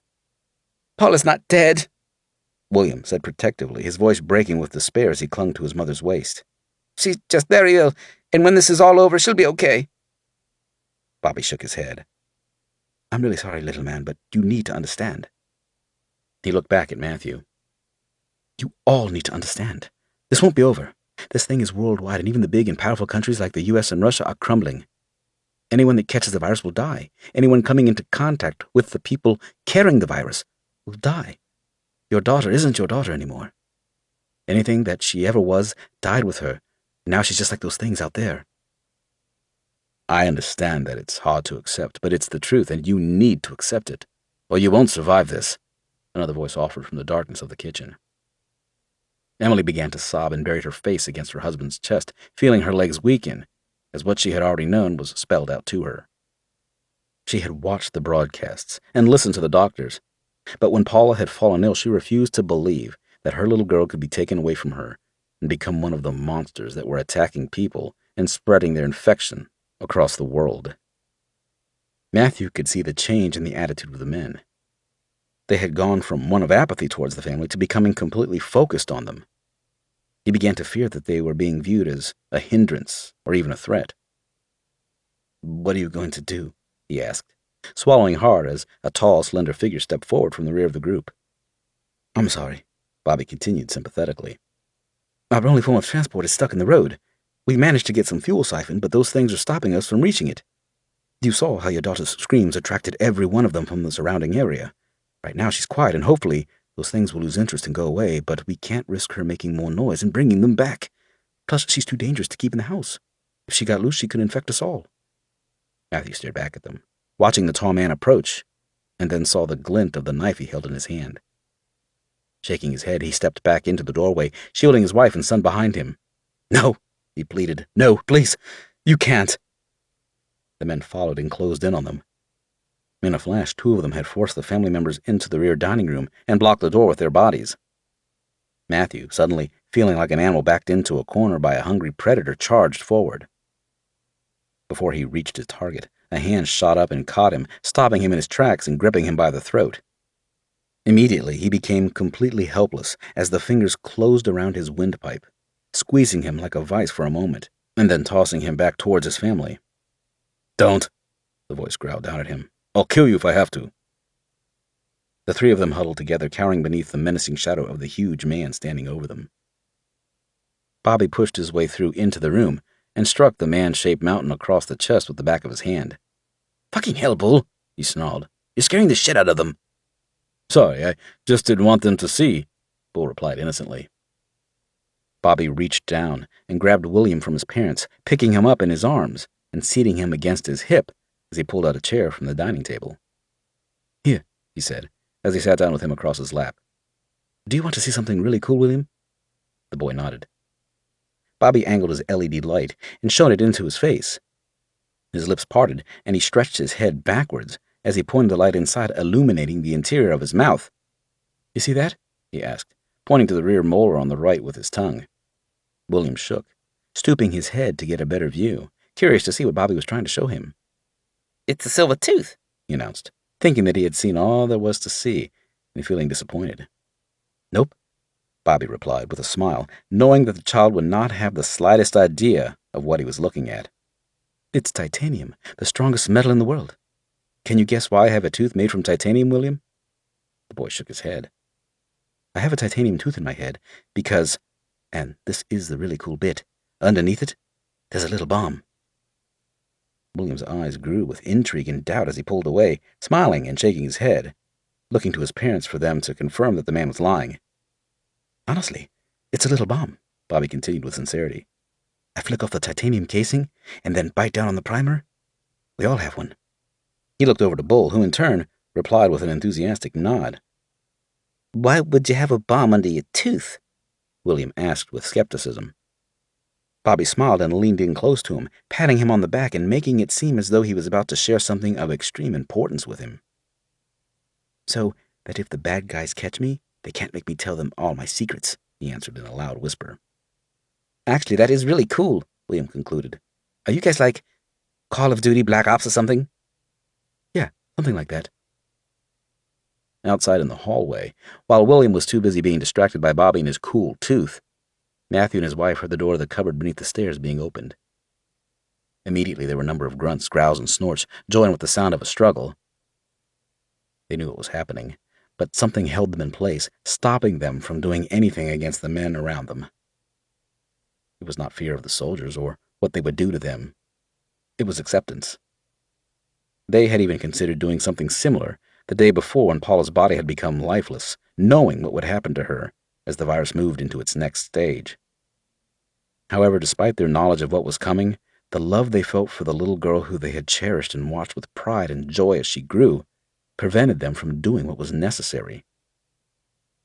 Although their hearts were breaking as they listened to the unholy growls of Paula, gnashing her teeth as she struggled against the men who held her down, they knew that it would soon be over, and she would be saved from her misery. A few seconds later, the noise ceased, and a heavy thud echoed into the dining room from the hallway. Emily felt her heart become heavy in her chest, like a lead weight sitting inside her rib cage, and her stomach began to knot. Her shoulders slumped and her head sagged as her vision blurred with an ocean of tears. I knew she was dead, she said quietly, in a quivering voice and staring down at the floor. She became ill 2 days ago, and by yesterday afternoon she wasn't breathing. We knew that she was gone. I just didn't want to believe it. Unable to do anything else, she broke down, sobbing for her daughter. Stan stepped into the room and approached the mother of the young girl he had just helped to kill. He stopped and looked down at her, studying her for a while. Finally, he squatted, bringing his face down so that it was level with hers. Reaching out, he lifted her chin with the tips of his fingers, showing a tenderness that no one else in the team had ever witnessed from him before. "I'm sorry, Emily," he said softly, causing the men around him to glance at one another with raised eyebrows and shrugging shoulders. "We had to do it. It's done, and her suffering is over." 24. "Okay," Samantha said decisively. "We're leaving. There's nothing we can do for Stan and his team without power." She snatched up the iridium phone and shone her light across to the opposite side of the table, where Lieutenant Frakes stood, her pistol clutched tightly in her hand. "Melanie, are you ready to go?" She did not need to be asked twice, and she quickly fell into line behind Samantha as she made her way towards the door. "Do you have comms with your co-pilot? Do they know what's happening and that we're on our way?" Melanie shook her head, immediately realizing that Samantha could not see her. "They're not answering, but it could be because of the layers of rock between us and them." "I really hope that's all it is," Samantha replied pessimistically. She reached back, handing the torch to Melanie and freeing up both her hands so that she could manipulate her rifle with better effect. "Here, hold this." As Jonesy and Emma brought up the rear, the four of them silently crept out into the hallway. The entire bunker was in darkness, and not even the backup system indicator lights, usually glowing red, showed any of the panels that they began to pass. Above them, the gunfire had ceased. It had not lasted long, and it was clear that the fight was lost. The infected were in, and the survivors could hear the footfalls of the rampaging dead making their way through the dark, wailing and moaning and crashing into objects as they continued their blind search for their next victims. "Stay close.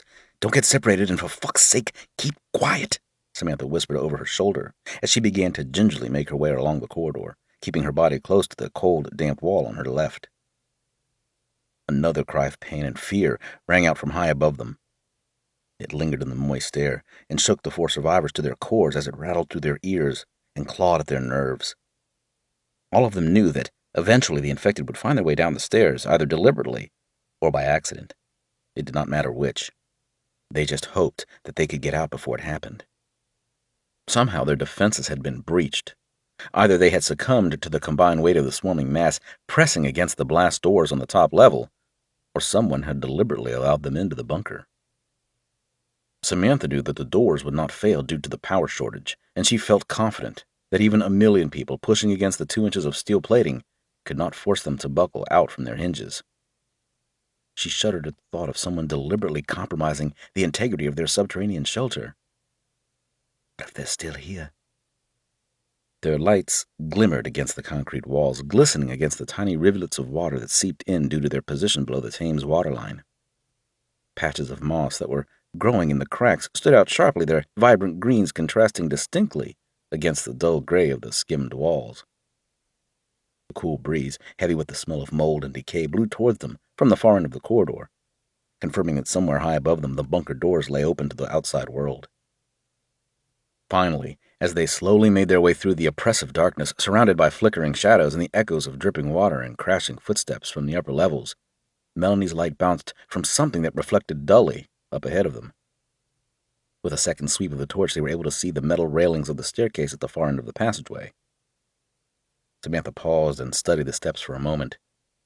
They were grated steel, running up for a short flight and abruptly turning back on themselves as they reached up towards the next level of the bunker. On the second level up, and further along the corridor, they would find a tunnel that would lead them to the helicopter landing pad. However, getting there would be a different matter. As she reached the bottom of the stairwell, Samantha could already hear the metallic clangs of dozens of feet stomping their way down the steel treads, descending from the upper floors. They echoed through the stairway, becoming louder and accompanied by the increasing symphony of vivacious growls and snorts from the infected as they drew nearer. More and more were joining in on the hunt, pounding their way down the staircase. "Shit!"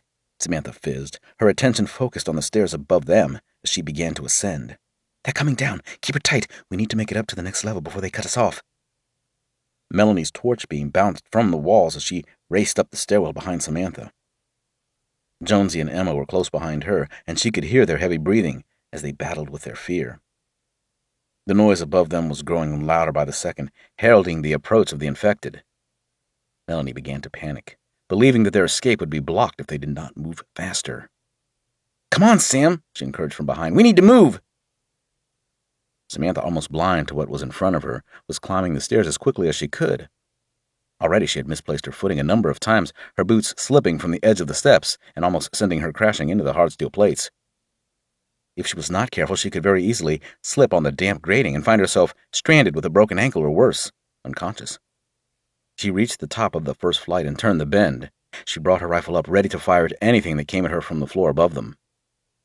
For a moment she was greeted with a wall of blackness, as Melanie had not yet turned the corner and illuminated the passageway for her. Samantha moved forward through the darkness, taking small steps and feeling with the toes of her boots before placing each foot. It was impossible to see anything ahead of her, and instead, she relied heavily on her hearing. From what she could tell, the bloodthirsty horde was still a couple of levels above them, but they were close, and within the next minute or so, they would be on top of them. Her knee made contact with something at the foot of the next flight, and her throat instantly tightened up. She gasped and instinctively took a step back, already beginning to squeeze the trigger on her rifle.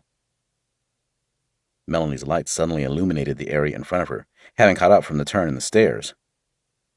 At her feet, Samantha saw the pile of canvas sacks that had been left behind. She let out a loud gasp of relief and stepped to the side of the discarded bags. She had almost fired into them. She anxiously checked over her shoulder to see that the others had caught up and were following. Without wasting any more time and throwing caution to the wind, they began to pound their way up the next set of steps. Melanie reached out and held on to the back of Samantha's shirt, making sure that she stayed closely tucked in behind her, and they did not become separated again. The infected were close. Their smell had already filled the entire stairwell, accompanied by their thundering footsteps and ghostly wails. Samantha's nose twitched at the scent of decaying bodies, the sickly sweet tang making her want to cover her mouth and nose, but she fought the urge, opting to keep both hands on her rifle. She was just a few steps from the top of the final flight and the entrance to the corridor that led into the tunnels. She looked up, and a few meters above them, in the flickering light of the torch beams from Jonesy and Melanie, she caught a glimpse of the dark shadows that were descending upon them. As the light shifted, she saw the first of the infected halfway down the final flight of steps above. The light from behind her drifted from the blood-coated white shirt and illuminated the pale eyes and blackened face of a corpse staring back at her. Instinctively, she raised her rifle and fired. In the confines of the staircase, the report of the discharging rounds sounded like the crack of thunder, clapping at their ears and threatening to implode their skulls. The flash was blinding, shooting out from the muzzle like a volcano of brilliant white. The body fell as a number of bullets ripped through its chest, splattering blood and bone into the air around it. The infected man toppled forward and bounced down the stairs, smashing against each rung as Samantha raised her aim again and fired into the lunging figures that followed close behind. "Run!" she screamed down at the others as she stood in the doorway leading into the corridor, holding off the advance of the dead. "Fucking run! Go to the tunnel!"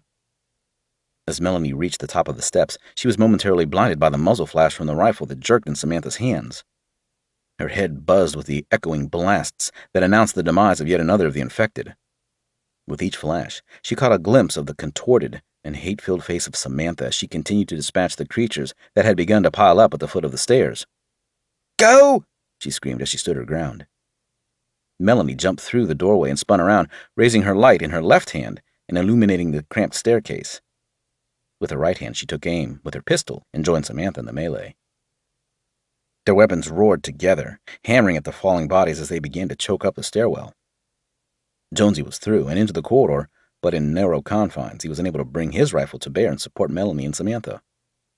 "Stoppage!" Samantha screamed out, hitting the release catch and reaching for a fresh magazine. She ducked, keeping herself below Melanie's line of fire and stepping into the corridor as she slammed her cocking lever forward and chambered around. Within seconds, she began firing again and continued to pour a hail of projectiles back at their attackers. "Emma!" Melanie cried out, seeing the final member of their group as she reached the top step and the body that dropped from between the banister, landing on top of her and knocking her flat to the ground. She turned her pistol and fired, hitting the squirming body in the shoulder, but it had no effect. In the next instant, as Samantha's rifle continued to blast away beside her, Melanie heard the blood-curdling screams of Emma as the teeth of the infected closed over the soft tissue between her shoulder and neck, tearing a huge hole out from the muscle, which instantly began to pour with a river of blood. Melanie made to take a step forward as Samantha's rifle roared again. The discharge was close to the side of her head and forced her to instinctively duck and pivot on her heel, jumping to the side to get out of the line of fire.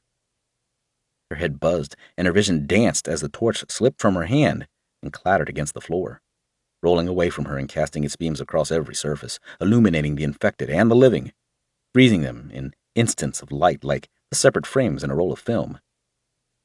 The light trundled away and finally went dark as it smashed against the wall, leaving only Jonesy with the means of countering the blackness that threatened to swallow them up. As she cleared Samantha's arcs, Melanie felt a body land nearby, and a cold hand reach out and close around her ankle, gripping her tightly and trying to pull her downwards. She could feel the body squirming at her feet as it attempted to climb up to her, tugging and jerking at her clothing. She kicked and pulled, trying to break free, but the first hand was quickly joined by a second, and the grip tightened. Raising her pistol, she screamed out as she repeatedly pulled the trigger, emptying the remainder of the magazine into her attacker. As the final round exploded from the chamber, and the top slide locked in the rear position, she saw the snarling face below her implode in the instant of the final muzzle flash. A cold splash of sticky liquid hit her cheek as the hands lost their grip and slipped away from her lower leg, allowing her to step free.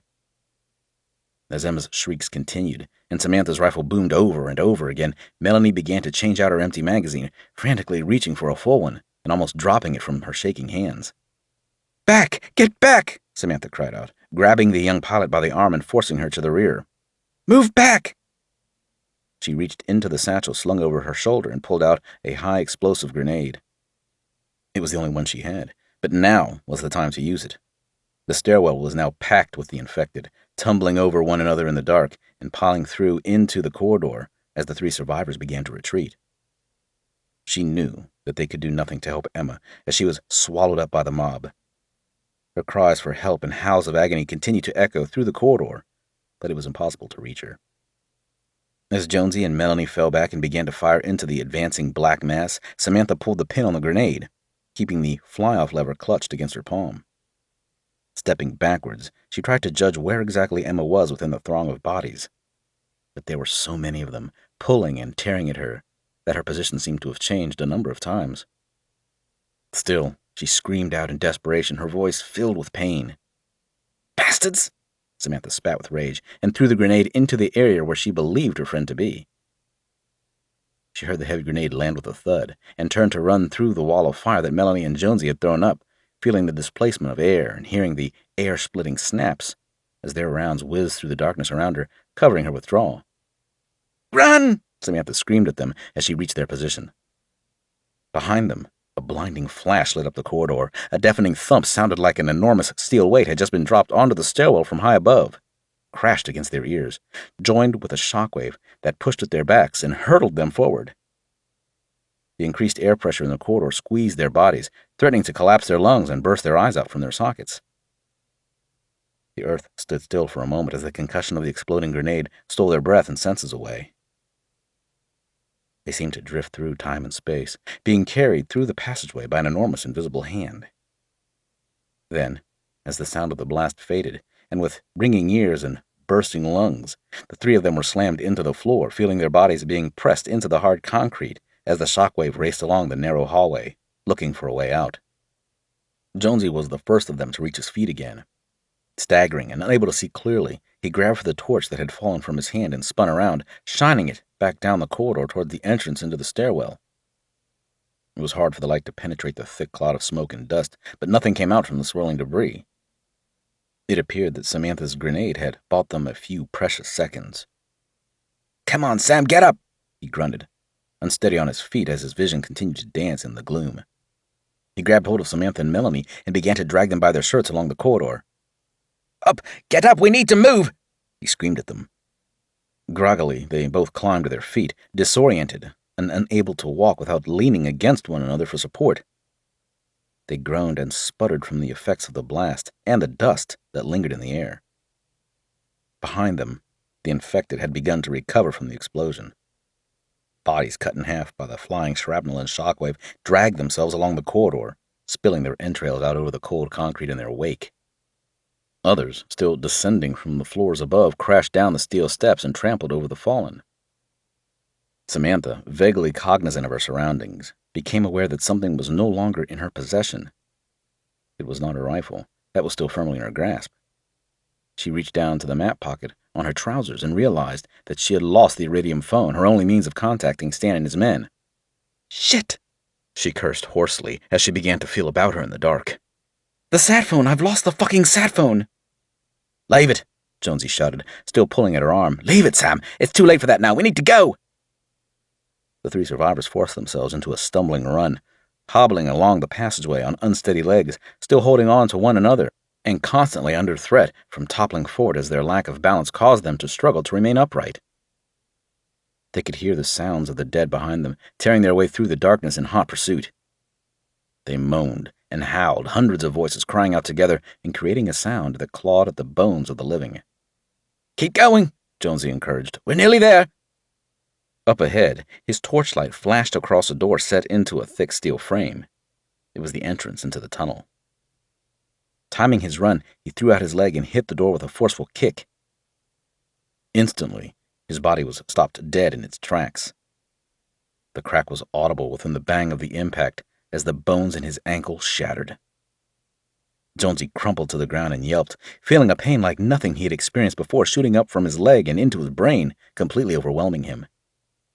The agony burned brightly before his eyes, blinding him for an instant as he reached down towards the wrecked ankle. Samantha, feeling Jonesy drop from her side, almost tripped over him as she reached forward for the handle. She pulled down and the door swung open, forcing a backdraft of cool air into the smoke and dust-filled corridor. Melanie snatched up Jonesy's rifle and turned to face the rear, pointing in the direction they had come. "Grab him!" she shouted to Samantha, nodding down at the injured man. "Get him out of here! I'm right behind you!" "Stay close, Melanie," Samantha called back to her. "We're counting on you to fly us out of here." As Samantha scooped up the screaming Jonesy from the ground and began to drag him into the tunnel, Melanie began to pour a heavy weight of fire into the corridor behind them, screaming as she did so from fear and anger. The three of them, limping and firing as they fled, made slow progress through the catacombs of the underground bunker. The dead were closing in. Unaffected by the damage they had sustained from the gunshots and exploding grenade, they were gaining ground. Melanie emptied her magazine and turned to catch up to the bouncing light of the torch in Samantha's hand. "How far?" she wheezed, reaching into the satchel hanging from the captain's neck and feeling for a fresh magazine. Finally finding what she was looking for, she slammed it into place and forced the cocking lever forward again. "About 100 meters, I think." Samantha groaned back at her, struggling with the weight of Jonesy as she helped him leap along on his remaining good leg. He was howling with pain and frustration with each step and begging Samantha not to leave him behind. Something moved up ahead of them in the tunnel. In the instant that she saw it in the torch beam, it was impossible for her to recognize. She stopped, dropping Jonesy to the floor and raising her rifle. She could hear the commotion behind her as their pursuers continued the hunt, but now the threat was also in front of them. Her heart, already beating rapidly, began to skip beats. Her body was exhausted and her mind was beginning to lose its grip, giving into fear and panic. They were cut off from their escape. Somehow the infected had got ahead of them, and now they had no way out. Her finger pressed against the trigger as she waited for her target to show itself again. "Don't shoot!" a voice called out to her from within the inky blackness. As the pounding footsteps got louder up ahead, drawing near and the voice became clearer, Melanie recognized the man approaching them. "Mike?" she gasped, turning for a moment to look over her shoulder and then firing another volley into the invisible snarling mass that was following them. He came to a halt in front of them, and in the glow of the light in her hand, Samantha saw the look of horror and alarm in his face as he stared back down the tunnel and heard the dead approaching. Another man, one of the aircrew on loan from Jerry, stepped forward and helped to carry Jonesy, slinging him over his shoulder and turning to head back into the pitch black of the tunnel. "Come on!" Mike encouraged, grabbing hold of Melanie and pushing Samantha ahead of him. "The chopper is ready to go. We just need you to fly it, Mel." At the far end of the shaft, they reached the stairs leading up from the basement of the office block. From there, hauling their wounded and struggling up the endless flights, they forced themselves through the darkness and up onto the roof, the infected close behind and refusing to give up the chase.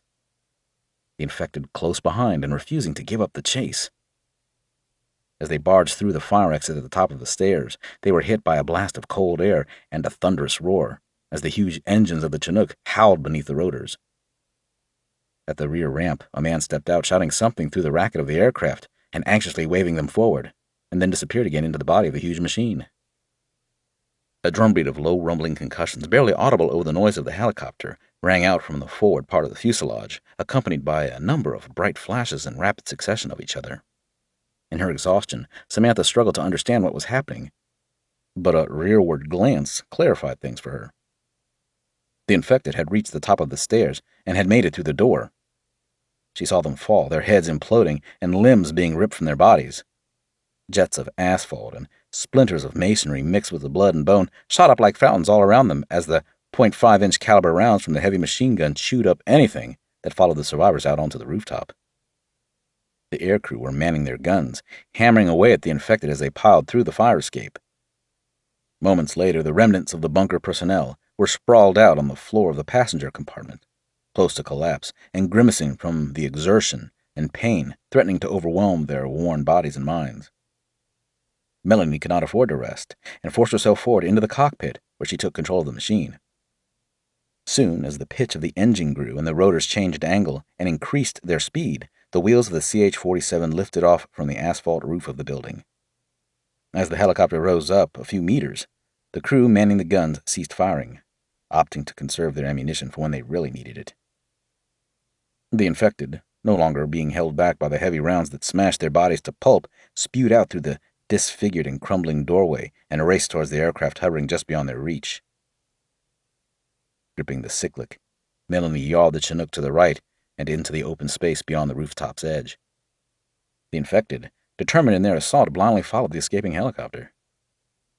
Many of them, unaware of the danger to their existence, launched themselves from the building and out into the thin air, plummeting to the ground below and crashing into the hard pavement where they exploded like bags of oval. The sun had risen on the new day. Its dazzling rays shone from above the horizon and reached out over the rooftops of London, blinding in their brilliance. Below, a new world had been born, one where the living fear the dead and death was no longer final. It was time for Samantha and the others to join in with the evacuation. They set a bearing for the Isle of Wight and headed away from the bunker, over the dying land, and out towards the English Channel. 25. The old VW camper snaked its way through the network of roads leading south. It was still dark when they had finally been able to leave the house, the infected having lost interest and wandering off to search for other victims elsewhere. Now, 3 hours into their journey, the sun was slowly fighting its way up towards the horizon, turning the sky in the east to a deep pink. "What's your name?" William asked inquisitively, turning in his seat and staring over the backrest at the man sitting behind him. Brian, he replied groggily, struggling to see through his swollen eyes. What happened to your face? I fell. How did you fall? I wasn't looking where I was going. Brian tried to force a smile, but the pain in his head prevented the muscles in his face from moving into the positions he wanted, and instead, he grimaced. Why weren't you looking where you were going? William continued to force the conversation, despite Brian's clear discomfort and injuries. Because I was too busy saving their arses, he grunted, nodding to the other men cramped into the camper van around him. How did you save them? William, that's your name, right? He was beginning to lose patience. The boy nodded back at him. Do you always ask so many questions, William?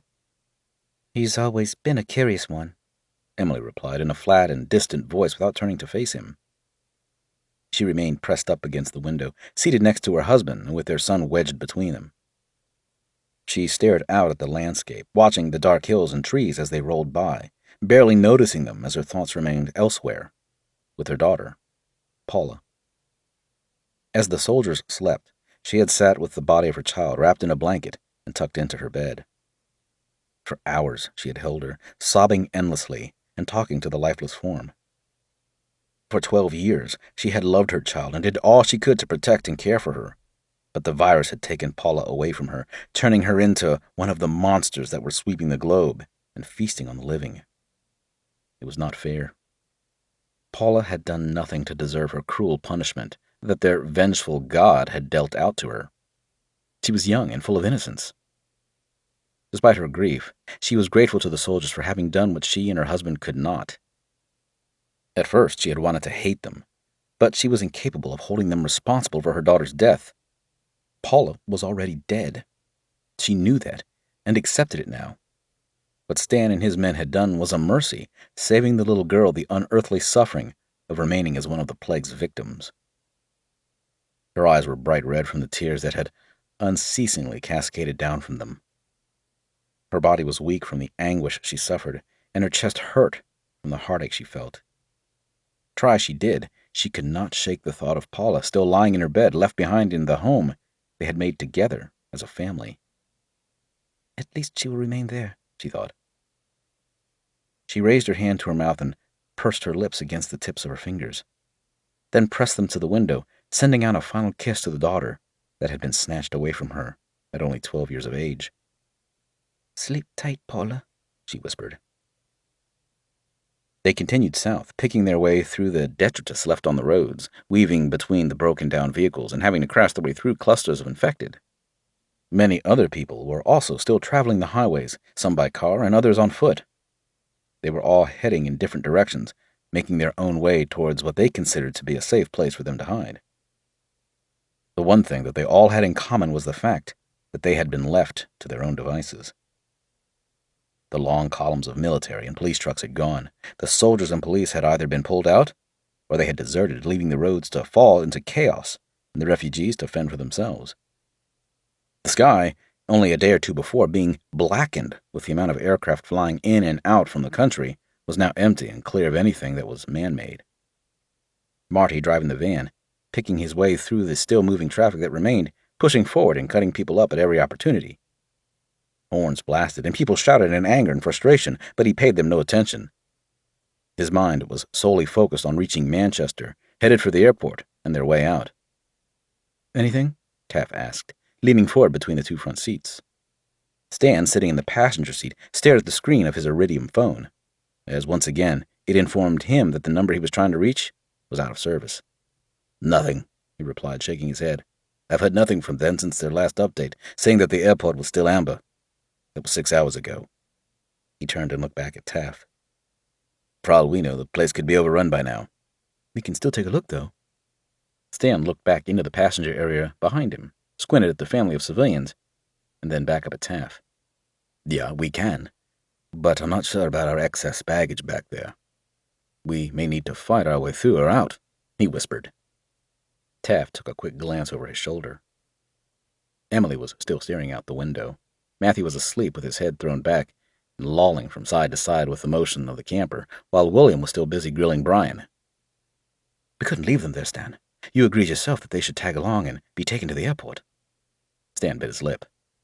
Yeah, I suppose so, he said in agreement, remembering how lost the family had appeared when they were getting ready to leave after the infected had meandered away from the house.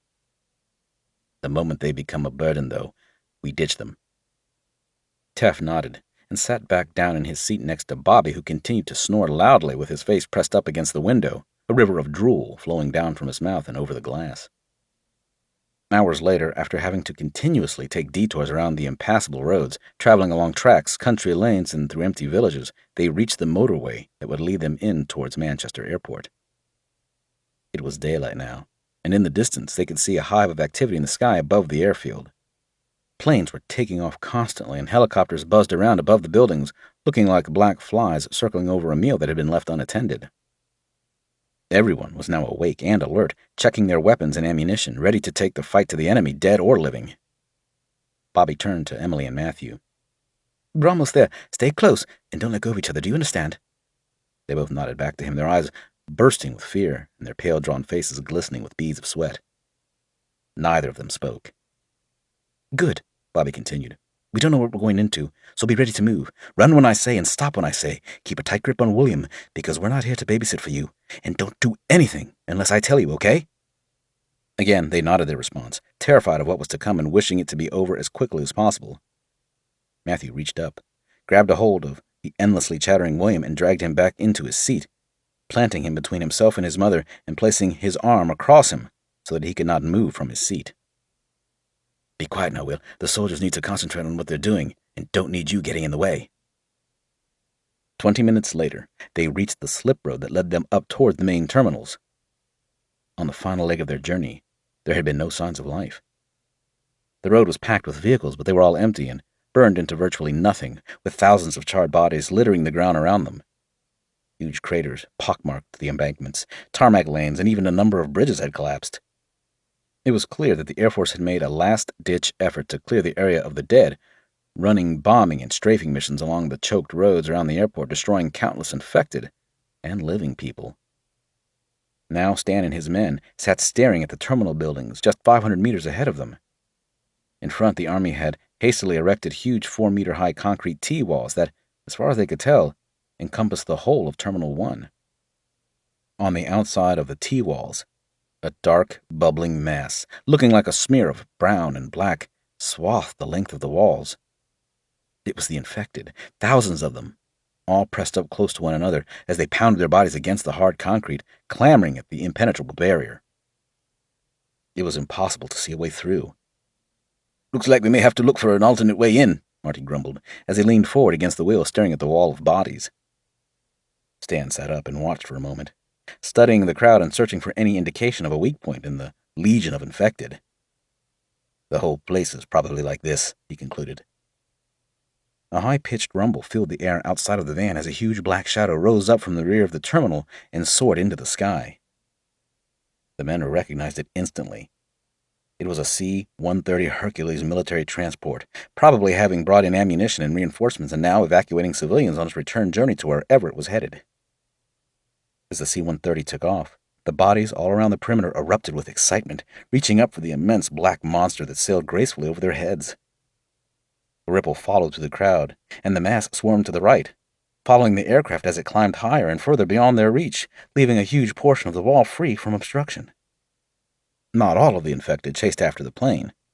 Many were left behind, writhing on the floor with smashed limbs or staggering with injuries that left them incapable of anything other than an uncoordinated stagger. Stan, seeing an opportunity, decided that there was no point in waiting and trying to find another way in. He watched how the sea of bodies moved off, futilely chasing after the plane that they had no chance of reaching. They moved in mass, fighting and trampling one another as they blindly raced away from the walls and took off along the access road to the main terminal. "Marty," Stan growled, winding down his window and placing his rifle into a position where he could fire from. "Go for it." Marty gunned the engine, forcing the revolutions into the red before carefully releasing the clutch. The wheels spun for a moment, and then the camper lurched forward, heading down the gentle slope that led up to the front of Terminal 1. With 200 meters to go, Stan was able to identify the gate that had been fitted into the walls. It was made from thick steel, he guessed, and spanned a gap of about 5 meters. Above the entrance, he could see a number of gun emplacements and the bobbing heads of the soldiers as they began to take notice of the approaching vehicle. To the right, between the terminal and the multi-story car park, the swarm of infected had stopped, having lost sight of the Hercules. They had come to a halt and turned their attention back towards the terminal building. "Shit," Stan grunted. "They've seen us." Marty nodded and aimed the vehicle for the gate. "There's no way they'll open it for us now." "Well, we can't turn back," Stan pointed out, taking aim with his M4 at one of the bodies that had already began to charge towards them. "This tub won't make the turn." Committed to their course of action with nothing else in the way of options, Marty raced towards the heavy gate, praying that the soldiers above would not treat them as a threat and convert their VW into a tangled mess with their heavy weaponry. With just 50 meters to go, the first of the infected crashed into the front of the vehicle, bouncing off the side and being dragged beneath the wheels.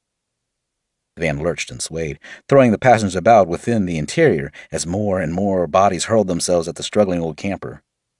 Stan's rifle rattled, dropping numerous targets with an accuracy that only a veteran of his years and skill could accomplish.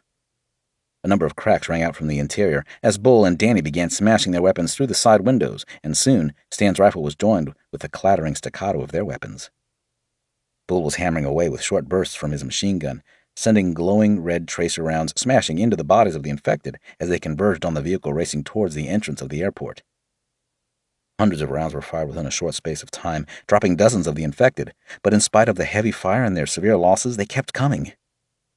It was impossible for the men to make even the smallest of dents in their mass ranks. "We're not going to make it!" Matthew was screaming from the rear, holding his hands over his ears and staring out at the dark wall of death closing in on them. "We're not going to make it! They'll get us!" Brian reached forward and grabbed Matthew by the neck, tearing his attention away from the window for a moment and pushing his snarling, swollen face up close to the panic-stricken man who was shaking in his grasp. "Shut the fuck up and hold on to your wife and kid. Say another word and you won't fucking make it. Now get a grip of yourself." He released the man and went back to picking off targets as they approached to within a distance where he was able to see clearly through his slatted eyes. From outside, they heard the steady, heavy beat of a Browning .05 heavy machine gun. All around him, the crowd was being churned into minced meat as the soldiers manning the defenses gave fire support for the little van and its occupants. With the added help from the troops, and seeing the sea of infected fall in their droves, and their advance slowed, the team felt a glimmer of hope. Marty swung the wheel around and brought them to a screeching halt directly in front of the steel gates.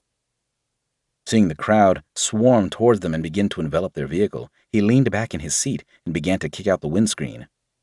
Stan, realizing what Marty was doing, joined him, and together they created a means of escape from the surrounded camper as the glass was pushed out from its frame.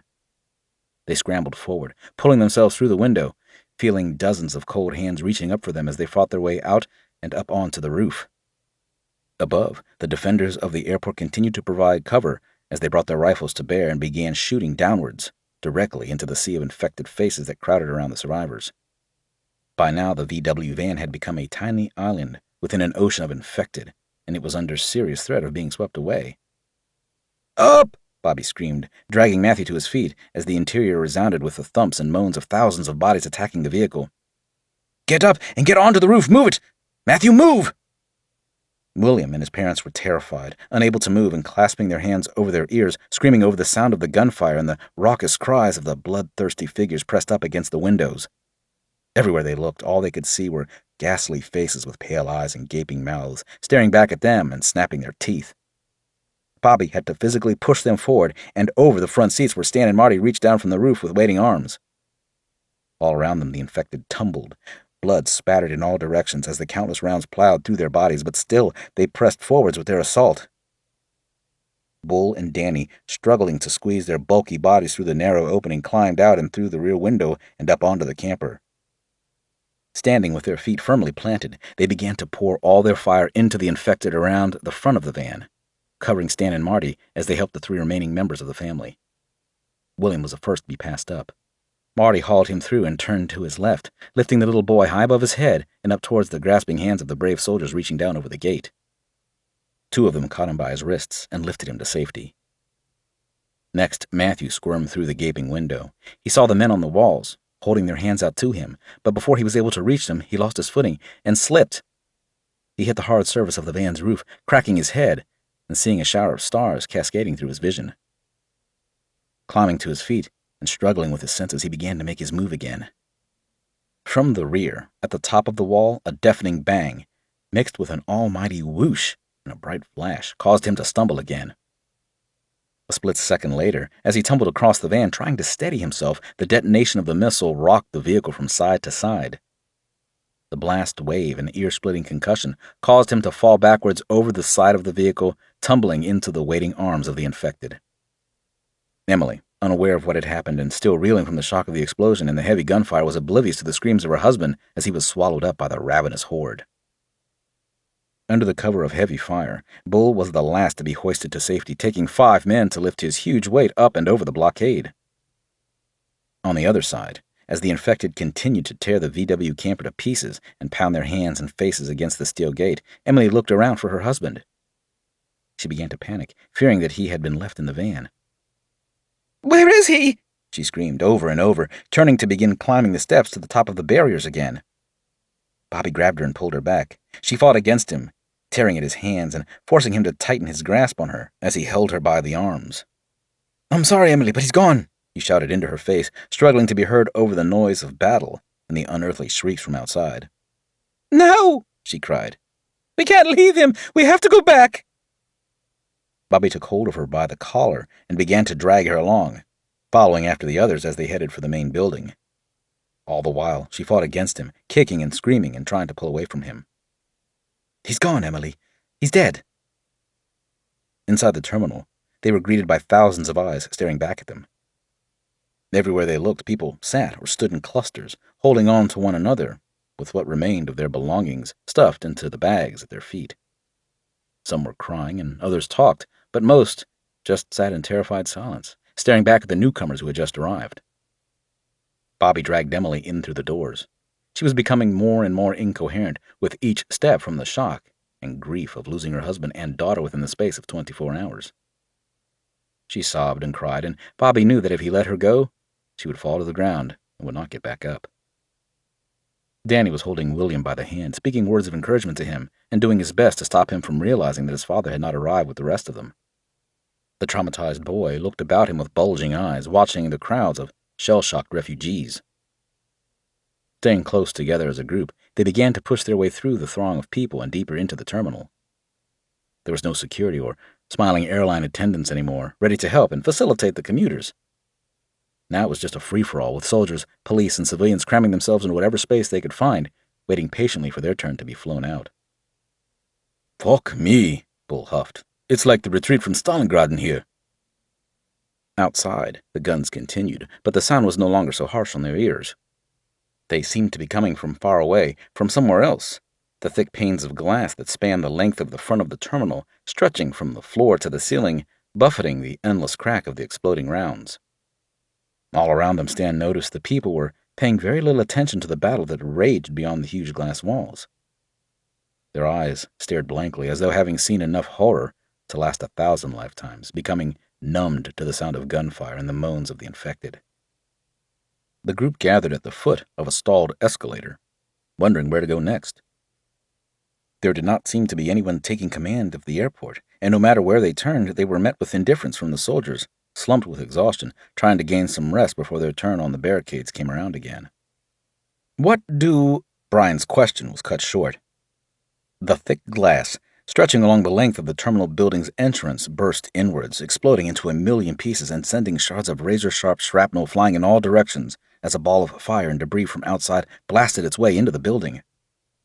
In the instant before he was hurled into the air, Stan watched in slow motion as Brian's head was torn open, a large chunk of glass slicing its way through his scalp and severing the upper part of his skull. His blood and brains were spattered in all directions, striking Stan in the face as the shockwave lifted him from his feet and threw him several meters across the terminal. He landed amongst a large tangle of bodies and limbs from other survivors who had been caught in the explosion.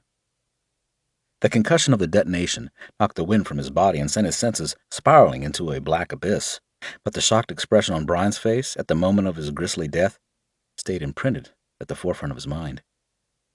The building was roaring with the frightened screams of the wounded and fleeing refugees. The rumble of the explosion was still echoing through the terminal as the smoke and dust began to pour in through the gaping holes in the windows. Stan, unable to stand, began to crawl towards the body of his friend, slithering through the blood and entrails that coated the floor beneath him. His head buzzed and his ears rang, but he could clearly see Brian's lifeless corpse, lying on his back and staring up at the ceiling high above them. "Brian!" Stan heard someone shouting through the chaos. The voice sounded distant, as though it was traveling from miles away. "Brian!" As the voice continued to cry out, he realized that the words were coming from his own mouth while he dragged himself forward, reaching out towards his old friend and calling for him to get up. A pair of hands suddenly yanked him from the floor and hurled him to his feet.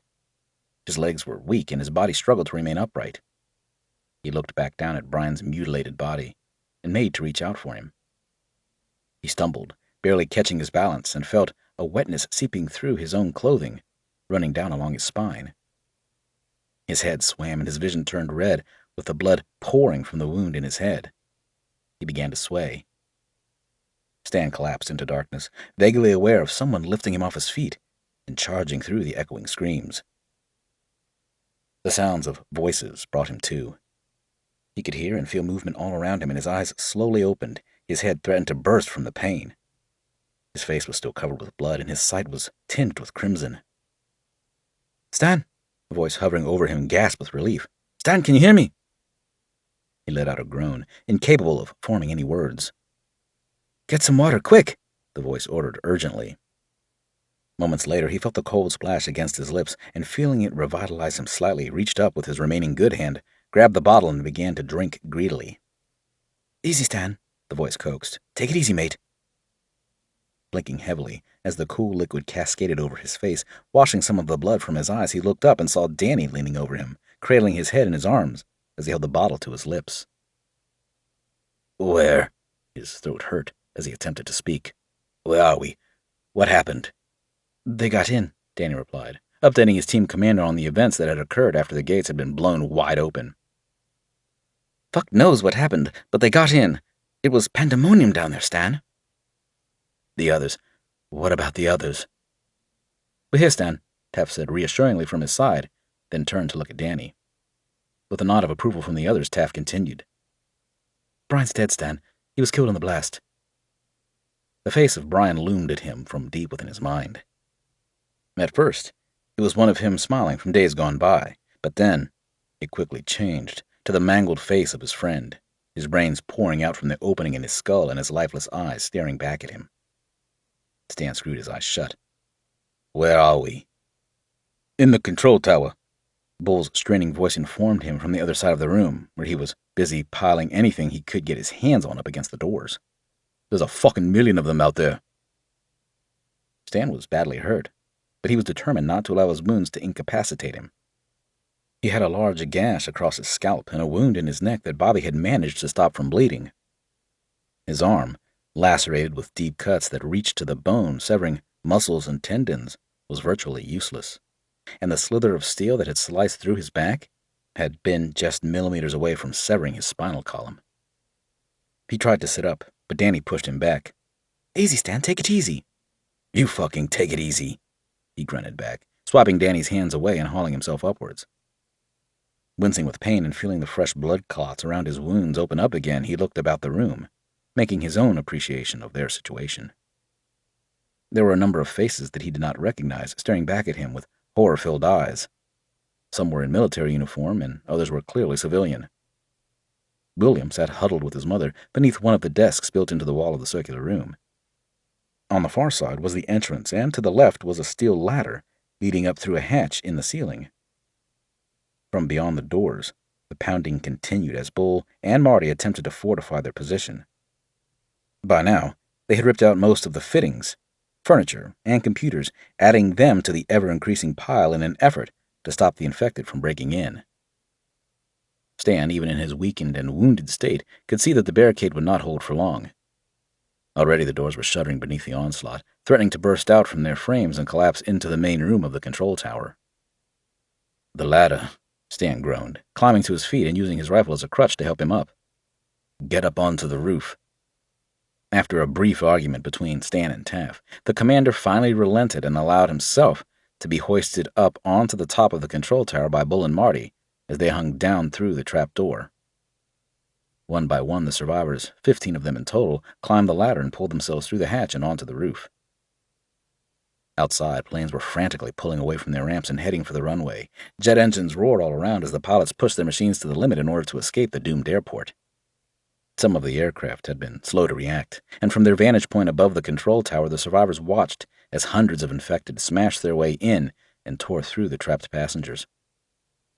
After a few minutes, Bobby and Taff were the only remaining people inside the control room. The door was beginning to give way, and they turned to see the first of the infected faces pushing itself through the small gap.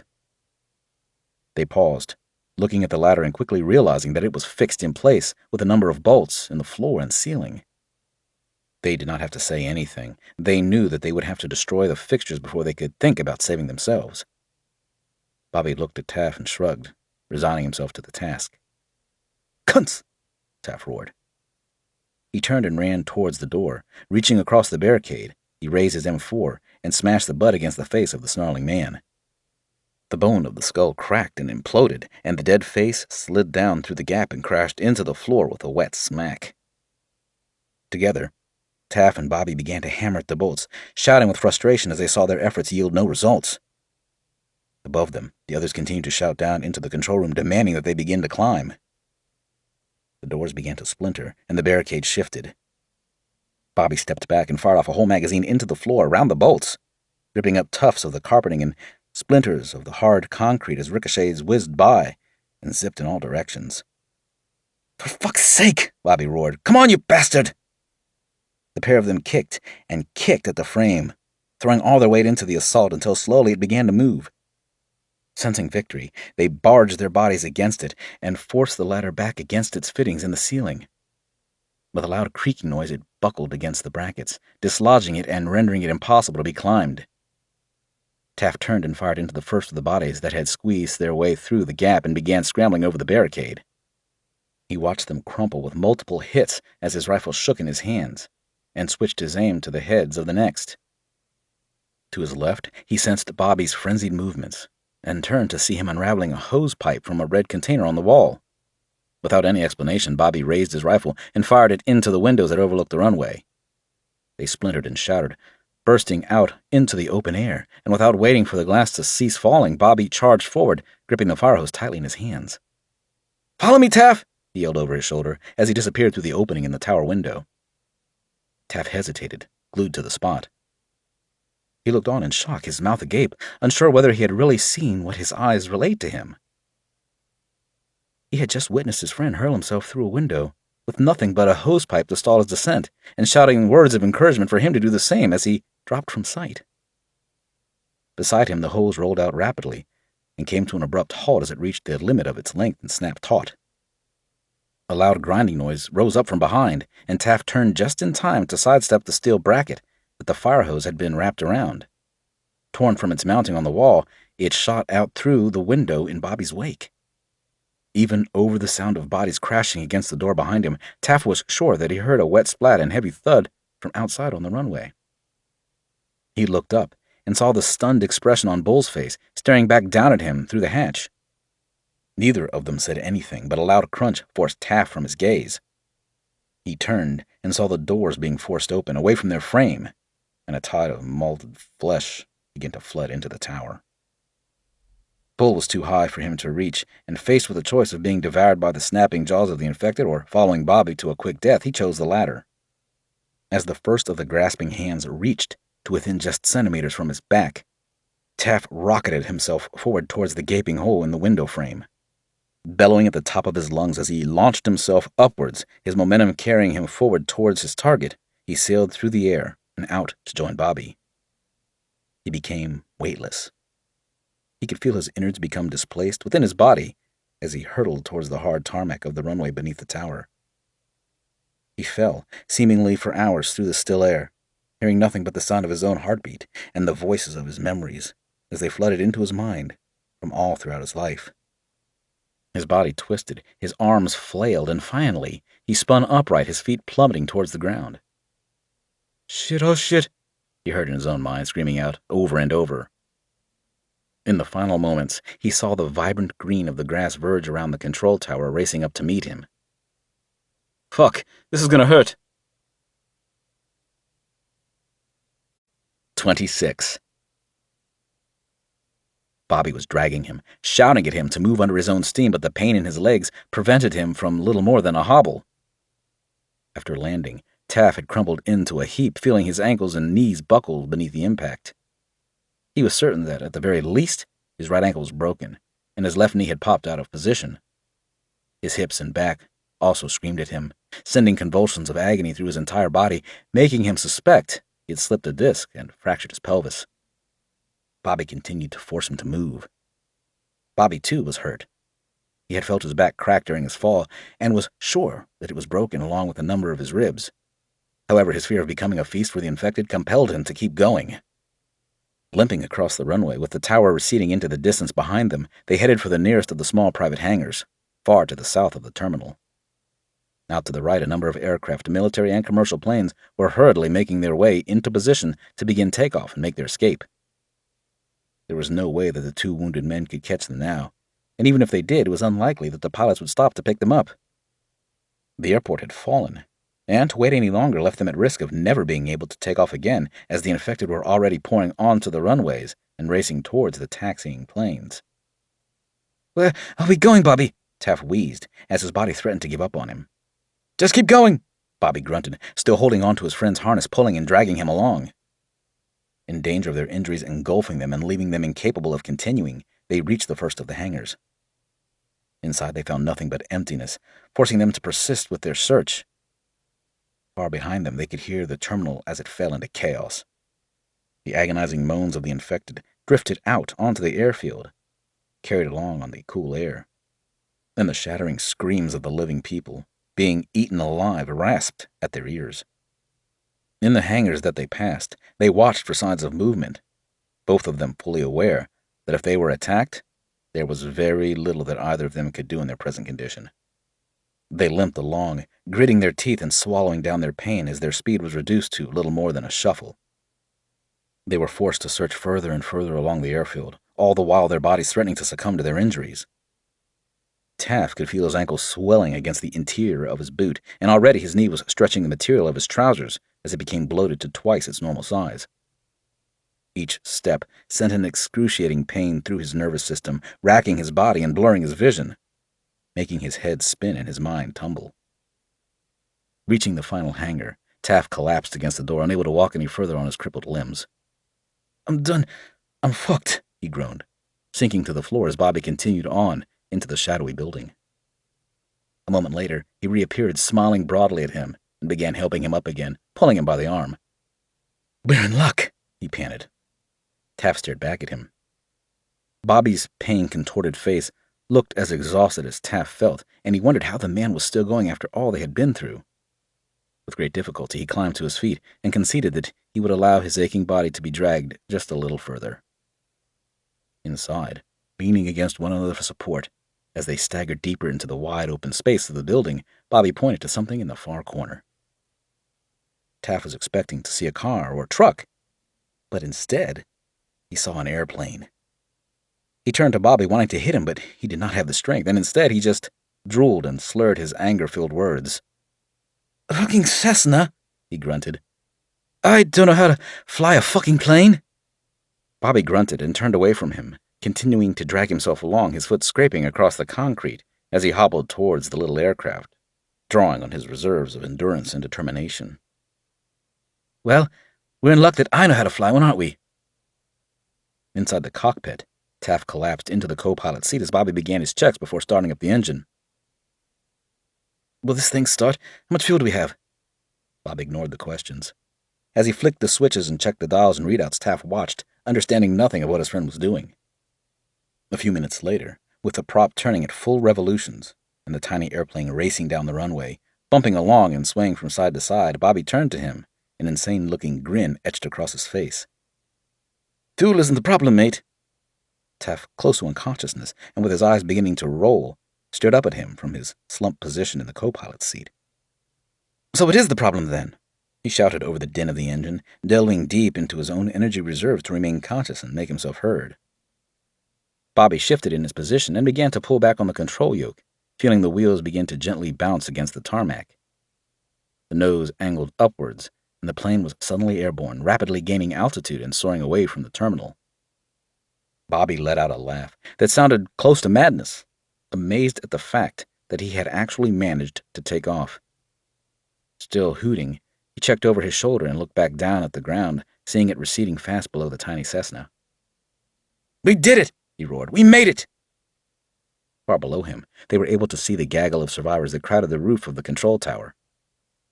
With a couple of sharp movements of the center stick, Bobby forced the wings of the Cessna to alternately dip, hoping that their friends noticed and recognized the signal. He turned back to Taff, who was still staring up at him. "Landing!" he shouted as loudly as he could. "What about landing?" Taff hollered back, forgetting their earlier conversation. "Landing," Bobby repeated matter-of-factly. "Fuel isn't the problem, Taff. Landing is." "Why?" "I've never done it," Bobby confessed with a shrug. "I've only had 4 lessons." 27. The streets of London were flowing red with blood. The infection had seized control, and anyone lucky enough to remain alive had been forced to flee, abandoning the British capital and leaving it to rot along with its new populace. Samantha watched through the window, seeing the crowds of monsters that flowed through the streets like floodwaters from a river that had burst its banks. Smoke was rising from almost every structure in the city as the fires swept through entire districts and explosions obliterated buildings, reducing them to smoldering rubble. She was no fool and did not try to convince herself that everyone had managed to escape. She knew that there would still be hundreds, if not thousands of people trapped within the city, terrified and huddled together, waiting to die. On the outskirts, a few cars were still desperately trying to pick their way through the gridlocked roads, smashing their way through the debris and infected. Some of them made it, but most became bogged down, unable to move, and their occupants remained trapped inside, waiting for the windows to finally give way as swarms of pale faces clustered around and beat their bodies and hands against the glass.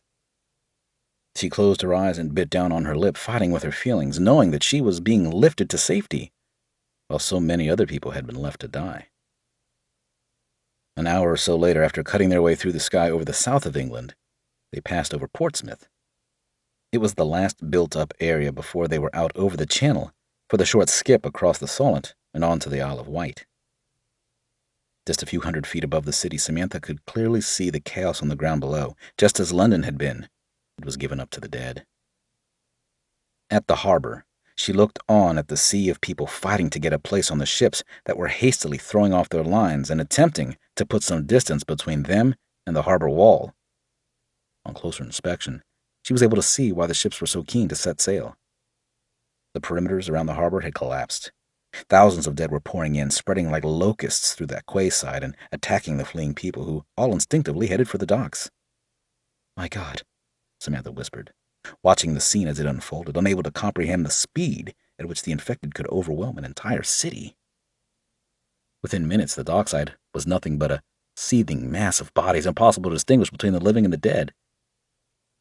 The last ship, a large Channel ferry, cast off and rapidly made its way from the dock wall and out into the middle of the harbor, attempting to reach deeper water and head for sea. Suddenly, she made a sharp turn to starboard, quickly accompanied by a brief flash that shot up from the area of the stern. Debris and parts of the vessel's superstructure flew into the air, and within seconds, flames and black clouds of billowing smoke began to engulf the ship. Even from the altitude, it was easy to make out the hundreds of figures that ran in all directions along the decks, hurling themselves into the water as another explosion ripped through the hull and tore a hole in the bow. The ship quickly began to list to port, and as their aircraft continued onwards, Samantha's final view of the ferry was one of it capsizing and beginning to sink, dragging thousands of refugees into the depths along with it. "All those poor souls," she shuddered, turning away and wiping a tear from her eye. "We left them to die." She felt helpless and ashamed, knowing that so many people had been left behind and abandoned. She buried her face in her hands and began to cry soundlessly within the howling interior of the Chinook. Outside in the cold morning air, other aircraft had taken flight. All of them were headed away from the British Isles. A short while later, they were over the Isle of Wight. Hundreds of ships and boats lay at anchor around her coast, and the sky over the island buzzed with helicopters and fighter jets. Amongst the vessels sat a number of destroyers and an aircraft carrier, the remains of the Royal Navy's fleet in the area around the British Isles. As the CH-47 began its approach, Samantha caught sight of something coming towards them from the north.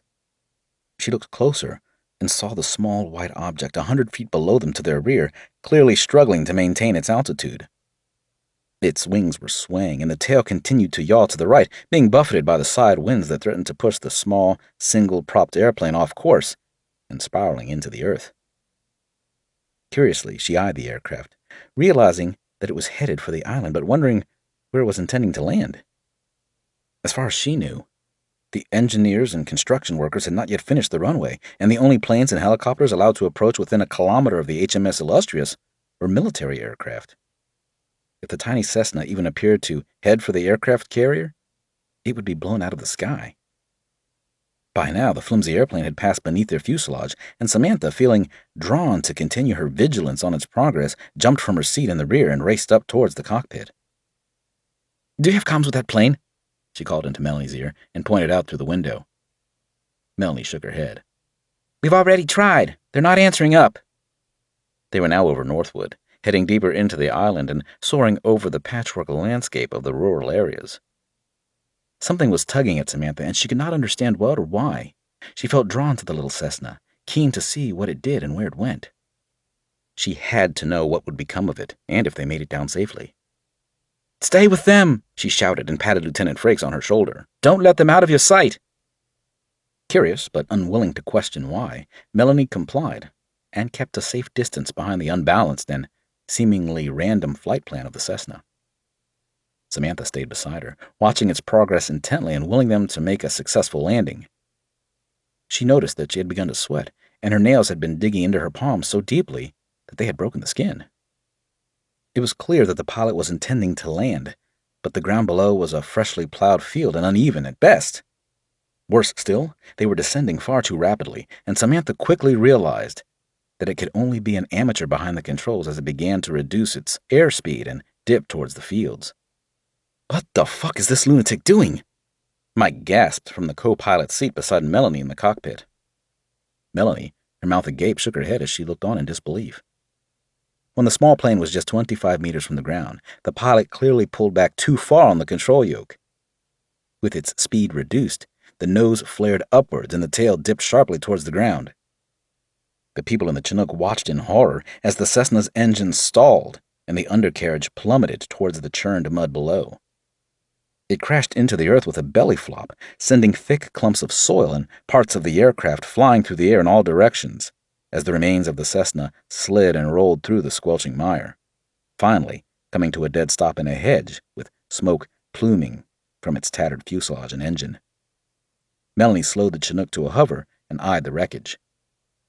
Nothing moved from within the cockpit of the downed aircraft, and Samantha felt her stomach churn. "Get me down there!" she ordered Lieutenant Frakes with urgency. "I need to know." This has been The Dead Walk the Earth, Volume 1. Written by Luke Duffy. Narrated by Andrew B. Werlin. Copyright 2014 by Luke Duffy. Production copyright 2015 by Luke Duffy and ABW Voiceovers.